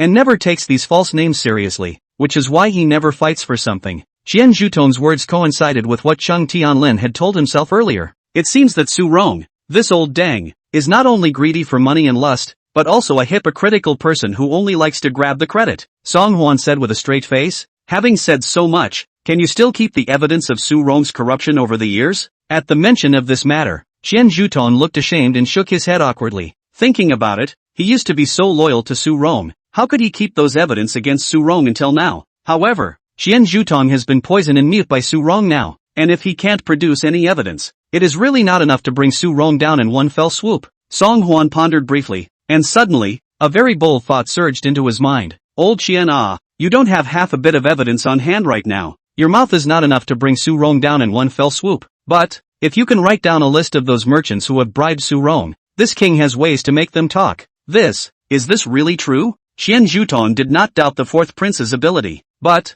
Su Rong was even more convinced of how firm those businessmen's mouths were. After all, that was the famous tiger runner great general of Great Liang, who dares to offend. However, looking at Song Huan's face that swore, and then recalled his own family nearly died under the hands of Su Rong's encounter. Blood feuds are not shared. Finally, Qian Zhuton clenched his teeth and began to write furiously on the paper. After writing 2 pages full of paper, the list of those businessmen who had bribed Su Rong was finally accounted for. Looking at the densely packed names on the letter paper, Su Rong only felt his eyes straighten and his scalp tingle. Su Rong, human wife chopped, scary as hell. Song Huan roughly calculated that the bribes Su Rong had received over the years were as much as 10 million taels of silver, to say the least. Can't see that he, a general who has been leading troops outside for many years, the people he should sleep with are not missing, and the silver he should earn is not even a penny. Seeing Song Huan carefully fold up the list and put it into his arms, Qian Zhuton still couldn't help but feel a little curious in his heart. Your Highness, what are you going to do with these merchants?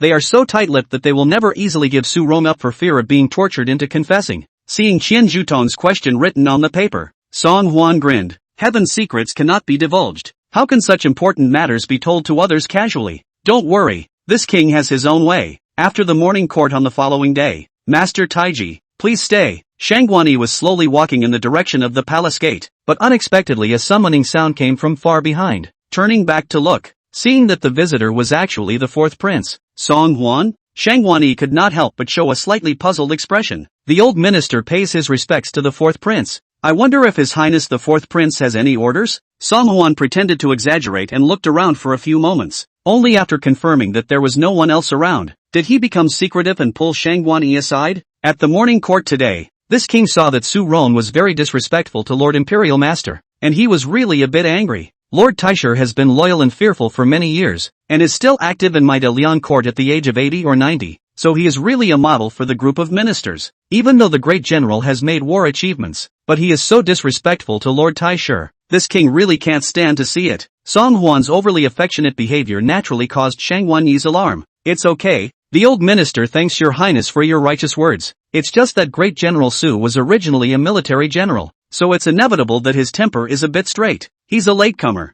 It's only right for the old minister to give him some slack. Looking at Shang Guanyi's fake cloudy smile, Song Huan snickered in his heart. This old fox was good at pretending to be generous, making a show of acting as if nothing had happened in front of himself. Privately, he was afraid that he couldn't wait to break Su Rong into pieces. Lord Taisher's tolerance for people really has to be admired. If that Su Rong is just a bit more arrogant as a person, it's just a matter of no excuse.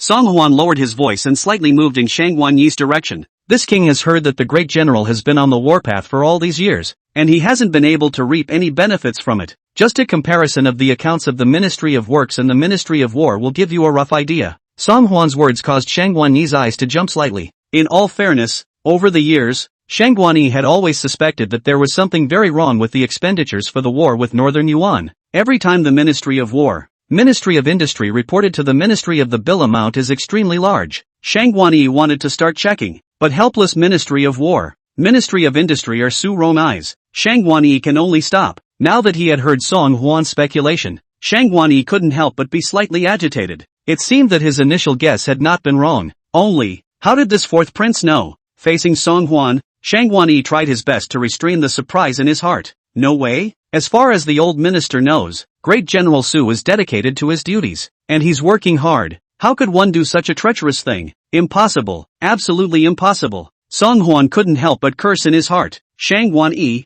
this old fox doesn't go to acting. It's simply a talent. If this guy went into movies, he'd get a Lifetime Achievement Award anyways. Alas, this king also hopes that this matter is false. With that said, Song Huan pulled out a list of names from his bosom and sneaked it into Shang Wanyi's hand. This list, the king has only gotten it from hearsay. This king doesn't know if it's accurate yet, so he doesn't dare to present it to father. Lord Taisha is highly respected, and it is simply fitting that such a thing should be given to His Excellency. If the guess is right, the old guy is bound to fake a push and pull at the limit. As expected, when he saw the list that Song Huan had stuffed in, Shang Wanyi was surprised beyond measure. Ouch! This.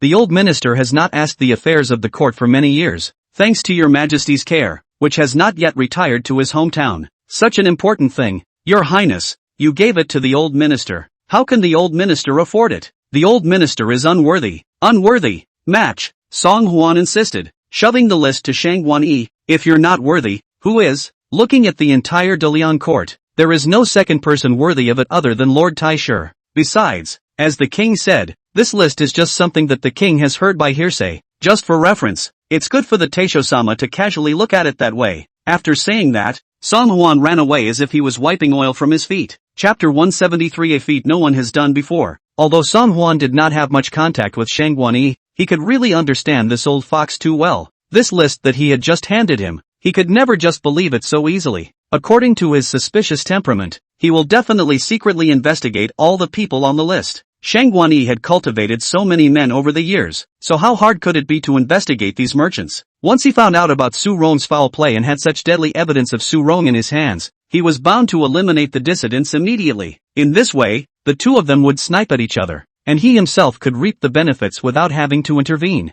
It's just not cool. After getting out of class from the state prison, Song Huan wanted to find Song Liang to ask him a few questions, but he saw him running away as if he had something important to deal with. Instead, it was Lu Qing, who was following Song Liang, who couldn't wait and approached Song Huan with a mysterious face. Your Highness, I have planned and understood what you explained to me yesterday. Seeing the two huge black circles under his eyes on Lu Qing's face, Song Huan was taken aback viciously. You kid, that's a whole night without closing your eyes? Lu Qing rubbed the back of his head and grinned. That's right, making money is important. Of course, accomplishing what you commanded, Your Highness, is more important. From now on, as long as you command, even if I don't eat, drink or sleep, I will definitely get things done for you. Alright. Song Huan hastily stopped. If you have anything to say, let's talk about it when we get to Changchun Square in a while. Seeing as you've worked so hard, everything you spend at noon today will be paid for by this king. Hearing Song Huan's words, Lu Qing's eyes nearly burst into tears. Changchun Fang, Lu Qing hadn't spent any money in more than 20 days since Pops had stopped giving pocket money. Eating the family's crude food day after day, the mouth is almost faded out of the taste of birds. I am willing to follow to my death, to go through fire and water, to go up the mountain of swords and down the sea of fire. Without hesitation, Lu Qing's mouth was like a river, talking at great length, completely not noticing that Song Huan, who was on the side, had already gotten goosebumps. Stop. One more word from you and the king will not go. Lu Qing was so scared that he immediately closed his mouth and looked blearily at Song Huan. Lest Song Huan really change his mind. Song Huan was dumbfounded. This one was really a real foodie. Half an hour later, inside the second floor box of the Changchun Fong, Lu Qing looked blearily at the table full of delicacies, his eyes about to fall off. However, across the table sits the fourth prince. He does not move the chopsticks to open. Lu Qing is not at all dared to move. Seeing Lu Qing's mouth about to drop, Song Huan giggled a smile, reaching out and pointing to the fragrant meal on the table. Okay, don't hold back. This king is not hungry, so hurry up and eat. No need to be polite. Hearing Song Huan's words, Lu Qing instantly smiled. Many thanks, Your Highness. Then I will not be polite, but please rest assured, Your Highness, that my meal is a very small one. No need for Your Highness to be too broke. Song Huan waved his hand and laughed. It's okay, you eat openly. Since this king said he invited you to eat, there is no reason for you not to be full. However, Song Huan's eyes had widened incredulously before he could finish his sentence, because the Lu Qing in front of him didn't even bother to listen to him. At this moment, this guy was eating a chicken wing in his left hand and a duck leg in his right hand. left and right. His gills had been stuffed with food and he looked rather like a comically fat squirrel. And, most of all, Song Hwan was blown away. In less than a few seconds, 2 of the dishes had been winded up and quickly wiped out. Song Hwan was stunned. Boy, how many days of starvation must this be? Eat slowly, no one is stealing from you. Song Hwan cried and laughed, picking up the teapot and personally pouring a cup of water for Lu Qing, fearing that he would choke. This guy is half-heartedly treating himself. Song Hwan the Changchun Square's signature dishes all ordered. Cold dishes, hot dishes, soup, snacks. A full 18. The grandeur of the extreme. When the dishes were first served, Lu Qing had been scratching his head in embarrassment, saying that Song Hwan had ordered too much waste, and that the 2 of them simply couldn't finish it. It was only now that Song Hwan realized that this guy was just too modest. It's a little too conservative for its own good, not to mention the 18 dishes on the table, or even another 18, this guy may not be able to eat. It wasn't long before Lu Qing finally put down his chopsticks in satisfaction and burped comfortably. Burp. Hey, it's been a long time since I've felt this good. Your Highness, I'll just eat a half-full meal. Song Hwan was dumbfounded. You call that half full when you've eaten all 18 dishes? At this moment, Song Hwan stood in awe. Well, after all that eating and drinking, it's time to get down to business. After Song Hwan reminded him of this, Lu Qing then slammed his head. Ouch! Your Highness, look at my memory. Almost put a damper on the serious business. Saying that, Lu Qing hurriedly pulled out a map of Diliang from his bosom and spread it out on the table. Your Highness, I remembered your words and started looking at the map after returning to the house last night. I found that the 5 cities of Bianjing, Liangzhou, Yangzhou, Sheijing, and Yingtian have the widest boundaries and are the most densely populated. And, these are also the 5 richest cities in Diliang. If we can try the water in these few places first and see how the sales of the school district houses really are, then we will know whether we can implement the sublaws in the rest of Daliang. Lu Qing's words made Song Hwan's eyes light up with surprise and joy. This guy is a bit tasty, but he is by no means lazy. His thoughts simply coincided with his own plans. Song Hwan had originally planned to advise Emperor Liang to take the lead in implementing the 9-year compulsory education policy in these places. If the result is very good, then the sub-discipline can be implemented in the whole Diliang, and he himself mastered the real-time movement. Then he could at the same time when Emperor Liang ordered people to build a school. God unknowingly, first in the neighborhood to change up the school district housing. Song Hwan's face showed his approval. Not bad, your idea is good. Tonight, this king will first go back and have a chat with father. If father agrees to 9-year compulsory education, then our plan can officially begin. Lu Qing sniffed, and for a moment, his heart was also a little pounding. He understood that this was a feat that no one had done before. If it really worked, the money one could make was not comparable to the small amount of pocket money Pops used to give. Just when both of them were each thinking about a bright future, suddenly, a frightened female voice from the first floor hall interrupted their thoughts. Help! Get off me! Chapter 174 Changes in Changchun Feng. The woman's cries for help were so mournful that even Song Hwan and Lu Qing, who were sitting in the box on the second floor, could hear them clearly. Lu Qing was excitedly thinking about the bright future of making a lot of money when he heard the woman's screams and couldn't help but frown. What's the matter with the shopkeeper of the Smooth Spring place? How dare you disturb your pleasure? Your Highness, really? Song Hwan reached out and slapped Lu Qing on the side of the head. No human feelings. Can't you hear someone screaming for help outside? The king will go out to see what's going on, so stay here and don't move. With that, Song Hwan pulled open the door of the compartment and looked down at the situation inside the hall on the first floor, only to see that the hall on the first floor was in a mess at the moment, and several brawny men were dragging and pulling a skinny woman together without regard to the 3 or 7. Several of their burly figures contrasted sharply with the woman's thin back, and from afar, it looked like a pack of hungry wolves were pouncing on a lamb. Stop screaming, little girl. The more you scream, the more excited we get. Hey, a few brothers haven't had meat for a long time. I'll let the shopkeeper open a private room later, so we can do something good today. How come I didn't realize before that there was such a watery and white little girl in Changchunfang? Several big men said dirty and nasty things while combining their efforts to drag the woman to the upstairs box. It looked like it was already pressing and couldn't wait a moment longer. The woman was terrified to the core. Please, a few masters, let me go. It's my first day as a musician at the Changchun place today, so if I bumped into a few of you, I'd like to ask you to bear with me. Hearing the woman's pleas for mercy, several of the big men became even more excited. No, no, no, we just love the new musician. Don't worry, the brothers will be gentle. Where have the guests in the hall seen such a scene of a hungry wolf pouncing on food? Each one panicked and ran away in fear. Seeing the chaotic scene in front of him, Song Hwan couldn't help but frown. The light of day is clear. Under the feet of the Son of Heaven, how can we allow such maniacs to act recklessly? Song Hwan's furious rebuke instantly attracted the attention of several people. Seeing that the one who had stepped in to stop them was actually a white-faced man dressed in luxurious clothes, several people could not help but let out a shocking burst of laughter. Ha ha ha ha ha ha. You were just an egg when grandpas traveled the world. You're worthy to come out here and shout at the grandpas? This is no place for you to talk. Get the hell out of here. One more ing word and I'll waste you. Looking at the extremely arrogant and ugly faces of the several big men, Song Hwan coldly laughed. Oh, remember what you just said, because you're going to regret it. Seeing that Song Hwan, instead of being half afraid, dared to threaten himself, several people were completely enraged. Asterisk asterisk asterisk asterisk in hell. You don't understand a word, do you? You're ing looking for death. As he spoke, several people had already quickly stepped onto the stairs, pressing straight towards Song Hwan on the second floor bleachers. Seeing that Song Hwan was actually not even hiding, the anger in the hearts of several people rose even higher. Die for your master. Several people, each as strong as an ox, swung their sandbag-sized fists and smashed them straight towards Song Hwan's face. In a blink of an eye, Song Hwan had already felt the whistling wind of the fist blowing into his face. No wonder a few people hated to walk horizontally, so they did have a few moments of brute strength in their bodies.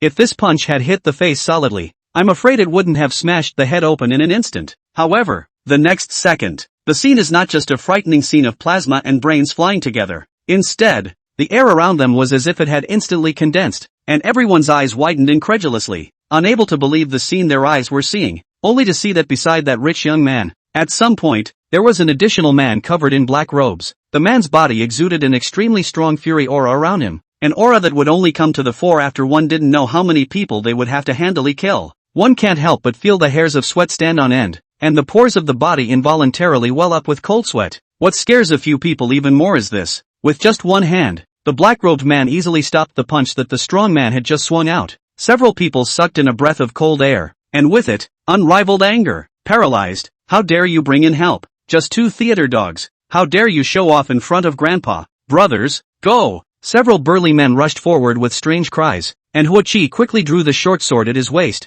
as if it was a lightning bolt that the naked eye couldn't even see clearly, and swept past several people at the speed of light. Boom! Clang! After a few loud bangs, several big men had tightly covered their necks and lay on the floor with agonized expressions. Their gazes were full of pain and despair, and of course, full of unbelief. How possible? They struggled desperately, trying to make a little noise with their last ounce of strength, but their necks had long been opened up by a large hole in the blade, and they could only make extremely unpleasant and horrible hissing sounds. Huo Chi gently wiped the blade and lovingly put the short sword away, then walked over to Song Hwan and knelt down. Your Highness, you are harmless. Song Hwan shook his head indifferently, scrutinizing with amusement the several people who had fallen to the ground and had not yet died of gas. The king has just said that you should remember what you have said. After saying that, Song Hwan turned around and left without looking back. Seeing Huo Chi kneeling respectfully in front of Song Hwan, several people had guessed that Song Hwan's status was extraordinary. They had indeed regretted it, but it was a little too late for them to do so. Song Hwan expressionlessly walked around a few people and slowly walked down the stairs. The woman who had just been bullied was currently sitting helplessly on the ground with half of her snow-white shoulders exposed. She looked really shaken up, as if she didn't even have the strength to get up and run away. Song Hwan was a bit intolerant and bent down, extending a hand to the shivering woman. Girl, are you okay? The woman followed the sound and turned her head back. Song Hwan just locked eyes with her, and then has completely already cannot see, only to see her a palm-sized plain little face without any powder, her soulful eyes as if they were frightened deer. Although she is not more beautiful than the concubines in the palace, she is also not as beautiful as Chang Susu's and Lu Qianshue's legacy, but her small family-like freshness set off the whole person in such a stripped-down, fresh and immaculate manner, especially at this moment when she had tears in both eyes. She looked even more pitiful and heartbreaking. No wonder those few big men would have trouble controlling themselves when they looked at it. This pitiful little white rabbit look. Any man who saw it would definitely not be able to hold on to it. Chapter 175. This king is not after your body. After what she had just experienced, the woman was already in quite a bit of shock. Now seeing Song Hwan appear in front of her as if the god of heaven had descended, the woman seemed like a drowning person clinging to a life-saving straw, and tugged at Song Hwan's clothes, saying nothing and refusing to let go. She was incredibly strong, and her hands seemed like two small claws with pincers as she clung to the sides of Song Hwan's waist. Song Hwan wanted to get out of the way, but realized that he couldn't move halfway at all. Song Hwan was a little embarrassed for a moment, so he reached out and gently soothed the woman's back. All right, little girl, don't you be afraid. Those 4 bad guys have all been ambushed as much as they can, and with me around, no one will dare bully you. Tell me, what is your name? Where does your family live? I'll take you home." When she heard that the 4 pugilists had all died violently, the woman looked as if she could not believe it. She stretched her slender neck and looked like the second floor, and saw the corpses of the pugilists with her own eyes. "Duke, thank you. If you hadn't come to the rescue, my daughter might have been today." Speaking of this, the woman wiped her eyes with a heartfelt sigh, and seemed to have some fear. Song Hwan patiently said, "It's okay, don't be afraid. I don't know how exactly the shopkeeper of this Changchun place works, a huge Changchun place, but there aren't even a few guards. Where does your family live? I'll take you back." Song Hwan's words seemed to have stirred up the woman's sad past again, only to see her eyes filled with hot tears as she looked at Song Hwan with grief. That pitiful expression made Song Hwan's heart couldn't help but miss a row. "My lord, my daughter's name is Su Yuru, and she only just arrived here at the Smooth Spring Workshop as a zither player today. Little daughter, my daughter fled from Liangzhou to the capital. My daughter's relatives have all been killed by horse bandits. My daughter has long been homeless." Speaking here, Su Yuru was already snotty and sobbing uncontrollably. Looking at the miserable Su Yuru, Song Hwan could not help but feel a trace of compassion. It's not easy for an orphan girl to be alone, and then to suffer what just happened is even more pitiful. Since he met her, Song Hwan decided to help her out. The horse bandits in Liangzhou have been eliminated as much as possible, and now that the 4 seas have been pacified, the world is at peace. If you want to go back to your old home in Liangzhou, I promise you that I can send someone to return you safely. If you still want to stay here in the Changchun place as a zither master, I will personally inform the boss of the Changchun place, and from now on in the Changchun place, no one will dare to touch you again." Looking at Song Hwan's grounded and sincere appearance, Su Yuru still had 2 lines of tears hanging on her face, but her eyes were somewhat dumbfounded. Song Hwan had originally thought that Su Yuru would definitely have to weigh things up and pick one of the 2 he had promised. However, another Song Hwan did not expect is that Su Yuru actually wanted to do not think. Immediately faced Song Hwan kneeled down. "My lord, my daughter can see that you are a great man. I beg you, can you take in your daughter? Let her stay by your side as a rough maid or not." Song Hwan was startled by Su Yuru's words. "That, girl, you take it easy first. I didn't save you to figure out your body. Hey, no, I'm not trying anything." Speaking of which, Song Hwan suddenly felt that something was wrong. How is it still getting more confusing the more you explain it? Seeing Song Hwan's somewhat clumsy appearance, Su Yuru finally pfft, breaking into laughter. "Sir, my daughter knows that you're a good person and doesn't want my daughter's body. That's why she wants to follow you." "Sir, my daughter doesn't want to go back to her old home in Liangzhou, and when she goes back, she will only be reminded of the fact that none of her family is there. And the guests in this Smooth Spring place are not lacking in nasty people who move their hands and feet like today. Even if my daughter dies here, she will never suffer such humiliation again." Speaking of this, Su Yuru's eyes became somewhat urgent. "Please, my lord, you help people to the end. Just take your little girl back. My daughter is willing to do anything. As long as you command, my daughter is willing to give everything to repay you." In the place of any normal adult man, as long as he heard Su Yuru's words that were full of innuendo, it would never be possible for him to say something to refuse. However, Song Hwan's expression was somewhat serious. "You want me to take you? Fine, but I'll tell you in advance, where I am is by no means ordinary, and whatever you do, you need to be careful with your words and be very careful. Think about it, if you accidentally do something wrong, I won't necessarily be able to protect you." Seeing Su Yuru so miserable, Song Hwan did feel compassion and did not want to just stand by and watch. But working in the palace is not as free as outside. Once she made a wrong step, what she was about to face, that could be the end of her life. I thought Su Yuru would back off knowing the difficulty, but I didn't expect her to think twice and agree in one breath. "I'm willing, as long as I can follow your excellency, even if it means going up a mountain of swords and down a sea of fire. Yuru will never regret it." Looking at Su Yuru's rather determined eyes, Song Hwan's heart stirred and he silently sighed. "Okay, then you come with me." As soon as Song Hwan's words left his mouth, he heard a mournful scream coming from upstairs. "Ah! Your Highness, where are you? Help! Dead man walking." Hearing the loud noise coming from upstairs, Song Hwan instantly rolled his eyes in dismay. This Lu Qing's reaction is too slow. People are getting cold out there and he's just now noticing the anomaly? Stop howling, stop howling. Song Hwan held his forehead speechlessly. This king is down there. Hearing Song Hwan's voice, Lu Qing seemed to have calmed down a little this time. After a clanging sound of descending the stairs, Lu Qing covered his chest and rushed to Song Hwan's side in a jog. "Oops, your highness, did you just see those 4 dead people upstairs? Scared the hell out of me." Song Hwan was speechless. "Oh, so there are 4 dead people lying upstairs. If you hadn't said anything, the king wouldn't have known." Seeing Song Hwan's overly calm performance and hearing Song Hwan's words, Lu Qing realized that Song Hwan was mocking himself. He scratched his head a little embarrassed, and seeing that Song Hwan was standing beside a clear and beautiful girl, he hastened to ask out loud,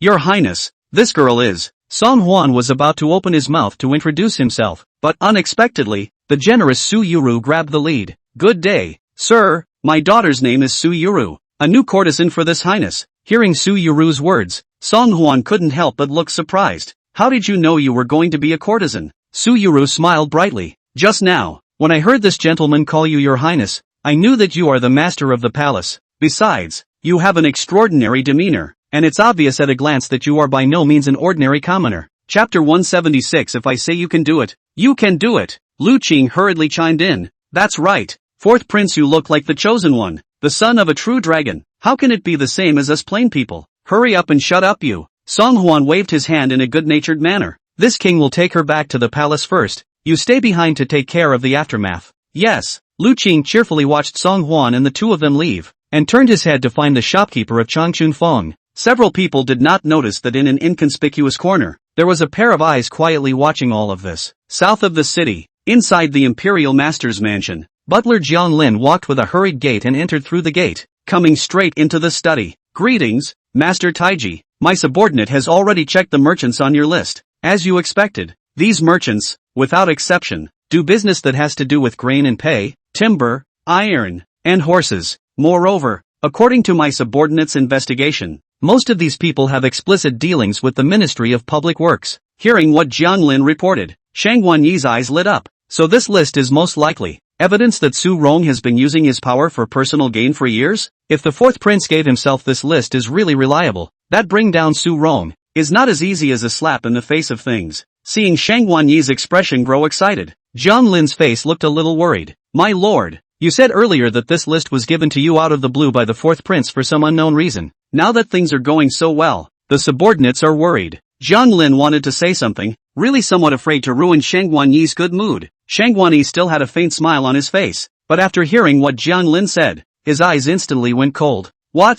Butler Jiang seems to care extraordinarily about the fourth prince. Isn't it a good thing that things are going so well?" Jiang Lin sensed Shang Wanyi's sulking and hurriedly knelt down. "That's not what my subordinate meant. As the saying goes, no gain, no loss. My subordinate is just worried that the fourth prince is sending you such a big gift for no reason. I'm afraid there isn't any ulterior secret behind it. Shang Wanyi has been running the court for many years, cultivating countless disciples, and holding such a trump card as the crown prince in his hands. Now that he is 70 years old, he will be able to enjoy his old age with ease and rest on his laurels. However, that Su Rong is a restless one, and has the intention to support his nephew Songdi to be the crown prince. For this reason, Su Rong and Shang Wanyi this fight, it is enough to fight for almost 20 years. Now that there was such a great opportunity to eradicate a strong enemy, how could Shang Wanyi let it go so easily? He looked fatally at the bitter Jiang Lin in front of him, and for the first time, did not take Jiang Lin's advice to heart in the slightest. You know the old man's temper. He never likes to repeat what he says or does a second time, so don't you challenge the patience of the old man. The old man ordered you to continue to gather all the evidence together, so just do it directly. If there is any more pushback, what you won't do,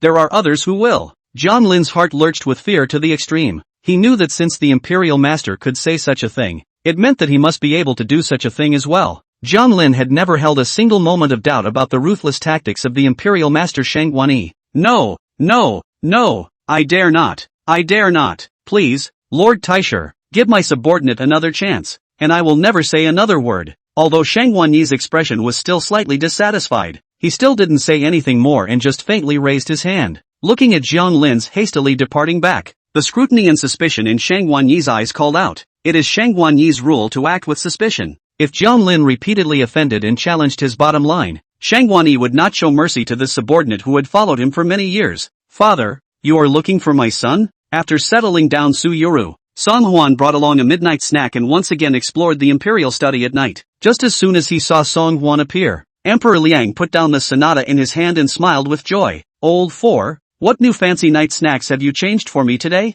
Song Hwan smiled. "How did you know that my son had brought another midnight snack?" "Only today's midnight snack is not quite the same as the previous few, guaranteed to leave your old man wanting more." "Oh?" Emperor Liang was filled with curiosity and couldn't help but be even more puzzled when he saw Song Hwan bring out a plate of golden food from the food box. "Senior, what's this good stuff today?" Song Hwan neatly arranged the food on the desk. Father, you ate all the sweets the other day, and there's nothing fresh after eating for a long time. This midnight snack that my son has brought you today is different. This dish, it's called Power Pop Chicken and Rice. Powerful chicken rice flour? Emperor Liang repeated Song Hwan's words, a little puzzled for a moment. What's a Chick-fil-A? It's a chicken? Is it rice? Or is it flowers? I don't see how I can look like that. Song Hwan laughed. Father, you'll know when you taste it. Half convinced, Emperor Liang picked up a chicken rice ball and put it into his mouth. The crispy and flavorful texture made Emperor Liang unable to stop his eyes from widening. Senior, is this thing chicken? I've been eating meals made by the Imperial Kitchen for so many years, but I didn't know that this chicken could actually be done this way. When did your cooking skills become so refined, you kid? Song Hwan busily said. The practice of this chicken rice flour is very simple. Father, if it is simple, my son will tell the secret recipe to the Imperial cuisine, so that the Imperial cuisine will make it for you every day is. Emperor Liang shook his head. I won't hide it from you. 2 nights ago, I really wanted to eat the egg tart you brought that day, so I let the Imperial catering room reproduce it according to your recipe. It turned out to be made and it didn't even taste like the one you made. Emperor Liang showed disappointment and couldn't help but shake his head and sigh. Suddenly, as if Emperor Liang had thought of something very important, his eyes widened violently. Right. This morning the Imperial catering room also took the menu for entertaining ambassadors to show me. I think it's not good, and beat it back for them to redo it. With a chef like you around, what else do I need those lackeys in the Imperial catering room for? Son's servant? Song Hwan incredulously pointed to his nose. I'd rather forget about my son's handiwork. It's fine to make a few snacks and nibbles, but for the dishes to receive the ambassadors, we'll have to ask the palace's royal chef to do it.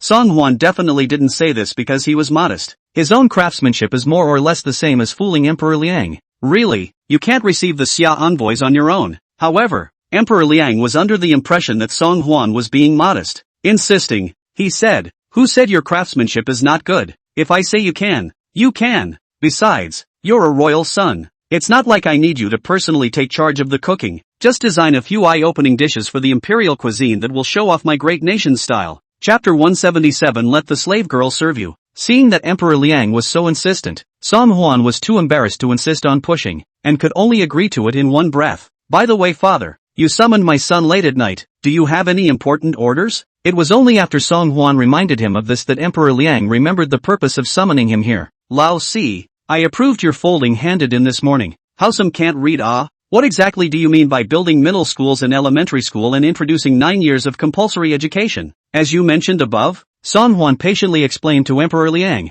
Nowadays, although my great Liang has a large population, the literacy rate of the people is not high. Ask any civilian folk and more than half of them can't read. This, in turn, has led to fewer and fewer available talents in my Liang, and the significance of the imperial examination, naturally, is not reflected. That's why my son begs my father to build a wide range of middle schools and elementary schools within the territory of Liang, so that everyone in Liang can have books to read and schools to attend. This is called 9 years of compulsory education. After listening to Song Hwan's words, Emperor Liang did not have the same heartbeat as Song Hwan had imagined. Instead, he frowned, a faint trace of worry showing between his brows. Senior, you have particularly good ideas and noble ideals, but have you considered a question? Liang has a huge population. If we really want to realize what you said about everyone having books to read and everyone having school, how much manpower and material resources will be spent? Great Liang's treasury has managed to break even with great difficulty. After such a notable expenditure, is there still enough money in the treasury? 10, 20, 50, or even 100 years down the road? Can the strength of our treasury support your lofty ideals? Emperor Liang's concern was not empty. However, Song Hwan had already thought of a response to his worries. Father, it's not that what you've said has not been considered by my son. My son has checked the bills of the Ministry of Revenue in recent years and found that in addition to the large amount of funds used in the war with Northern Yuan, there is also a very large expenditure. Horses. Emperor Liang nodded his head and agreed. Not bad. Although I, Liang, am a great country, the horses bred are always a mixed bag. There is no choice but to spend a great deal of money every year to buy horses from the Summer Kingdom. And that, in turn, is why the Xia Kingdom, although it's only a small, bullet-shaped country, always looks high and mighty in front of my Liang. At the mention of this matter, Emperor Liang clenched his fists tightly, his eyes showing some resentment, as if he had also been dissatisfied with this matter for a long time. Relying on its ability to provide a constant supply of high-quality horses for Liang, the Xia Kingdom repeatedly asked for exorbitant fees from the Liang Emperor. Not only that, As a vassal state of Diliang,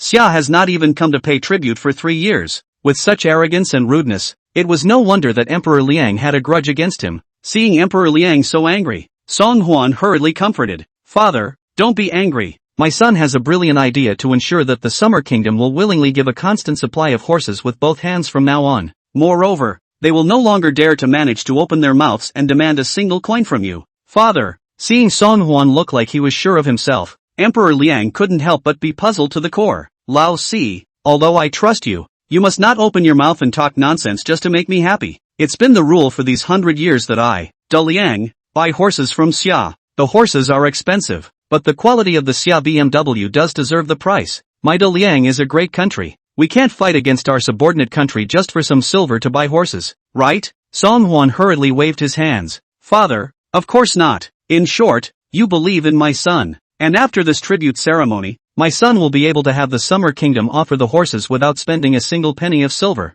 much less a single soldier. And you must also promise my son that if I can get this done, you will extensively build academies within Diliang and popularize 9-year compulsory education. Emperor Liang was a little hesitant. To be honest, so far, Lao Si had done everything beautifully and had never once let himself down. But, trade with Xia is no small matter. It's not like the oldest one is taking things for granted in getting things done. However, seeing Song Huan's calm and assured look, Emperor Liang still decided to give him a chance. After all, what if? Well, I'll give you a chance, but you must promise me that if this matter is not done properly, from now on you will not be allowed to mention your proposal to me again. Song Huan was overjoyed in his heart and immediately arched his hand to Emperor Liang. Yes, out of the imperial study, it was already silent. All the palaces were plunged into darkness, but only Song Huan's chambers were still brightly lit. As soon as Song Huan's front foot stepped through the door of the chambers, he saw Su Yuru quickly welcoming him. Your Highness, you're back. Your slave servant will serve you to bathe and go to bed. Song Huan was slightly stunned, not realizing that this girl had adapted to life in the palace so quickly. It was only that although she adapted quickly, Song Huan was not quite used to having a stranger serve him. Where's Cui Mei? Su Yuru hurriedly replied. Sister Cui Mei went to the House of Internal Affairs to receive supplies back today. The slave girl saw that she was really too tired, so she let her rest first. Don't worry, Your Highness, it's the same for slave girls to serve you. This girl, Cui Mei, is really getting more and more unruly. Song Huan didn't say anything more and lifted his foot to follow Su Yuru to the bath hall on the side of the bedchamber. It had to be said that although Su Yuru's body was thin and small, her work was really nimble. The heat curled up in the bath hall, and there were enough 3 large pots of hot water to allow Song Huan to take a good hot bath. Your Highness, slave girl serve you a bath. Su Yuru slightly lowered her head, her small face slightly flushed, not knowing if it was from the heat or because she was a little shy. I didn't expect Song Huan to say, no, you go out. When this king is bathing, he doesn't like anyone watching. Why didn't Cui Mei tell you? Su Yuru was a little embarrassed, and then said in an aggrieved manner, Sister Cui Mei rested early. These words, she has not had time to tell the slave girl. The slave girl also just wants to serve your highness comfortably, nothing more. Looking at Su Yuru pouting in aggravation, that look of pity, it really made Song Huan somewhat unable to bear it. After all, she was just a girl who had entered the palace for the first time. Would it be too mean to be so mean to her? Song Huan sighed helplessly. That's just it. Just stay in the house and serve. You don't have to go out. Yes. Having received Song Huan's consent, Su Yuru was filled with joy and immediately picked up the dampened handkerchief and gently wiped it on Song Huan's back. Well, Your Highness, is it comfortable? Chapter 178 The Third Prince's Bizarre Actions. Su Yuru's pair of small white tender hands were soft as if they were boneless, gently rubbing on Song Huan's back, causing Song Huan to comfortably close his eyes.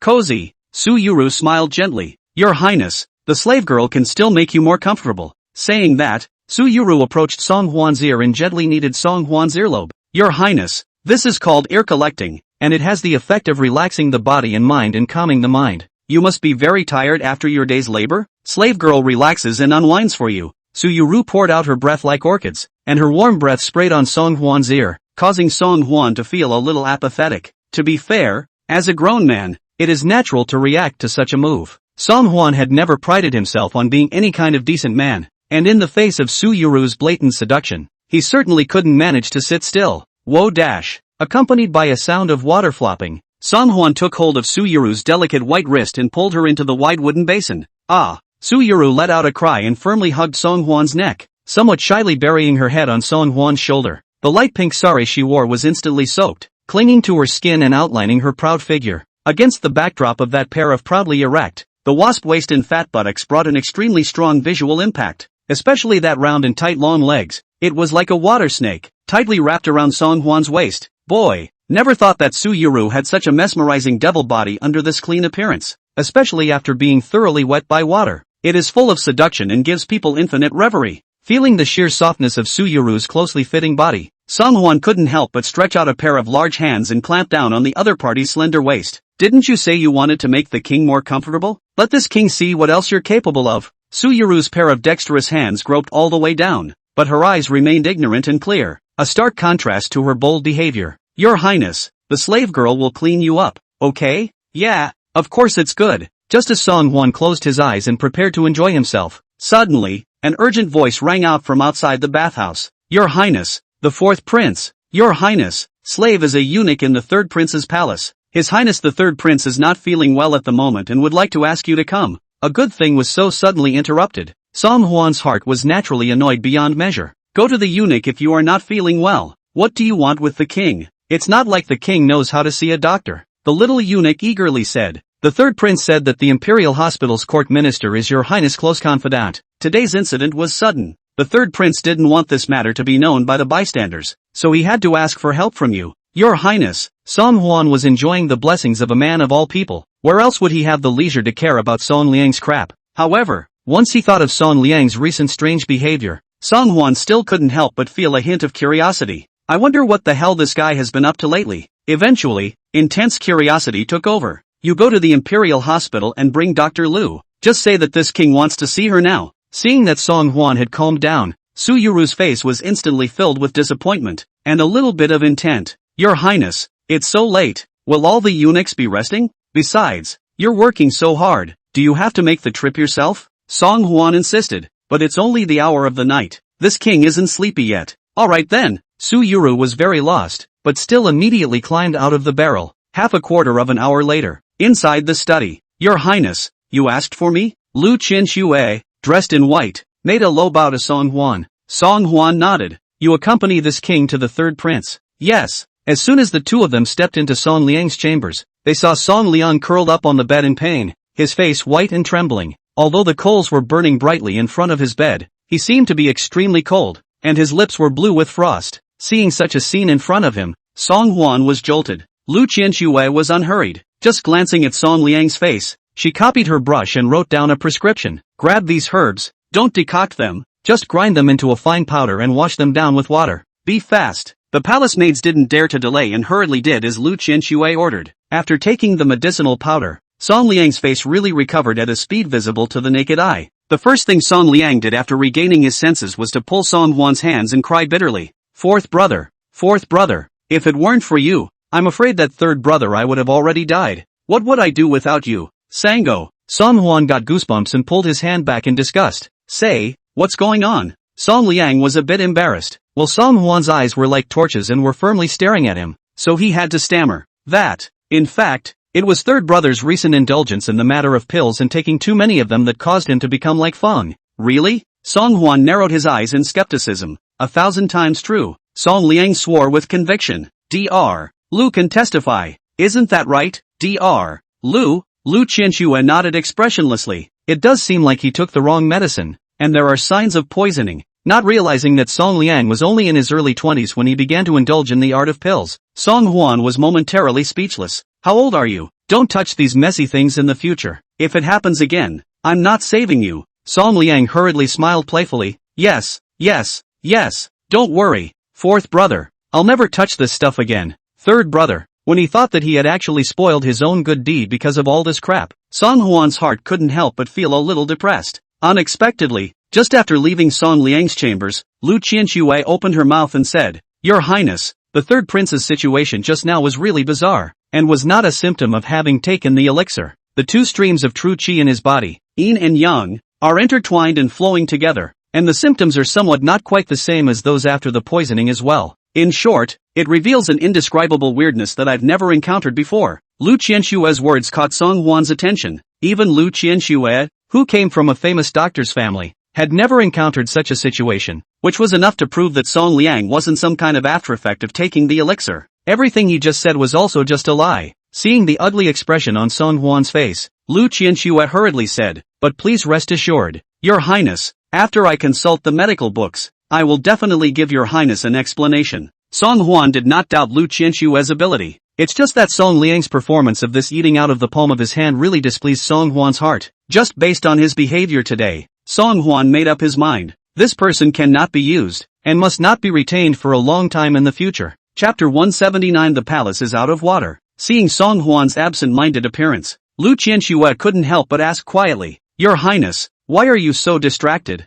Are you thinking of that little courtesan in your palace?" Lu Qianxue's sudden words caused Song Hwan to be a bit puzzled. Little courtesan? Which little courtesan? Lu Qianxue's tone seemed to have some faint jealousy in it. "It's that little palace maid who just came to me. It seems to me that His Highness and her relationship is somewhat unusual." Song Hwan glanced at Lu Qianxue. Seeing the awkward expression on her face, he couldn't help but laugh. "What? Is Imperial Dr. Lu jealous?" Lu Qianxue blushed and very unnaturally turned her head to the side. No, just a casual question. Nothing more. It's getting late. Your Highness take an early rest." Before the words were finished, Lu Qianxue fled as if she had taken the road and left. Looking at the back of Lu Qianxue's hasty escape, Song Hwan giggled and laughed out loud. After knowing Lu Qianxue for so long, it was the first time he had seen a panicked look on this iceberg beauty's face. However, it made her seem a lot cuter and less unattainable than she usually was. After Song Hwan returned to his chambers, he wanted to fall asleep, but Su Yuru was waiting outside the palace with a lamp.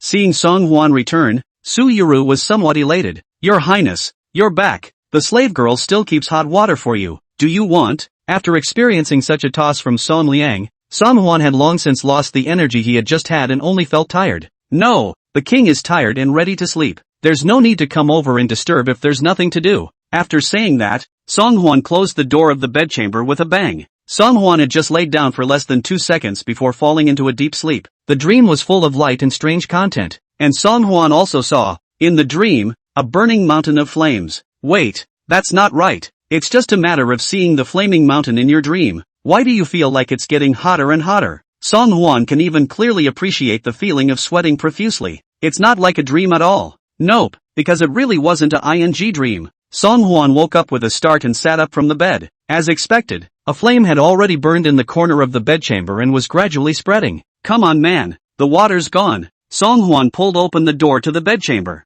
However, what he didn't expect was that the first person to gather around was actually Su Yuru. "Your Highness, danger!" Seeing the fiercely rising tongues of fire, although Su Yuru's face showed fear, she still sacrificed her body to block Song Hwan's body. I don't know if it was because the door was open to the wind, but the fire became several times bigger in an instant, and it was about to engulf Song Hwan and Su Yuru. "Somebody, the bedchamber is flooded. Go save His Highness." The fire in the bedchamber was so intense that Suime, Xia Lingzi, and a host of other lackeys finally arrived late. With the combined efforts of the crowd, the fire was finally under control. Song Hwan didn't have any major injuries, but Su Yuru had 2 large blisters on her white arms from the tongues of fire because she had blocked in front of Song Hwan. "Your Highness, are you hurt? How are you?" Despite her own injuries, Su Yuru acted as if she couldn't feel the pain, and her heart was focused on Song Hwan. Song Hwan shook his head. "There's no harm in this king. On the contrary, you're badly hurt. Someone, summon the Imperial Doctor." "Your Highness, there's no need to bother." Su Yuru shook her head. "This small injury of the slave girl is nothing. As long as you are fine,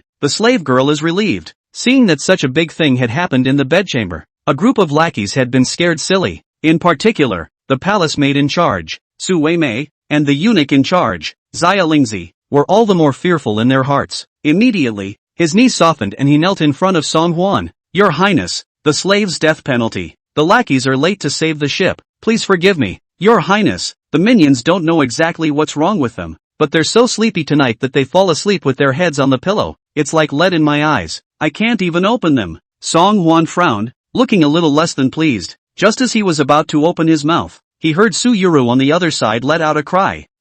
It turned out to be a palace maid was helping her to check her injuries. Did not expect the trouser leg to be rolled up. Su Yuru's leg was actually burned by the fire in a large piece. It looked particularly shocking. Even Song Hwan couldn't help but frown slightly as he watched, somewhat moved by anger. "If it wasn't for Yuru's warning, I'm afraid this king would have been buried in fire tonight. Look how hurt she is. Why don't you go get the eunuch?" Seeing Song Hwan's serious expression, a layer of tears seeped out from the bottom of Su Yuru's eyes. "Your Highness, Sister Tsueme is really too tired and didn't mean to be negligent. You mustn't be angry with her. If you are angry because of the slave girl will not be able to get over it. It would be fine if Su Yuru didn't say anything. But the more she said, the more she stirred up the nameless fire in Song Hwan's heart. Yuru was so severely injured, but she still fought to intercede on your behalf. Don't you have any guilt in your hearts? Tonight, the two of you take the initiative to go to the House of the Interior to receive your punishment. Starting tonight, Su Yuru will take over the position of the palace maid in charge. Chui Mei froze on the spot as she sniffed. Your Highness, please be merciful.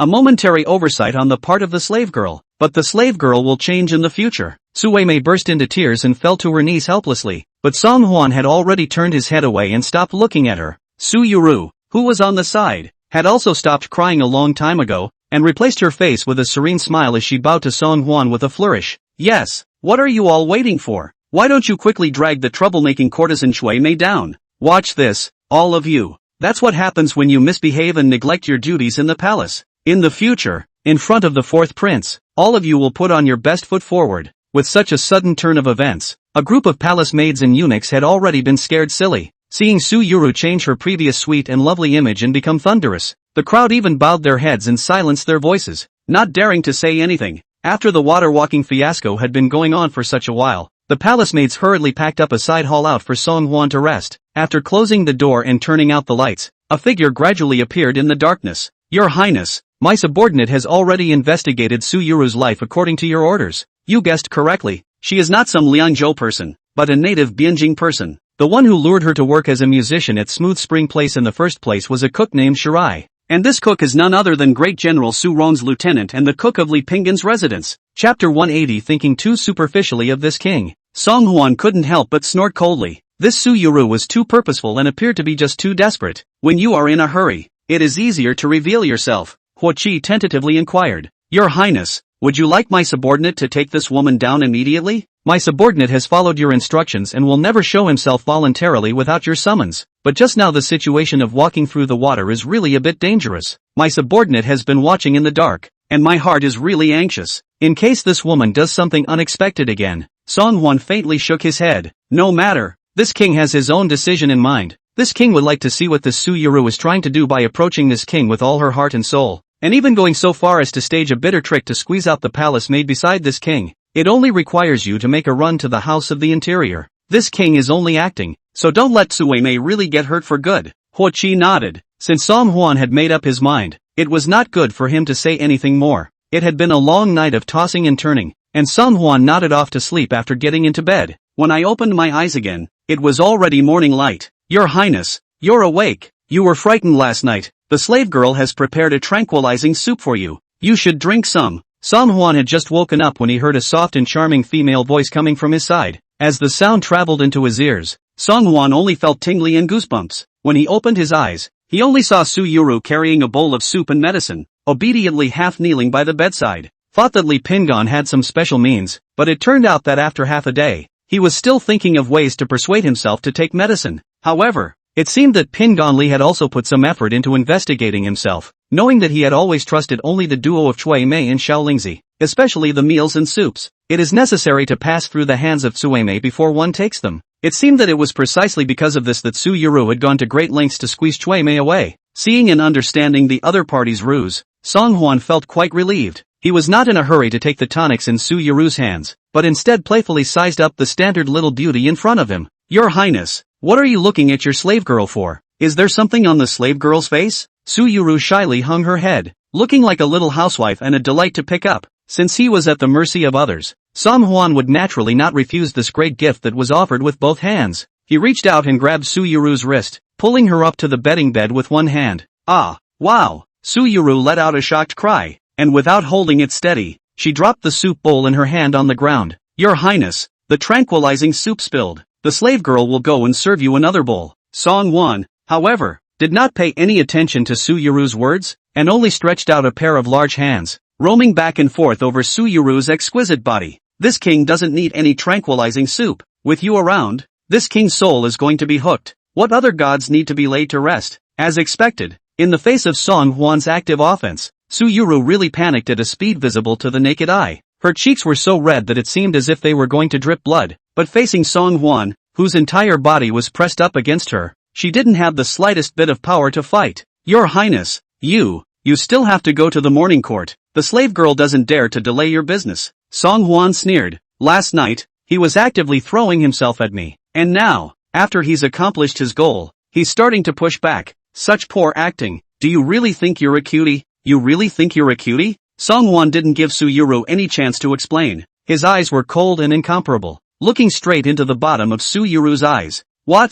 Let you be my king's woman? You don't want to? Su Yuru was shocked by Song Hwan's gaze. Her heart snapped and she was slow to reply. She was originally a maid in Li Pinggan's residence, and had also witnessed the great general's true appearance a few times. But even the long-experienced god of war Su Rong had never revealed such a shocking gaze from the fourth prince. It was a kind of shocking power without anger, but anyone who looked at it would feel endless coldness and chills. One would not dare to look at it for a second time. Under Song Hwan's overwhelming shock, Su Yuru was shy and afraid. Of course the slave girl is willing to be your highness's woman. It's just that the slave girl is from a lowly background. How can she be worthy of you, your highness? Oh, Song Hwan laughed coldly. You feel that you don't deserve this king, and since you can't get it you have to destroy it, so you don't hesitate to poison this king. Yes? Su Yuru's heartbeat violently missed half of its beat. Your highness, you mustn't make fun of the slave girl. Where would a slave girl dare to act in such a treacherous manner? Song Hwan coldly said. Whether it is true or not, this king only needs to summon the eunuch and let her know once she examines the soup medicine spilled on the carpet. Just this king reads in you or a district of women, really do not want to do to drive to the end,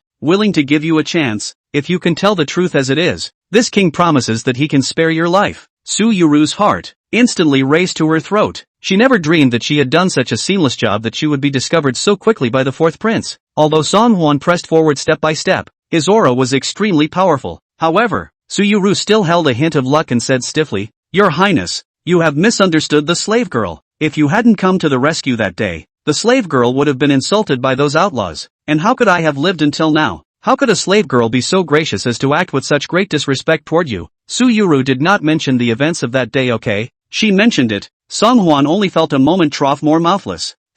From the first time I saw you that day, this king felt that something was fishy as hell. As an orphan girl, you saw the corpses of those men and yet you didn't show the slightest bit of fear. That's very different from the horror you showed when you were molested by a few people. Not only that, but you didn't even show the slightest hint of surprise when you heard Lu Qin call this king. This would never be the way an ordinary citizen should behave, unless you already knew the identity of this king a long time ago. The bottom line is, Song Hwan lowered his head and reached out to pinch Su Yuru's delicate chin, seemingly appreciating the panic and uneasiness on her face. Your master sent you undercover by this king's side, and it seems that you have indeed investigated this king's habits and preferences. But the most important point was left out. This king has shadow guards guarding his side at all times. As long as this king is willing, they will be able to find out the identities of your ancestors for 3 generations in minutes. Your master doesn't really think that this king is a guy who's lost his mind due to his lust, right? Can't walk when you see a pretty girl? I'm sorry, but you guys are thinking a little too superficially of this king as well. Chapter 181 Empress Dowager. My son is wrong.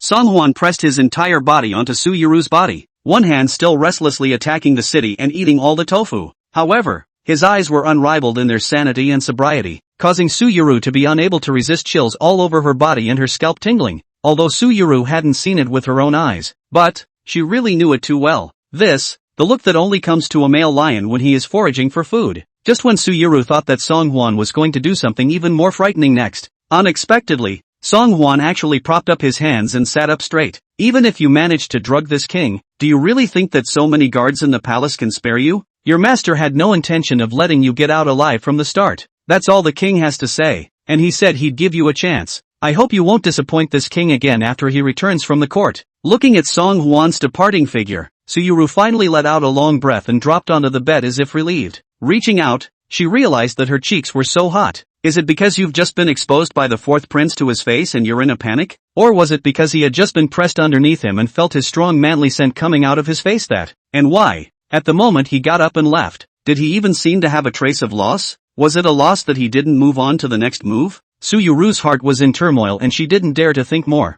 Now she was faced with an unprecedentedly difficult decision, causing her to make an immediate judgment. Vice Admiral Li has the grace of lifting himself up, but the fourth prince, under those eyes of his, it was as if he was naked, and there was nowhere to hide any of his thoughts or ideas. What to do? What the hell to do? Inside the Hall of Supreme Harmony. Long live your majesty, long live 10,000 years dash. Level off. As soon as Emperor Liang took his seat, he turned his gaze to Song Huan, who was standing at the foot of the stage. Fourth prince, I've already heard about the water going out of your palace last night. You're not in any serious trouble, are you? How could the water suddenly go away? Song Huan stood out a step and respectfully said, Thank you, father, for your concern. There's nothing wrong with my son. It's probably just the dry, cold weather that's causing the water to go away. My son has already severely punished the palace maids who were ineffective in their work in the palace, and this should not happen again in the future. Hearing Song Huan's words, Su Rong hid in the shadows and exuded an undetectable smile. That's good. It seemed that the method that Pingonli had thought of had worked. Seeing that Song Huanjuan had been properly disposed of, Emperor Liang then shook his head in satisfaction.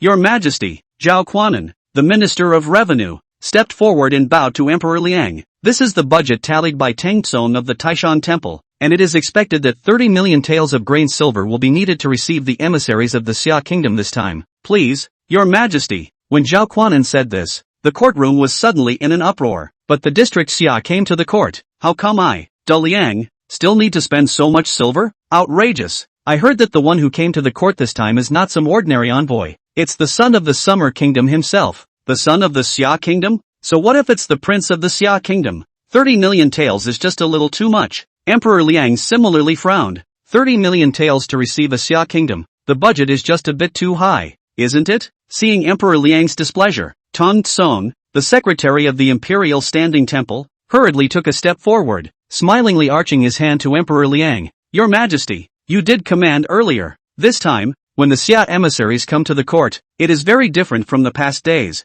After years of war in my Liang, it is now easy for the four seas to be pacified and the winds and rains to be smooth. It is precisely because of this that this matter should be organized in a grand and graceful manner. In order to show my great Liang's national prestige in front of the Xia Kingdom, only behind the scenic maneuvering, there is bound to be a price to pay as well. But I believe that once I have seen the richness and prosperity of my Liang, the Xia Kingdom will surely die and follow willingly in the future. After listening to Tang Tsung's explanation, Emperor Liang silently bowed his head and fell silent for a while. These words were indeed the words of Emperor Liang himself, no less. Emperor Liang's big fear was losing face in front of outsiders. This time, Xia came to pay tribute after 3 years, and it coincided with the fact that Da Liang had just won a battle. If you can really make the other party completely submit to you, what's wrong with even spending more silver? Thinking of this, Emperor Liang stopped pursuing the matter further. What he didn't notice was that one pair of eyes in the crowd laughed silently at the sight of his performance. The man was smug to the core, as if he had already taken everything that Emperor Liang had done into his hands. After the court,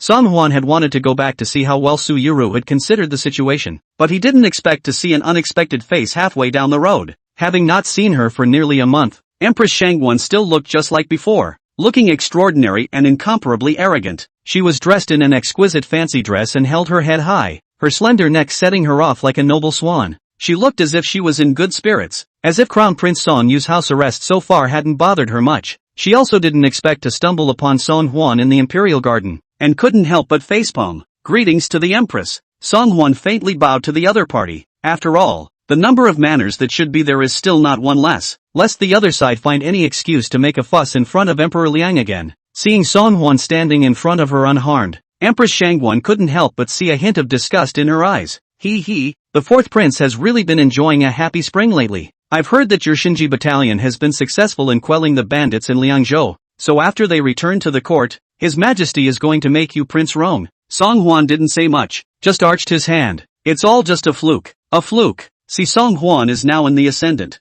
and then think of their own son is still captive in the East Palace in the sun. Shangguan Empress' heart rose up infinite sourness. Just a fluke? It should never be a fluke to be honored by His Majesty, and it's supposed to be real talent. If the fourth prince's fluke were known to His Majesty, I'm afraid it would cause His Majesty to immediately withdraw his order. Looking at Empress Shangguan's eyes that were filled with resentment, Song Huan suddenly remembered a very important thing. That's not true. In Empress Shangguan's impression, she should have been taking the tonics she sent day after day. That tonic was laced with the toxin of the mushrooms, and after drinking it for a month, one should have been demented in showing a little bit of symptoms as well. Thinking of this, Song Huan hurriedly hugged Empress Shangguan's knees and took a second to give Empress Shangguan a tearful, snotty performance. Empress, my son was wrong. My son should not take a little chance. Please don't tell father. Don't let father blame my son. Chapter 182. Not having the life of a prince, but having the disease of a prince. Faced with Song Huan's sudden onset, Empress Shangguan was so frightened that she hastily took a few steps back. You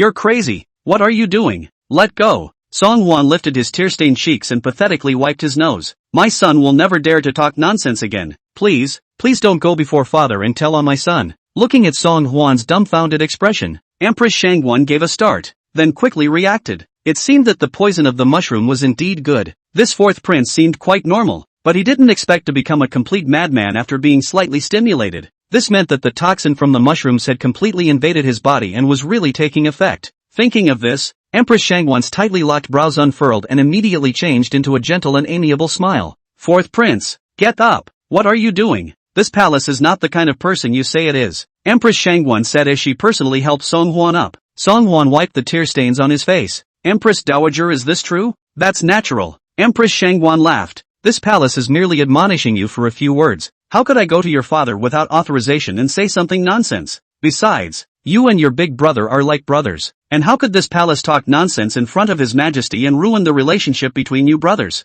Hearing Empress Shangwan's words, Song Hwan then broke into tears and turned his grief into joy. Oh, I knew that the Empress Mother was beautiful and kind-hearted and wouldn't harm my son. Please don't worry, Empress Mother. My son has heard my father say that when the Xia Kingdom comes to court in 10 days, he will naturally release my elder brother from the Eastern Palace. At that time, the Empress Mother and big brother will be able to reunite mother and son. Seeing that Song Hwan's brain had indeed been injured by the mushroom toxin, Empress Shangwan's heart had been secretly delighted. Now that she had heard Song Hwan personally say such good news, Empress Shangwan was even more overjoyed. Yes? Did His Majesty he really say that? Song Hwan nodded his head vigorously. It is what father said. My son is sure. It's just that not many people know about this yet, so please make sure that Empress Dowager keeps it a secret first. With that, Song Hwan put his index finger to his mouth and made a shoo motion. Empress Shangwan's heart was on the verge of blossoming with joy, but in front of Song Hwan, she did her best to contain it. Good. Don't worry. This palace will definitely not let the wind out. This palace sees that your face still doesn't look too good. Is it still not recovering well after the earlier assassination? The medicine that this palace sent to you,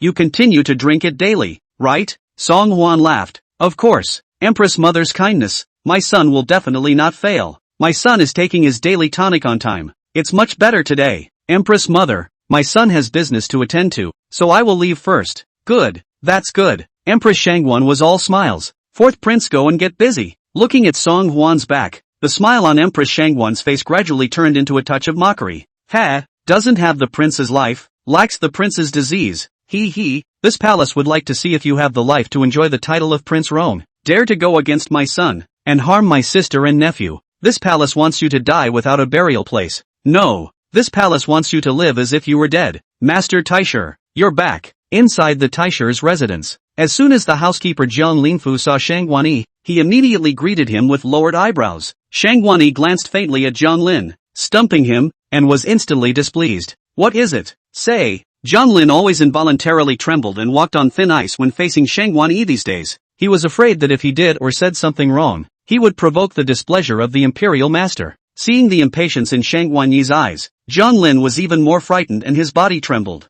That, my lord, I have done for you what you have commanded me to do. My subordinate used many connections and managed to get the 3 merchants on top of that list to tell the truth. After some torture, they were finally willing to admit to having bribed Su Rong. As long as the 3 of them are willing to open their mouths to identify themselves, it's only a matter of time before the rest of the people on the list are willing to open their mouths. Hearing this, the dissatisfaction in Shangwan Yi's eyes instantly disappeared. In its place, there was endless excitement and appreciation. Good, very good. Jiang Lin, you've done a good job this time. I will immediately make a trip to the palace myself and report this matter to the emperor as it is. Su Rong has committed such a heinous crime this time. I'm afraid even the Bodhisattva will not be able to save him when he comes. Shangwan Yi has always been careful and prudent, and he will never personally intervene in matters that he can't personally do. This time, he was obviously also overwhelmed by joy, and even intended to report the matter in person. Having received Shangwan Yi's praise, Jiang Lin was a little worried despite his heart's delight. Master Taiji, although the subordinate used all kinds of means, it was not easy to pry open the mouth of 3 of them. But, after all, this is a matter of great importance, and it would be better for you not to show up in person.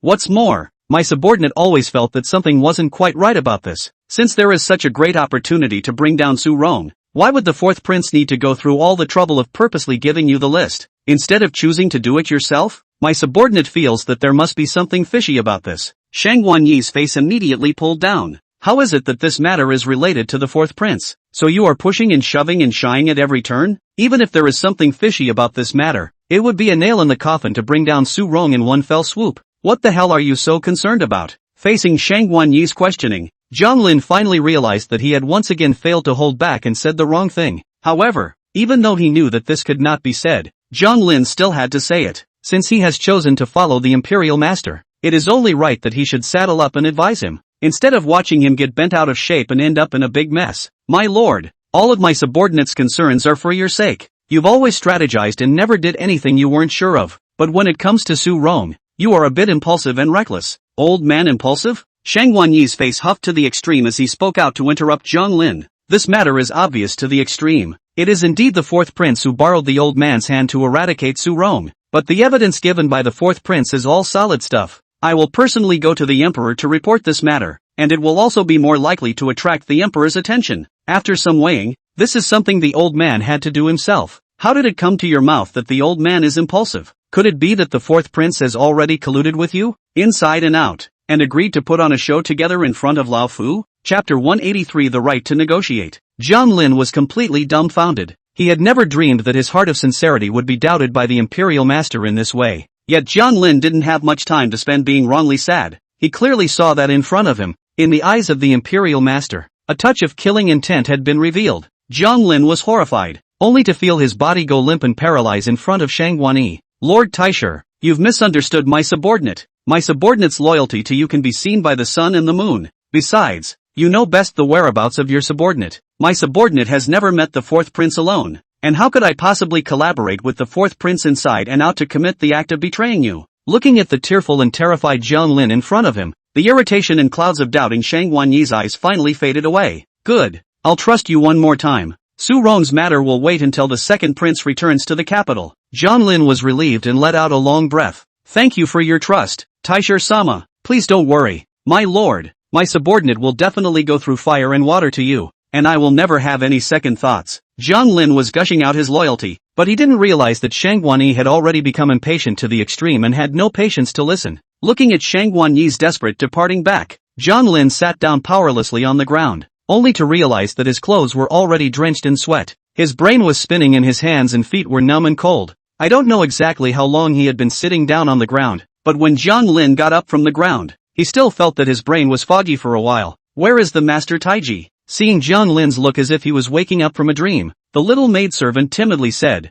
His Excellency the Imperial Master has been invited to go to the residence of Lord Deng, the secretary of the Imperial Standing Temple, to have tea. Butler Jiang, you don't look well. Are you alright? Zhang Lin shook his head in a trance. Have the coachman prepare a sedan chair. I'm going out. The little maidservant didn't dare to delay and rushed forward to inform the driver. Half an hour later, Zhang Lin appeared in the box of Hui Xianaccord, lying on the bed and resting his eyes. Everyone knows that there are two major restaurants in the capital city of Bianjing. One is Changchunfang, and the other is Hui Xianyaku. Among them, Changchunfang was famous for its delicious food and high-class decorations, and was frequented by many wealthy merchants, courtiers and even the emperor's son to talk about their business, while Hui Xianya Pavilion is famous for its outstanding musicians, singers and dancers. Countless literati and elegant guests gathered here only for the affairs of the moon and wind. Zhang Lin was a frequent visitor to Hui Xianyagu. For one thing, because there were not many courtiers who frequented this place, avoiding the embarrassment of seeing acquaintances. Secondly, because the quality of the girls within Hui Xianaccord is really good. Zhang Lin just arrived here less than a quarter of an hour, then heard the door of the box squeak, was gently opened. Greetings, Mr. Jiang. Concubine is the new musician of Hui Xianya Pavilion, so I'll make a fool of myself in front of Mr. Jiang today. Saying that, the woman wrapped her arms around the lute, sat on the chair opposite Zhang Lin, and played to herself. Zhang Lin was stunned, not realizing that the new musician was really just playing the pipa. There's a girl who doesn't know the rules in this pavilion? Zhang Lin wanted to open his mouth to reprimand, but as soon as he did, he was stunned by the appearance of the woman across from him. It was a small face so plain that it was almost bland, and on the standardized melon face, a pair of round eyes had a pure and clear gaze, without a single distraction. The sideways shadow of her long eyelashes cast on her cheeks added a touch of serenity to her. Zhang Lin in and out of Hui Xianaccord for many years, all kinds of girls to see a lot of. Sultry flavor of the passionate like fire of the bold and unrestrained. But, this girl who seemed to be as clear as a murmuring mountain spring, he had never seen before. Her dusty and untainted temperament was really eye-opening, and in a trance Jiang Lin even felt that such a clean girl shouldn't have appeared in the midst of such a miasma of a place, and the sound of her peepa was as if it had magic power, instantly dispelling the distress and boredom in Jiang Lin's heart. It was a marvelous feeling that Jiang Lin had never experienced in all the flowers in his years of widowhood. In that moment, he fell. What's your name? Back to Mr. Jiang. My concubine's name is Xiaoyu. Xiaoyu. It matches her temperament. Jiang Lin's eyelashes fluttered slightly. From now on, you don't need to serve other guests. Got it? Xiaoyu knew the rules of Hui Xianya Pavilion. She understood that Jiang Lin was going to spend money to bag himself. She put down the lute in her hands in a panic and stood up to bow to Jiang Lin. Yes. Back to Mr. Jiang, my concubine knows. Say it. Great Liang Palace. Inside the fourth prince's bedchamber, Song Huan clasped his arms and looked at Su Yuru, who was sitting on her knees on the ground in front of him, with a calm expression. If she was indeed smart enough, she should be able to figure out what was at stake at this moment.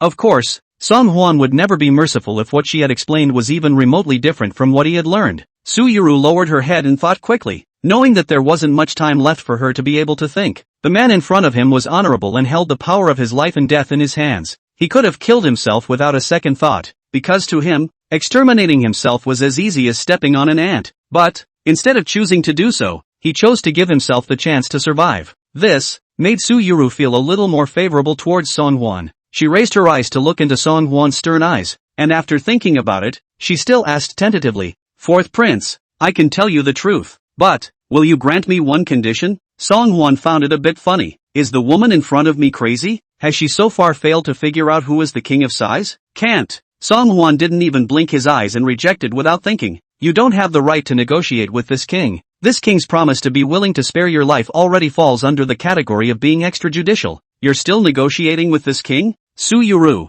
however, didn't back down. Your Highness might as well listen to my conditions before saying yes or no. Looking at the sly smile of the woman in front of him, at this moment, Song Huan finally understood why Li Pingon had sent her to go undercover by his side. In such a situation, Su Yuru was still able to be organized and negotiate with herself in a cloudy manner. It was enough to see that the woman's mental strength was not ordinary, and Song Huan couldn't help but feel a hint of curiosity. I could tell she was confident. I wonder what kind of offer it would be that would make her think she'd be sure to loosely agree to it. Good. Then the king will give you one more extra chance. Say, what are the terms? Su Yuru smiled sweetly. Your Highness, my conditions are simple. I hope that your Highness will continue to keep me by your side and let me be your Highness's courtesan. Chapter 184 Li Pingon's means. Song Huan finally couldn't help but burst out laughing. Very well, you have completely wasted this extra opportunity that the king has given you. Somebody, send her to the House of the Interior, and be sure to interrogate her severely and ask for a result. This Su Yuru was smart enough and had a solid mindset, a qualified undercover agent. But, Song Huan disliked this feeling of not being able to control it with one hand, especially don't like the feeling of being taken for a ride. What Song Huan wanted was to take all the initiative himself. As expected, upon hearing Song Huan's decisive order, Su Yuru's face suddenly became bloodless. Seeing that the shadow guards appeared in front of her as if they were divine soldiers, Su Yuru also finally fell into a complete panic. She knew that this time,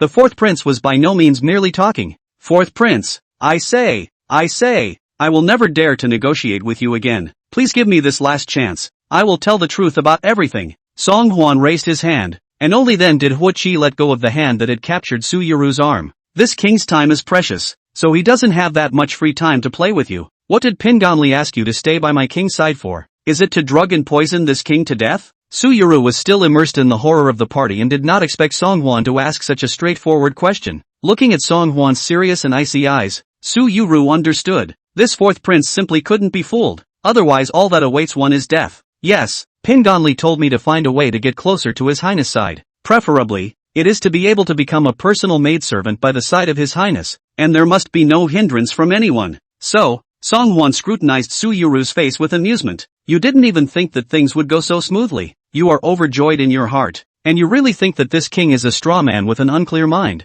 So you can't wait to make your move early this morning, isn't it? Su Yuru hung her head in panic, too scared to answer at all. Your Highness, please save the slave girl's life. The slave girl didn't want to come at all, but Li Pingon blackmailed the slave girl. If the slave girl didn't come, she would only die. Looking at Su Yuru's face as if it was ashen and desperate to the extreme, Song Huan knew that this time she did not say panic again. I did not expect that this Li Pingon was not only a small-minded, vindictive person, but also so sinister and malicious. A manly man would send a little girl to poison himself. What kind of a man is that to behave like that? Since Su Yuru had confessed the truth, Song Huan would not continue to make things difficult for her. The king will send his shadow guards to send you out of the city and give you another sum of silver. From now on, you should not return to the capital and live incognito. Song Huan had thought that Su Yuru would be grateful to him, but what he hadn't expected was that she had firmly hugged his thighs and cried excitedly. No, no, no, Your Highness, please, never send a slave girl out of the palace. Even if you lock up the slave girl in a cell in the House of Internal Affairs, the slave girl is not willing to leave the palace. Song Huan was a bit puzzled. The Internal Affairs Bureau prison was dirty, smelly and eerie. How could someone take the initiative to ask to go to a place like that? Why?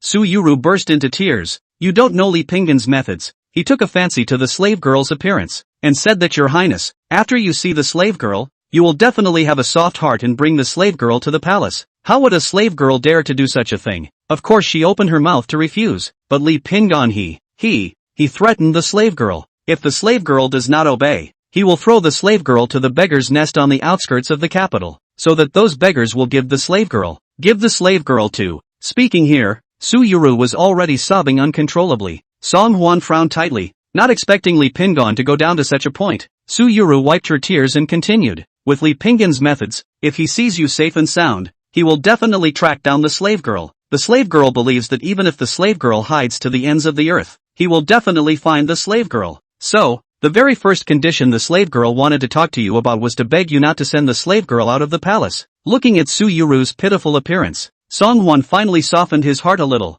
Besides, if he continued to keep Su Ruyu by his side, he could also allay the concerns of Li Pinggan and Su Rong, and not alert the snakes for the time being. Song Huan pondered for a moment and spoke to Su Yuru. This king can keep you in the palace, but you must remember two things. First, you may only stay in the courtyard, and never serve close by. Secondly, the shadow guards will observe your movements at all times, and if the king finds you acting strangely in any way, the king will never show any more mercy. Seeing that Song Huan had agreed to her request, Su Yuru was relieved for a moment and let out an excited breath. The slave girl understands. The slave girl understands. Thank you, Your Highness, for your openness. Song Huan lifted his chin. Go. Last night Sueme was sent to the House of Internal Affairs by this king because of you. Why don't you go over there and bring her back? Yes. Su Ruyu nodded and gratefully retreated. As soon as she left, Huachi couldn't wait to report to Song Huan. Your Highness, my subordinate has been sending people to keep a secret eye on the third prince as you instructed. He's going in and out of Changchun Square more and more frequently nowadays, and after leaving the state prison today, he even went straight to Changchun Square. Song Huan had been busy with other things some time ago, and had not been concerned about Song Liang's secretive behavior every day, but with Song Liang's bizarre symptoms last night, and his evasive and veiled words, it was obvious that he was hiding something from himself. Hearing Huaqi's report, Song Huan immediately waved his hand. Let's go. Take a trip to Changchunfang. Changchunfang, second floor. Inside the box, two exotic dancers were gently twirling their waists to the music under the lingering smoke. Song Liang lay on the couch with his head propped up, swallowing clouds and fog while looking at everything in front of him with misty eyes and a lax gaze. The scene here is as if it were heaven on earth. Bang! A sudden loud bang interrupted the woozy sounds of the silk and bamboo instruments. Ah! Several dancers were startled by the sudden movement, and when they saw the man appearing behind the door, dressed in luxurious clothes and with an extraordinary demeanor, they were even more frightened. The box was instantly in chaos, but Song Liang was still lying on top of the bed, with an expression of God traveling beyond the 9 heavens. He looked unconcerned by the scene unfolding in front of him, and it could even be said that the loud bang didn't call back his thoughts at all. Chapter 185, Xia Country's Specialty, White Jade Scatter. Song Huan stared at the other party with furrowed brows and waved his hand at Lu Qianxue who was following him. Wake him up. Lu Qianxue nodded her head and stepped forward, and after a brief check of Song Liang's condition, she extended her delicate hands and simultaneously pressed down towards the 3 acupoints on Song Liang's forehead. Ah! Under the stimulation of Lu Qianxue's hands, Song Liang then woke up as if from a dream and looked at everything in front of him in confusion. After he saw Song Huan standing across from him, he even shivered involuntarily. It was as if he had seen the most terrifying thing in the world. Four brothers why don't you come without telling Sango in advance? Really? Looking at Song Liang's flustered appearance as he desperately tried to cover up his embarrassment, Song Huan was even more convinced. This guy definitely had something fishy going on. Imperial Dr. Lu, the third prince doesn't look like he's feeling well. You help the third prince to see if he's in any physical discomfort. Song Liang never dreamed that Song Huan would bring the imperial doctor. Seeing that Lu Qianxue was about to probe his pulse and diagnose him, Song Liang's body was naturally filled with refusal. No, no, no. Fourth brother is kind. But third brother, I'm fine and not uncomfortable. I won't trouble fourth brother and the imperial doctor with this. Song Liang then got up and wanted to leave, but I don't know when. But in front of his own god did not know the ghost, appeared a full body of black clothing stout man. Since it's the fourth prince's goodwill, the third prince shouldn't reject it. Song Liang silently gulped. He knew that this man was no one else but the very shadow guards who guarded Song Huan's safety and security at all times and at all places for Song Huan to deploy. Thinking about it, he knew that if he insisted on refusing, then what awaited him would never be a good end. Song Liang didn't dare to say anything else, and could only stretch out his arm with a look of death on his face, allowing Lu Qianxue to probe his pulse. Lu Qianxue carefully probed for a long time, her expression becoming more and more odd and puzzled. How can that be? Song Huan smacked of rarely seeing such a strange expression on Lu Qianxue's face and couldn't help but wonder, what's wrong? Lu Qianxue shook her head suspiciously. This pulse is just too strange. Sometimes the qi is like a swimming thread, sometimes it is a raging wave. It doesn't even look like a pulse that would appear in one person at the same time. Unless, speaking of this, Lu Qianxue's eyebrows knit tightly as she looked seriously at Song Liang. Third prince, may I ask what exactly are the medications you've been taking lately? Song Liang glanced quickly at Song Huan, then laughed very unnaturally. No, this king is in perfect health. Where has he taken any medication? Dr. Lu was joking. Of course Lu Qianxue wouldn't believe Song Liang's words. Last night, His Highness clearly said that he had recently consumed the elixir by mistake, which led to last night's treacherous scene. How is it that today, Your Highness' tone has changed? Only after Lu Qianxue said this did Song Liang realize that he had said the wrong thing.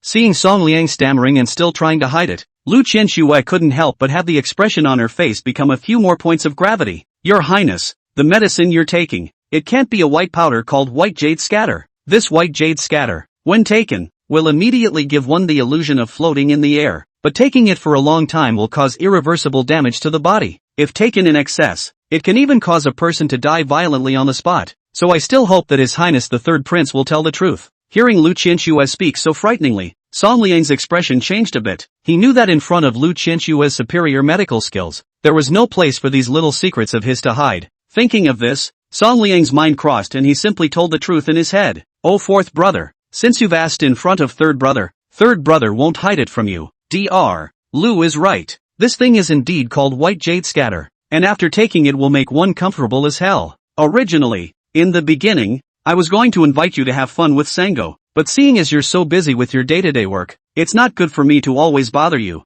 third brother. But, this stuff is a real good thing. It's not as scary as Dr. Lu said, and it's not just me, third brother. Quite a few literati in Huixianyago are taking this. Why don't you try it too, fourth brother? Saying that, Song Liang smiled mysteriously and pulled out a packet of cream-colored powder from his pocket. This is a top-notch thing. If it were anyone else, I wouldn't be willing to give it to him. Third brother. After listening to Lu Qianxue and Song Liang's descriptions, Song Huan naturally understood what this so-called white jade scatter actually was, especially when he heard that scripture growth had surprisingly many others taking it as well. Song Huan's face became incomparably grave. Where did all this stuff come from? Seeing Song Huan ask, Song Liang couldn't help but a smile. How about it, fourth brother? You've really moved on too, haven't you? If you want it, third brother, I naturally have a doorway to get you the top. Before Song Liang could finish his sentence, he had already been yanked tightly by Song Huan's wrist.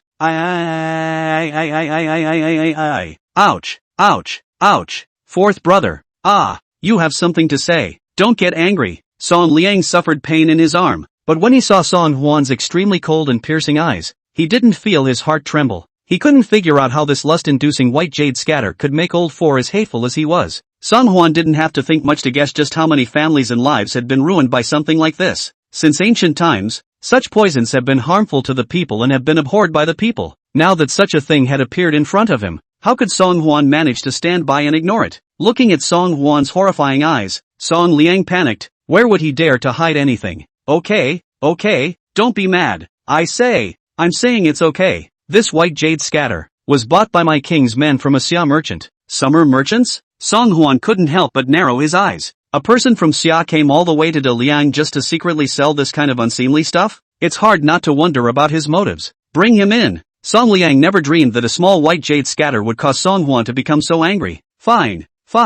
I'll scream. I'll just scream. Half an hour later. Hey, third prince, is it you who wants to summon Junior? The door of the box was opened with a squeak, only to see a thieving, head-shrinking middle-aged man with a smile on his face, bowed and walked in. Seeing that Song Liang had another richly dressed young man beside him, that middle-aged man was instantly glowing, as if he had seen a money tree swaying with the wind. Chapter 186. What exactly is your purpose? Seeing that this gentleman has an extraordinary demeanor and can sit on an equal footing with His Royal Highness the Third Prince, I'm afraid that he's also a relative of one of the royal families, isn't he? Junior Zhang Bolt from, greetings in advance. Do you want some white jade scatter just like His Highness the Third Prince? Song Huan lightly skimmed Song Liang and spoke toward Zhang Bolt from, not bad. I wonder how you sell this white jade scatter. Zhang Bolt from the face full of smiles, just like the difference between you and the small man. This person divided into 3, 6, 9 equal. White jade loose naturally also want to divide a high and low good and bad. For example, like the ones used by those individual literati in the city, it's the lowest grade of white jade scatter. The effect is not good. The price is cheap. A piece is only 50 taels of silver. Naturally, it can't enter the eyes of a nobleman like you. Song Huan nodded. Well, it's really not good. And, Zhang bolted from the smiling, continued, the second class, is the unusual rich gentleman like to use. This white jade scatter is of a slightly higher grade, a bit more delicate and slightly more effective, and requires 200 taels of silver apiece. But then again, this kind isn't exactly top of the line. Song Huan couldn't help but be secretly shocked as he listened to his heart. From beginner to second level, it's only gone up one level, and the price has quadrupled. And the most crucial thing is that Song Huan has just seen Song Liang's white jade loose. A piece of it is only about the same size as a green bean cake. A person would need to use at least 2 pieces each time, meaning that not using the white jade scatter once would cost 400 taels of silver. And that's not even the most expensive. Although Song Huan knew that this stuff wasn't cheap, he didn't expect it to be so expensive. However, in front of Zhang Bolt from, Song Huan still revealed a cloudy and unperturbed appearance. So tell me, what does the top of the line look like? Hearing that Song Huan was indeed still interested in the top of the line, Zhang Bolt from small green bean eyes instantly emitted 2 streams of light. As soon as I saw your face, I knew that you are a nobleman. Since I'm a nobleman, it's only natural to use the top of the line. This topmost white jade scatter is the white jade scatter that His Highness the Third Prince uses on a daily basis. This white jade scattering has a milky yellow color and delicate texture, and lasts for a long time yet. It can be the best of the best. Although each piece requires 1,000 taels of silver, I believe that with your strength, Your Excellency, you naturally won't put this mere 1,000 taels in your eyes. 1,000 taels. What a ing lion's share. Since the last human wax incident, Song Huan knew that Song Liang had taken all the silver in his hand to fight, and the remaining property was not much. But even so, he is not at all ambiguous in the matter of buying white jade loose. That's a lot of money. Thinking of this, Song Huan raised his head and glanced at Song Liang, seeing that he had a somewhat awkward expression on his face, and obviously understood what Song Huan was up to. Seeing that Song Huan's expression was somewhat hesitant, Zhang Bolt from hurriedly continued to agitate. How about this? I have seen that Your Excellency has a good conversation, and indeed he is not a mediocre person either. This top-grade white jade scatter, consider this a gift from me to Gongzi. Consider it as making a friend of Your Excellency from now on. If you think it's good, you might as well come back to me to get the goods. How? Looking at Zhang Bolt from that tentative look, Song Huan smiled faintly. That's very generous of you. I can see that your white jade scatter should sell well in Bianjing, right? Zhang Bolt's from see Song Huan attitude easy, and indeed intends to buy. Do not feel become a little excited. A time to open the box. This honorable man. I'm afraid you don't know anything about it. This white jade scatter of mine not only sells well in Bianjing, but in Yangzhou and Suzhou. It's also a sought-after contraption by everyone. It is not expensive for a nobleman like you. All it takes is a little bit of spare cash for endless hours of escapist fun. Why not? As it turns out, this alabaster powder has already appeared in Yangzhou and Suzhou, and according to Zhang Bolt from, this poison is selling very well. This king has heard that you are a merchant from the Summer Kingdom. It seems that this white jade scatter is a specialty of your Xia Kingdom? Zhang Bolt from still did not understand the meaning of Song Huan's words, still smiled and replied, Your Excellency is right. This white jade scatter is made from the alpine ice lotus of the extremely cold land of my Summer Kingdom. This alpine ice lotus is very rare and only available in my country of Xia, so the cost will be slightly more expensive, although the price is high. But you, Your Honor, only need to try it on to know whether it's worth the money spent or not. Zhang Bolt from the fawning smile, revealing a mouthful of big yellow teeth is incomparably sickening. Song Huan still had a faint layer of smile hanging on his face, but his eyes had gradually become cold and incomparably cold without moving. It was as if there was a layer of morose ice bubbling up, so that people didn't dare to look directly at it. You are a member of the Xia kingdom, yet you are selling such poisonous substances that mutilate the human body and mind within my great Liang. Not only do they want to harm my people of Diliang physically and mentally, but they also want to cause my people of Diliang to lose their families. Say, what exactly is your purpose? Zhang Bolt from originally thought that he was not easy to hope for a big customer as the three emperors, and was mentally calculating how much money he could sell. But he never dreamed that the big fish he thought he had hooked was a piranha that was going to gnaw himself to pieces. Your Honor, you are joking. I'm nothing more than a small merchant, and I only earn a small amount of money on weekdays, barely making ends meet. Where is the other purpose? Zhang bolted from the gaze to avoid, eyes bone skittering, restlessly looked around. Song Huan could see that this guy was already studying escape routes and definitely had a ghost in his heart. Looks like you're not willing to tell the truth. Ha, it's fine, it's okay. The newly appointed secretary of the Delizi, Zhou Ju, is scrupulously devoted to his duties and will surely be able to pry some truth out of you. Upon hearing that Song Huan actually wanted to send himself to the Delizi, Zhang Bolt from completely panicked, only to see him as if his feet wiped the general. Simply do not give Song Huan time to react. Hula pulled open the door of the room, which is about to seize the door and escape. However, what he didn't expect in any way was this. Just pull open the door of the room. We'll see a young man dressed in the Delizi official robes. The instrumental and dignified led a group of Delizi guards, has long been surrounded by the doorway. Where else would you give yourself room to escape? At this moment, Zhang Bolt went from being ashen in the face. Take the man away. Lord Zhou had just been promoted to secretary of the Delizi by Emperor Liang a few days ago, and could be described as having a bright spring and a promising future. After ordering the men to take Zhang Bolt from away, Sir Zhou hurried into the house and saluted the Song Huan duo. Greetings, your highnesses, please rest assured, your highness the fourth prince. This official will definitely investigate the truth and report it to you one by one. Song Huan nodded. This king is assured of Lord Zhou's efficiency. This person is by no means the only one who traffics in poisons in the entire territory of Diliang. So during the investigation, please also ask Lord Zhou to block the news for the time being, so that it doesn't leak out. Lord Zhou shook his voice and said, my humble servant understands. Chapter 187. You're the one who doesn't care. In the blink of an eye, 5 days had passed. On this day, the streets of the capital city of Bianjing were crowded and bustling. Although it was still early in the morning, countless excited-looking civilians were already waiting on both sides of the street. Have you heard? Today is the day the Divine Mechanism Battalion returns to the court. To think that I scoffed at this Divine Mechanism Battalion when it first set out for Liangzhou. Now it seems that I was the one who was shallow. Yes, I didn't realize that this Divine Mechanism Battalion would be so unstoppable. Having just arrived in Liangzhou just a few days ago, it has quelled the Horse Bandit Rebellion. The commander of the Divine Machine Battalion, General Chang, is certainly powerful, but for the fourth prince to be able to cultivate such valiant elite soldiers, that's truly a feat. That's why the emperor of the day named the fourth prince as Prince Rong. I've heard that after the Divine Mechanism Battalion returns to the court, they're going to hold a rewarding ceremony right away. TSK,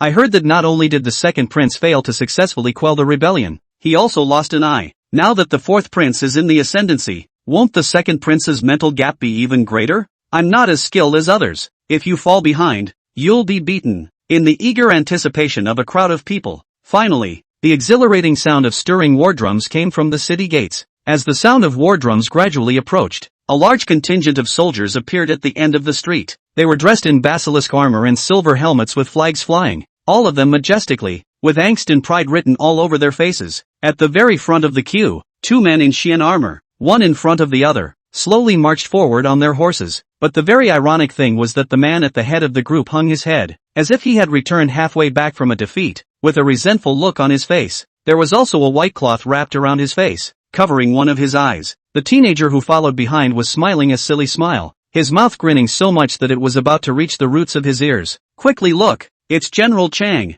General Chang has returned with the Shinji Battalion. Seeing that the people who were welcoming them on the entrances were chanting Chang Tianlin's name, Song De, who was leading the way, was naturally unhappy in his heart. As a prince, his status was higher than Chang Tianlin's, and he had to walk in front of Chang Tianlin even on horseback. However, as a general who went into battle to kill the enemy, he was simply unable to match Chang Tianlin. This time, he went to Liangzhou to fight bandits. Song De went for 10 days, but did not have any half-harvest, even lost a right eye. However, Chang Tianlin led the Shinji Battalion, and within 3 days of arriving in Liangzhou, he captured Zhang Yu, the leader of the horse bandits, alive. Nowadays, what the people of this capital city are chanting in their mouths is also Chang Tianlin's name. Songde was so annoyed that he couldn't help but clench his teeth to the point of grating. However, in the face of the people welcoming him, he did not dare to have an attack. Outside the palace walls, Song Huan had been ordered by Emperor Liang to be here to greet the triumphant return of the Shinji battalion. Big brother, I'm back. As soon as he saw Song Huan, Cheng Tianlin was as happy as a 200-pound child. Good brother, this king has been waiting for you here for a long time by order of his father. It's been a long and arduous journey. As soon as they met, Song Huan could not avoid exchanging pleasantries with Cheng Tianlin. Ahem. Songde stood awkwardly, and when he saw that Song Huan didn't pay any attention to himself for a long time, he coughed twice with some impatience. What? Is fourth brother unable to see that this king is also standing here? What's with all the brotherly talk with an unrelated person? Seeing Songde's high and mighty look, he thought that he didn't give Cheng Tianlin a good face along the way. An irrelevant person? Song Huan's eyes glanced up. By order of my father, this king is here to greet the great meritorious officials who have been successful in fighting the bandits. In my king's opinion, you are the one who is irrelevant. You. Songde's eyes widened in anger and he glared viciously at Song Huan. But after not seeing him for just a dozen days or so, how come old four is not the same as before? Nowadays, he has a bit more of an unquestionable dominance. Even,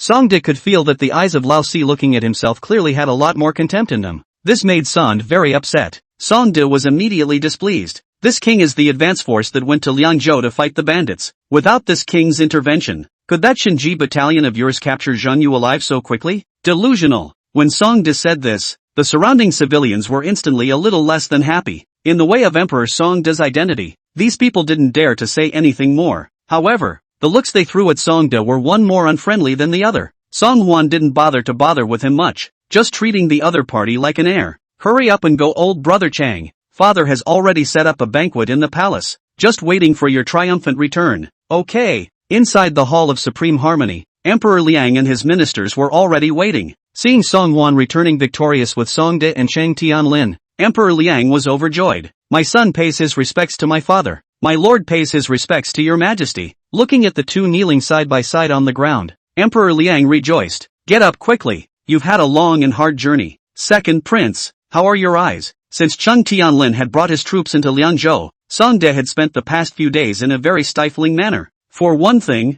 he was seriously injured, and for another, his status as a royal son was actually robbed of his battlefield honor by someone else. This is something that would never sit well in anyone's mind. After returning to the capital today, seeing that Emperor Liang was so concerned about himself right out of the gate, Songde was so moved that he almost shed tears on the spot. I am grateful for father's concern. My son's injury is no longer a big problem, but from now on, I'm afraid. San choked up a bit as she said this. I thought that I had been heroic for 20 years, but now I had been injured and blinded in one eye once I had fought the bandits. From now on, there can be no more suave second prince. Hearing that Songde's eyes were already unprotectable, Great General Su Rong and the crowd looked grave. Of Emperor Liang's 4 sons in total, the crown prince had yet to be deposed, and the 4th prince had recently been on the rise again at lightning speed. Then again, there was also a literate 3rd prince. Now that the 2nd prince was blind in one eye, he was afraid that he was another step away from the position of the crown prince. No matter how Emperor Liang chose, he wouldn't choose a blind prince to be the crown prince. Yet Emperor Liang did not seem to take this matter too seriously. It is inevitable for a man to be injured when he throws his head in blood for the great Liang. It's good that it's out of the way now. Since they have all returned, I will make the announcement. The reward ceremony, begin immediately. Hearing Liang Di's words, Sent couldn't help but burst into tears. Father treats himself truly well. Although he hadn't made any war achievements in Liangzhou, father hadn't forgotten his contribution. And don't forget to prepare yourself for this rewarding ceremony. At this moment, Songde was moved to the point of no return. Just as Songde was smiling, he was just about to kneel down and kowtow to Emperor Liang. But he saw that Song Huan had already changed into a python-patterned robe, wearing a gilt crown on his head and a pair of flowing cloud soap boots, and walked up in full spirit. Chapter 188 Reward Ceremony. Prince Rong, father, this is. Looking at Song Huan, who had changed into a brocade-embroidered suit, Song Di was instantly puzzled. Could it be that this is not a reception ceremony for himself? What's the 4th's hurry to change into a tuxedo for? Before the bystanders could open their mouths to explain, Song Huan had already taken his place and arrogantly rolled his eyes at Songde. Can't Ergo see that? Today is the day that Father Emperor appoints this king as Prince Rong. Song Huan had never been an arrogant and domineering person, much less one who would make such arrogant moves with no one in sight. Today's change of temperament is entirely due to 3 words. The agitation method. Songde's character has always been reckless, and under such strong stimulation from himself, there is no guarantee that he won't do anything out of the ordinary in his emotional state. As expected, as soon as Song Hwan's words left his mouth, he used his afterglow to glance at Song Da's face, which was instantly distorted with annoyance. You, old four, you're bullying me too much. I'm a bully? Song Hwan purposely made a sneer and glanced at Song Da with full dislike. Second brother lost many battles in Liangzhou, and ultimately had to rely on Maishinji battalion to step in to break the siege and capture Zhengyu, the leader of the horse bandits, alive. If I hadn't stepped in, second brother would have lost more than just face and an eye in Liangzhou. Defeat in Liangzhou was originally a disgrace that Song Da could not say. Good grief. Song Hwan opened his mouth again to bring up Song Da's blindness. This even caused Song Da's face to distort for a moment, the corners of his mouth twitching, and his chest continuously rising and falling violently. You're ing dead. Song Da clenched his fists in death, his hands shaking uncontrollably and violently, as if he was about to swing his fists into Song Hwan's face in the next second. 2 and 4, what are you two doing? Emperor Liang was sitting on the dragon chair, seeing two people muttering and not knowing what they were doing. The civil and military officials are all waiting here. What can't these two say that can't wait until they get back? Sung Tak calmed down and swept a quick glance at Emperor Liang. This is not the time to throw a tantrum of your own. Seeing that Song Da was about to open his mouth to explain to Emperor Liang, Song Hwan hurriedly jumped ahead of him. Greetings, father. It is second brother who feels that my son does not have the qualifications to be this Prince Rong, so he is questioning my son again. With these words, Song Hwan himself began to hate himself a little. This sharp-tongued appearance was somewhat similar to the Song Liang from before. Sure enough, sooner or later, people become what they hate. However, when he recalled the ugly face of Song Da and Song Liang who had joined forces to bully him earlier, the guilt in Song Hwan's heart was alleviated quite a bit. It's called, do unto others as they do unto you. When Emperor Liang sniffed, the wrinkles between his brows deepened a little more. This time, the bandit eradication went well, and Old Four did get the credit for it. Second, but do you have any comments? Facing Emperor Liang who was vaguely angry, how could Song Da dare to say that he had an opinion? Enlightened father, my son has no opinion. It's too late for my son to congratulate fourth brother, so how could I dare to have any opinions again? Sung Tak's face was beaming with joy, but in his heart he was sighing. Even though there was 100 reluctance in his heart, he still had to force a smile in front of Emperor Liang and congratulate Song Hwan. In front of the civil and military officials, Emperor Liang was unwilling to pursue something more, and just waved his hand lightly, signaling, let the ceremony begin. As the words fell, he saw Prime Minister Chang Sun personally draping himself in his court dress, holding an imperial edict, and slowly walking up to the front of the hall. Fourth Prince Song Hwan, far superior in talent, and long in command of heaven, diligent and loyal to the country, and an example of a national scholar. I have heard that you have covered the imperial capital with your achievements, and that your virtue flows in all directions, and that you are both virtuous and wise. Therefore, the fourth prince, Song Hwan Rong, is granted the position of prince in recognition of his honor. I hope Prince Rong will honor this order and do his duty. Chin up. Chang Sun's thick voice stirred above the dome of the Hall of Supreme Harmony, and Song Hwan listened in his ears and did not realize that his heart was surging and his blood was boiling. Thank you, father, for your grace. My son will remember the teachings. Song Hwan from Chang Sun hands received the imperial edict and prince seal. These two things in the hands of the wait. Let Song Hwan cannot help but heartbeat accelerated. Some excitement excited. This heavy feeling in my hand. Is that what power feels like? At this moment, Song Hwan felt a bit dazed. From an unfavored, even non-existent prince, Song Hwan finally sat in the position of Prince Rong. It was not a long or short road, but he had traveled it for 19 long years. Next, it's time for. Song Hwan raised his head and looked at the towering dragon chair in the Hall of Supreme Harmony. It was brilliant and glowing with gold. It's so far out of reach, but, yet, so within reach. And that, too, would be its own next goal. Asterisk him. For S sake, if I don't kill that guy Song Hwan to vent my anger, I'll never be surnamed Song. Inside the great general's residence, Sung Tak cursed and slammed the saber at his waist on the table. The several small maids around him trembled with fear, carefully removing Song Da's armor for him, afraid of touching his scales again. Su Rong glanced at Song Da lightly. What are you angry about? He's not just picking up the title of prince for nothing. It's not like he got the crown prince position. What does he have to be proud of? Vice General Li Pingan also hurriedly accompanied him with a smile on the side. That's right, Your Highness, don't be angry. A lot of gas hurts. Even if this fourth prince gets the title of Prince Rong for the time being, so what? Even if he gets the name, he may not be able to enjoy it for long. Pingan Li's words instantly made Song Di interested. What Vice Admiral Li means is. Pingan Li smiled mysteriously and revealed his previous plans. Don't worry, That Su Yuru was very resourceful. With my subordinate's orders, she will definitely wait for an opportunity to make a move on the fourth prince. After hearing Li Pinggan's ploy, Songde instantly turned his anger into joy and smiled. Oh, it's still Vice General Li who is far-sighted. Not bad for a candidate favored by uncle. By the way, within the dozen or so days that this king has been in Liangzhou, is the crown prince still locked up inside the eastern palace? Li Pinggan nodded. Not bad. Since my subordinate returned to the capital with the great general for this period of time, I have yet to see the crown prince come forward. I think the emperor is indeed angry with the crown prince and is unwilling to release him. No. Su Rong took a sip from his teacup and slowly shook his head. You still don't know the emperor well enough. For the emperor, face is of utmost importance, the face of the heavenly family, above all else. When the Xia kingdom comes to court in 10 days, the emperor will surely lift the crown prince's confinement and let him appear. Hearing Su Rong's analysis, Songde instantly showed sorrow on his face. Uncle, if that's true, what can be done? As the saying goes, meet 3 times. It's not easy to keep the crown prince grounded for so long. What if in case he is allowed to see the light of day again? So that father will be moved to compassion again and forgive him easily. And that guy Song Huan has just been named Prince Rong.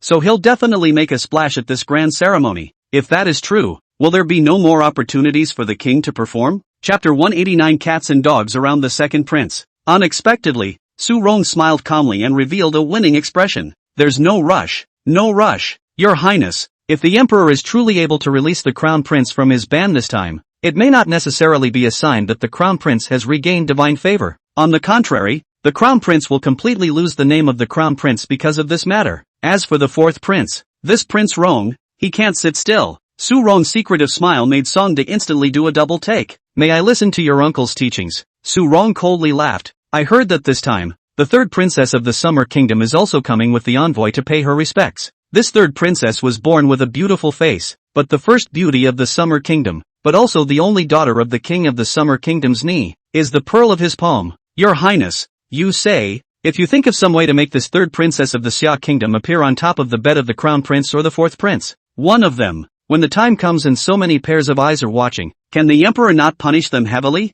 Wonderful. Songde was excited. Uncle, this is a wonderful plan. This king looks at the old fourth guy as really an eyesore. Uncle, if you really want to use this wonderful plan, be sure to get rid of the old fourth guy first. Otherwise it's really hard to get rid of my hatred. Thinking of the scene of Song Huan's complacency in the courtroom today, Songde was instantly enraged and could not wait to break the other party into pieces. Su Rong seemed to be very satisfied with this method as well, and had a surefire smile on his face. There's no rush. This method needs to be considered in the long run. It's best to take advantage of such a great opportunity to wipe out the Crown Prince and the fourth prince. In this way, there will be no more obstacles in the way of your highnesses taking over the throne. The uncle and nephew looked at each other and smiled, as if getting the throne of De Liang's crown prince had been as easy as picking up a bag. Slave kowtow to Prince Rong. Kowtow to Prince Rong. In the east of Bianjing City, inside a luxurious mansion, Song Huan was transformed from the fourth prince into Prince Rong, and logically moved out of the palace. After not living in the palace, Song Huan felt a lot freer to come and go, and no longer had to abide by the palace rules everywhere, necessary to return to the palace at night. Of course, the most important point is,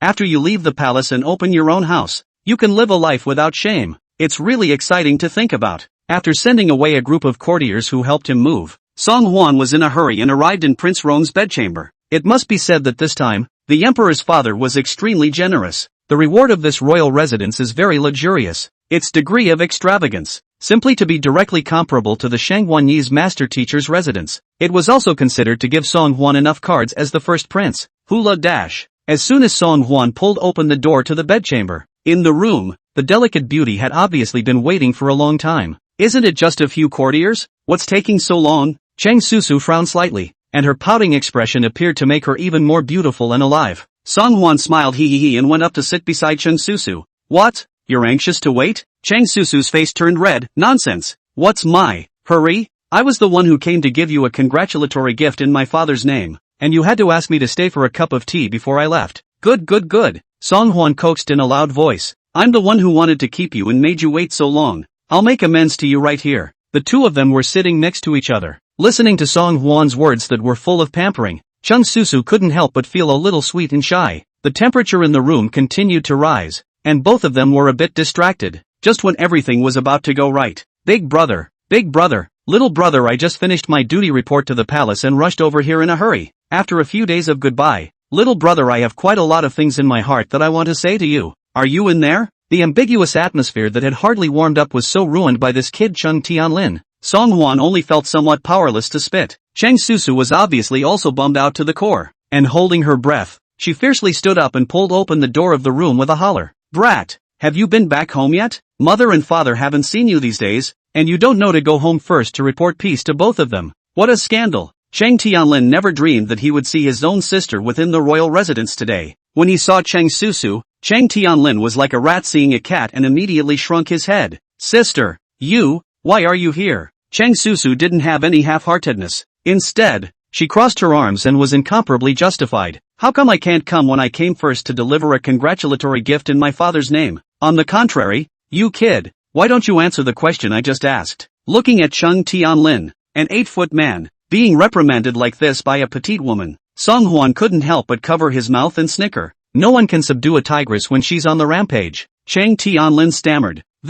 Sister, I really haven't had a chance to go home to see my parents yet. Wait, don't you get mad yet. Big brother previously explained that if he finds anything wrong with the people around the second prince, he must report to him in a timely manner. Hearing this, Song Hwan's eyes lit up. Not bad, the king did say something like that. Tianlin, come in. Seeing Song Hwan personally step in to relieve himself, Chang Tianlin was relieved and hurriedly ran in catatonic. Hey, big brother, you're so nice. There aren't many good people who are as emotionally stable as you are. As he said that, Chang Tianlin didn't forget to sneakily raise his head and glance at Chung Susu for a few moments, as if he was making a protest and accusation. Seeing that the two of them were singing in unison with each other very tacitly, Chang Susu's small mouth pouted, somewhat less happy. Humph, in that case, I won't delay your business. You guys talk, I'll go first. Looking at Chang Susu's figure as she flung her sleeves away indignantly, Song Hwan only felt like crying without tears. This tigress looks like she is angry, and it's the kind that can't be easily coaxed. Come on, big brother, it just so happens that we're the only two left, so we have time to have a good chat. Song Hwan gave him a helpless blank look. This kid is not even a little time and occasion, but since he had made some discoveries in Liangzhou, it was not too late to hear what he had to say first. You just said that you made a discovery in Liangzhou? Is it true that the vice-generals around Songda are all very wrong? Chang Tianlin recollected on one side and recounted. After I went to Liangzhou, I didn't meet with the second prince too many times. The second prince is very resistant to me, plus he needs to heal, so he rarely goes out. But one time, I came back from a scouting trip with my troops and found one of his men just looking around his tent like he was waiting for someone. Chapter 190 Costly Glaze. Chang Tianlin's words aroused Song Hwan's intense interest. If you saw this person again, would you recognize each other? Chang Tianlin nodded confidently. That's for sure. This man is very easy to recognize. Not very tall, with a not-so-small mole on his face that looks particularly conspicuous. Nothing but, I haven't seen this man since that day, and I haven't seen this person show his face on this journey back from Liangzhou. Strange as hell. Is that weird? Song Hwan, however, didn't find it that strange. According to the style of Shang Guanyi's actions, this person's mission in Liangzhou has been completed. Belonging to a useless person, leaving a survivor is tantamount to leaving evidence of one's own crime. With Shang Guanyi acting cautiously, it would not be strange to silence this person before returning to the capital. Although he knew it was unlikely, Song Hwan still wanted to give it a try. How about this? In the afternoon, this king will go and find a top-notch painter to come, and you will describe the person's appearance to the painter, and produce a portrait of this person. You send a few of your close friends to Liangzhou again to see if you can find this person out. It's best to look in the beggar piles along the outskirts of Liangzhou. Song Hwan understands that although he already has in his hands the secret letter that Shang Guanyi's subordinates corresponded with him in the beginning, this cannot be considered as the key evidence. Letters that are the easiest to fake out. The only way to make this more credible is to identify this person. At least, live and let live. Although Chang Tianlin didn't know what Song Hwan intended, he never refused Song Hwan's orders.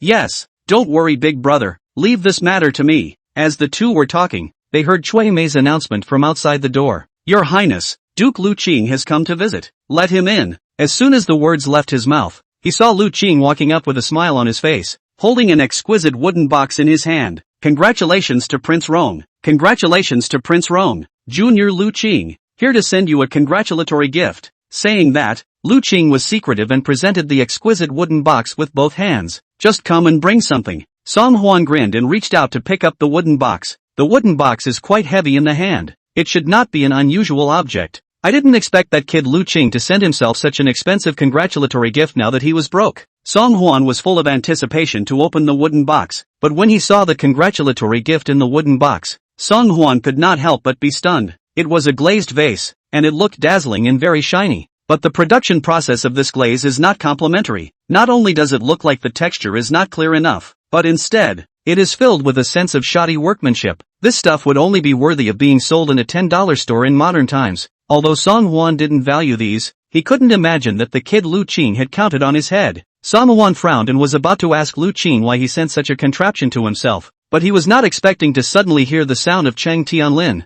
who was on the side, sucking in a mouthful of cool air. Nice one, such a beautifully glazed flower bottle. Looking at the entire Great Liang, this is a piece of existence that can be described as a work of art in general. Where did you get this? Seeing Cheng Tianlin praising his congratulatory gift, Lu Qing scratched his head in embarrassment. He. Speaking of which, this is also considered as my borrowing a flower to offer to the Buddha. 3 years ago, a rich merchant from the Summer Kingdom wanted to ask my father to do something, so he offered this glazed vase to my father. It's well known that Xia's glaze forging technique is ridiculously strong. That's why they were able to create this extremely exquisite glazed flower bottle. At that time, my father felt that it was a bit too high profile to be placed in my house, so he put the item away in the storehouse. Now that His Highness has been promoted to Prince Rome, he is the most honored prince in my Great Liang. Since it's a nobleman, it's only natural to have such top-quality glazed flower bottles to match. In the face of Lu Qing's gushing rainbow farts, Song Huan didn't listen to half of it. What he cares about most is, that's it? Such a rough quality, poor workmanship of the glazed vase, can also be called top? But after calming down, Song Huan was able to figure out why. When making glaze, there are extremely high requirements for materials, temperature, molds, craftsmanship and so on. It can be said that various links are missing. The first step in creating the perfect glaze is to extract and blend the quartz sand, alkali and other ingredients in precise ratios. That's just a difficult first step for today's technologically backward artisans. It's not easy to do this first step, not to mention the super high temperature and stove requirements for glazing, though all of these requirements are so stringent as to border on the perverse for today's craftsmen. But, this can be said to be easy for Song Huan, who was an engineering student and also participated in the national chemistry competition in high school. Did you just say that this most top-notch glazing manufacturing technique came from Xia? Lu Qing was singing the praises of Song Huan's great achievements with gusto, and when he saw that Song Huan was so interested in the glaze, he couldn't help but be a little curious. Yes, Your Highness, Xia's glazing technology is advanced and the cost is very high. You don't see this glazed flower bottle is not big.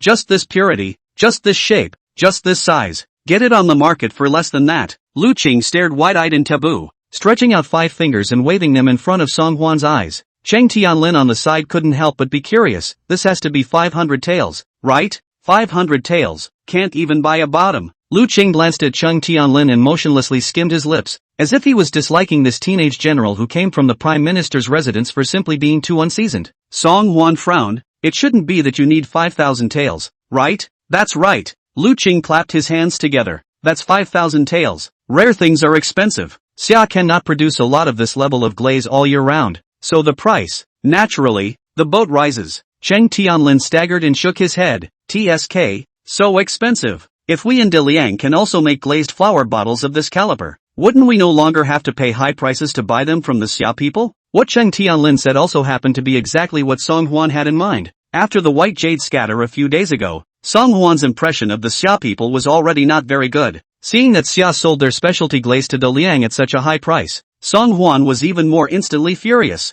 From now on, not only did he want Xia to no longer be able to earn this money from Diliang, but he also wanted to earn their money from Xia in turn. Only, this is not something to be rushed. Chapter 191 Tea Merchants in Beijing, Shen Family. Song Huan walked to the table, brushed down a few lines and reached out to Lu Qing. You follow the requirements above and find all these ingredients for this king, and be sure to have this boiler built to the strictest of the king's standards. As for the silver, just ask Tsueme for it. Lu Qing took a closer look, and a slightly puzzled expression appeared on his face. Sand, ore, copper, these are not particularly hard to come by. It's just that, Your Highness, how should I build this cylindrical kiln? Lu Qing was a bit puzzled for a moment. Song Huan patiently drew a rough shape on a piece of paper and handed it to Lu Qing. That's the thing. Once he took a look at the drawings drawn by Song Huan, Lu Qing came to a realization. I see. I understand. Don't worry, Your Highness. Within 5 days, I will definitely get it all together for Your Highness. Lu Qing had followed Song Huan for a long time,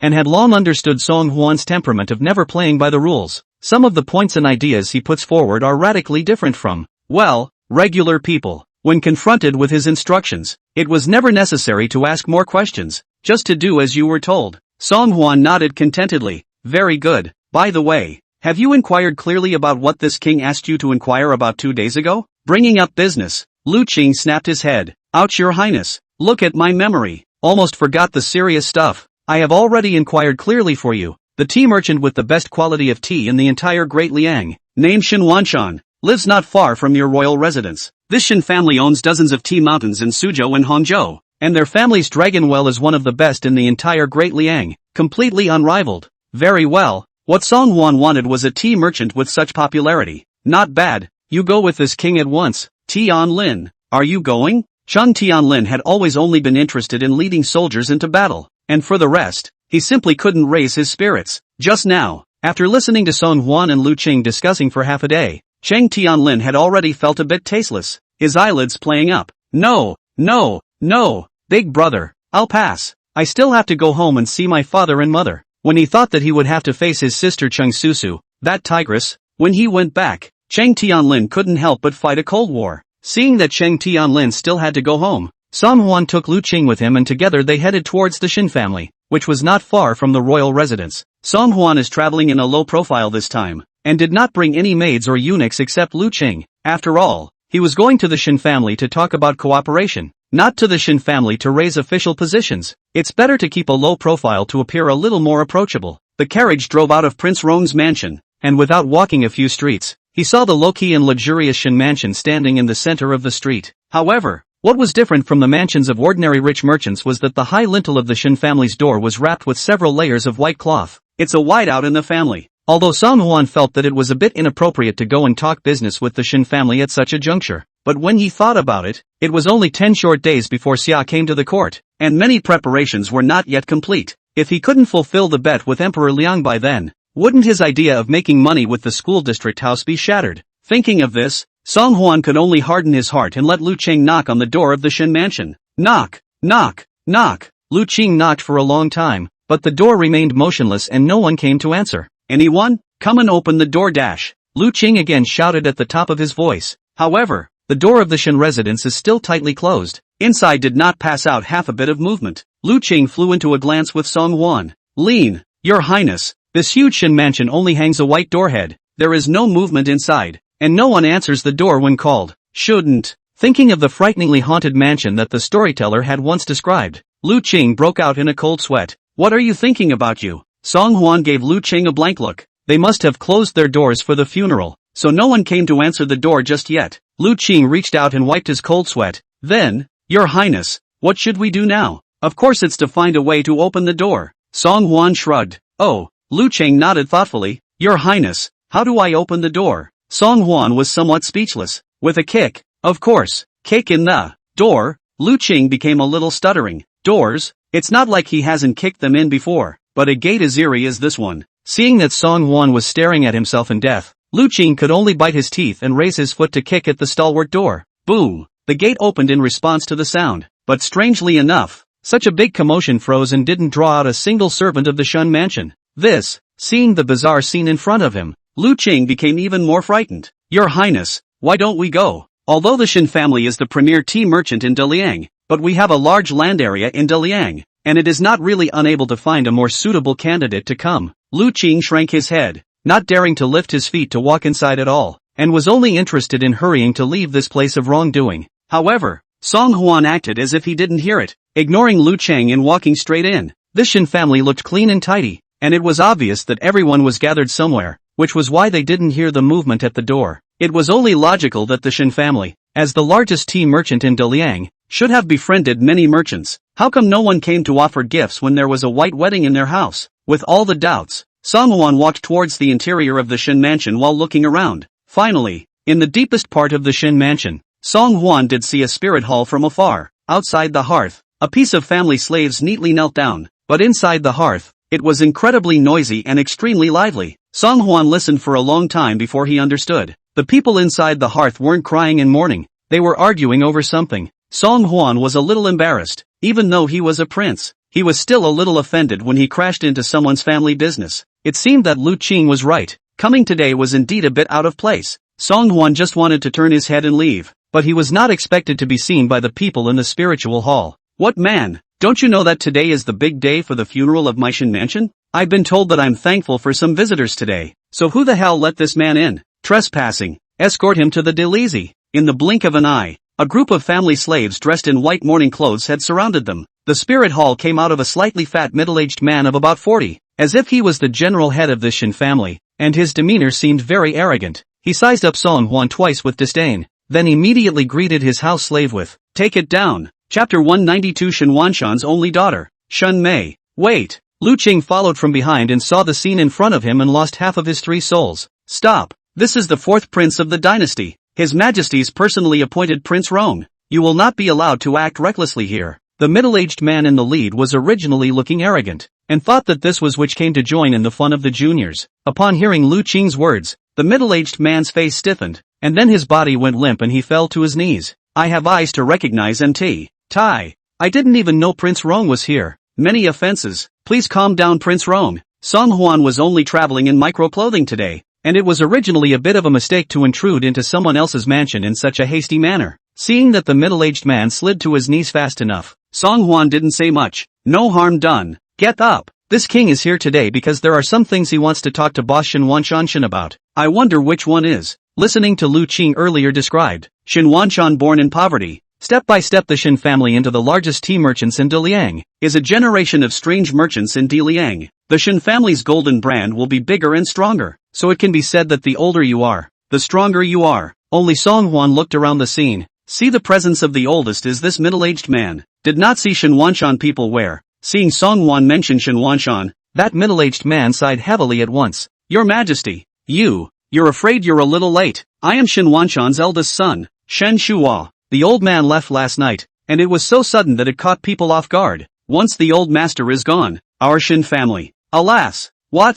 A generation of legendary tea merchant Shin Wanshan, so suddenly gone? Not even giving himself a chance to talk to him about working with him. Not being able to meet this legendary businessman with his own eyes, Song Huan only felt a bit sorry. But although Shin Wanshan was gone, the cooperation that should be talked about, still had to be talked about. Song Huan was just about to open his mouth when he saw a slightly younger middle-aged man standing out behind Shin Shuo, looking like he was carved from the same mold as Shin Shuo. Big brother, that's not something I like to hear you say, although father is gone, but father has long intended to hand over the family business to me. Our Shin family is not broken up yet. Who are you making that grief-stricken face for? Shin family business to you? Shin Shuo put away his face full of grief for a second and replaced it with an extremely mocking expression. What kind of dream you're having? You are neither the first son nor the eldest son. Whoever the Shin family business is given to can't have a turn on your head. As soon as Shin Shuo's words fell, a man of less than 30 stood out. I agree with this. Big brother, our Shin family was built up by father's hand, and if father wants to pass on the family business, surely he will pass it on to me.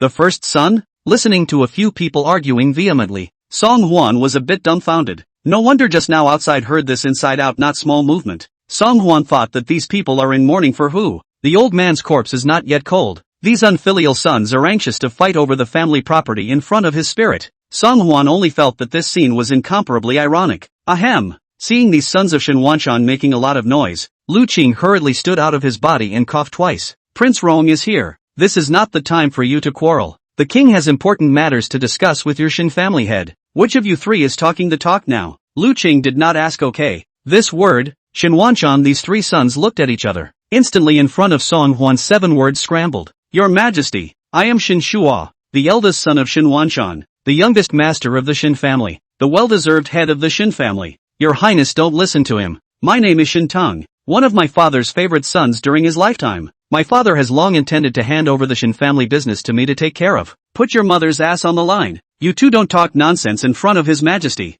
Your Majesty, my name is Shin He, the son of Shin Wanshan's wife. I am the son of Shin Wanshan's wife, the first son of the Shin family. If the Shin family is not to be handed over to me, who else can it be handed over to? Seeing the 3 big filial sons, you a word and I a word. When the benevolent competition for the Shin family head of the seat, Song Huan only feel headache incomparable. Without having to talk about it, he knew that these 3 people revealed a sense of small-mindedness everywhere, and would never readily agree to a cooperation with themselves. Disappointed to the core, Song Huan quietly retreated while the three were arguing. Lu Qing, this Shin family is obviously unreliable and can't be used. Are there any other big tea merchants in the capital? Lu Qing looked puzzled. Your Highness, the request you made is too high. Ordinary tea merchants definitely can't reach it. Elder Shin is a man of high moral character. If he were still around, he would have agreed to your request without hesitation. But if they were replaced by other short-sighted tea merchants in the capital. Speaking of which, Lu Qing couldn't help but sigh as well. Song Huan was walking forward on his own, pondering lowly what to do next, when he heard a brittle voice ringing out from behind him. Prince Rong, may I talk business with you? Song Huan looked back in surprise, only to find a woman in full morning dress standing behind him, slowly making a bow to himself. The woman was about 25 or 26 years old, and was born with a clear and elegant appearance. Extremely bookish. At this moment she is wearing a pure white morning dress, but also looks like she is standing upright, just like a newly bloomed jasmine flower after the rain. Especially the unassuming, humble and courteous attitude when facing Song Huan was an instant hit. Song Huan was slightly stunned, then spoke. What kind of person is the girl to Master Shin? The woman bent down slightly and replied, Back to your majesty, I am Shin Wanshan's only daughter, Shun Mei. My father became slightly unwell a few months ago and asked me to take care of some of the family business for him. If I can add some meager effort for the king, it would be considered my Shin family's contribution to Great Liang. Hearing Shin Mei's words, Song Huan's eyebrows twitched slightly. This woman, although she looks like she is not fighting for her age, but her ambition and even strength was definitely far beyond those three male members of the Shin family. Seeing Shin Mei,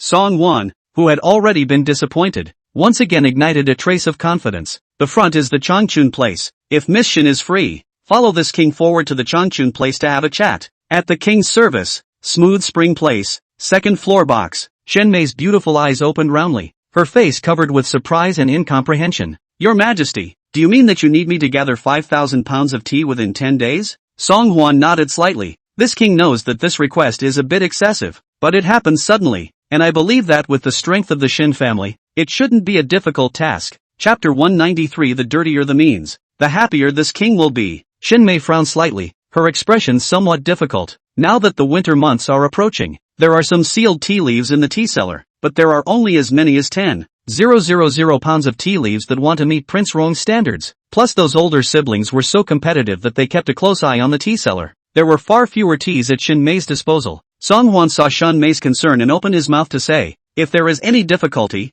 there is no harm for Miss Shin to say it. Shin Mei sighed and opened her mouth to say, Your Highness, you have just been to the Shin mansion and have seen the mess my Shin mansion is in today. It is said that family scandals should not be disclosed, and now that I'm facing His Majesty, I won't hide anything. Once my father left, the Shin residence was instantly torn apart, with several older brothers working on their own, all calculating and scheming. It's only a matter of time before the Shin family splits up, but my father has been laboring for more than 40 years, and I really can't bear to see the Shin family fall apart like this. The few tea hills I've been tending for my father still have more than 1,000 pounds in stock today. I wonder if it's enough to alleviate the king's immediate needs. 1,000 pounds or so. That's naturally not enough. However, Shen Mei's words also allowed Song Huan to hear and understand her intentions. Song Huan grinned. Miss Shen's womanhood is more than enough. Compared to those older brothers of yours, this king thinks that you are more qualified to be the head of this Shin family. This king would like to know, besides you, how much tea is still stored in total in the hands of your remaining brothers? Shin Mei did not deny it. There are still 10,000 pounds of top-quality good tea that can meet the king's requirements. 10,000 pounds. That's enough for yourself. Only if you want to successfully use this 10,000 pounds of tea,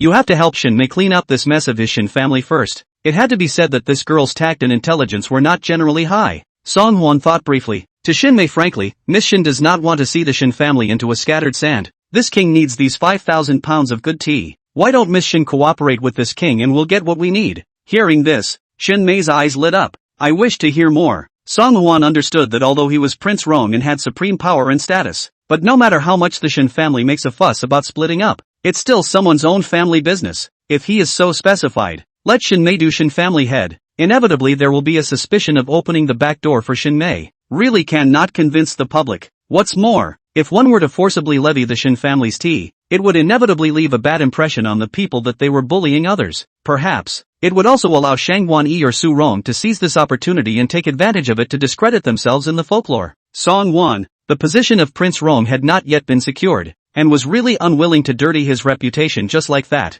If you want to solve those brothers of Shin Mei without moving, you can only Song Hwan sighed slightly and raised his eyes to Shin Mei. This king has his own brilliant plan. After tonight, Miss Shin will know who the real Shin family head is. Shin Mei was startled in her heart and raised her head violently, daring to look across Song Hwan's eyes. It was a pair of eyes as deep and unfathomable as a falcon's. With a steady, unfathomable gaze, it seemed like a deep, quiet pool, as if one look at it would lead to a deep plunge. Good. If your highness can truly bring my Shin family back into unity, I would like to pour out the power of my Shin family to assist your highness. With that said, Shin Mei got up and bowed to Song Hwan, with some vague sense of anticipation on her face. After Shin Mei left, Lu Qing wrinkled his little fat face. Your highness, do you really want to go into this muddy water of the Shin family? As far as I know, if these merchant giants in the capital were to make a split, it would not be an ordinary battle. The tactics are one more dirty than the other. What's more, just now I saw that Shin Wanshan's 3 sons, but each of them is not an oil lamp. Song Hwan sneered. Isn't it a saving grace? That's right,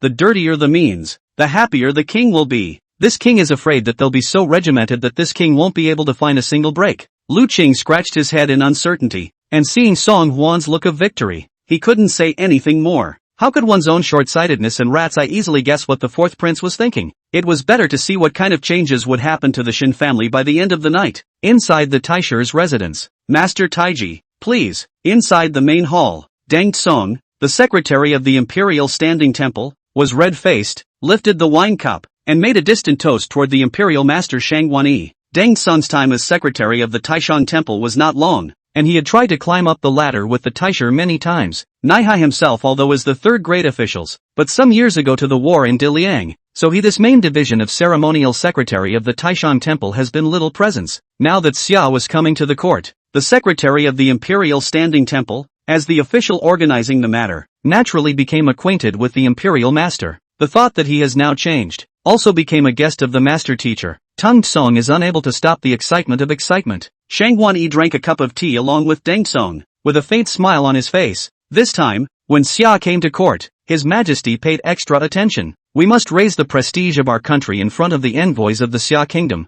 and not allow that small country to be underestimated. I wonder if Lord Deng's itemized preparations are complete. Tung Tsong hurriedly put down the wine cup in his hand and said with a straight face, back to the words of the Imperial Master. The post houses to receive the emissaries have all been prepared, and they are located in the Yuanla post house within the downtown area of the capital. This Yuanla stage house is very luxurious. There is naturally no problem in receiving Xia's envoys. It's just that the stagecoach is luxurious, so naturally the budget has to be higher. If the messenger stays within the Yuanla post house for 10 days, how can we say that there must be 1,000 taels of silver when we do the math? Shang Wanyi nodded lightly. This time, the prince and princess of Xia will come to the court in person. So living better will also show the power of my great country. A higher budget, that's what it should be. Besides that, has the cook in charge of the messenger's meals been found? Hearing Shang Wanyi mention this matter, Deng Tsong's face was a little less than pretty. Originally, my humble servant was looking for a few top chefs to recommend to His Majesty. But His Majesty said that the matter was to be left to Prince Rome,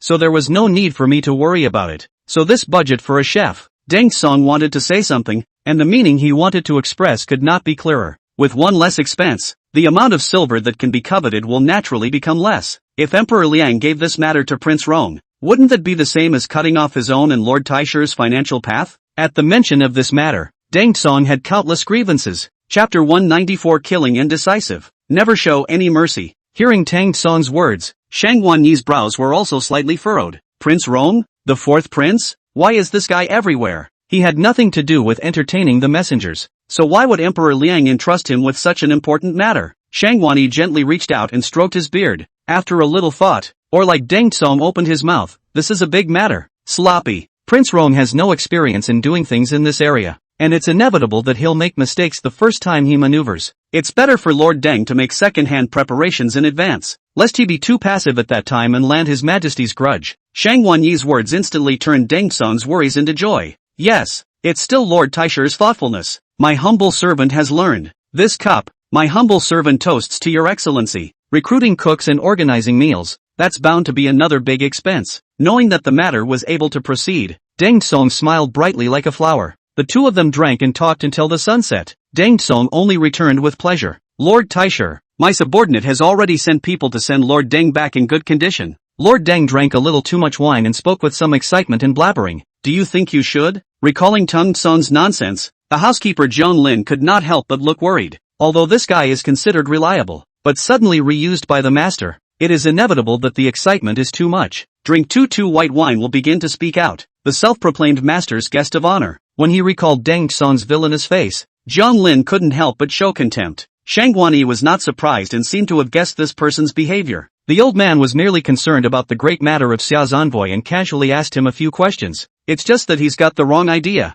After this matter is over, just find any excuse to demote him. Looking at Shang Guanyi's glib demeanor, Zhang Lin couldn't help but chill from his heart and instantly broke out in a cold sweat. Use it up and discard it, and never keep anyone who might be a threat to you. This, then, is the way the Lord Taisho acts. Strange, clearly this was the place where he had previously looked up to the Taisho-sama the most. Killing is decisive and never merciful, but how is it that when I think about it now, I feel a little bit of fear in my heart? Shang Guanyi noticed Zhang Lin's strange behavior and couldn't help but glance up at him. What? No, nothing. Zhang Lin hurriedly returned to his senses. If your excellency has no other orders, then my subordinate will retire first. Zhang Lin was about to leave, but he was stopped by Shang Guanyi with a bite. Wait, you present the list you compiled earlier. The old man is going to make a trip to the palace overnight. Zhang Lin was stunned. Sir, are you talking about the list that the fourth prince gave you in the beginning? Or what? Shang Guanyi didn't have the heart to say. Zhang Lin faced worry. Now even the emperor is busy with the tribute. You hastily mention this matter at this time. I am afraid that it is not an excellent time. Shang Guanyi's gaze flinched. Then you come and tell Lao Fu when is the perfect time. Ever since I got the list, you've been blocking it in every way. Did the fourth prince tell you to do this? Zhang Lin was startled and hurriedly knelt in front of Shang Guanyi. Your excellency, don't misunderstand. It's really because my subordinate is worried that there's something fishy in it, and I don't want you to step in and take the risk, so I risked my life to speak up. Shang Guanyi scrutinized Zhang Lin. The expression on his face was indescribably weird and odd. Just do what the old man told you to do.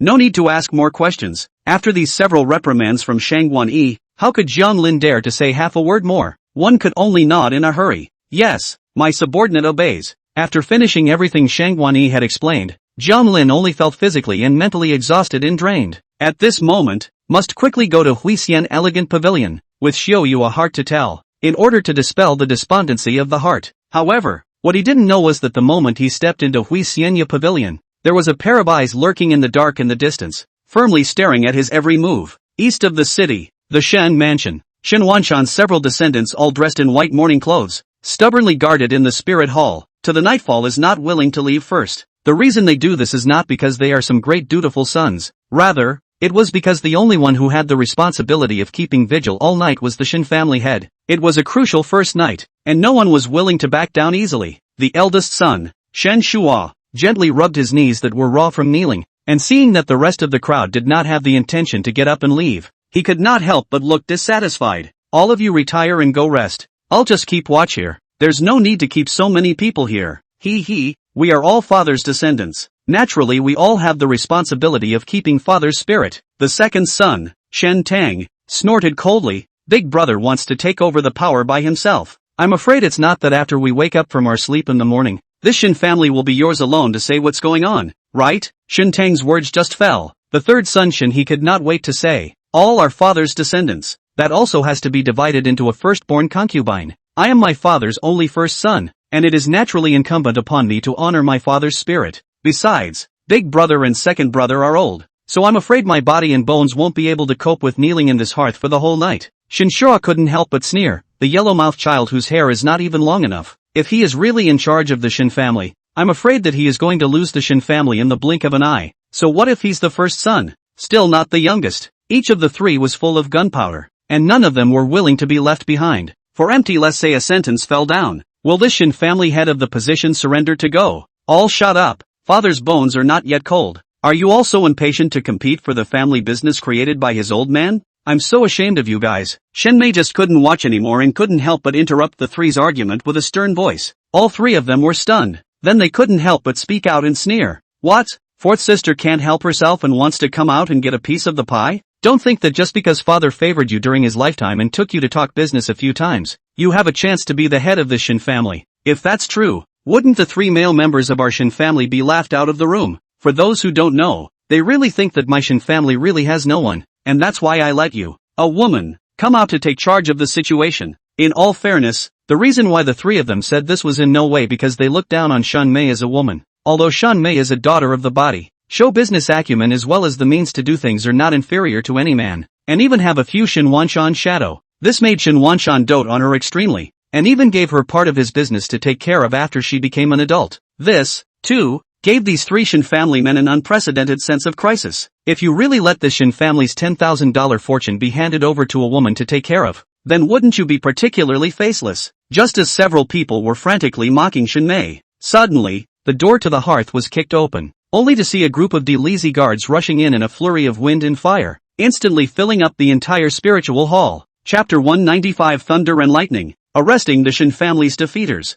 Hula dash. Shinshura reacted the fastest and hurriedly stood up, alertly looking at all this in front of him. Seeing that the person leading the team is dressed in official robes, I know that this person must be the secretary of the Delizy, Joju. Shinshura hurriedly smiled. I don't know what the official is here for. Joju glanced around and saw that these sons of the Shin family were all present. Then he waved his hand. Take it away. All three of them were shocked, not knowing what had happened. This lord, as the saying goes, peace is precious. I wonder if there's some kind of misunderstanding in the middle. The spirit hall is unlucky. You first follow me to the front hall for a seat. Let's discuss this in the long run. Joju, however, had a blank, expressionless face. Sitting is not necessary, and there are no misunderstandings. Shen Shua, you spent a lot of money 2 years ago to bribe the then Minister of Household, Zhou Quanan, just to develop your own side business. Do you remember anything about this? Shin Shua was eagerly trying to get close to Joju, but he didn't expect Joju to rehash such old stories, causing Shin Shua's smile to instantly freeze on his face. Lord Zhou did not give Shin Shua a chance to explain and continued to look at the remaining two. Shen Tang,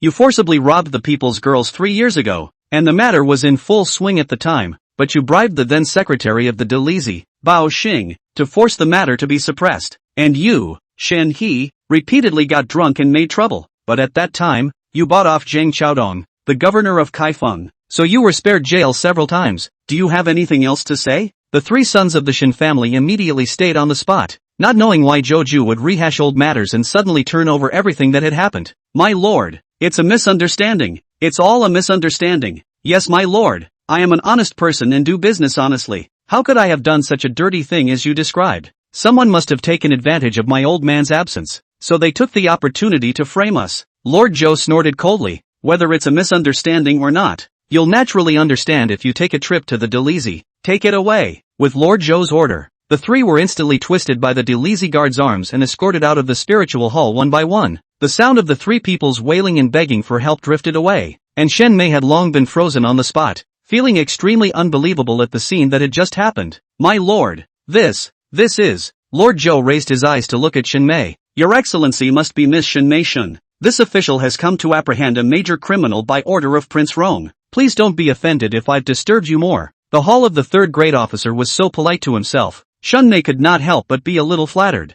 Your honor is overstated. What you just said is, was it Prince Rong who ordered that the three of them be escorted to the Delizy to await trial? Lord Zhou nodded his head slightly. Many actions will bring about their own deaths. The evil fruits they sowed themselves will have to eat their own fruits one day. By the way, Prince Rong asked this official to bring you a message. See you tomorrow morning at the same place. Shen Mei's heart skipped a beat. Prince Rong is true to his word. Good tactics. In just one afternoon's work, the three brothers had found out the scandalous things they had done and sent them to the Delizy. Then from now on, wouldn't he himself become the undisputed head of the Shin family? Shen Mei pressed down the excitement in her heart and bowed slightly to Lord Zhou. Thank you, your honor, for informing me. After sending off Lord Zhou, Shen Mei looked at Shen Wanshan's wooden coffin and couldn't hold back her tears. Father, don't worry, with my daughter here, I will never let your life's work go down the drain, and I will never let the Shin family become a laughingstock for others. I beg you to know in your grave, bless your daughter and bless the Shin family. Your Highness, you're back. Prince Rong's mansion. Seeing Song Huan return,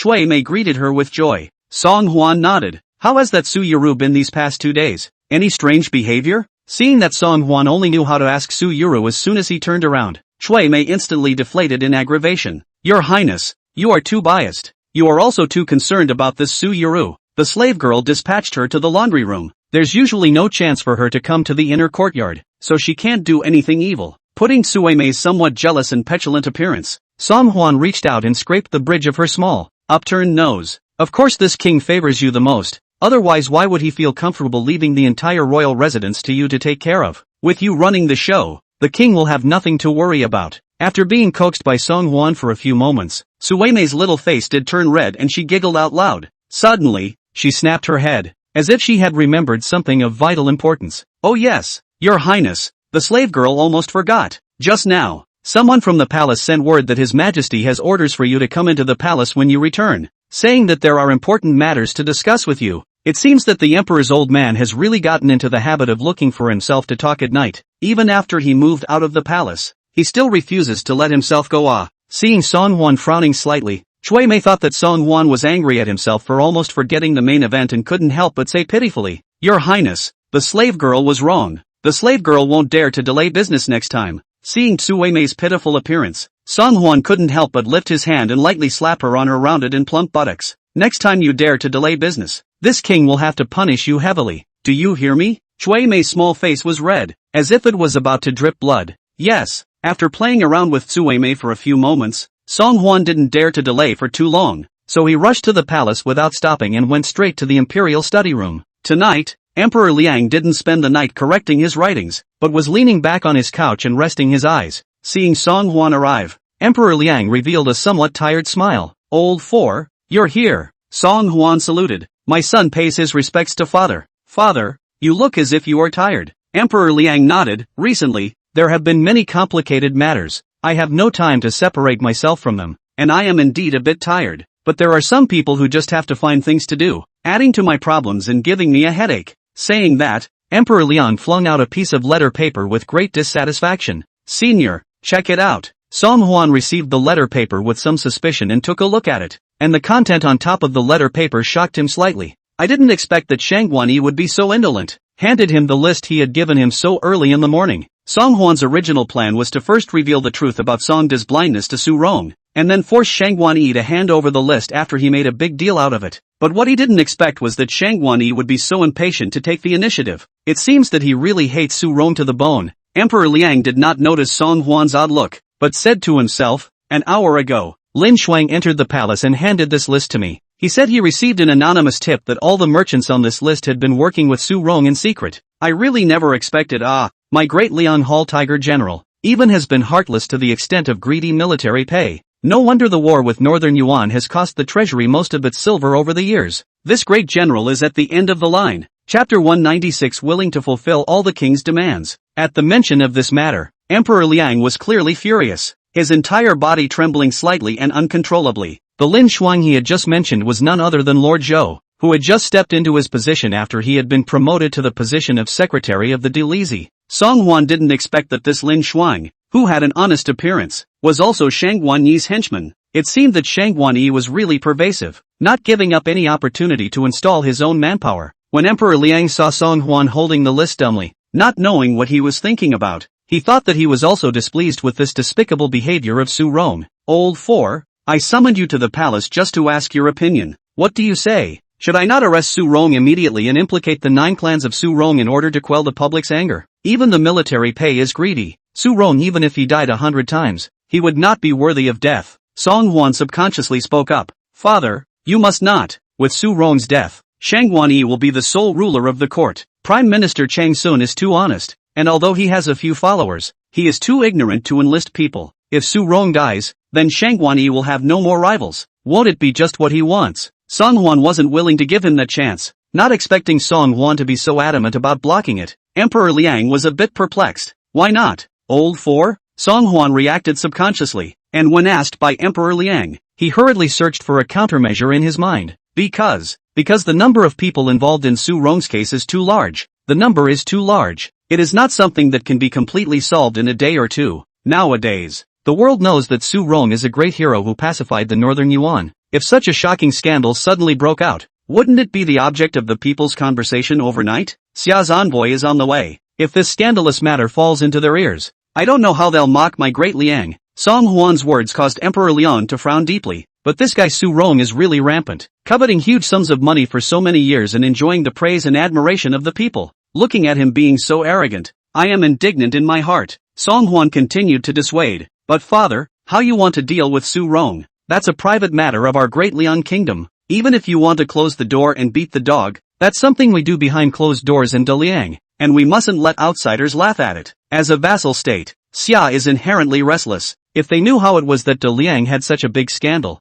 they still don't know how they would have darkly satirized De Liang at the pilgrimage ceremony. Song Huan's words made Emperor Liang couldn't help but think, "Senior, you're right, I am annoyed, but the matter can indeed wait a little longer. After the Xia envoy leaves, I will discuss with him in the long run and settle a clear and understandable account." With that, Emperor Liang turned to Song Huan, his eyes filled with appreciation and comfort. "Lao Xia, I find that no matter how much it bothers me, as long as I talk to you about it, I feel a lot more comfortable." Song Huan smiled helplessly and bitterly, thinking that it was fortunate that your old man asked for my opinion in advance. If he directly confronts Su Rong in the morning court tomorrow, then this plan of his will all go down the drain. It is my son's duty to help my father with his problems. By the way, father, my son has already made arrangements to go down and search for folk chefs to provide meals for the Xia envoys. Emperor Liang nodded in satisfaction. "Very good, I knew it. I'm very relieved that things are in your hands." Father and son chatted a few more times, and only when the night was quiet did Song Huan return to the royal residence.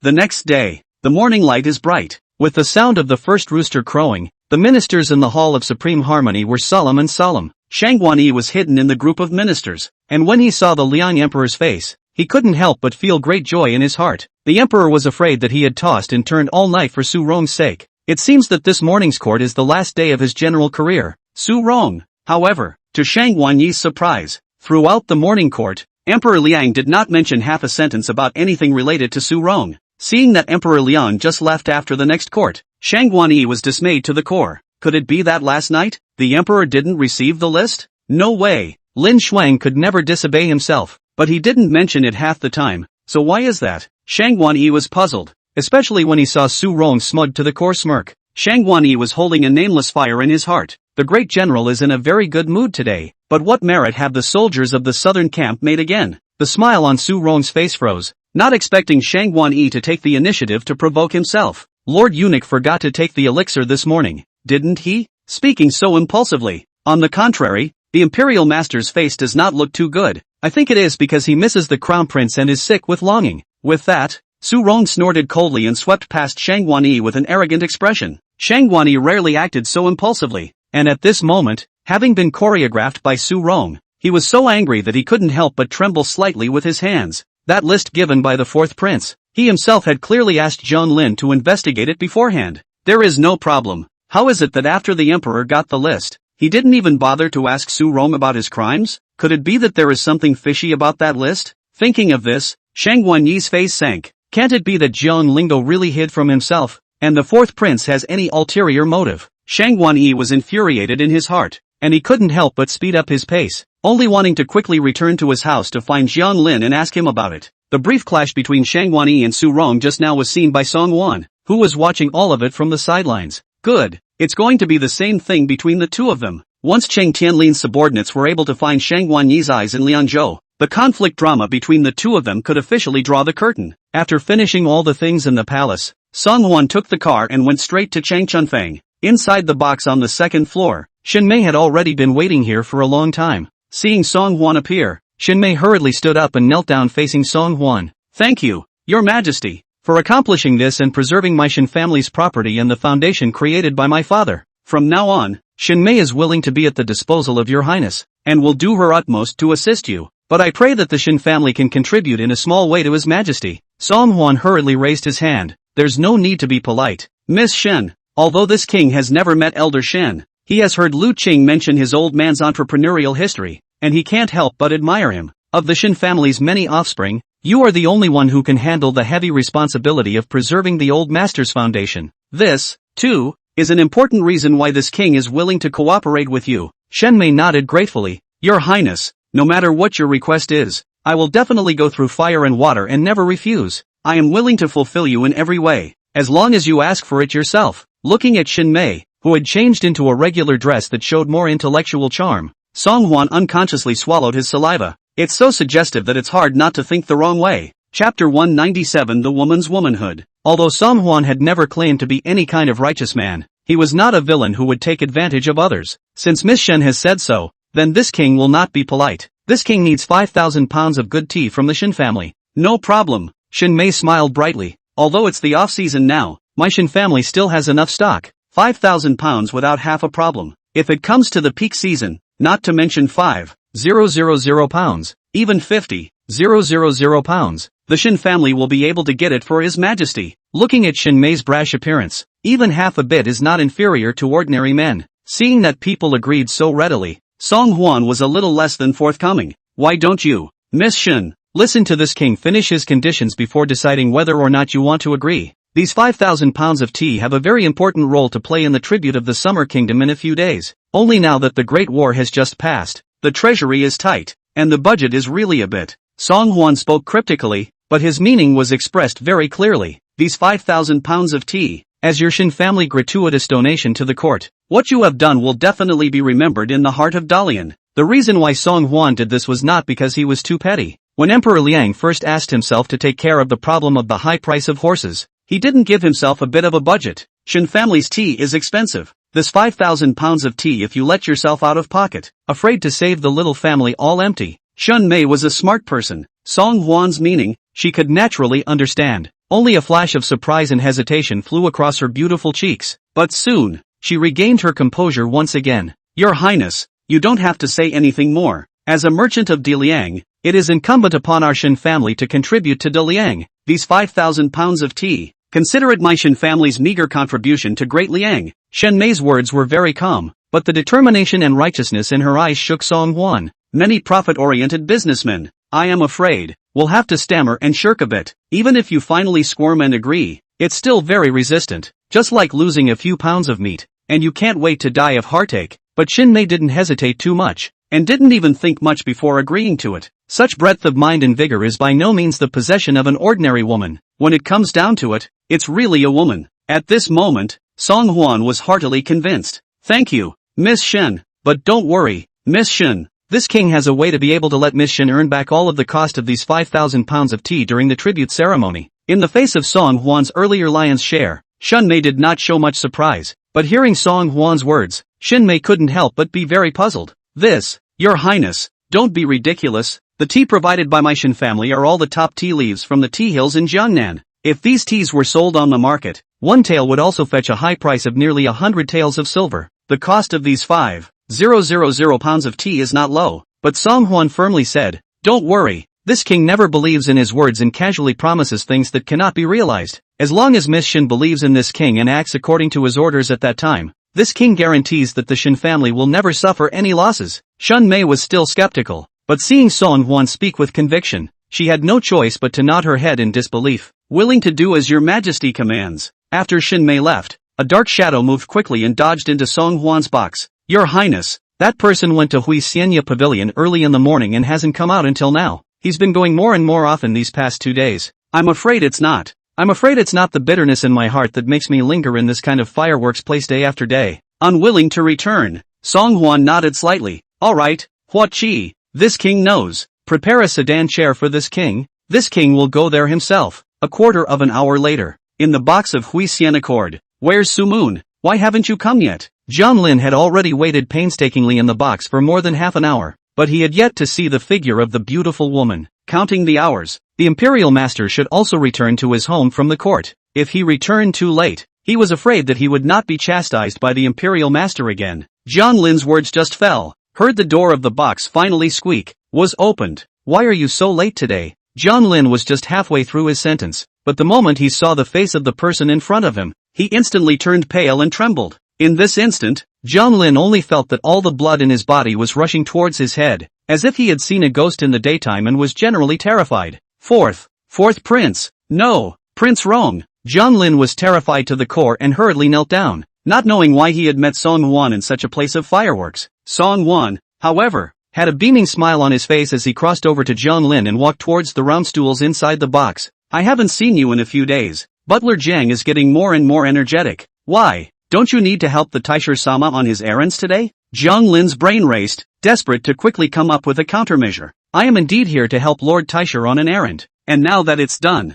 I'll go back to hand in my duties first. With that, Jiang Lin hurriedly saluted Song Hwan and wanted to leave. Don't be in a hurry, Song Hwan said as if nothing had happened. What? Is this king really that intimidating? As soon as Butler Jiang saw this king, he he even turned around like a rat seeing a cat? John Lin could only feel his mouth and tongue drying up and his throat tightening, so he could only barely swallow his saliva before he was able to speak. No, it's not. It's really because Lord Taisher's side is pressing hard, still waiting for me to go back and deliver. Please don't be offended, Your Highness. With that, John Lin couldn't care less and opened the door to run out. After all, even if he offended the fourth prince, there was still Lord Imperial Master who could stand up for himself. What's more, in broad daylight, Song Huan's hallowed Prince Rong could really make things difficult for himself in such a public place, couldn't he? But, if he offended the Imperial Master, then he would really have to eat his words. The stakes were still very clear to John Lin. However, what John Lin never dreamed of was, the moment he pulled open the door of the compartment, a man in front of the door fully covered in black robes blocked his way. The man exuded a suffocatingly violent aura around him, and it didn't take much thought to realize that this must be the shadow guards guarding the fourth prince. Butler Jiang,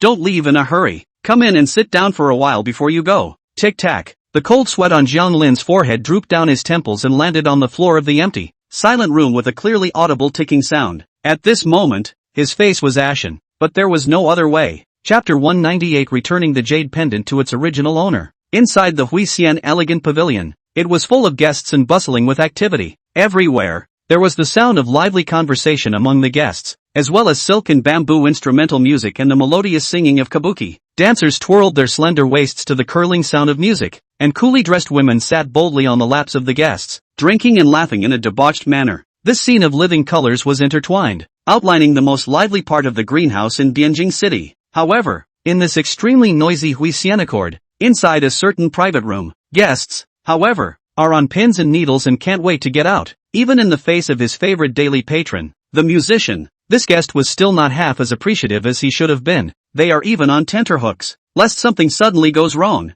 By his side, however, a magnificently dressed man was leaning back on the reclining couch with extreme relaxation, half squinting his eyes as he admired the musician's clanging zither. After the song was played, Song Huan couldn't help but applaud from the sidelines. Wonderful, wonderful, this song should only be heard in heaven. How many times can it be heard on earth? The girl's skill is superb to the core. It's a bit better than the musicians in the palace. As if she was frightened by the scene in front of her, Xiao Yu held her zither and looked timidly at John Lin, not knowing what to do for a moment. She had always only played the zither for John Lin alone, and now that John Lin was surrounded by another big shot of honorable status, it made Xiao Yu a bit at a loss for words. John Lin was also sitting on pins and needles, but since Song Huan opened his mouth to praise, it was not quite appropriate for him to say nothing, so he could only accompany the smiling face on the side. Prince Rong has even opened his mouth to praise you. Why don't you quickly thank Prince Rong? Xiao Yu was startled and hastily fell to her knees. Concubine thanks Prince Rong for his compliments. I didn't know that Prince Rong had come to visit. My concubine has been much neglected. Please forgive Prince Rong.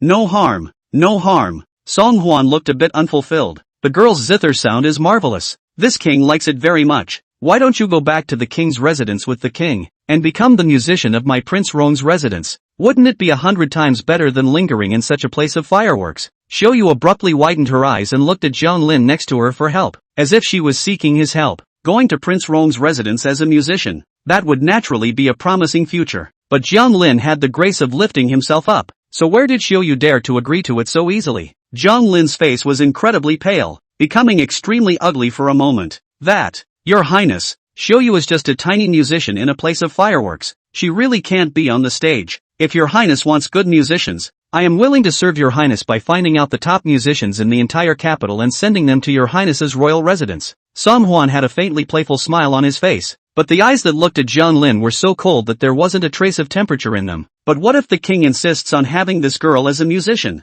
Sweat that had soaked John Lin's back. He was both afraid to open his mouth to refuse and unwilling to just let go of his promise. Just like that, he silently stood in a stalemate with Song Huan, as if holding on for one more second would be able to make Song Huan come back to his senses. Ha ha ha ha ha ha ha. This sudden laugh from Song Huan startled John Lin, who nearly bounced off the stool. Butler Jiang, don't be so nervous. This king is not someone who likes to take people's love. What he said just now was just a joke with housekeeper Zhang. Song Huan's words caused both John Lin and Xiao Yu to both breathe a sigh of relief. However, before John Lin could completely put his heart down, he saw an additional jade pendant in Song Huan's hand. This is. Looking at the jade pendant in Song Huan's hand, John Lin stared incredulously. Wasn't this the jade pendant that he had rummaged through the entire Taisher mansion and dug up the ground without being able to find? How did it come to be in the hands of the fourth prince? It must feel so good to have lost and found. Song Hwan hung a smile if anything, and gently placed the jade pendant in front of John Lin. Butler Jiang, such an important thing should be kept close to you in the future. Do not lose it again. John Lin only felt like there were countless pulps inside his brain. No matter how much he thought about it, he could not figure out how exactly the fourth prince had obtained this jade pendant. But that's not the point. This jade pendant revealed oddities everywhere,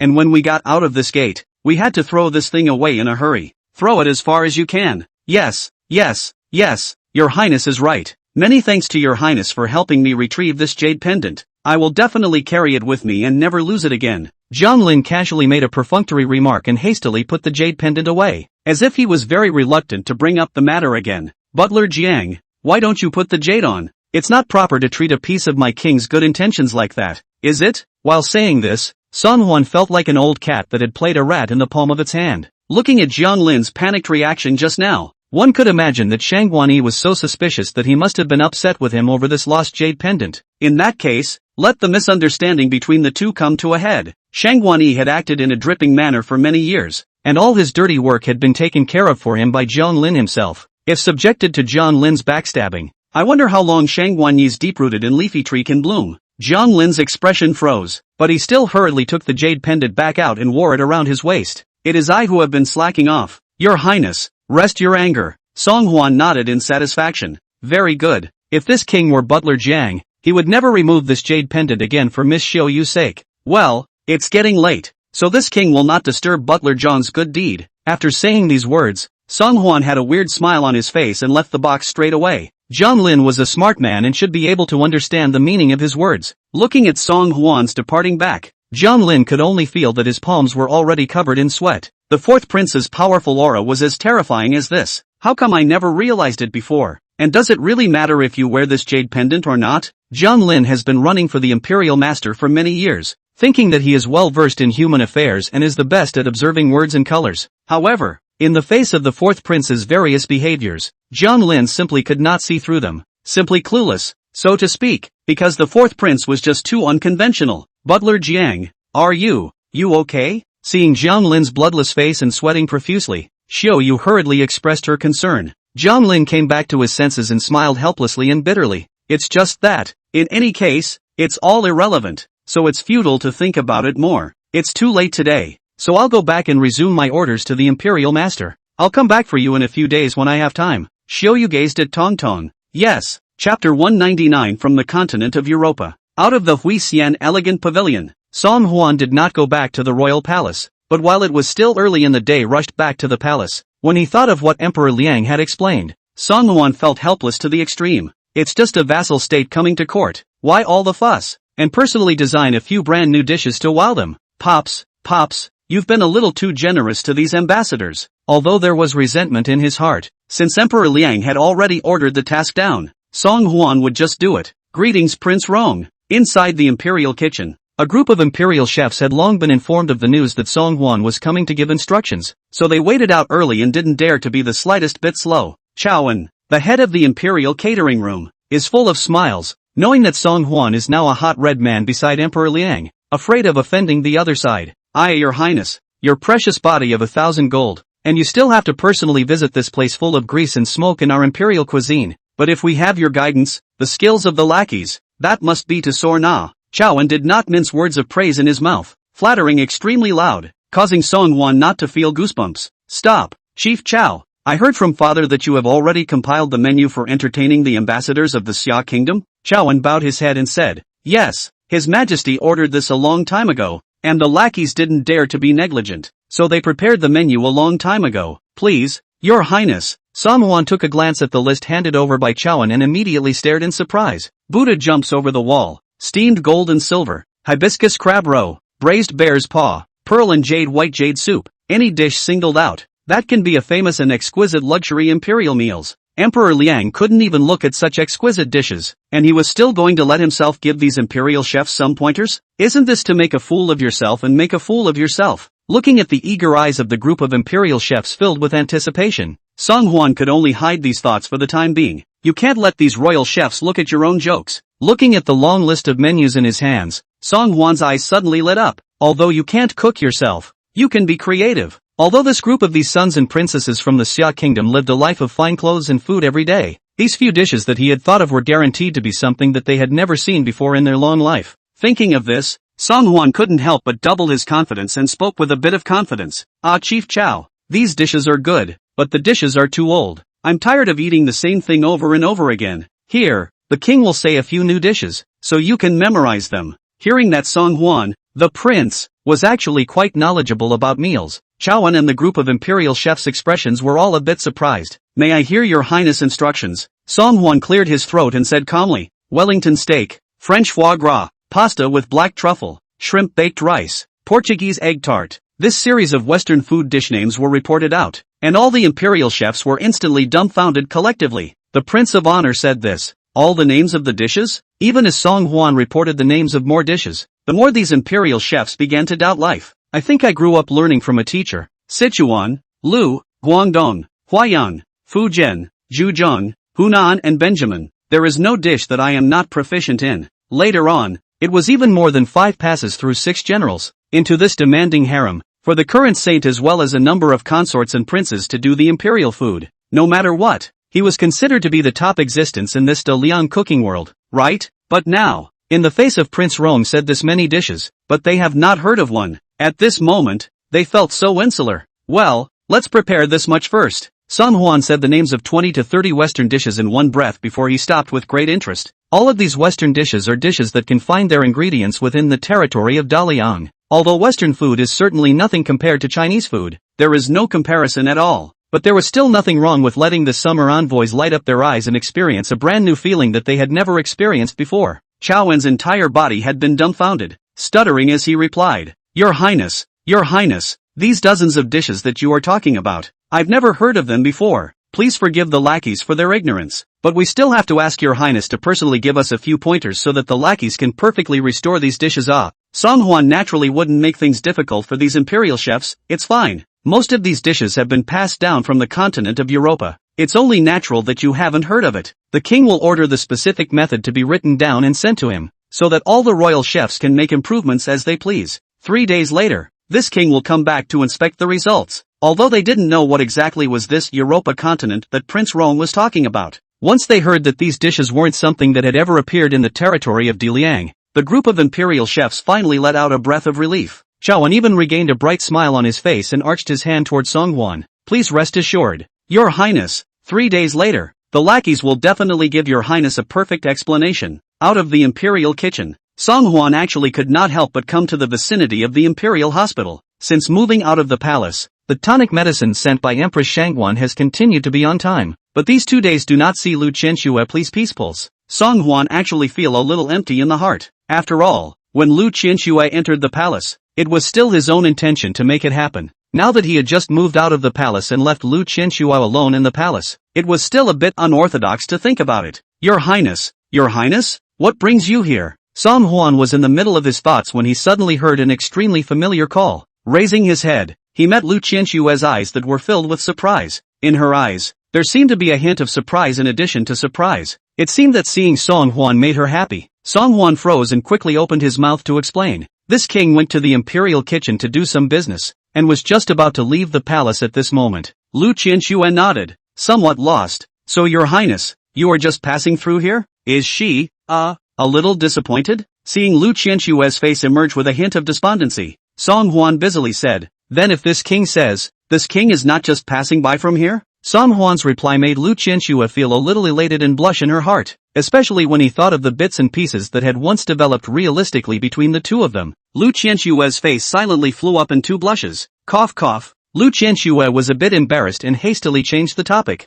What is Your Highness going to do in the imperial cuisine? Is it that the cooks of the royal palace are not good at cooking, so much so that you, the king, have to make a personal trip to the imperial kitchen? Chapter 200 This housekeeper can't be kept. Song Huan was a little surprised, not realizing that Lu Qianxue, the iceberg beauty, had learned to joke nowadays. An iceberg beauty with a temperature is also much more alive than she once was. Song Huan told Lu Qianxue about the task that Emperor Liang had given him, and unexpectedly, Lu Qianxue giggled when she heard it. Never would I have thought that you, a Prince Rong, the 4th Prince of Diliang, would have to personally organize such a thing. I think it must be because His Majesty wants to raise the divine might of my great Liang kingdom. That's why he strives to do everything meticulously and never make a single mistake. I wonder how ready your highness is. Song Hwan sighed faintly. This emperor's father wants to save face. He can only follow the errands and suffer. It's a good thing that the imperial chefs in the palace are all extremely skilled in cooking. This king has provided them with some brand new dishes and they should be able to restore them soon.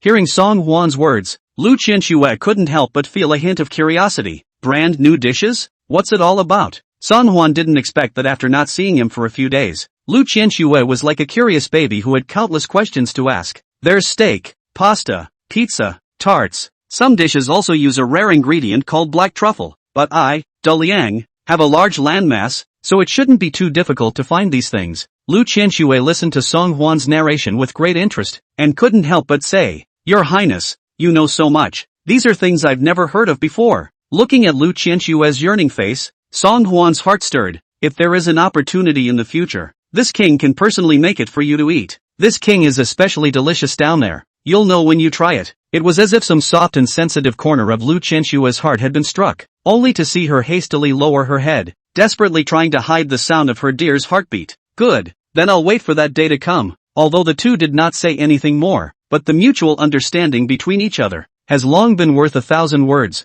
However, neither of the two who were immersed in the extremely ambiguous atmosphere noticed. In the corner of the Imperial Hospital, there was a pair of hard-to-detect eyes that were watching everything with hatred. Butler Jiang, you're finally back. Lord Taisher couldn't find you anywhere and is already a bit grumpy at this point. You'd better check it out. Inside the Taisher's mansion, seeing Jiang Lin rushing back with a hurried face, the little maidservant's face showed worry and hurriedly said quietly to Jiang Lin. After the chance encounter with Song Hwan at Huisian Accord, Jiang Lin's heart had been in a state of confusion, feeling that something was not quite right. Hearing that the imperial master was furious in order to find himself, Jiang Lin's heart was even more anxious and apprehensive to the extreme. There's no way around it. It's time to face it. Jiang Lin took a deep breath and gently pushed open the door to the study. Lord Taisher, you are looking for your subordinate. Shangwani was leaning back in his eunuch chair with his eyes closed, and when he heard Jiang Lin's voice, his eyes didn't even open for a moment. Where did it go? Jiang Lin didn't dare to hide it, so he had to answer honestly. Back to your excellency. My subordinate is drinking at Huisianyagu.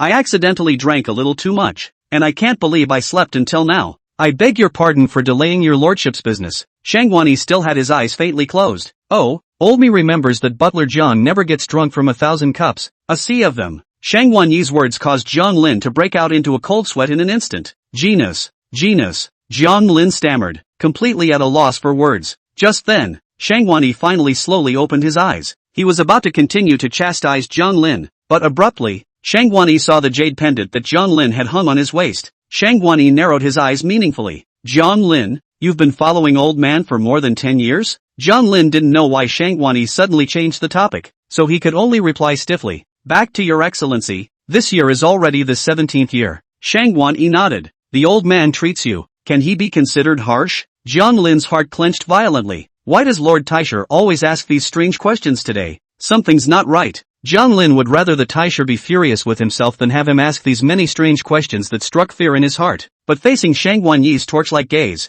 Jiang Lin could only try his best to calm down even though his heart was terrified to the extreme. No, Lord Taisher treats his subordinates extremely well. That's good. Shangwani revealed a very pleased smile. As long as you don't feel that old me is too harsh on you, old me will be relieved. Young people are greedy for fun for a while, but they should also pay attention to moderation and not strain their bodies. Okay, you go down. Looking at Shangwani's clouded appearance, Jiang Lin was dumbfounded. That's it?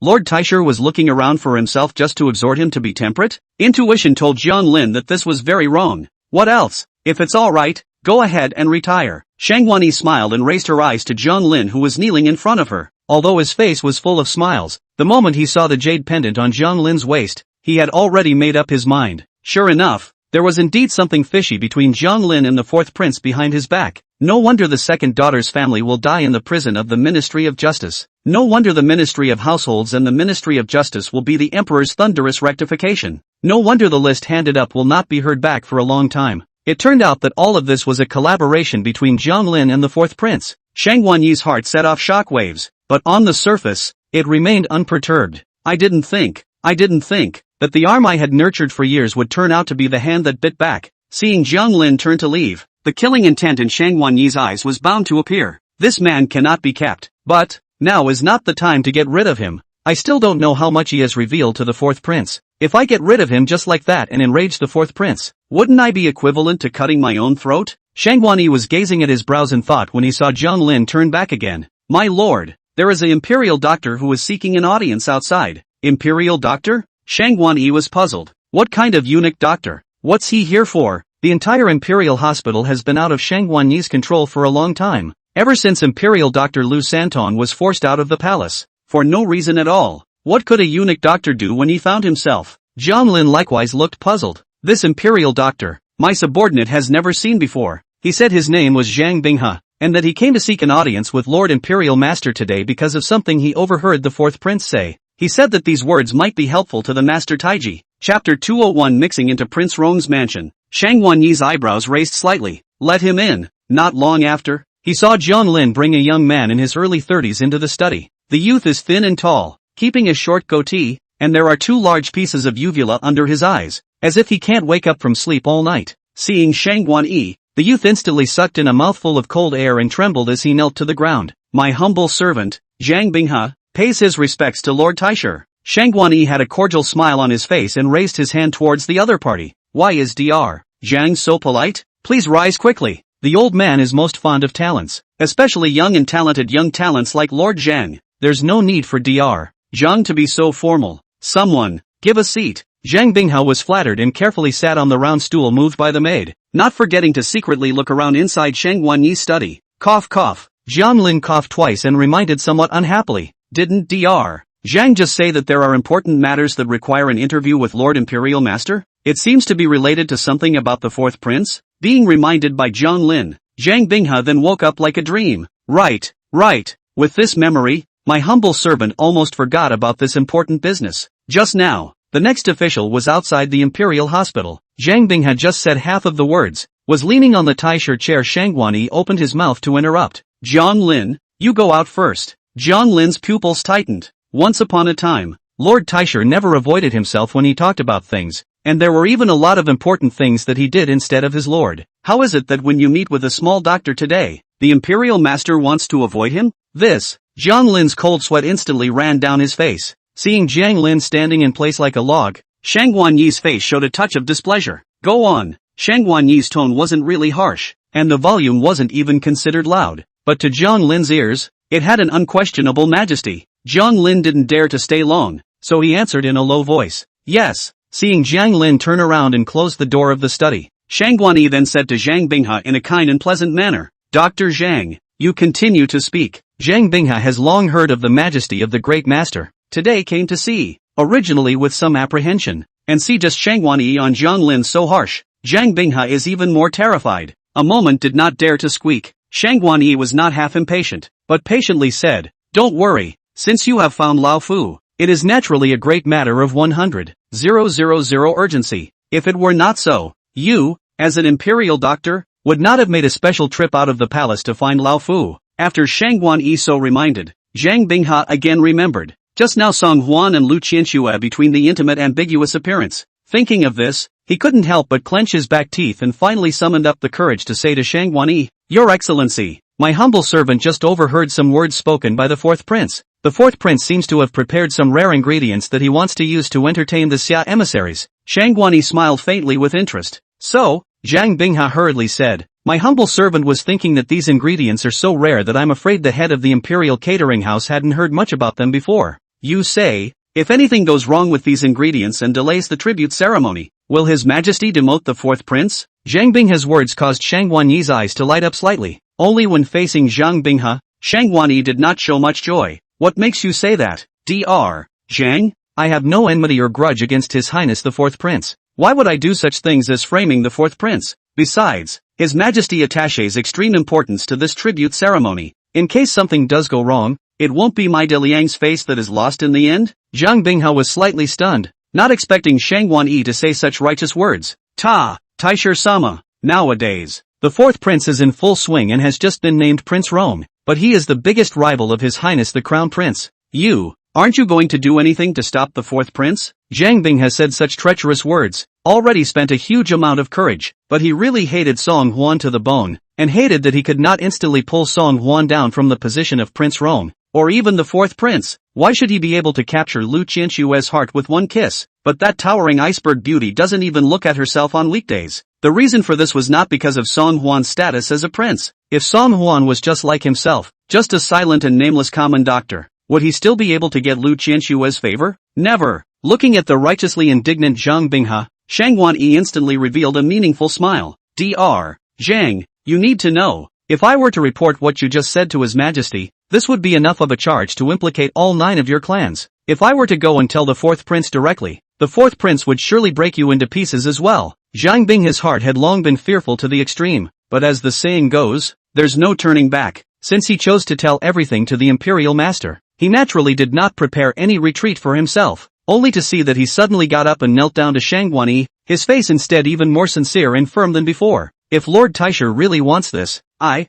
Zhang Binghe, will never complain, much less regret what you have done today. As long as I can bring down the fourth prince, even if I have to give up this life of mine, I would not mind. Looking at the urgent and determined Zhang Binghe in front of him, Shang Wanyi finally smiled. Unlike the previous leathery smile, this time, his smile was a smile from the heart. It seems that staying in this small place of the Imperial Hospital is really a bit of an aggravation for Dr. Zhang. Dr. Zhang, if you have a way to blend into Prince Rong's residence as a doctor. Shang Wanyi wanted to say something, but Zhang Binghe had already read his strings. Please, Mr. Taisha, give my humble servant a chance. I am willing to sacrifice my liver and brain for Lord Taisha, as long as I can get a chance to be promoted by the Imperial Master. Whatever you ask my humble servant to do, my humble servant will be willing to do. Shang Wanyi nodded his head slightly. As I said, I am a person who cherishes talent, so I am naturally willing to give Imperial Dr. Zhang this opportunity. As for whether or not you can get a promotion from the old man, it depends on whether or not Senior Zhang has the ability to do so.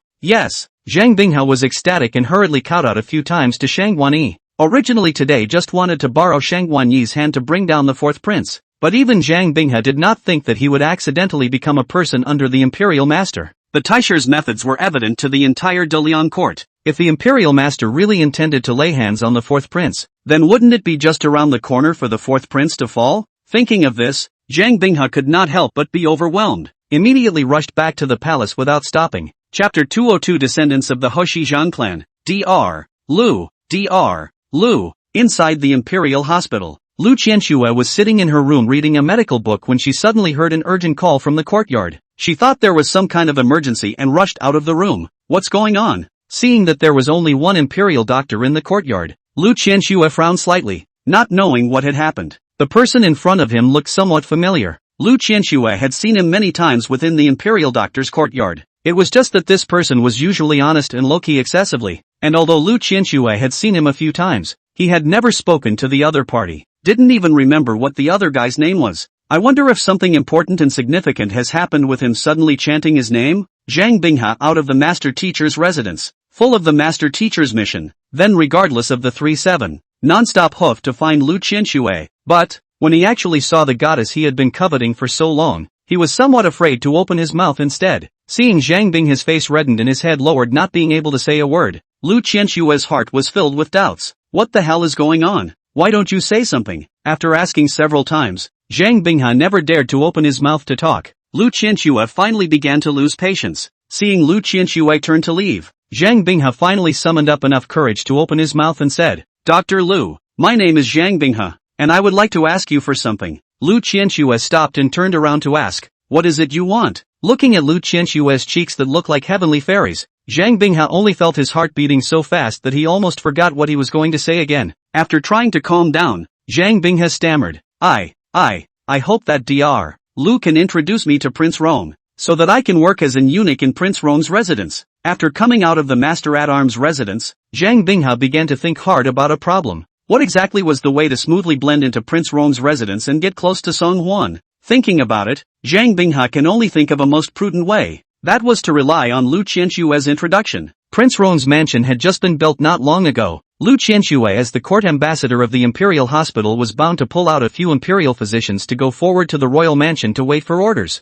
His own medical skills were quite reasonable, so if he let Lu Qianshue introduce him, he might actually succeed. Hearing Zhang Binghe's words, Lu Qianshue condensed her eyebrows and looked Zhang Binghe up and down. No, the list of eunuchs going to Prince Rong's residence has long been drawn up, and they have all been shown to His Majesty one by one. There are enough people. Zhang Binghe was slightly stunned, not thinking that hitting Lu Qianxue would be so fast. Seeing Lu Qianxue finish his words and then want to leave again, Zhang Binghe said loudly in desperation, "Please, Dr. Lu, can you give me this chance? I really want to go to Prince Rong's residence as a eunuch." At these words, Lu Qianxue turned around once again with a somewhat puzzled expression. "Why?" Zhang Binghe immediately changed into a sincere face. "Lu doctor, although I have great ambition, but the Imperial Hospital Hidden Dragon and Crouching Tiger, I am not quite able to get ahead. If I can do something in Prince Rong's residence, I can also be considered to have realized the ambitions of my heart. And, although Dr. Lu has never paid attention to me, he should know that I am a descendant of the Zhang family, and my medical skills will never be bad."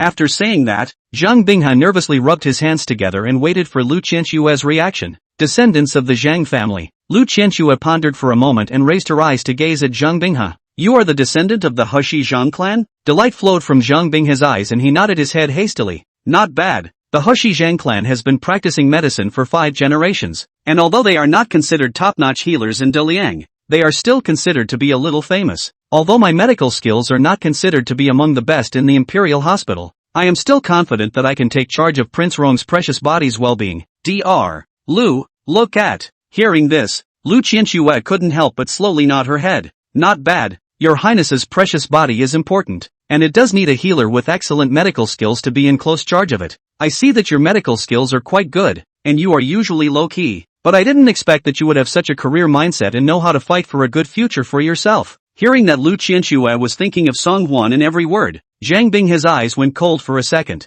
It really couldn't be seen that this Lu Qianxue didn't know when, but had already fallen in love with the 4th prince, although the heart is extremely disappointed. But on the surface, Zhang Binghe still want to make a look of joy. "Yes, there are many experts within the Imperial Medical Academy, and I have to think about my future as well. This time, I still have to thank Dr. Lu for his introduction." Lu Qianxue spoke. "I let you go to Prince Rong's residence, on the one hand, because I see that you are motivated. On the other hand, it's still because your medical skills are really good. After arriving at the royal residence, the only way to ensure a bright future for yourself is to always be mindful of His Highness's well-being. Future and responsibility, the two are complementary. Do not lose sight of one or the other. Got it?" Lu Qianxue these words was originally a kind reminder. I hope Zhang Binghe can still do their jobs. Do not rush to make quick profits, but instead of going astray. However, these words fell on Zhang Binghe's ears, but they were incredibly harsh. This Lu Qianxue open mouth is Song Huan's Kongjian.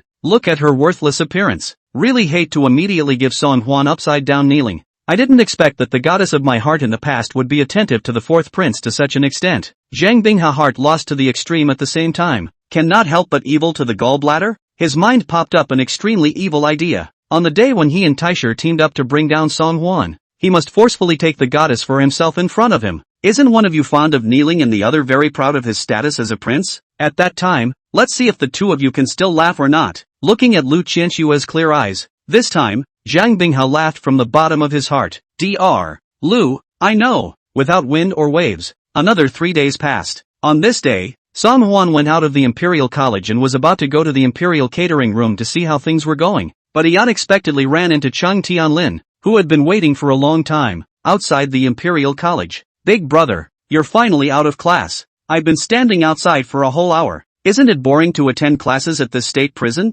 To learn for a whole hour, wouldn't it trap people alive?" In the face of Chang Tianlin's question, Song Huan only wanted to nod his head fiercely in agreement. These old men only know the classics every day. A bunch of false and empty axioms, of course, will make people drowsy. But Song Huan, after all, as a prince, could not spit madly in front of Chang Tianlin. One can only have a somewhat pained expression and say, it's okay.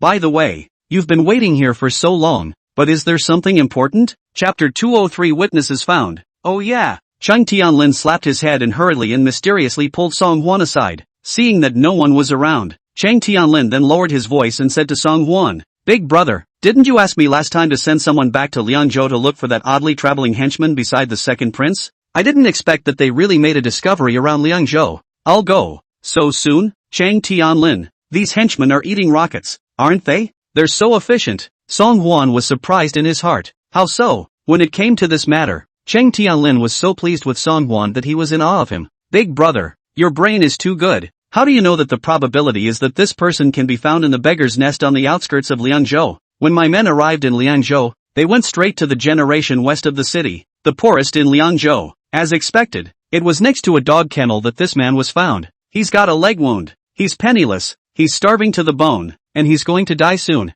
Song Huan smiled slightly and said, "The horse bandit rebellion in Liangzhou has just been pacified, and anyone entering or leaving the city must register. Shang Guanyi is sending people around to chase this person. This person does not dare to pass through the city gates, but can only temporarily snail within the inconspicuous corners of Liangzhou city, first to avoid the wind before. By the way, where is this guy now?" Chang Tianlin quickly said, "Don't worry, big brother. Although Liangzhou is heavily guarded nowadays, it still doesn't dare to make a move to search my men. Now that the man has been brought back unnoticed by my men, he is expected to return to the capital within 3 days." Song Huan was delighted at his words. With this key witness, it was guaranteed to make Song Det and Su Rong hate Shang Guanyi. The hatred of blindness is not shared. I wonder if at that time, the always impulsive Song De will fight against Shang Guanyi? A farce, anyway, is inevitable. Song Huan looked at Chang Tianlin rather appreciatively. This kid was reckless, but when it came to getting things done, he was never ambiguous. Very efficient. "Ah, old brother, you've done a great job this time. Come on, let's go eat something delicious with me." Although Chang Tianlin is the vanguard general of the East and West, he is still a teenager. As soon as he heard that there was something delicious to eat, this guy's eyes immediately shone with gold. Good. I'm not hiding from what Big Brother said. I got up in a hurry this morning and haven't had time to eat breakfast yet. Where is Big Brother taking me to have a good time? I've heard that the food at Changchunfang is very good, but my sister says it's a bad place and always keeps me away. Speaking of this, Chang Tianlin skimmed his lips in a funereal manner. Song Huan raised his eyebrows in some surprise at his words. What's wrong with being 17 and going out and having a good time? Isn't that normal? In the future, not to mention Changchun Square, or Huixien Accord, Big Brother, I also have to take you to see a long time. Hearing this, Chang Tianlin even revealed an expression of yearning to the extreme. It was as if right at this moment, Song Huan was his god. "Big Brother, you're just too good to me. I'm so touched, woo-woo. My sister, what kind of luck did she have to find a man of your caliber? It's simply a blessing for our entire Chang family. So what? It's not too early. It's not too late. Let's hurry up and go to Huixien. Chang Tianlin said while his mouth was about to water. "I don't know if I'm craving the food in the pavilion or the girl in the pavilion." Song Huan was helpless and reached out to give Chang Tianlin a sharp blow on the back of his head. "Not going anywhere today. Let's just stay in the palace and have the royal dinner." Oh, hearing that he wouldn't go to Huixien first today, Chang Tianlin couldn't help but be filled with loss. But after he reacted, he suddenly had a witticism and looked at Song Huan with his eyes wide open. Eat imperial food? The imperial meal is actually something that mortals like me can easily savor? It is well known that the imperial cuisine serves only the royal family. If not for Emperor Liang's grace to feast on his ministers, even if you were a great master or prime minister, you would not be qualified to eat the royal meal easily. Hearing that Song Huan was going to take himself to an imperial meal so lightly, Chang Tianlin's entire body stuttered. Song Huan, however, just nodded calmly. "Right. I have just instructed the Imperial Catering Room to research a few new dishes, which will be perfect for entertaining the Xia envoys in a few days. You're just in time to join me in the gatekeeper's office." Chang Tianlin didn't expect that not only would he be able to eat the imperial food today, but he would also be able to taste the brand new dishes of the imperial kitchen. Looking at the entire Great Liang, no one has such treatment.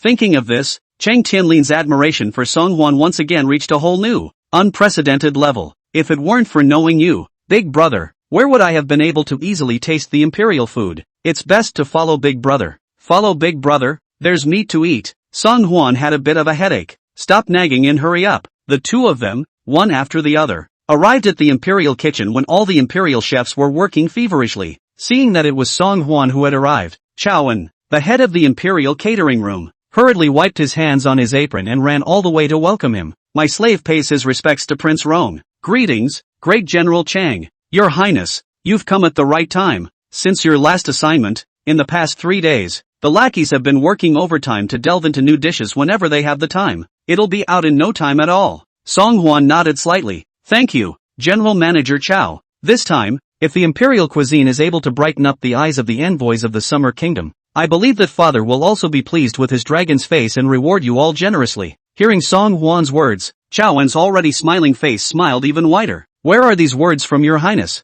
These are the minions part of the job. Your Highness, Great General Chang, you two please take a seat in the side hall. Meal's coming right up." Song Huan and Chang Tianlin came to the side hall. which had long been decorated like a Western restaurant according to Song Hwan's earlier instructions. Looking at the long table covered with a gorgeous tablecloth, Chang Tianlin was already a bit surprised. After he saw the bone dish placed on the table, as well as the different types of knives and forks next to the bone dish, he even revealed an expression of astonishment to the extreme. "Brother, what are these? Why don't you have chopsticks? Put so many knives and forks. We'll eat with these forks and knives later?" Song Hwan smiled and explained. "That's right. This is called Western food. It's different from the Chinese food we usually eat." "What about the Chinese food we usually eat?" "Although it's much tastier and more complicated to prepare. But even the most delicious thing, the day you eat too much of it, there will be a day when you get tired of it. It's nice to try this Western stuff once in a while for a change." Chapter 204 Michelin 3-star Standard. Western?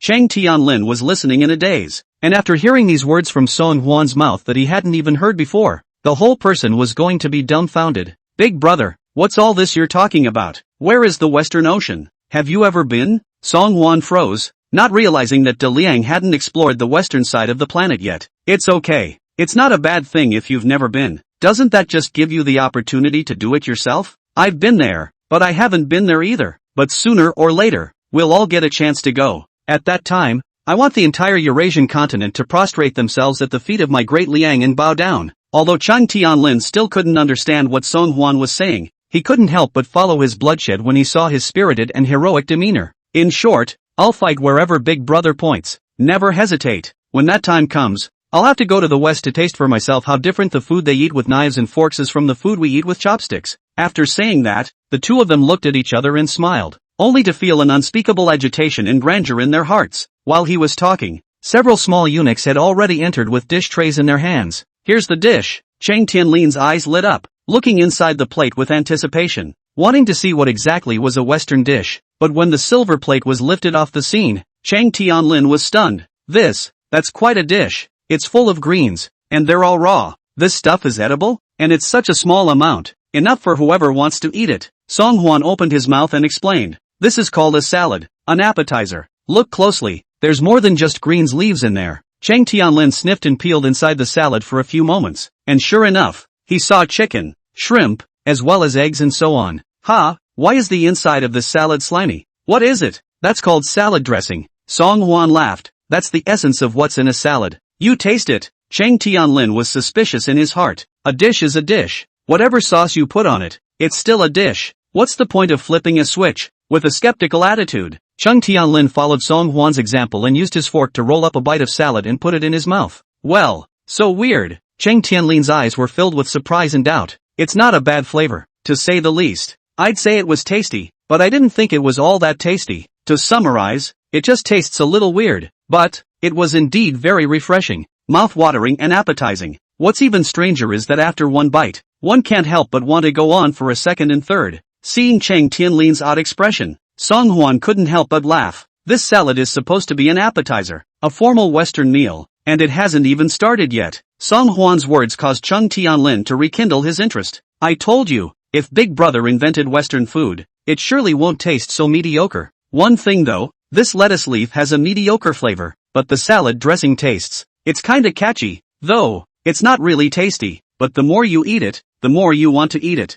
It's weird. Salad dressings are high-calorie dressings, so of course they can't be hard to eat. Song Hwan didn't say anything more, just gestured to Chowan. Continue. Yes, at Chowan's command, a second wave of small eunuchs presented themselves with dinner plates. This time, when I opened the dinner plate, it turned out to be a bowl of white soup. Soup now? Chang Tianlin was a bit puzzled. Song Hwan said, according to the order in which we usually eat, most of the time we eat first and then drink soup. But in the order of Western food, the first hot dish after the appetizer is hot soup. This soup is called cream of mushroom soup. Try it. Mushrooms? Chang Tianlin does eat them often. But this cream? Never heard of it. Brother, what is the cream dish? Song Hwan laughed out loud, thinking that Chang Tianlin's kid was a bit cute for being silly. Cream is not a dish. It's never mind what the cream is. Taste it first. Chang Tianlin picked up the soup bowl and took a sip. The fragrant and sweet hot soup instantly slipped into his mouth, making his lips and teeth fragrant and feeling silky smooth.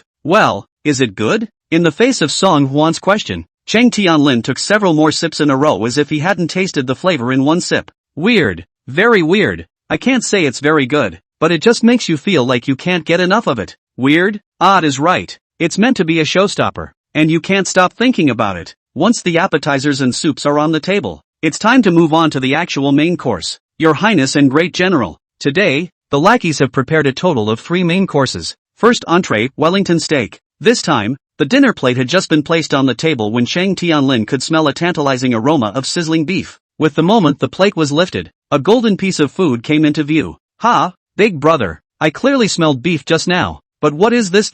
This? Pointing at the golden-colored food in front of him, Chang Tianlin was confused. Song Huan smiled without saying anything, but instead took the lead in taking the knife to cut through the layer of crispy skin wrapped around the outside of the steak. For a while, the aroma of beef covered the entire side hall. I have to say that the level of the palace's royal chef is really ridiculously high. Just by looking at the recipe that I provided, I was able to recreate the dish perfectly. The meat of the steak was tender to the core and the juices dripping from the cuts were mouth-watering enough. It's grilled just right, and even pink color inside and out, allowing you to savor the perfect tenderness and fresh flavor in every bite. This, then, is the strength of a top imperial chef. Seeing Song Huan cut the steak with a knife, Chang Tianlin followed suit and cut off a small piece of the steak. The moment he put it into his mouth, Chang Tianlin couldn't help but stare blankly. This beef is so tender, flavorful and smooth, it simply sucks in the mouth. Mixed with this layer of puff pastry on the outside, it's both contradictory and harmonious. The bottom line is, speaking of this, Chang Tianlin hurriedly cut off another piece and couldn't wait to stuff it into his mouth. This steak has the flavor of beef, the mellow flavor of mushrooms, and a very silky texture.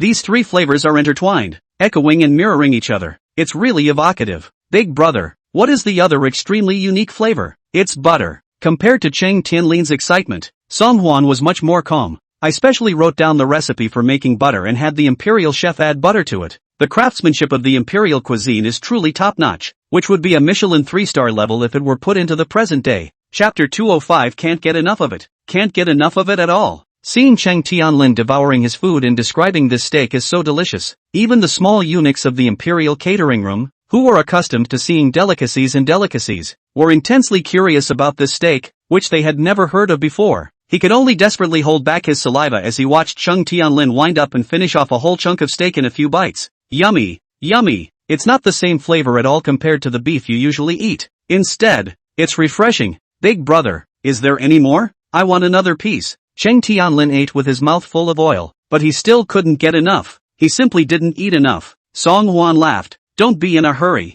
This Wellington steak is merely one of the main dishes. What's the other entree? Chief Chow? Chowan hurriedly stepped forward and said, "Back to your highness. The other main dish prepared by the slave is none other than truffle pasta. It's just that this truffle was originally a medicinal herb and is extremely rare, only appearing in the Dali generation. That's why the slave didn't dare to use more of it, lest it wouldn't be enough when it came time to entertain the ambassadors." Song Huan nodded slightly. There's no harm in economizing a bit. Although Dalian also produces truffles, they are different from the black truffles, the most precious kitchen diamonds in Europe, which were originally unrecognized as pork truffles. Later, some doctors found that this pig arch fungus can not only enhance physical strength, eliminate inflammation, but also improve the ability of that area. So, overnight, pig arch mushroom doubled in value. The price is also rising. For a while, many Dali farmers were digging truffles for a living, and even made a fortune by digging truffles. Over the years, truffles were in short supply and became more expensive than gold. Even Chowan, who was the head of the imperial kitchen, could barely collect less than 10 pounds of truffles. Chowan couldn't figure out how this was obviously a valuable herb, but how did it become a delicious ingredient when it came to Prince Rong? As we were talking, 2 plates of truffle spaghetti had been presented to the table. Chang Tianlin looked like a curious baby as he surveyed the dishes in front of him with suspicion. Ha ha, big brother, finally I see a familiar dish. No, this isn't a dish. It's supposed to be a plate of noodles, but this is neither soup noodles nor bashful noodles. How strange. Song Huan copied the fork on the side and rolled a pile of spaghetti. It's called spaghetti, and it's made from the hardest wheat. You taste it. Chang Tianlin followed suit and took a mouthful of spaghetti. And once again, a marveled expression came over his face. These noodles are so chewy. It's not quite the same as the noodles we usually eat. What's this black stuff on it? It's kind of fishy and salty, not to say it's good or bad. It tastes weird. A mischievous smile appeared on Song Huan's face. What about this one? It's called a truffle, a very valuable tonic. You may not have heard of the name truffle, but then, it's quite famous by another name.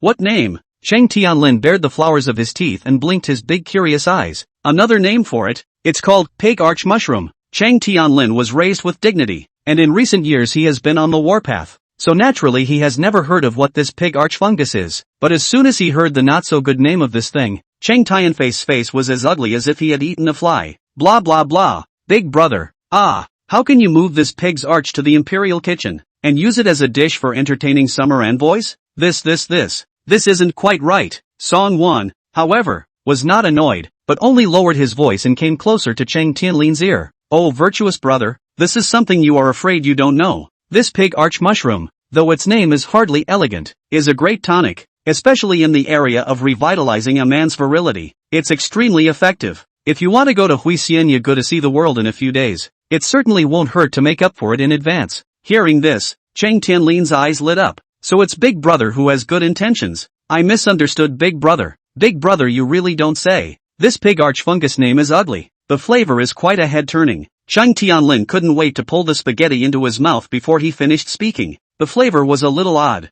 but definitely not unpleasant. And the more you eat it, the more delectable it becomes. Seeing how Chang Tianlin ate with such gusto, Chowan and a few imperial chefs were a bit dumbfounded. Isn't this pig archfungus an herb? Is it really that good? No. I'll have to sneak a taste next time I get a chance. It didn't take long for the 2 plates of truffle pasta on the table to be snatched up as well. Burp. Chang Tianlin leaned back in his chair and burped contentedly. Strange, this Western food doesn't look like much, but it turned out to be quite filling. It's just too much beef pasta, and I'm feeling weirdly propped up at the moment. Before Chang Tianlin's words fell, he saw the little eunuchs walking up with trays once again. Chang Tianlin's eyes were wide open. And, Big Brother, it's too much to eat. There's no way to eat it all. Song Huan laughed. Don't be in a hurry. You should first see what's inside the plate. Chang Tianlin's heart was muttering straight away. How can Big Brother's surprises come one after another and not stop at all? He stretched his head and glanced toward the plate. Inside the plate was a crystal clear piece of something so moist and translucent that at first glance I thought it was an emerald. But a closer look reveals that it's extremely bouncy and moist, like a girl's face that's polished and elastic. And next to the plate was a glass of aromatic drink. The drink gives off a burst of tea aroma as if, with a hint of buttermilk mixed in. At this moment Chang Tianlin's eyes were wide open and he couldn't help but feel emotion from the bottom of his heart. Boy,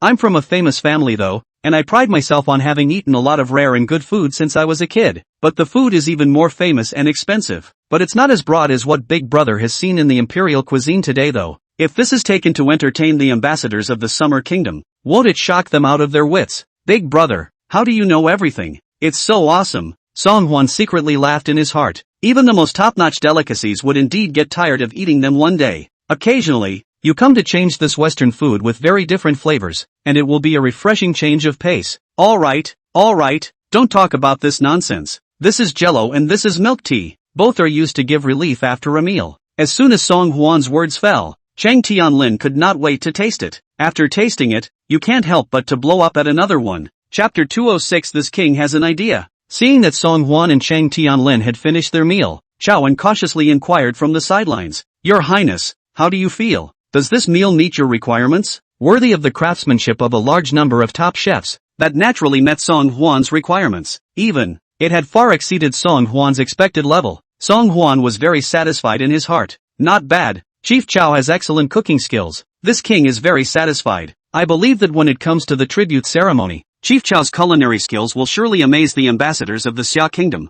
Chowan's hanging heart fell down, and said in a loud voice, the lackeys are strictly in accordance with the recipes given by your Highness, and if you really want to talk about stunning the 4 seats, it's still your Highness that you're overly creative. It's just that, your Highness, there are quite a few ingredients within the recipes you gave that are very scarce. Even if our imperial cuisine wants to procure it, it's still hard to do so. That's why the lackey is worried that if the Xia envoys are large in number, this dish may not always be enough. As the saying goes, a clever woman can't cook without rice. The recipes provided by Song Huan required not only rare ingredients like top-quality veal and truffles, but also some seafood such as shrimp. Now it's almost midwinter, and Bianjing is far from the coast. It's not very easy to get a lot of seafood. Song Huan sniffed and couldn't help but snort coldly. The imperial cuisine is for the exclusive use of the royal family. What kind of ingredients do you want that aren't available? Nowadays, ingredients are hard to find. It's just that someone has strangled my hands, wanting my hands to be difficult to play, and taking the opportunity to see my jokes.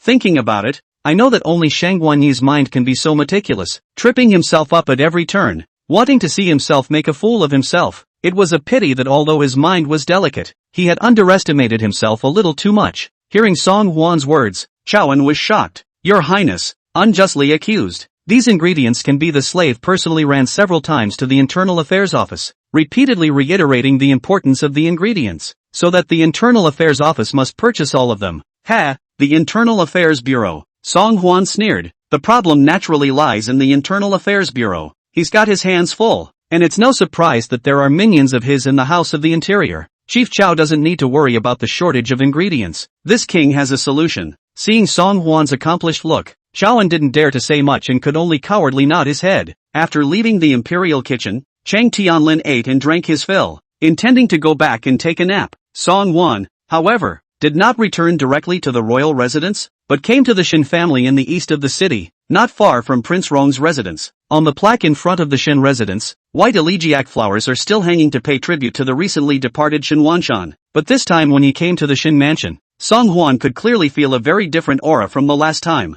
Last time I came, although the Shin House Spirit Hall is crowded with Shin Wanshan's descendants, but half of the Shin family cannot feel the human flavor. Each person's eyes were like a cold sword, hating that they couldn't put the other person on the spot and break them into pieces. However, today's Shin family gave off a feeling of being refreshed and revitalized. Although the group of lackeys were all just working on their own, the well-organized look still painted a picture of the years. Seeing all this in front of him, Song Hwan was convinced that Shin Mei's ability and skill as the head of the Shin family was absolutely top-notch. Seeing Song Hwan appear at the door, a boy hurriedly greeted him. This gentleman, may I ask who you are looking for? Oh, I'm looking for your lady, Shun Mei. Dare I ask what is the name of the gentleman? Mrs. Busy, I need to go in first to inform you. Just say that a man named Song has come to see her and has important matters to discuss. Song? The surname Song is the name of the current saint, and no one in the ordinary civilian population dares to take the surname Song. The boy will be convinced, but see Song Hwan expression seriously does not seem to joke. This will be convinced to go into the house to inform.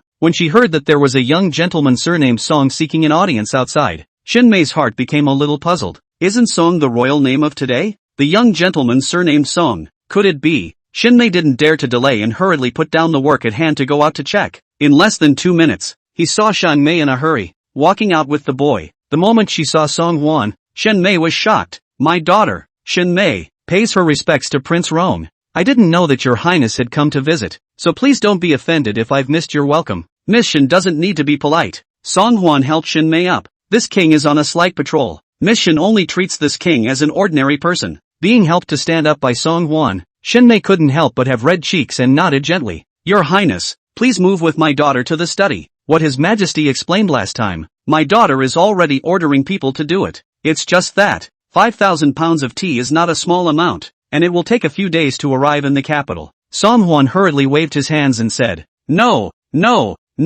Miss Shin, you've misunderstood. This time, this king didn't come here to rush you about the tea. That. Shen Mei was slightly stunned. I don't know what the king is about? Song Hwan sighed faintly. My king was trying to ask Miss Shin if she could know the owner of any big restaurants? This time, the Summer Kingdom's tribute was originally this king's responsibility for the meals. It's just that many of the ingredients are very hard to find as we approach winter. This king has no choice but to turn to Miss Shin. A king would actually ask for help from a businessman of his own. Shun Mei could not help but feel a little flattered upon hearing this. It is a great honor for me, Shin Mei, to serve your majesty. If we're talking about the one who runs the tavern, the people's daughter still really knows one. The owner of the Smooth Spring restaurant is a former friend of my father, and he has been in the restaurant business for many years, so no matter what scarce ingredients your highness needs, I'm sure he'll have a way to take care of it for you. Song Hwan couldn't help but be delighted in his heart when he heard this. After leaving the imperial cuisine today, the first thing Song Hwan thought of was to have Song Liang go to this boss of the Changchun Fong for help. It's just that ever since the last White Jade scatter thing, this guy Song Liang has been depressed and living in deep seclusion. In case he got his mouth shut again and leaked out, then Song Hwan would have wasted his time. Since Shin Mei also knew this legendary restaurant's owner, this thorny issue could be solved instantly. Song Hwan instantly smiled with his eyebrows. In that case, then I'm grateful to Miss Shin. It's just that, as you know, the king's budget. Hearing Song Hwan mention the word budget to himself again, Shen Mei's head grew big. Prince Rong wouldn't want to ask himself to help advance money again. Looking at Song Hwan's rather sincere eyes, Shin Mei only felt that both her eyes were black and all her thoughts were lost. With no choice but to clench her silver teeth. Your highness, don't worry about the budget. Naturally, my daughter won't make things difficult for your highness. Don't let the other person be embarrassed. Then ultimately the only one who will be embarrassed is yourself. Chapter 207 You can't do anything until you're full. Song Hwan smiled with open brows, but when he saw Shen Mei with a sad face, he suddenly felt that it was a bit unorthodox for him to smile at this time. It is indeed a bit inappropriate for one to laugh at this time when people are contributing money and effort. Ahem. Song Hwan hurriedly coughed a few times to suppress his laughter and replaced it with a rather serious and proper expression. Don't worry, Miss Shen. This king has said that he will let you earn it back together with profit in the future. As long as you do what this king commands, this king will never treat you poorly. Shen Mei smiled helplessly and bitterly in his heart. These 5,000 pounds of tea and the silver to buy ingredients. He did not know how much he had to pat in. Although Prince Rong was powerful, he wasn't a businessman after all, so how could he make himself a quick return in a short period of time? It's just a matter of just a matter of just a matter of just a matter of just a matter of just a matter of just a matter of just a matter of just a matter of just a matter of just a matter of just a matter of just a matter of just a matter of just a matter of just a matter of just a matter of just a matter of just a matter of just a few moments. Your Highness is overstating the case. My daughter works for Your Highness without considering any cost or no cost. As long as I can offer my Shen family's meager contribution to Great Liang, my daughter will be satisfied. Hearing Shen Mei's words, Song Hwan couldn't help but feel admiration. Look at the pattern of people. Look at the vigor of the people. No wonder a mere woman's body could manage the large and powerful Shen family in a well-organized manner. By the way, Miss Shen, Song Hwan suddenly thought, if you go ahead and look for the owner of the Smooth Spring Workshop, be sure to say that these ingredients are for your own use. Never report the king's name. Shen Mei was unsure, but seeing Song Hwan's serious face, she had no choice but to nod doubtfully. Yes, my lady knows. After leaving the Shen mansion, Song Hwan then returned to Prince Rong's mansion. After winter, the weather is also getting colder by the day. Cui Mei was greeting a group of maidservants and eunuchs to clean the courtyard, and when she saw that it was Song Hwan who had returned, she hurriedly greeted him with a joyful smile. Your Highness, you're back. It's cold today, so the slave girl had the kitchen stew hot chicken soup for you. Drink some of it while it's hot. It'll warm you up in the meantime. Song Hwan had eaten too much in the imperial cuisine and hadn't completely digested it at this moment. Upon hearing that Cui Mei had prepared chicken soup again, Song Hwan didn't feel like putting on a mask of pain.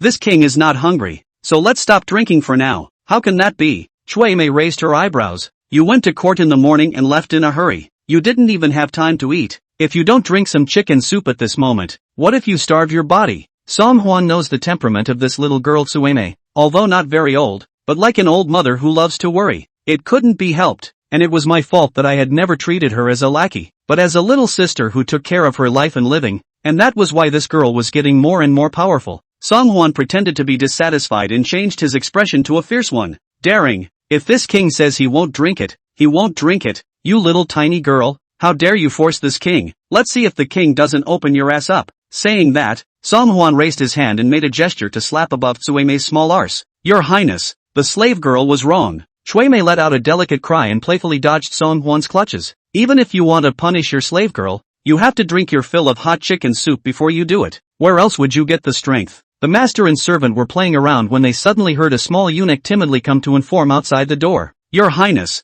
there's a palace maid in the palace who says she's serving by the Empress side. Her name is Xingyu. She said she was ordered by the Empress mother to come here to deliver tonic medicine to you. Your Highness. Cui Mei immediately put away her smile and said to that little eunuch with some anger. Your Highness has already moved to live outside the palace. Why are you still chasing after sending tonic medicine? What a ghoul. You go and return to her, and say that His Highness' body is now completely healed. No more tonic. Looking at the angry Cui Mei, Song Hwan only felt that she was so cute even when she was angry. Well, alright, let her in. Seeing Song Hwan so unimpressed, Cui Mei pouted angrily. Your Highness, this is too much for them. Isn't it obvious that you're being bullied, even if you have Dr. Lose? At this point, Cui Mei immediately stopped talking. All she knew was that Song Hwan would take the antidote prepared by Lu Qianxue, just enough to cure the poison of Empress Shangwan's tonic. Unbeknownst to him, Song Hwan had long since returned the favor in his own way, causing Lu Qianxue to turn around and return the tonic with the added mushroom toxin back to Songyu.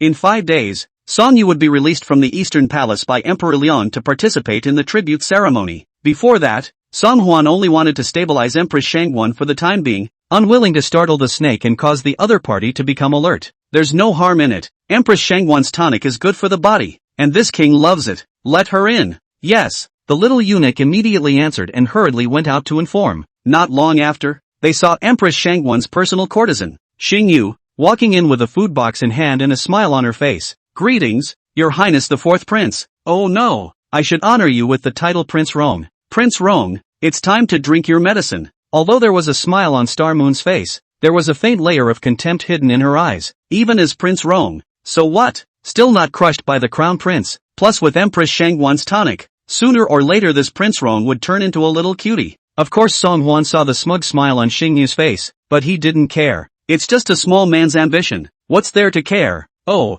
I'm sorry to trouble you, Empress Dowager. After drinking the Queen Mother's tonic, this king only felt that his ears were bright and his body was energized. Even for my usual meals, I have to eat 2 big bowls more. What Song Huan said wasn't a lie either. Although Empress Shanghuan had poisoned the tonic was not half-faked. Song Huan insisted on taking it for almost a month and felt much stronger. After the tribute ceremony, he might even be able to get Chung Tianlin to teach himself a move and a half for self-defense. Seeing Song Huan speak with a serious face, the mockery on Xingyu's face became more and more obvious. This intellectual cutie, how on earth did you get to sit on the throne of Prince Rong? You want to be compared to the Crown Prince? How can he be worthy? It's a fool's errand. Your Highness, drink the medicine quickly. After you drink it, the slave girl still has business to attend to, and must return to the palace immediately to deliver her orders. Seeing Xingyu's voice urging, the half-silent Shui Mei finally couldn't stand it anymore. You are but a servant girl, and you dare to be so insolent in front of His Highness? Your Highness's business is not considered business? Xingyu's lips were eloquent,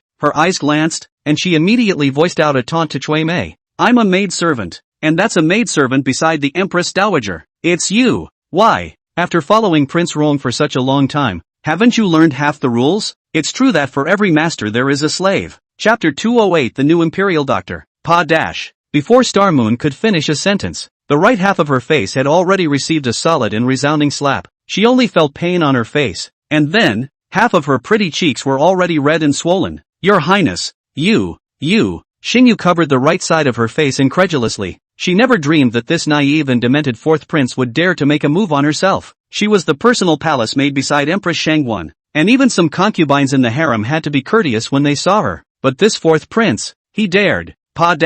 Song Huan's eyes were gloomy and unforgiving as he raised his hand and left 5 more deep fingerprints on the other half of Xingyu's cheeks. You? No sense of size and honor. Just a dog by Empress Shanghuan's side. How dare you yell and scream at this king's royal residence? And I'm not afraid that this king will have the people in the firewood room pull you down and chop you up, feeding you to the watchdogs in the king's mansion. Song Huan's volume wasn't too loud, but the chilling look in his eyes caused Xingyu's liver to crack, especially when Song Huan said that he was going to feed himself to the dogs. Xingyu was so shocked that she almost fell to the ground as her knees went weak. Crazy. The fourth prince was truly mad this time. I can't believe I even thought of such an extreme way. Seeing that Song Huan's expression was extremely eerie, wanting to eat himself alive on the spot, Xingyu couldn't help but feel a heavenly chill. She suspected that if she dared to say one more word, or even stay here for one more second, she would immediately be dragged by this fourth prince and fed to the dogs. Slave servant retires. After hurriedly dropping these words, Star Moon immediately grabbed the door and fled. She felt as if her legs were like 2 noodles, unable to exert any force. After easily escaping outside Prince Rong's mansion,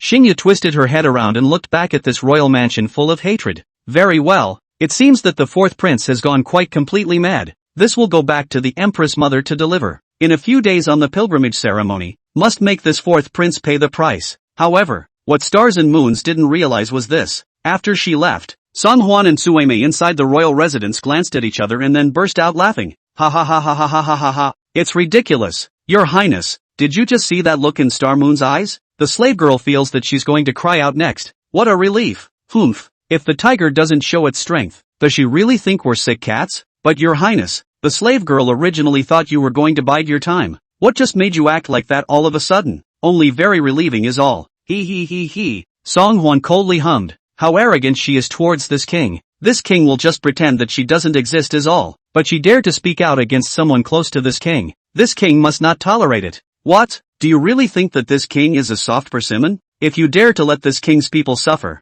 this king will never forgive them lightly. Before Song Huan's words fell, he saw Sui Mei's large eyes filled with tears, bearing down her glossy face. Hey. Song Huan was startled. Good end. Why are you still crying? But what was the aggravation just now? This king will definitely give you justice next time. You quickly stop crying. This king is most afraid of girls crying. Song Huan is usually big-headed and accustomed to see Shui Mei crying sadly, a moment at a loss, do not know what to do. Shui Mei, however, just shook her head and came forward, gently planting a bite on Song Huan's face. Your Highness, thank you. You are so kind to the slave girl. You don't even treat her as an inferior. How can a slave girl be so virtuous as to follow such a wise master as you? Put. Song Hwan was dumbfounded. Just this is worth shedding tears? Well, quickly stop crying. After all this fussing, this king is also hungry. Go, bring chicken soup for this king. Suwei let out a pff and broke into laughter. Your Highness wants to drink it now, but the slave girl won't let you drink it. You just drank the tonic medicine sent by the Empress Mother. According to Imperial Dr. Lu's instructions, you have to drink the antidote first within a quarter of an hour. After drinking the antidote, if you still want to drink chicken soup,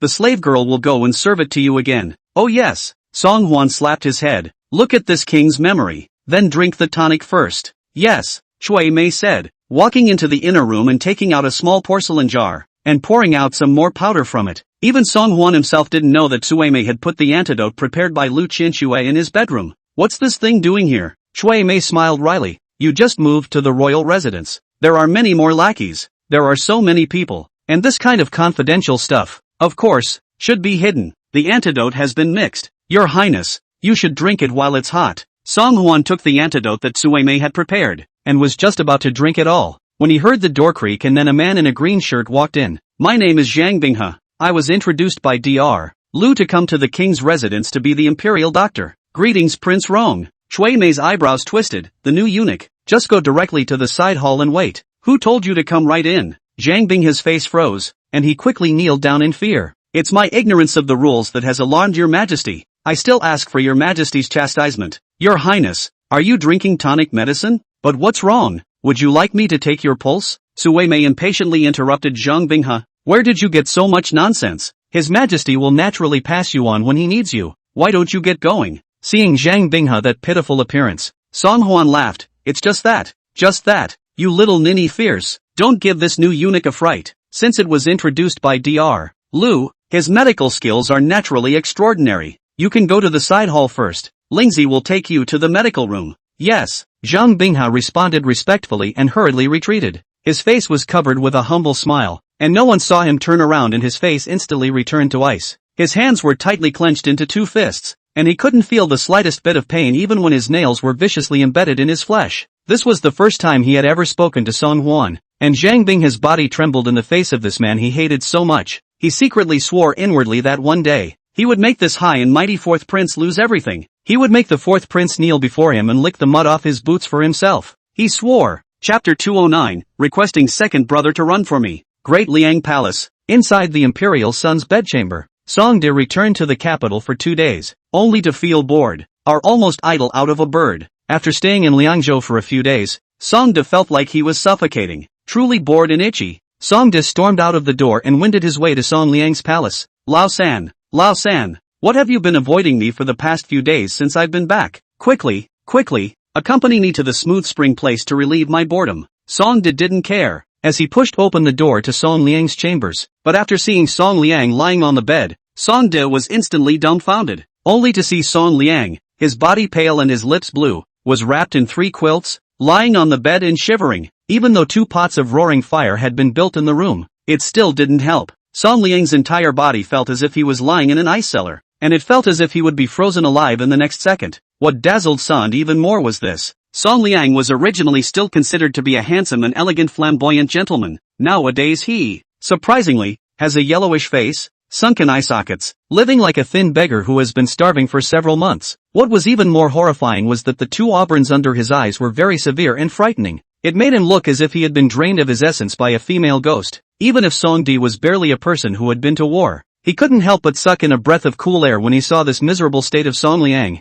Lao San, what's wrong with you? During this time you claimed to be sick and didn't go to court. I thought you had just contracted a common wind chill. How did you get so sick? Wait, you've got a wind chill, don't you? Hearing Songde's slightly trembling voice, Song Liang then reluctantly opened his eyes a slit. Two brothers, you came to see me. Hearing Song Liang's raspy voice, Songde was even more fiercely startled. What the hell is wrong with you, senior? You wait, second brother. I'll go and call the eunuch for you. Seeing Song Liang in this miserable state, Songde was just like wiping the oil from his feet and immediately prepared to bolt. Unexpectedly, Song Liang had abruptly stretched out a hand and tightly grasped the corner of Songde's coat. Don't call the doctor. Ergo, you do me a favor. Songde was already a little frightened in his heart, and he didn't know where Song Liang got his strength from. but he firmly grabbed him with one hand, so that he couldn't break free at all. His grandmother's. If I'd known, I'd have gone to Changchun place on my own, Song De continuously slandered. But seeing Song Liang's breathless appearance, he still asked very impatiently, "What can I do to help you?"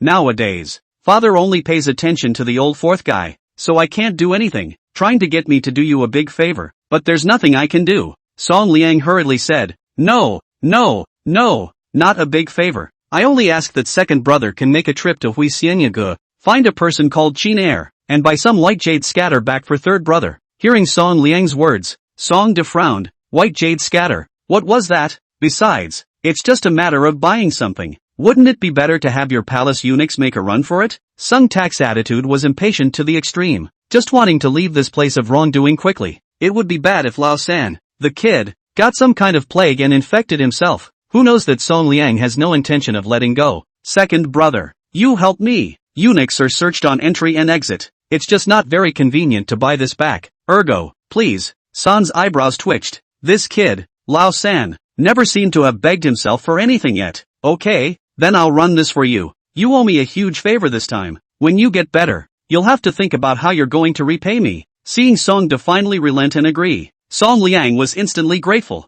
Yes. From now on, I'll do whatever second brother tells me to do. Never a half-assed complaint. Song De didn't delay much, and after leaving the palace, he went straight to Huisianyage in the center of the city. In the eyes of royals like Song De and Song Liang, Huisianyage is considered to be a place of fireworks where only the vulgar will go. As they were high and mighty sons of heaven, they naturally wouldn't easily go in and out of such a place. The bot of Huisian Elegant Pavilion has not seen Song De before. See, the other party is a well-dressed face, then expect the other party is a brocade clothes of the male son. Yo, this gentleman, I'm afraid this is the first time you've come to our Huisian Accord, right? Get in here. We have all kinds of girls here. All kinds. See what you like? Song De frowned and looked inward, seeing that the girls here were indeed quite good. After delivering the medicine to Song Liang later, maybe I can come in to enjoy the fun. Ahem. Remembering Song Liang's medicine, Song De hurriedly straightened his face. My lord has come here today specifically to find someone. Is Chin Air there? Upon hearing Chin Air's name, the pimp was clearly startled, and the smile on his face froze instantly. Chin Air? This gentleman, are you sure you're looking for Chin Air? Right. Sung Tak was a little impatient. What? There's no such person? If you buy white jade scatter, aren't you looking for Chin Air? Speaking of which, Song De had already somewhat regretted coming on this trip himself. If I had known, I would have just sent a random person to buy it. He was so bored himself that he thought of making this trip himself. After hearing the words white jade scatter from Song De's mouth, the pimp's expression was obviously a bit frightened. There's there. Ah, Gonzi, you should go to the second floor compartment first and wait for a moment. I'll go and call Chin Air for you. Hearing this, Song De was finally a bit more satisfied. Hurry up, my lord has important business to attend to. After buying that what's-her-name white jade scatter, it wouldn't be a bad idea to have a few drinks with the girls here. Song De was led by the pimp into the room, thought to wait for a few moments. The legendary Chin Air will show up, but he waited and waited, but he didn't see anyone enter the door at all. Damn it, fooling me. Ha, where are the people? Song De, a violent temper, couldn't stand it at all and kicked open the door of the box. Where are the people? What do you guys mean? Teasing me? However, before he could finish a sentence, he was knocked to the ground by a muffled stick. He only saw a young man dressed as a guard with his hand raised on the hilt of his sword, and was staring viciously at Song De on the ground. Is he the one who wants to buy white jade scatter? The pimp hiding at the side responded in a loud voice. Yes, that's him, officer. I did as your Delisi instructed. Once I found out that someone was looking for Chin Airs, I immediately reported it to the government. The guard nodded. Very well, you deserve a lot of credit for this batch of Xia merchants being able to land all of them. I will report truthfully to Lord Zhou when I return. The old bot immediately smiled out a face full of folds. Thank you, sir. Chapter 210. This is a secret order from father. Your Highness, not good. Something's happened inside the Delisi. Inside Prince Rong's residence, Song Huan lay on the couch, just wanted to close his eyes for a few moments of afternoon sleep, and saw Xiao Lingzi running in a hurry. What's going on? Song Huan frowned in displeasure. Windy, can't you be a little more steady? Xia Lingzi wiped the cold sweat running off his forehead and said in a loud voice, Your Highness, the secretary of the Delisi, Lord Zhou Zhou, has sent a special message to ask for your help. Your Highness, he said it was a new guard who was so eager to get credit that he captured the second prince. Second prince? Song Hwan expressed some doubts. No matter how eager one is to make a mark, one should not arrest a royal son inside the Delizy. Besides, it's not like Songde is a little cutie who's just going to sit around and wait for his turn. Would he just sit there and let the guards take him away? Xiaolingzi's face was also puzzled. What exactly is going on? Slave is still unclear for the time being. I only saw the guard who came to deliver the message with an anxious face, saying straight out that he begged your highness to step in and save Lord Zhou. The Delizy is not under the jurisdiction of Song Huan. Coupled with the Zhou Ju is considered to be a conscientious courtier, usually not like other courtiers that, to Song Huan tends to be, very much flattered. This time, however, he had sent someone to ask for his help. The only possibility was that this matter was related to the white jade scatter. Xiaolingzi, prepare a horse for this king immediately. Yes. A quarter of an hour later, Song Huan drove his horse to the main gate of the Delizy. When the group of guards guarding in front of the Delizy gate saw Song Huan, it was as if they had seen their savior coming, and they all revealed urgent gazes. Greetings Prince Rong. Your Highness, you're finally here. If you come a little later, we are afraid that this Delizy will be razed to the ground. Song Huan was just about to open his mouth to inquire about the situation when he heard an extremely violent clamor coming from within the hall. Is this how you do things here in the Delizy? Arrested the wrong person? You don't even know who the ING king is and you dare to serve in the Delizy? Don't bother explaining. This king doesn't even eat your. This king will go to the palace to face the saint, and ask Father Emperor to remove you from your official position as the secretary of the Delizy, without having to ask. I knew that it was that guy Songde who was going crazy in there. The guard in front of the door had a pained look on his face as he turned to Song Huan for help. Your Highness,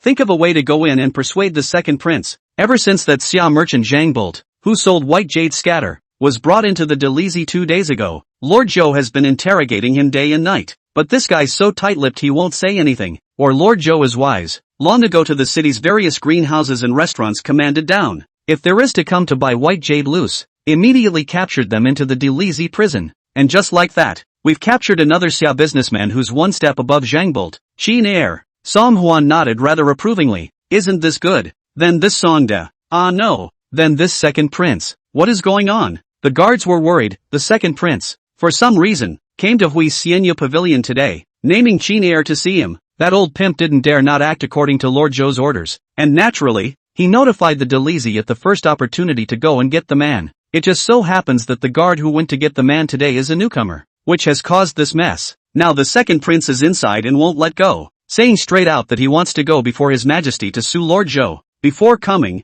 Song Huan imagined countless possibilities. It just never occurred to me that Songde would be caught in the Delizy in such a comical and stifling way. Song Huan forced back his laughter and said, "It's fine, this king will come and persuade him." But Sung Tak was, after all, a simple-minded, short-tempered fellow, and it was not easy to persuade him. Thinking about all this, Song Huan only felt a bit of a headache, but there's no way around it. You have to persuade even if you can't. The matter of the white jade scattering has not yet been told to the Liang Emperor. Song Huan intentionally concealed, is to wait for the summer messenger to come, to do a big thing. If Songde poked them all in front of Emperor Liang, wouldn't his plan be exposed? Thinking of all this, Song Huan could only stiffen his head and lift his feet towards the main hall of the Delizy. Just as he entered the main hall door, he saw Songde sticking his back out, pointing his finger at Zhou Ju's nose and cursing profusely. Songde's stance already had a bit of a bullying look to it, plus the fact that he wore an eye patch all day long after he was blinded in one eye made him look even more like a bandit. Seeing Song Huan arrive, Songde's expression, after experiencing a brief moment of dismay, suddenly crooked his mouth and sneered. He, this king said, but a small guard. How dare he knock this king out and tie him up? So you instigated it all. You've come just in time. This king is about to go to the imperial court to senate this Lord Zhou who does not do anything for his officials. Now, even you're in on it. Saying that, Songde glanced viciously at Song Huan, seemingly filled with dissatisfaction and contempt for him. Seeing Song Huan appear, Zhou Ju, who was already self-conscious of his shortcomings, couldn't help but feel even more guilty. Your Highness, it's all the fault of my humble servant's incompetence, which has caused such a mess. No, Song Huan spoke out sternly, interrupting Lord Zhou's half-said words. Lord Zhou, you have done extremely well in this matter. Immediately pack a torture room out. This king will personally entertain this dear brother. Songde thought that he had captured Song Huan's pain point and was able to take advantage of the opportunity to participate in front of Emperor Liang, and was somewhat smug. But when he heard that Song Huan not only didn't apologize to him, but even wanted to interrogate him, at this moment, he was completely enraged. You and I are both princes. What gives you the right to personally interrogate this king? Do you really think you're in heaven now that you've become a Prince Rome? This king was injured by the Delezy, and was originally an innocent. You even want to interrogate the king? You dream. Compared to Songda's hysteria, Songhwan was much more calm. The Delezy has been secretly investigating by Yusan for many days by order of Father Emperor. You were already at fault for disrupting the Delezy today. Besides, as the son of the Emperor, don't you know that nowadays, the Father Emperor hates the white jade scattering and is seizing it in the whole of Great Liang? Sand was flabbergasted. He was only concerned about holding the Delezy accountable, but never considered what this by Yusan actually had to do with his arrest. You.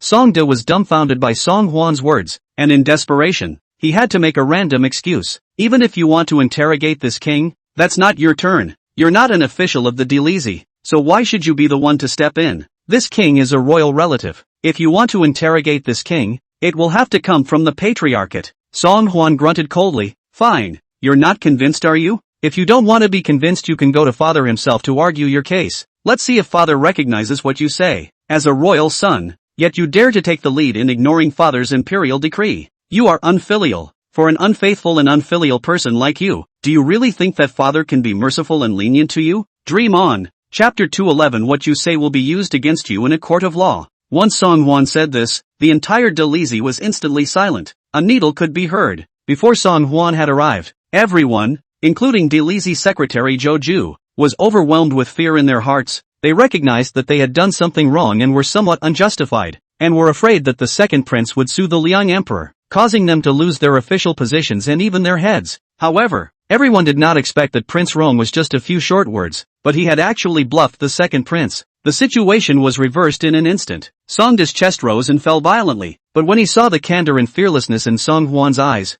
he was the first to lose. If this matter is really a secret order from the father, if you make a fuss in front of the father again, is it not asking for death? Not having made a mark in Liangzhou this time, Songda's heart was already a little apprehensive when he faced the Liang emperor. If we annoy father again because of this, Songda weighed his options and could only grit his teeth and say to Songhwan, this king has done the right thing, and has never done anything to defy his father's will. Try me if you want. This king is not afraid of you. Songhwan smiled at his words and greeted Lord Zhou. Then I would like to thank you, Lord Zhou, for finding a clean torture chamber out for this king. Lord Zhou's entire body had looked dumbfounded. Wasn't the second prince originally so furious that he couldn't wait to tear down the entire Delezy? Even Lord Zhou was ready to be impeached and removed from office by him. It was only because he was afraid that the matter of the white jade scatter would be stabbed in front of Emperor Liang by him that this was why he hurriedly sent someone to invite Songhwan. He simply didn't expect that Prince Rong's such a flurry would actually bluff the second prince. 2. Your Highnesses, please follow me this way. Lord Zhou didn't dare to delay and quickly took the initiative to lead the way,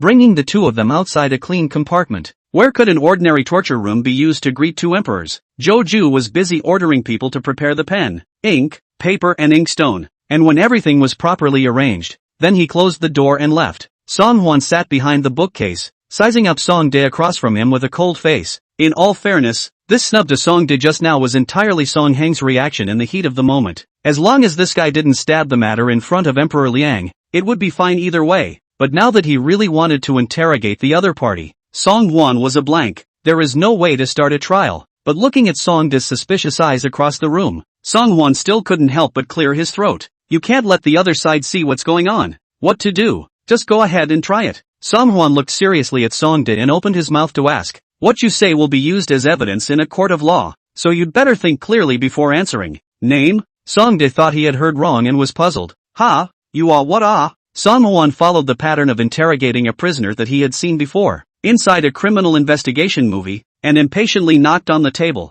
This king asked you for your name. Song was unsure. This question too? Eat your heart out. But seeing Songhwan's incomparably serious attitude, and thinking that he had threatened several times to stab this matter in front of Emperor Liang, Songde had no choice but to hold his tongue and answer any questions. Song, gender? Is that even a question? Do you answer? Men. Age? 23. Home address? Songde couldn't stand it anymore completely. Can you ask some serious questions? You left this king behind today, but only to show off your Prince Rong's prowess. How about being crowned prince again and working for father? You're really good at this. In the face of Songde's cynicism, Songhwan chose to completely ignore it. You went to Huixianya go to Bai Yusan this afternoon, didn't you? Who told you that they sell alabaster powder there? Songde rolled his eyes in dismay. It's still not that old three guy. He's so sick. He's tearfully begging this king, go buy him a bit of white jade scatter. This king also pitied him. which is why he personally made this trip for him. I didn't expect that he would frame this king in this matter. Speaking of this, Songda's eyes erupted with endless fury. How is it that he himself but went to Liangzhou for more than half a month, and then once he came back, the oldest three, the oldest four, one by one, were all very different in temperament. It's elusive. The oldest four, this guy will not say.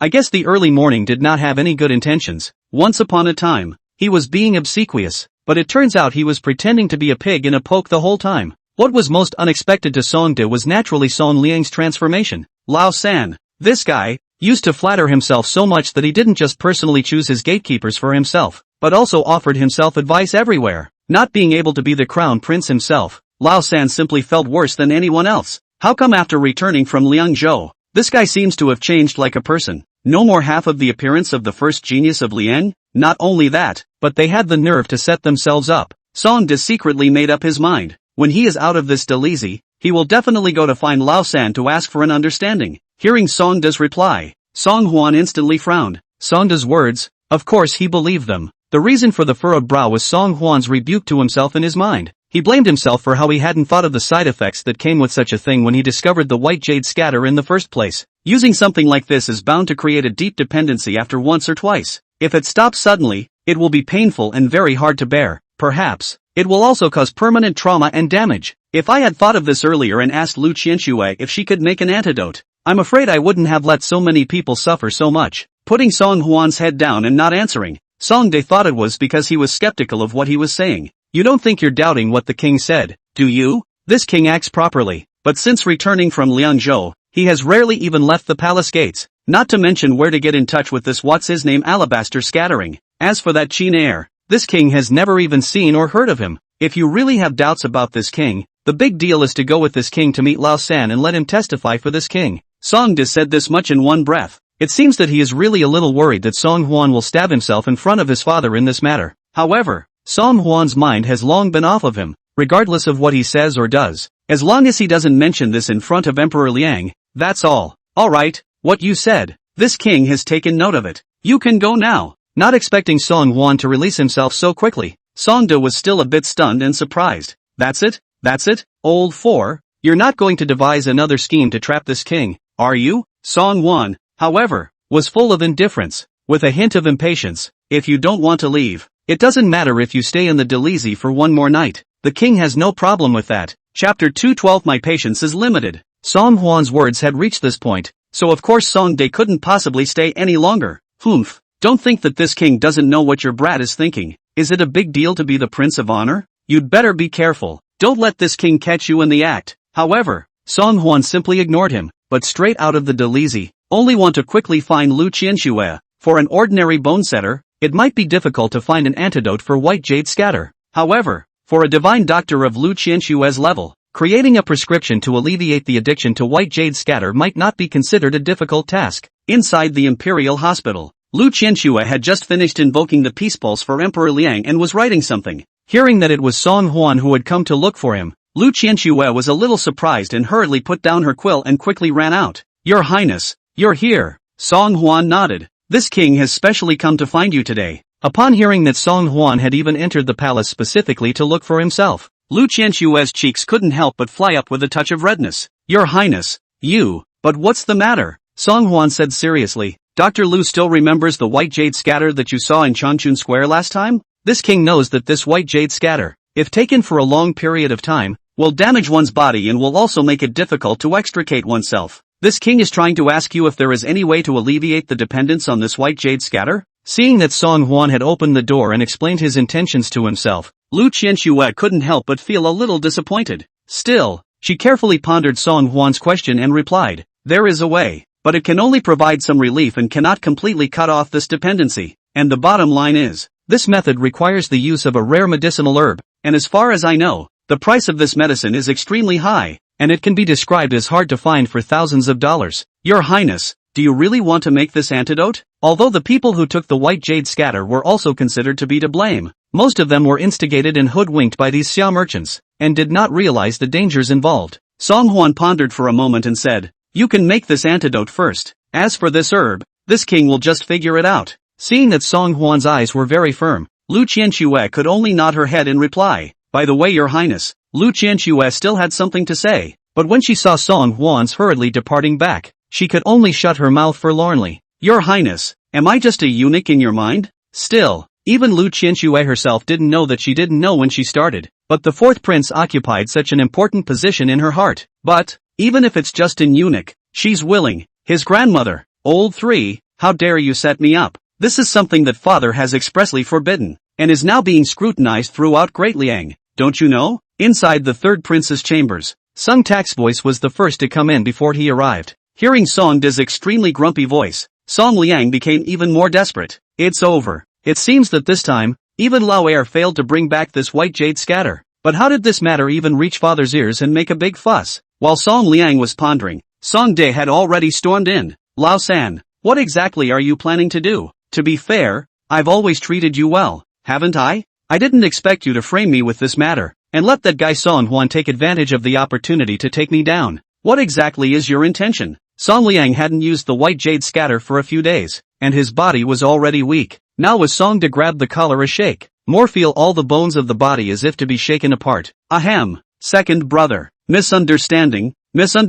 Ah. Third brother, I don't know that this thing would be so deeply hated by father to such an extent. If that were the case, I would never have let you go out and risk your life for me. Second brother. Sung Tak grunted coldly. You don't know? I see you know your way around. Why else would you be so intent on having me make this trip for you? You externally claim to have contracted a wind chill, yet in actuality you are addicted to taking this substance, just using the excuse of a wind chill to cover your tracks. It's about you. Speaking here, a glint of essence instantly erupted from Song De's eyes. Father doesn't even know about you, isn't it? Song Liang was already incredibly weak, and when he saw Song De in this state, he did not feel a shock in his heart. Ergo, I really didn't mean to lure you there. I was wrong. Don't you get on my bad side, okay? However, after seeing Song Liang's thief-like appearance, Song De was even more certain that this kid definitely had a ghost in his heart. I didn't expect that the hallowed one talent of Great Liang would be reduced to such a state. By the way, Lao San, I remember earlier you netted quite a few disciples for me. Where are they today? Mentioning these gatekeepers, Song Liang cried out. Since the human wax incident, where else would I dare to recruit gatekeepers? Naturally, all these people were dismissed. But Song De couldn't possibly believe Song Liang's words. Your reputation as the #1 talent in Diliang is well known. Is it not difficult to recruit some available people? If you can continue to net talents for me in the future, then I can forget about this matter and continue to pretend that I don't know. Third brother, you know that I'm a big talker. Second brother, sometimes when you face father, in case you speak out and give away your secret. Seeing Song De's sinister eyes, Song Liang couldn't help but shiver. If this matter of his was known by father, would it not cause his old man to be furious? Song Liang was completely flustered. With no choice but to shiver, he agreed to Song De. Good. I promise second brother that when I get better, I will help second brother recruit gatekeepers again. Waiting for you to get well? Song De's eyes glazed over. By the time you get well, the yellow flowers will be cold. You know, my patience is limited. Song Liang really didn't dare to disobey him, so he could only hastily change his words. Yes.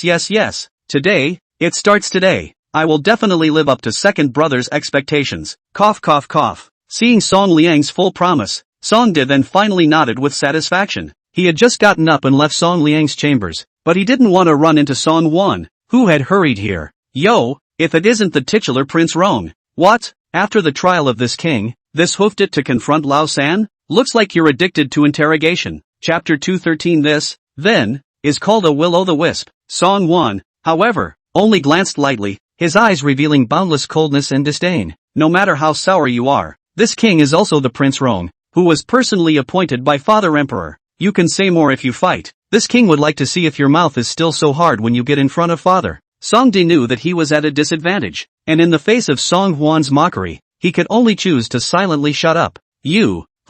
I'll wait and see how much longer you can be complacent. Song De was furious and hated Song Huan to the bone, but there was nothing he could do about it. Song Huan bypassed the other party and went straight to Song Liang's bedchamber. Seeing Song Liang's current miserable state, Song Huan couldn't help but be startled as well. How did you become like this? It seems that alabaster scattering is really harming a lot of people. Seeing that it was Song Huan who had arrived, Song Liang couldn't help but show a weak smile that was worse than crying. Fourth brother, cough. You're here. What are you all frozen for? Still not quick enough to show Prince Rong the tea. Cough. Song Huan frowned, afraid that Song Liang would cough up his own lungs. Drinking tea is not necessary. Let me ask you, after Song De came just now, did he give you any requests? Song Liang's gaze was a little evasive. No. Second brother is just concerned about me too. Cough cough cough. Nothing more. Really? Song Huan was filled with suspicion. With Song De's fiery temper, I'm afraid that this time, he's determined that you framed him. Will he just leave it at that without taking the opportunity to make things difficult and blackmail you a bit?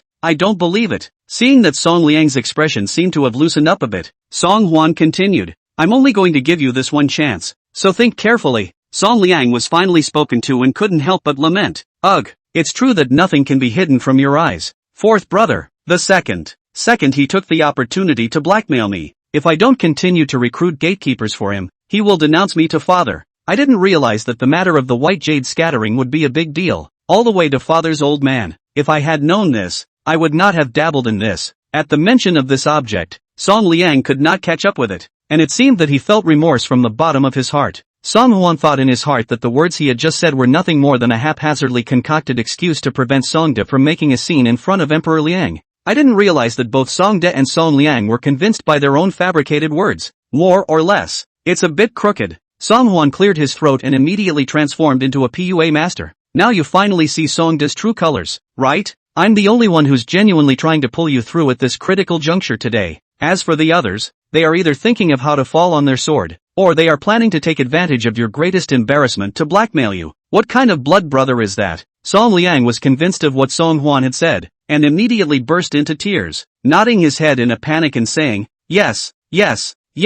Only fourth brother can save my life nowadays. As long as fourth brother can help me through this time, I would go through fire and water for fourth brother. I would die for him. Cough cough cough. Song Huan raised his eyebrows. I remember you said the same thing the last time the human wax incident happened. Song Liang cried out, but third brother, I did honor my promise. You asked third brother to invite the imperial master and the great general to a banquet, and didn't third brother obediently do so? This time, if you can just help Sango one more time, just one more time. Sango is willing to listen to you in everything and do anything for you. Song Huan understood that addicts were the easiest to pin down. At this point in time he would do anything to help him get through this, although Song Huan already had a decision in his heart. On the surface, he still put on a hesitant look. But, does Sango really promise to do everything I say and never question or backtrack? Really? Song Liang was on the verge of crying with anxiety, and immediately stretched out 3 fingers to Song Huan as if swearing. Third brother promises to obey fourth brother's words and never question them. If there is a violation, heaven will strike you down. Alright.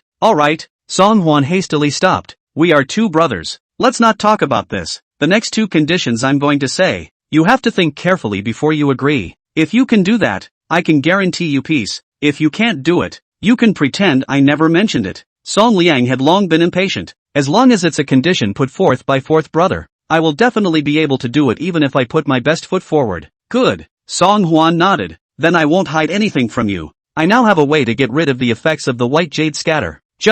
Don't just. Hearing Song Huan's words, Song Liang immediately couldn't wait. If there really is such a way, I'm willing to pay whatever it takes. Now that he is in such a state of despair, it is all due to that white jade scatter. If he could start over again, Song Liang would never dabble with this thing for half a second. Song Huan sniffed and sighed as if it was difficult. I know that third brother is not well off these days, but if you really want to get rid of the control of the white jade scattering, you need to purchase a hard-to-find medicinal herb at a high price. Song Liang was overjoyed. Money is something outside the body. If a problem can be solved with money, then it is not a problem at all. Fourth brother just ask, how much silver do you need? Song Huan faintly extended 5 fingers. I don't know if 5 million taels of silver is enough for third brother to take. Song Liang immediately sucked in a mouthful of cold air. 5 million taels? Might as well grab it. Even if all the valuable objects in the palace are sold, I don't know if I can come up with 5 million taels. But once he remembered what Song Huan had said at the very beginning, Song Liang still clenched his teeth and said, I'll go and get it together. Fourth brother, give me a few more days. I'll definitely get these 5 million taels together. 5 million taels for your life. Isn't that worth it? Song Huan was very satisfied with Song Liang's answer, nodded lightly and continued. As for this second point, it's also very simple. I want third brother to agree to Song De's request to continue recruiting gatekeepers for him. Song Liang was surprised. Promise the second? Do you know that Lao Er and Su Rong already hold some of the military power? If they are allowed to recruit the gatekeepers and control the speech officials, then their power will be out of control from here on out. It will even be harder to control than the prince. Are you sure you want to do this, fourth brother? Song Huan laughed. What kind of disciples to recruit? Isn't that still up to you? I have a group of virtuous men who happen to be able to be used by Sango. I don't think Sango would refuse. This, then, is called trickery. Looking at Song Huan's chesty eyes, Song Lian nodded thoughtfully as if he suddenly understood something. I am willing to follow the fourth brother's arrangements in all things. Chapter 214. By the side of my old husband. I never keep an idle man. Into the night. Inside the Taisher's mansion. Sir Taisher, my subordinate has already instructed all the eyes in the Internal Affairs Bureau. During the tribute, all of these rare ingredients will rot and spoil. At that time,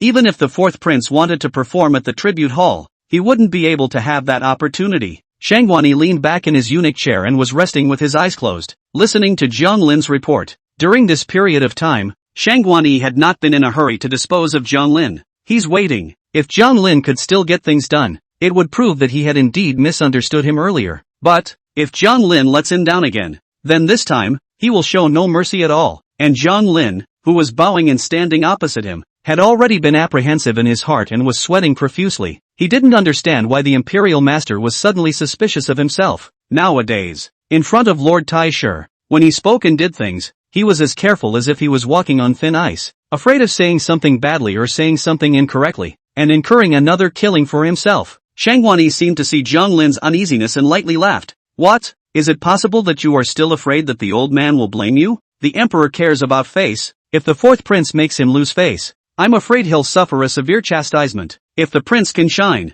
Speaking here, Shangguani's gaze once again turned to Jiang Lin, the secret letter written to the crown prince. Is there still no way to pass it into the eastern palace? Jiang Lin terrified. Nowadays the palace is extremely tightly guarded. Outside the east palace there are shadow guards sent by the emperor to guard. It is really difficult to send the letter into Alas, Shangguani sighed faintly, although it was a worried tone, but there was no trace of anxiety in his eyes. There is no way around it. But sooner or later the crown prince is going to be relieved of his confinement, and it won't be too late to carry out the plan then. By the way, how is that Zhang Binghe now? Jiang Lin hurriedly replied. Back to your excellency. Imperial Dr. Zhang has already managed to enter Prince Rong's medical center, just that he hasn't gotten any news yet. There's not much chance of getting close to the fourth prince either. Shangguani sniffed and couldn't help but look dissatisfied. It's been a few days, hasn't it? How come you still haven't gotten close to the fourth prince's side? Not even a half-hearted inquiry? This Zhang Binghe, his ability to do things is far inferior to yours. You tell him that the old man never keeps idle hands around him. If he can't find out any so-and-so information from the fourth prince before the grand ceremony,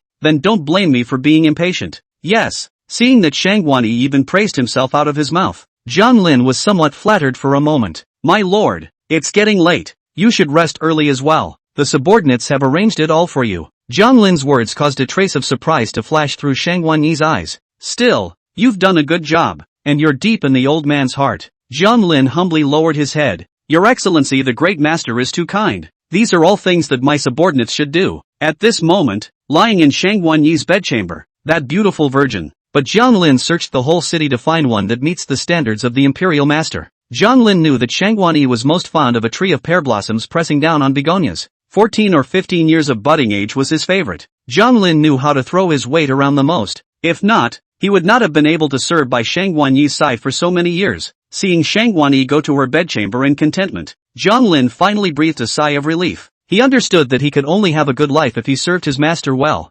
Butler Jiang. Butler Jiang? Outside the door, the boy's call recalled Jiang Lin's thoughts that were gradually drifting away. What's wrong? The boy wore a pleasing smile. There's a young woman outside the door, mouthing that she's looking for the housekeeper of the Imperial Master's residence. A young woman? Could it be? Jiang Lin's eyes changed and he panted all the way towards the door. Outside the wide gates of the Imperial Master's mansion, a slim woman was shivering in the cold wind, not forgetting to raise her eyes and look towards the interior of the Imperial Master's mansion with anticipation. Seeing Jiang Lin appear, the woman instantly raised her eyebrows and smiled. You're here. Jiang Lin, however, seemed to be very anxious, with only shock, not joy, on his face. Xiao Yu, what brings you here? Didn't I say that? When I'm free, I'll naturally go to Hui Xianya Pavilion to look for you. What are you doing here? Hideki bristled a bit in disappointment. I just saw that you hadn't been here for a few days in a row, and I was really hung up on you, so I came to check on you. I didn't know you had something important to do, so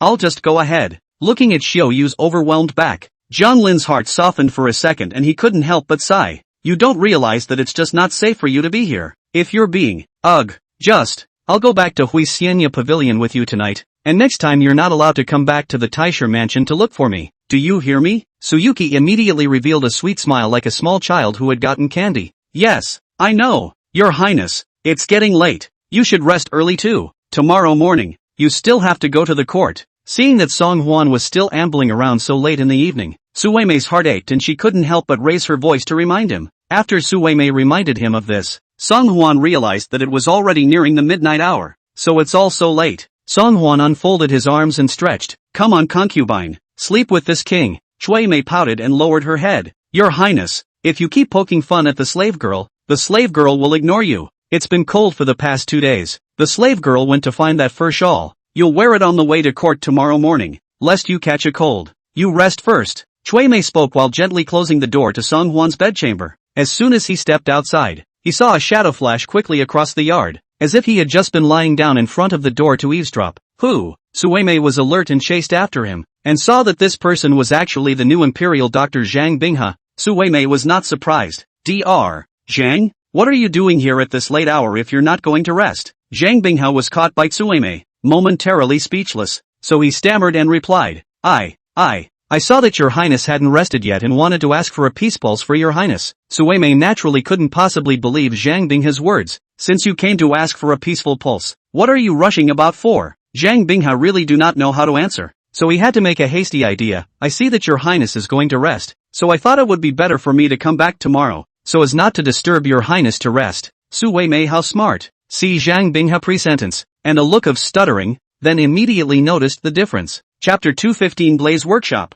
Forging Blaze. His Highness is not resting. If Dr. Zhang wants to ask for a peaceful pulse, then follow me in. With that, Suweime disregarded the situation and pulled Zhang Binghe towards Song Huan's room. Where would Zhang Binghe dare to go? He understood that if he was really dragged by this courtesan to the front of the fourth prince, he was afraid that his true purpose of coming to Prince Rong's residence would be revealed. Wait, I actually have something I don't know whether to tell Your Highness or not. That's why I'm hovering outside and don't dare to enter. Only then did Suweime stop, turning to look at Zhang Binghe with suspicion. What is it? Zhang Binghe's heart beat fast. This matter can't be said in a moment. Why don't you go with me to the medical center to take a look, and then decide whether or not to tell His Highness? Suweime didn't think much about it and immediately said, then you lead the way in front. This new eunuch's shape was odd to the extreme, and Suweime had been paying attention to him for several days. Today Suweime wanted to see what this imperial doctor was up to. However, Suweime wasn't expecting it. It was this decision that would be one of the most regrettable decisions she had ever made in her life. The next day, morning, seeing that the palace maid who came to wait for her to wash up was a not too familiar face, Song Huan did not feel a little puzzled. Where's Suweime? The courtesan bowed her head and said, the door to Miss Suweime's room is closed tightly, as if she caught a cold last night and is not feeling too well. In the middle of the night yesterday, Miss Suweime even went to the imperial physician, begging for wind cold medicine. This girl, she even said she was going to prepare a cloak for herself, but she ended up catching a cold. Song Huan shook his head helplessly. Anyway, he happened to enter the palace later, so he could go to Lu Qianxue to ask for a pair of good medicines to cure wind chill. There was still nothing new in the morning court. The courtiers reported the progress of various affairs as usual, and everything seemed so dull and boring. It is just that Song Huan got off the morning court and came to the state prison, and then he saw Lu Qing looking for himself with a mysterious face. Your Highness, I have something important to report to you. The things you instructed me to collect last time, I have already done so for you. I have also rented an empty courtyard on the west side of the city, so Your Highness can go and check it out at any time. Song Huan froze, and only then did he recall that the things that Lu Qing was referring to were precisely those raw materials for making glaze that he had instructed him to collect the other day. Not bad. Song Huan nodded. Still quite efficient. The king also instructed you to find a few top-notch blacksmiths. Have you done so? Lu Qing slapped his chest. Don't worry, Your Highness, guaranteed to find you the top blacksmiths in all of Bianjing. At this moment, they are in the courtyard, waiting for your dispatch. Your Highness. Song Huan was quite approving and reached out to pat Lu Qing's arm. Good job. If things go well today, it's just the thing to open your eyes. That's really great. Lu Qing was also full of anticipation. By the way, Your Highness, there is one more thing. Speaking here, Lu Qing alertly looked around for a few moments, confirming that no one was around, before lowering his voice and approaching Song Huan's ear. This matter was overheard by me last night when I passed by my father's study, and my father must have secretly gathered evidence, but I couldn't help it and wanted to tell Your Highness first. Last night the secretary of the Taishan Temple, Tong Tsong, found my father and presented a bill for the preparations needed for this tribute ceremony. From what my father said, it seems like all the supplies together are only worth about 3 million taels. That means Song Hwan's pupils locked up and he couldn't help but curse bitterly in his heart. His grandma,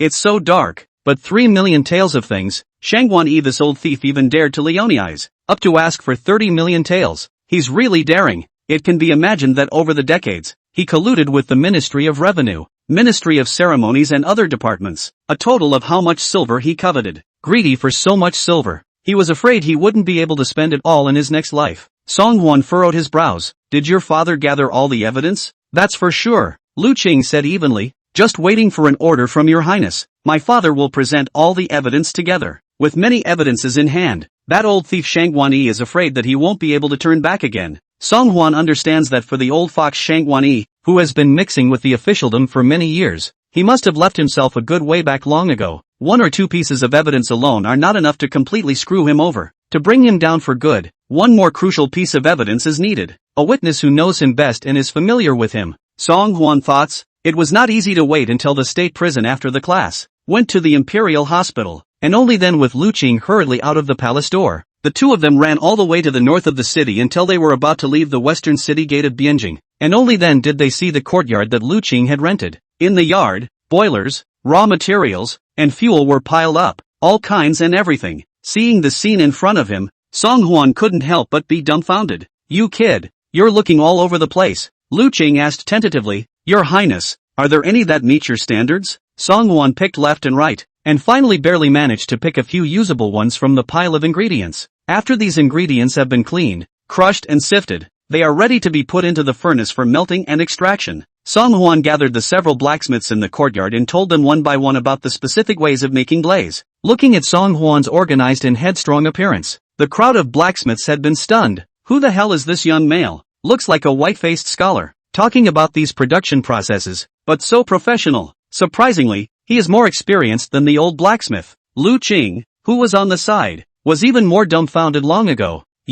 When exactly did you learn to forge glazes? You're too good. Is there anything in this world that you do not understand? Song Hwan glared at Lu Qing. Don't just talk nonsense. Listen to what I'm telling you. For the next 2 days, just keep an extra eye on things here. If you have any problems, come see me anytime. Trying to make the glaze can take hours on short notice, or days on long. There were only 3 days left before the Xia envoys arrived, and it was a tight schedule and a heavy task to manufacture the first batch of glazes before they arrived. Lu Qing was entrusted with such an important task, so he didn't feel like standing up straight and said in a loud voice, just rest assured, with me here to watch, I promise nothing can go wrong. Seeing that the tasks were all pretty much accounted for, Song Hwan then prepared to return to the royal residence. After running all the way, it was not easy to return to the royal residence, but he detected a hint of a very bizarre aura. Several eunuchs and palace maids all had red eyes, as if they had just cried. When they saw themselves, they were even more reticent, as if they had done something wrong. Chapter 216 Shui Mei's death. What's going on? Song Hwan's head was full of fog, and he brought Xiao Lingzi to him and asked in a stern voice. Xiao Lingzi was full of grief. Immediately Flop fell to his knees and cowed out a few times to Song Hwan. Your Highness, Sui Mei she lost her footing and fell into a dry well, and when she was found this morning she was all hard. Song Hwan only felt a buzzing in his ears, and his brain felt dizzy. Shui Mei dead? The little girl who was alive and well last night is a cold corpse this morning? Song Hwan couldn't believe it. Where is she now? Xia Lingzi raised her hand and wiped the teardrops on her face. Back to your highness. Sui Mei is parked in the house by the firewood room in the backyard, just waiting for you to come back, so that Sui Mei can enter the ground. Before Xia Lingzi's words had even fallen, Song Hwan had already quickly seized the door and left. For the past month or so that she had been living in Daliang, it had been Shui Mei who had been taking care of Song Hwan's life and living. Although she was Song Hwan's personal maid, Song Hwan had never treated her as a palace maid or an underling. To Song Hwan, Sui Mei was like one of his younger sisters, so lively and lovely, and so simple and virtuous. Song Hwan refused to believe, no matter what, that Sui Mei, who had always been cheerful and generous, had said she was gone. Squeak dash. Song Hwan insisted on pushing open the small wooden door of the backyard room despite the obstruction of a group of subordinates. He stepped forward and reached down to lift the white cloth from the hardboard bed. Underneath the white cloth was Sui Mei's face that was a few shades paler than the white cloth. The girl who used to smile sweetly in the past, now, has turned into a cold body. Song Hwan couldn't accept this. Tell the king what is going on. Who found it this morning? A small palace maid knelt beside Song Hwan's leg, wiping tears from her eyes while sobbing, "Your Highness, this morning the slave girl was sweeping in the courtyard and found a few traces outside the withered well that looked full of strangeness." The slave girl bravely glanced into the well and saw Miss Chui Mei's body collapsed in the well, as if she had long since lost her breath. The courtesan seemed to recall the tragic situation of Chui Mei inside the withered well and couldn't help but lose her voice and cry. Song Hwan again cast his eyes toward the little palace maid who had waited on him to get up this morning. You told this king this morning that Cui Mei was resting after contracting a wind chill, but you saw her resting?" Looking at Song Hwan's horrendous appearance with his eyes wide open, the little courtesan was almost scared out of her wits, and immediately her body went limp and she fell to the ground. "Your Highness," the slave girl did not see it with her own eyes. The slave girl also heard about it from someone. Saying that, the little courtesan turned her sight to Zhang Binghe, who stood with his head bowed to the side. Zhang Binghe did not expect that the death of just a palace maid would cause such a strong reaction from the fourth prince. Under Song Hwan's suffocating gaze, Zhang Binghe had no choice but to harden his heart and take a step forward. "Your Highness, last night when Miss Cui Mei found the microminister, she was already showing signs of a high fever. When I saw that Miss Cui Mei was burning up, I made a decoction for her and told her to drink it while it was hot. Maybe that antipyretic medicine has a sleeping ingredient." Cui Mei girl got up at night, confused, and hit the dry well, lost her footing and fell in. "No way, Cui Mei is so smart and clever. Would she just lose her footing and fall into the well? It's too sloppy. Not to mention, last night it was Cui Mei who served this king to sleep, and when she left, she was clearly in high spirits, with no sign of wind chill or fever at all. How did it come to your mouths that Cui Mei has contracted a wind chill and has a high fever?" The little palace maid with a sobbing voice. "Yesterday afternoon, Cui Mei girl coughed several times in a row. It seems to be some signs of wind chill." However, no matter how much others tried to persuade him, Song Hwan was simply unwilling to believe, much less accept the fact that Cui Mei had died just like that. "All of you get out of this king's house. Get out." Song Hwan usually treats his subordinates especially generously. Even if a palace maid or eunuch accidentally makes a mistake, Song Hwan will never severely chastise them. They had never seen Song Hwan look so stern, and at this moment, the group of lackeys finally felt Song Hwan's dominance and majesty as Prince Rong. For a while, everyone was silenced, not daring to say another word. I was afraid that I would say something wrong and cause Prince Rong to become furious again. After the group of lackeys dispersed, it didn't take long to see a black figure quietly appear in the room. "Your Highness,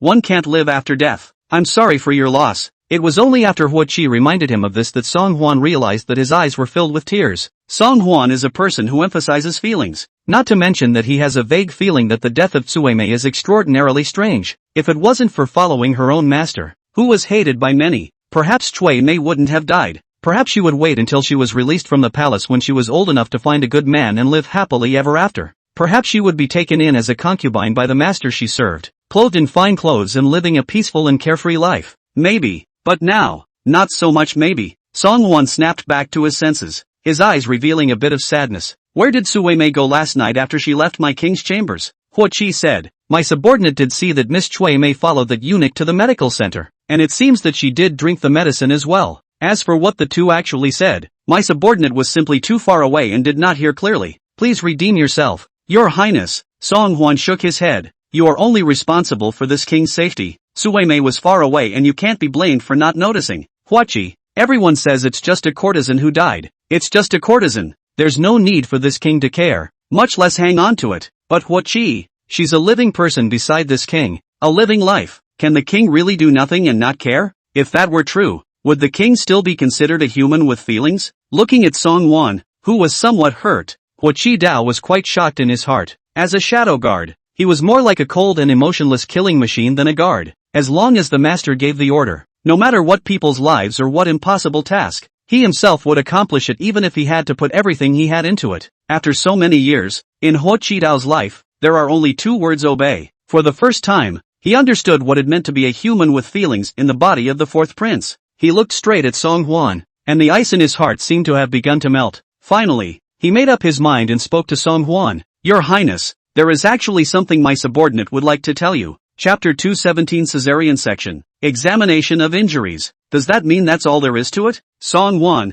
however, seemed to be immersed in his own world, and didn't see Huo Qi's desire to speak, and his hard-won determination. "Huo Qi, make a trip to the palace immediately. Bring in Dr. Lu." Seeing Song Hwan's serious face, Huo Qi had no choice but to swallow back the words he had just half said. Yes. Not long after, he saw Lu Qianxue with a hurried face, stepping into the hut in the backyard. Your Highness, just now Squire Hua came in a hurry, saying that you have something important to see me about. What the hell is going on? However, Lu Qianxue stopped mid-sentence. Her eyes widened in instant surprise when she saw Tsueme, who was lying on the boarding bed, her eyes closed tightly and her face pale. Your Highness, Miss Chui Mei Shi. Lu Qianxue had been in and out of Song Huan's chambers many times before, and every time, Tsueme was the one who warmly entertained her, so she was also extremely favorably disposed towards this cute little courtesan. But seeing Tsueme now become this appearance, Lu Qianxue could not help but be surprised. This is, Song Huan knew that his face was now terribly gloomy and extremely ugly. Dr. Lu, do you have any way to know what the medicine that Tsueme took in the end was? Lu Qianxue's eyes snapped open. Shortly after a person's death, if their organs are cut open, they can indeed learn what they had taken during their lifetime. But this had always been the work of a coroner, and Lu Qianxue, as a healer, had never done such a thing. Furthermore, when people die, they talk about a burial. One would never do such a thing to the dead if they had not suffered a great injustice or had died in vain. Lu Qianxue is not afraid. Just, Your Highness, do you really want to do this to Miss Chui Mei? In case nothing could be found out, wouldn't that cause Tsueme to have no peace of mind? Song Huan, however, was incredibly insistent. Check. This king doesn't believe that Tsueme would be delirious and lose her footing in a well after merely drinking medicine for wind cold. If I can't return justice to Tsueme, it will be difficult for this king to sleep or eat. Lu Qianxue looked at Song Huan in a daze, and seeing that his brows were incomparably determined, she nodded along. Your Highness, I'll check for you. Half an hour later, squeak dash. Lu Qianxue's face was grave as she pushed open the door of the hut and walked out. Outside the door, Song Huan had dismissed a group of lackeys and was just waiting outside alone. Seeing that the expression on Lu Qianxue's face wasn't very good, Song Huan's heart immediately sank. Well, Lu Qianxue looked up at Song Huan with a somewhat blank expression on her face. Your Highness, you guessed right. Miss Tsueme did take medicine to treat wind cold, but in her intestines and stomach, there were still some residues that did not belong to the herbs used to treat wind cold. Although these medicines are non-toxic, they can close a person's sense of sight and hearing for a short period of time, and make them temporarily speechless. Added to medicine for wind cold, it is colorless and tasteless, and cannot be detected at all. Anyone who can know this formula must be extremely proficient in the art of healing. Hearing this, Song Huan only felt his heart tighten. Tsueme wasn't poisoned, but because she couldn't see or hear, she was groping around and lost her footing and fell into the dry well. She couldn't speak, so naturally she couldn't call for help, and there was no way to ask for help at all. It was late at night, her eyes were dark and she couldn't make a sound, so she could only grope around. How desperate should she be at that point? Thinking of all this, Song Huan only felt a violent sadness strike his heart. Huachi, subordinate, go, bring the eunuch called Zhang Binghe to this king. Yes, hearing Zhang Binghe's great name, Lu Qianxue couldn't help but feel a little puzzled. Zhang Binghe, what a familiar name. By the way, wasn't this the little eunuch who had taken the initiative to beg himself, saying that he wanted to come to Prince Rome's residence to show his ambition? Did he and Sui Mei's death relevant? Thinking of this, Lu Qianxue was secretly surprised. If that's true, then wouldn't he be the murderer who indirectly got Chui Mei killed? Just as he was lost in thought, he saw Zhang Binghe hanging his head low and following Huachi up. Your Highness, do you wish to see the microcosm? Zhang Binghe always hung his head low and his face was calm. There was even, vaguely, a hint of a winning smile. The medical skills of the Hashi Zhang family were enough to give Zhang Binghe such a base. But when he raised his head and saw Lu Qianxue standing behind Song Huan, his eyes completely changed. Lu, Lu, why are you here? Song Huan did not intend to give Zhang Binghe a chance to speak, and under one of his glances, Huachi had already drawn the knife on his waist and quickly made 2 cuts at Zhang Binghe's patella. Miso dash. After seeing only 2 cold flashes, Zhang Binghe was already covering his knees and rolling on the ground in pain. Constantly bubbling blood flowed out from between his fingers. Song Huan took the scene in his eyes, but his eyes were so cold that there was not a trace of emotion in them. Say, who sent you around this king? Injustice. Your Highness, what you're saying is really incomprehensible to the microminister. Zhang Binghe's knees came from the pain of drilling and gouging out the bones. Facing Song Huan's sudden attack, his heart was also shocked and clubbed, but he understood that at this critical moment, he must not spit out half a word. Once you tell the truth, your life will surely be in jeopardy. Looking at Zhang Binghe, who was as smelly and hard as a pitstone, Song Huan's face was grim and expressionless. Huachi continued to swing the short blade on his right hand, and in the blink of an eye, Zhang Binghe's arms hung straight down like a kite with broken strings. Injustice is really unjust. Your Highness, legs and arms are unable to support. Zhang Binghe can only be like a puppet without support in general. Lying straight on the ground. His Highness asked you something, you'd better tell the truth. Huo Qi looks coldly at Zhang Binghe, who has fallen to the ground. The next time I lay my hands on you, it will be your eyes. Your Highness, ha, ha ha ha ha, ha ha ha ha ha ha ha. Zhang Binghe originally wanted to beg for mercy, but his gaze came into contact with Lu Qianxue, who was standing in the distance. In that instant, in Lu Qianxue's eyes, there was panic, fear, and anxiety and worry. The only thing is, there is no worry. Meh. So I went to all this trouble to do all this, and in the end it's all just a joke. It's all a joke. Zhang Binghe fell into a frenzy and let out a wild laugh. His posture was already very bizarre, as if he were a tool with no control over his hands and feet. Coupled with his extremely hoarse voice, it added to the fear and suffocation. Chapter 218 Return from Whence You Came. Looking at the original Zhang Binghe in front of him, Song Huan's face remained expressionless. Tell the king who sent you to the royal residence. Tell the truth and this king will leave you a dog's life. Oh, ha ha ha ha ha ha ha. I don't know whether it was because of the severe pain coming from his knees and arms that made Zhang Binghe completely lose his ability to think, or was it the complete breakdown of his psychological defenses that gradually drove him into a frenzy. In short, his eyes were red, looking as if he had been taken over. Extremely hideous and appalling. Fourth Prince, why don't you ask this imperial Dr. Lu standing behind you? You ask her who told me to come to Prince Rome's mansion. Ah, ha ha ha, ha ha ha ha ha. Zhang Binghe's reply seemed like a heavy blow, pounding heavily on Lu Qianxue's heart, only to see her take 2 steps backward in a daze. Dismay and disbelief written all over her face. Your Highness, I really don't know. I didn't think of that either. However, Song Huan did not even look at Lu Qianxue, but kept gazing at Zhang Binghe, who had fallen to the ground. Wrong answer. Unfortunately, as soon as Song Huan's words fell, he saw a cold light appear in the air. Ah,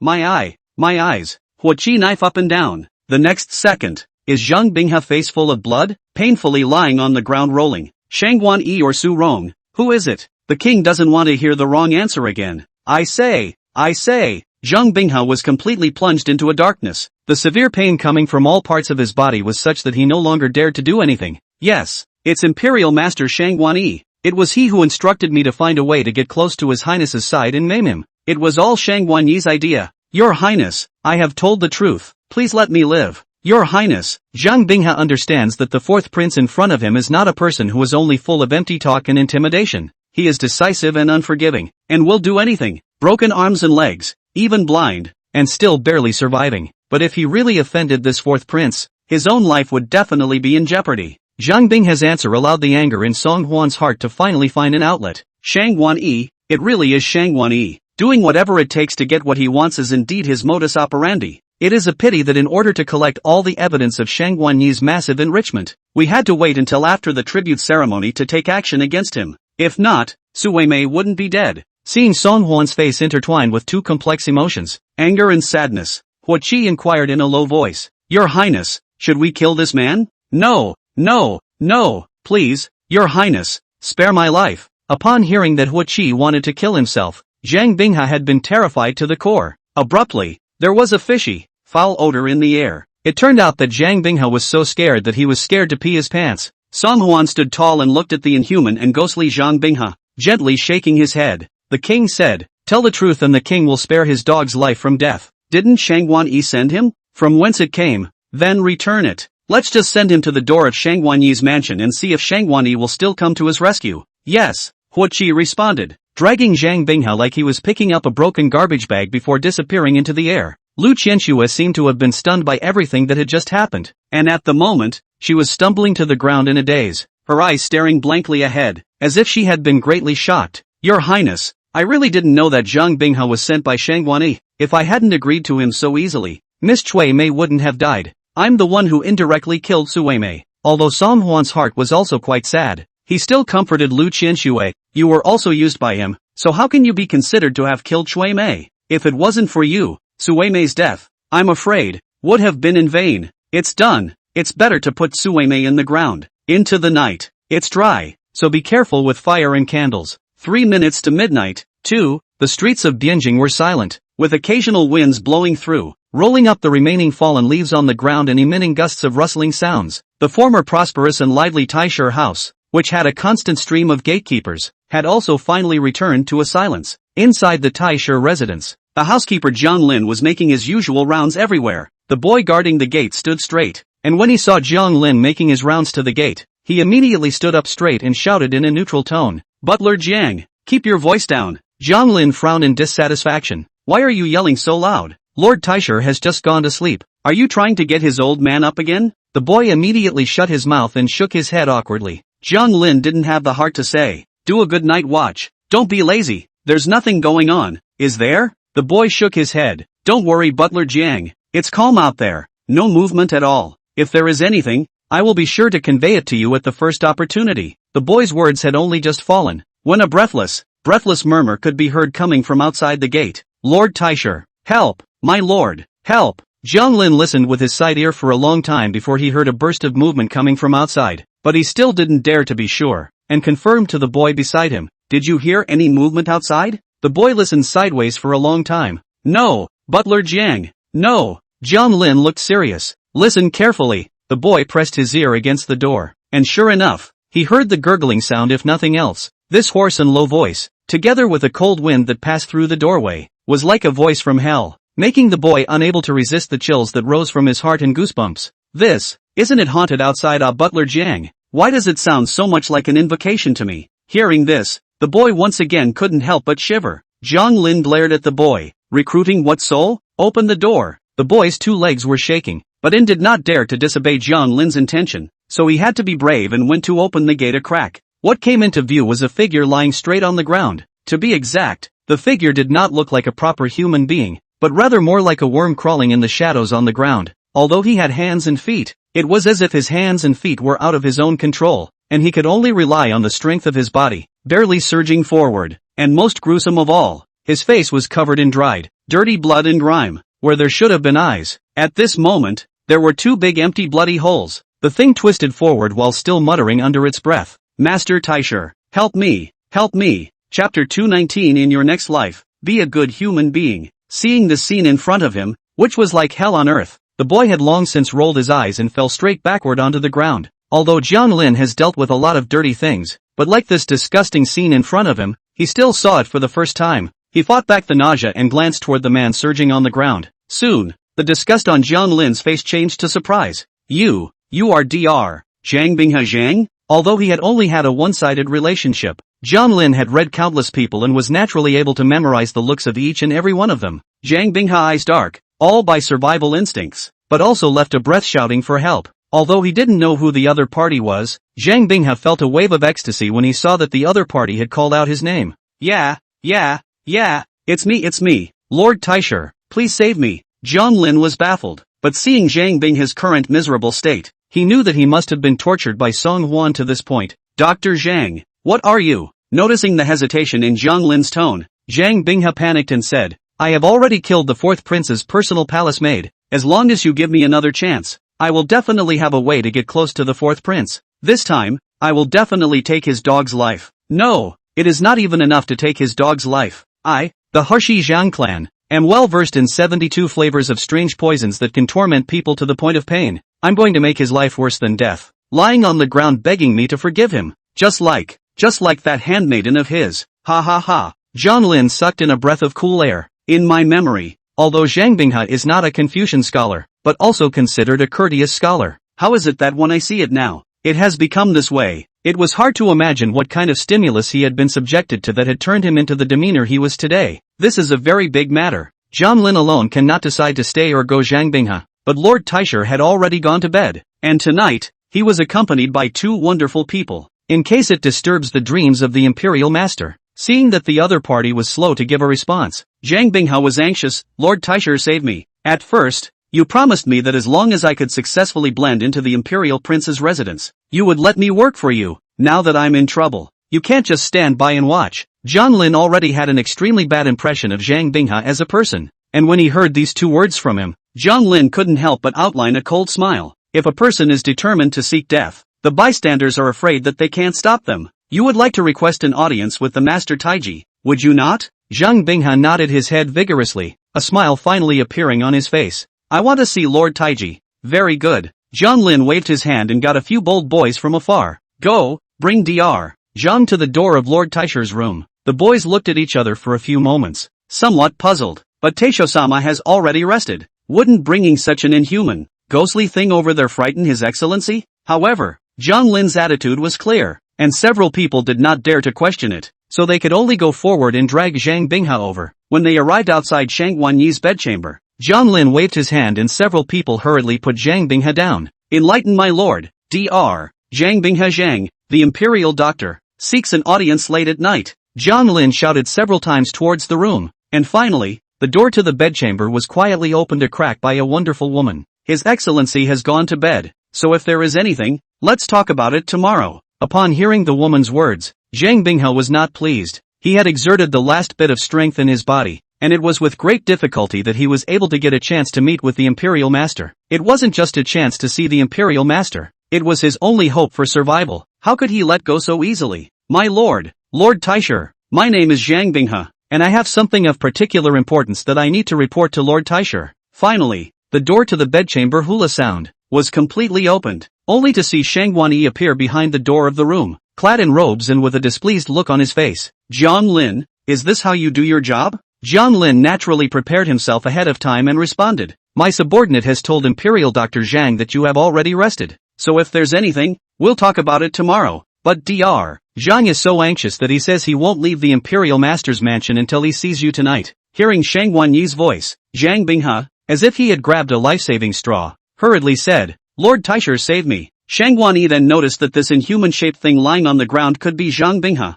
What's wrong with Dr. Zhang? Being Shang Guanyi so asked, Zhang Binghe this completely unloaded all the defenses. Will be before the Prince Rong residence within all the things that happened and disclose. Just a little bit. My Hushi Zhang's medical skills are so brilliant that those 2 medicines were added without God's knowledge. Even the medical immortal descended to earth. I'm afraid he can't see any abnormality. Originally I also had the opportunity to drug the 4th prince, but it's just a pity. But I really can't figure out why the 4th prince just flat out said that I was an informant that was planted by Lord Taisher. Zhang Lin sniffed and couldn't help but snort coldly. I'm afraid that Dr. Zhang was a bit too anxious in his mind, which revealed the cloven foot. However, as soon as Zhang Lin said this, Shang Guanyi's stern eyes had swept towards him. It seems that Butler Jiang is thinking that it is very reasonable for the 4th prince to be able to notice something. Zhang Lin hurriedly lowered his head. Subordinate wouldn't dare. Zhang Binghe said more and more sad, but unfortunately the empty eye sockets now cannot shed half a tear. Please Lord Imperial Master save me. I still have a way. I will definitely bring down the 4th prince. But Shang Guanyi had obviously long since lost any patience and simply raised his hand to Zhang Lin. Take him down. Zhang Binghe thought Shang Guanyi is to take themselves to the medical treatment. And then the heart of the great joy, even the pain coming from all parts of the body are suddenly light a lot. Thank you, Your Honor. Your Honor. My lord's great kindness is unforgettable. After saying that, he felt himself being carried by several people, turning around 7 times, and finally, it was as if he had come inside a room. Butler Jiang, if a healer is to come and heal my injuries, can you have him do as I say? My Zhang family has a wonderful recipe that can heal broken tendons. Zhang Bing has said to himself, not knowing that he is at the moment is to make the master's house a group of family slaves all scared of the backyard hut. Inside the hut, there were all kinds of torture devices. The blood on the floor had long been blackened, and even though it had been scrubbed countless times, it was still full of blood that couldn't be wiped away. Zhang Lin looked at Zhang Binghe with full of sarcasm, only feeling that the person in front of him was pitiful and pathetic. Ah, Dr. Zhang, in your next life, be a good eunuch and don't get involved in these matters. There are some things that can't be done by just one eunuch. In your next life, be good. As soon as the words left his mouth, a mournful wail came from inside the hut. Soon, peace was restored once again. The group of subordinates in the Taisher mansion seemed to have long been accustomed to such a commotion, and only the hooting and chilling winds that came and went witnessed the scene that took place just now. Chapter 220 No initiative. No rejection. No responsibility. Early morning. Sam Huan pushed open the window and realized that a thin layer of snowflakes had already accumulated on the edge of the window. Winter came extraordinarily early this year, and without realizing it, the mornings had become extraordinarily cold when I went to court. Your Highness, the slave girl has come to serve you to wash up. Hearing this familiar statement, Song Huan subconsciously looked toward the door. It was just a shame that the extraordinarily cheerful and delicate figure of Jade Eyebrows would never be seen again. After packing up, when Song Huan arrived at the Hall of Supreme Harmony, some of the courtiers had already arrived early. Greetings, Your Highness Prince Rong. The roads are slippery and extraordinarily difficult to travel today. and I didn't expect your highness to come so early. That's not true. His Royal Highness Prince Rong is a role model amongst a group of princes. Naturally he won't be tired of the imperial administration. Since Song Huan had been named Prince Rong, the number of courtiers who had come to flatter and show their goodwill had multiplied by several times compared to before. Even in the days when he had just moved to Prince Rong's residence, there was a steady stream of courtiers visiting every day. Most of these ministers are wallflowers and neutrals, belonging to the category of those who see who is in power and have to come forward to flatter them. For this kind of minister, Song Huan has always adhered to the attitude of no initiative, no refusal, no responsibility. If you want to come and flatter, then I'll come and flatter. But you're going to say you're my Song Huan's man? Then I'm sorry, don't mess with it. As the several people were talking, they saw Songda walking up with a gloomy and extremely poor face. It's just a little snow. Who hasn't trekked through the snow to come to court? How is it that someone who comes a few steps too early has to be given a big shout out? Make something special. Do you really think that being a Prince Rong means you can have eyes in the sky? It was obvious that Songda had a huge opinion about the extent to which Song Huan was being sought after nowadays. Song Huan was already in a bad mood, but it was Songda who was trying to hit himself in the mouth of this gun. It's just not long enough to find death. Yes, this king is merely coming to the morning court on time. Indeed, there is nothing to show for it. The one who should really be praised is clearly my second brother. All men have 2 eyes and 2 legs, and see the way clearly so that they can walk on the ground. Ergo, with 1 eye missing, it's necessary to walk with caution so that you don't step on a foot. You! Songda was furious, as he rushed forward and grabbed Song Huan's collar. Try saying another word? Ever since Songda came back from Liangzhou, he was most jealous of people talking about his right eye. But this Song Huan had provoked himself again and again. If this can be tolerated, what can't be tolerated? Sung Tak certainly couldn't swallow this bad breath. However, just as Songda was raging and wanted to tackle Song Huan for a statement, "You're his here," with an extraordinarily loud and clear pass from the eunuch, only the Liang Emperor sat broadly on top of the dragon chair. Long live his majesty! Hooray! Hooray! With a jolt, Songda hastily released his hand and respectfully kowtowed to Emperor Liang. He was usually not afraid of the sky and the earth, and the only thing he was afraid of in this life was Emperor Liang's strict father. Especially when Emperor Liang lost his temper, it could make Songda lose his soul in fear. He had hoped that Emperor Liang would never see the scene just now, but he never expected that the scene that worried him the most had still happened. What were you doing just now, Dick? The important place of the Great Hall. Will you be allowed to fool around here? Songda's tiger's body shook as he hurriedly bowed and said, "Father Emperor, rest in peace. My son merely argued with fourth brother and got a little emotional for a moment. It's not a big deal." As soon as Songda's words fell, Song Huan, who was on the other side, let out a cold snort. Second brother just held up a fist the size of a sandbag and mouthed off about punching fourth brother. And to say that fourth brother has made it easy to be Prince Rong, his eyes are growing in the sky. Song Huan was in a bad mood today, and after being shamed by Songda, his mood was even worse. Instead of being upset in your own mind alone, it's better to send out this madness so that we can all be upset together. Sure enough, Emperor Liang's face turned ugly at a speed visible to the naked eye. Old too. Is it true what Old Four said? I remember that on the day you first returned to the court, you had a big problem with Old Four's position as Prince Rong.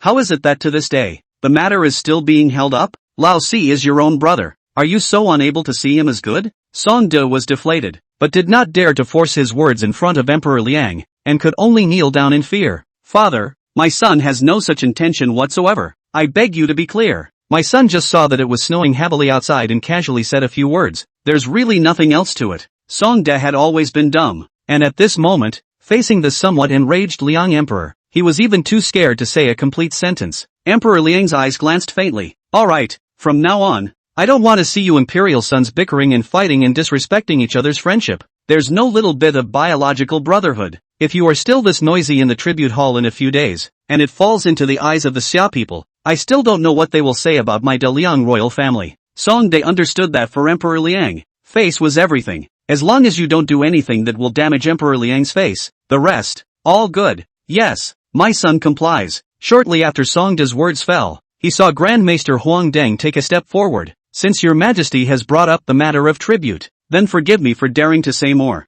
In the past, when Xia's envoys came to the court, my De Liang, as a sign of importance, had His Highness the Crown Prince personally go out of the city to greet them. I've heard that this year, it's even the son of the Summer Kingdom who personally traveled to my great Liang. If we don't see His Royal Highness the Crown Prince, I still don't know how the Xia envoys will add fuel to the fire when they return. Yang Dequan, the Minister of Rights, even echoed, yes, Your Highness, I, De Liang, am a great country, a state of etiquette. As the Crown Prince, it is only right to attend such an important event as the tribute ceremony. Otherwise, it really won't be able to show off my great Liang's great nation style. Listening to the admonishing voices of several courtiers in pain, Song Huan couldn't help but sneer in the back of his mind. It seems that the Crown Prince has been imprisoned in the Eastern Palace for more than a month, but his remnants still don't stop at all. Still scheming and racking his brains, trying to find ways to get Emperor Liang to release him. But everyone was afraid that they could not have imagined that among the people present, there was one person who,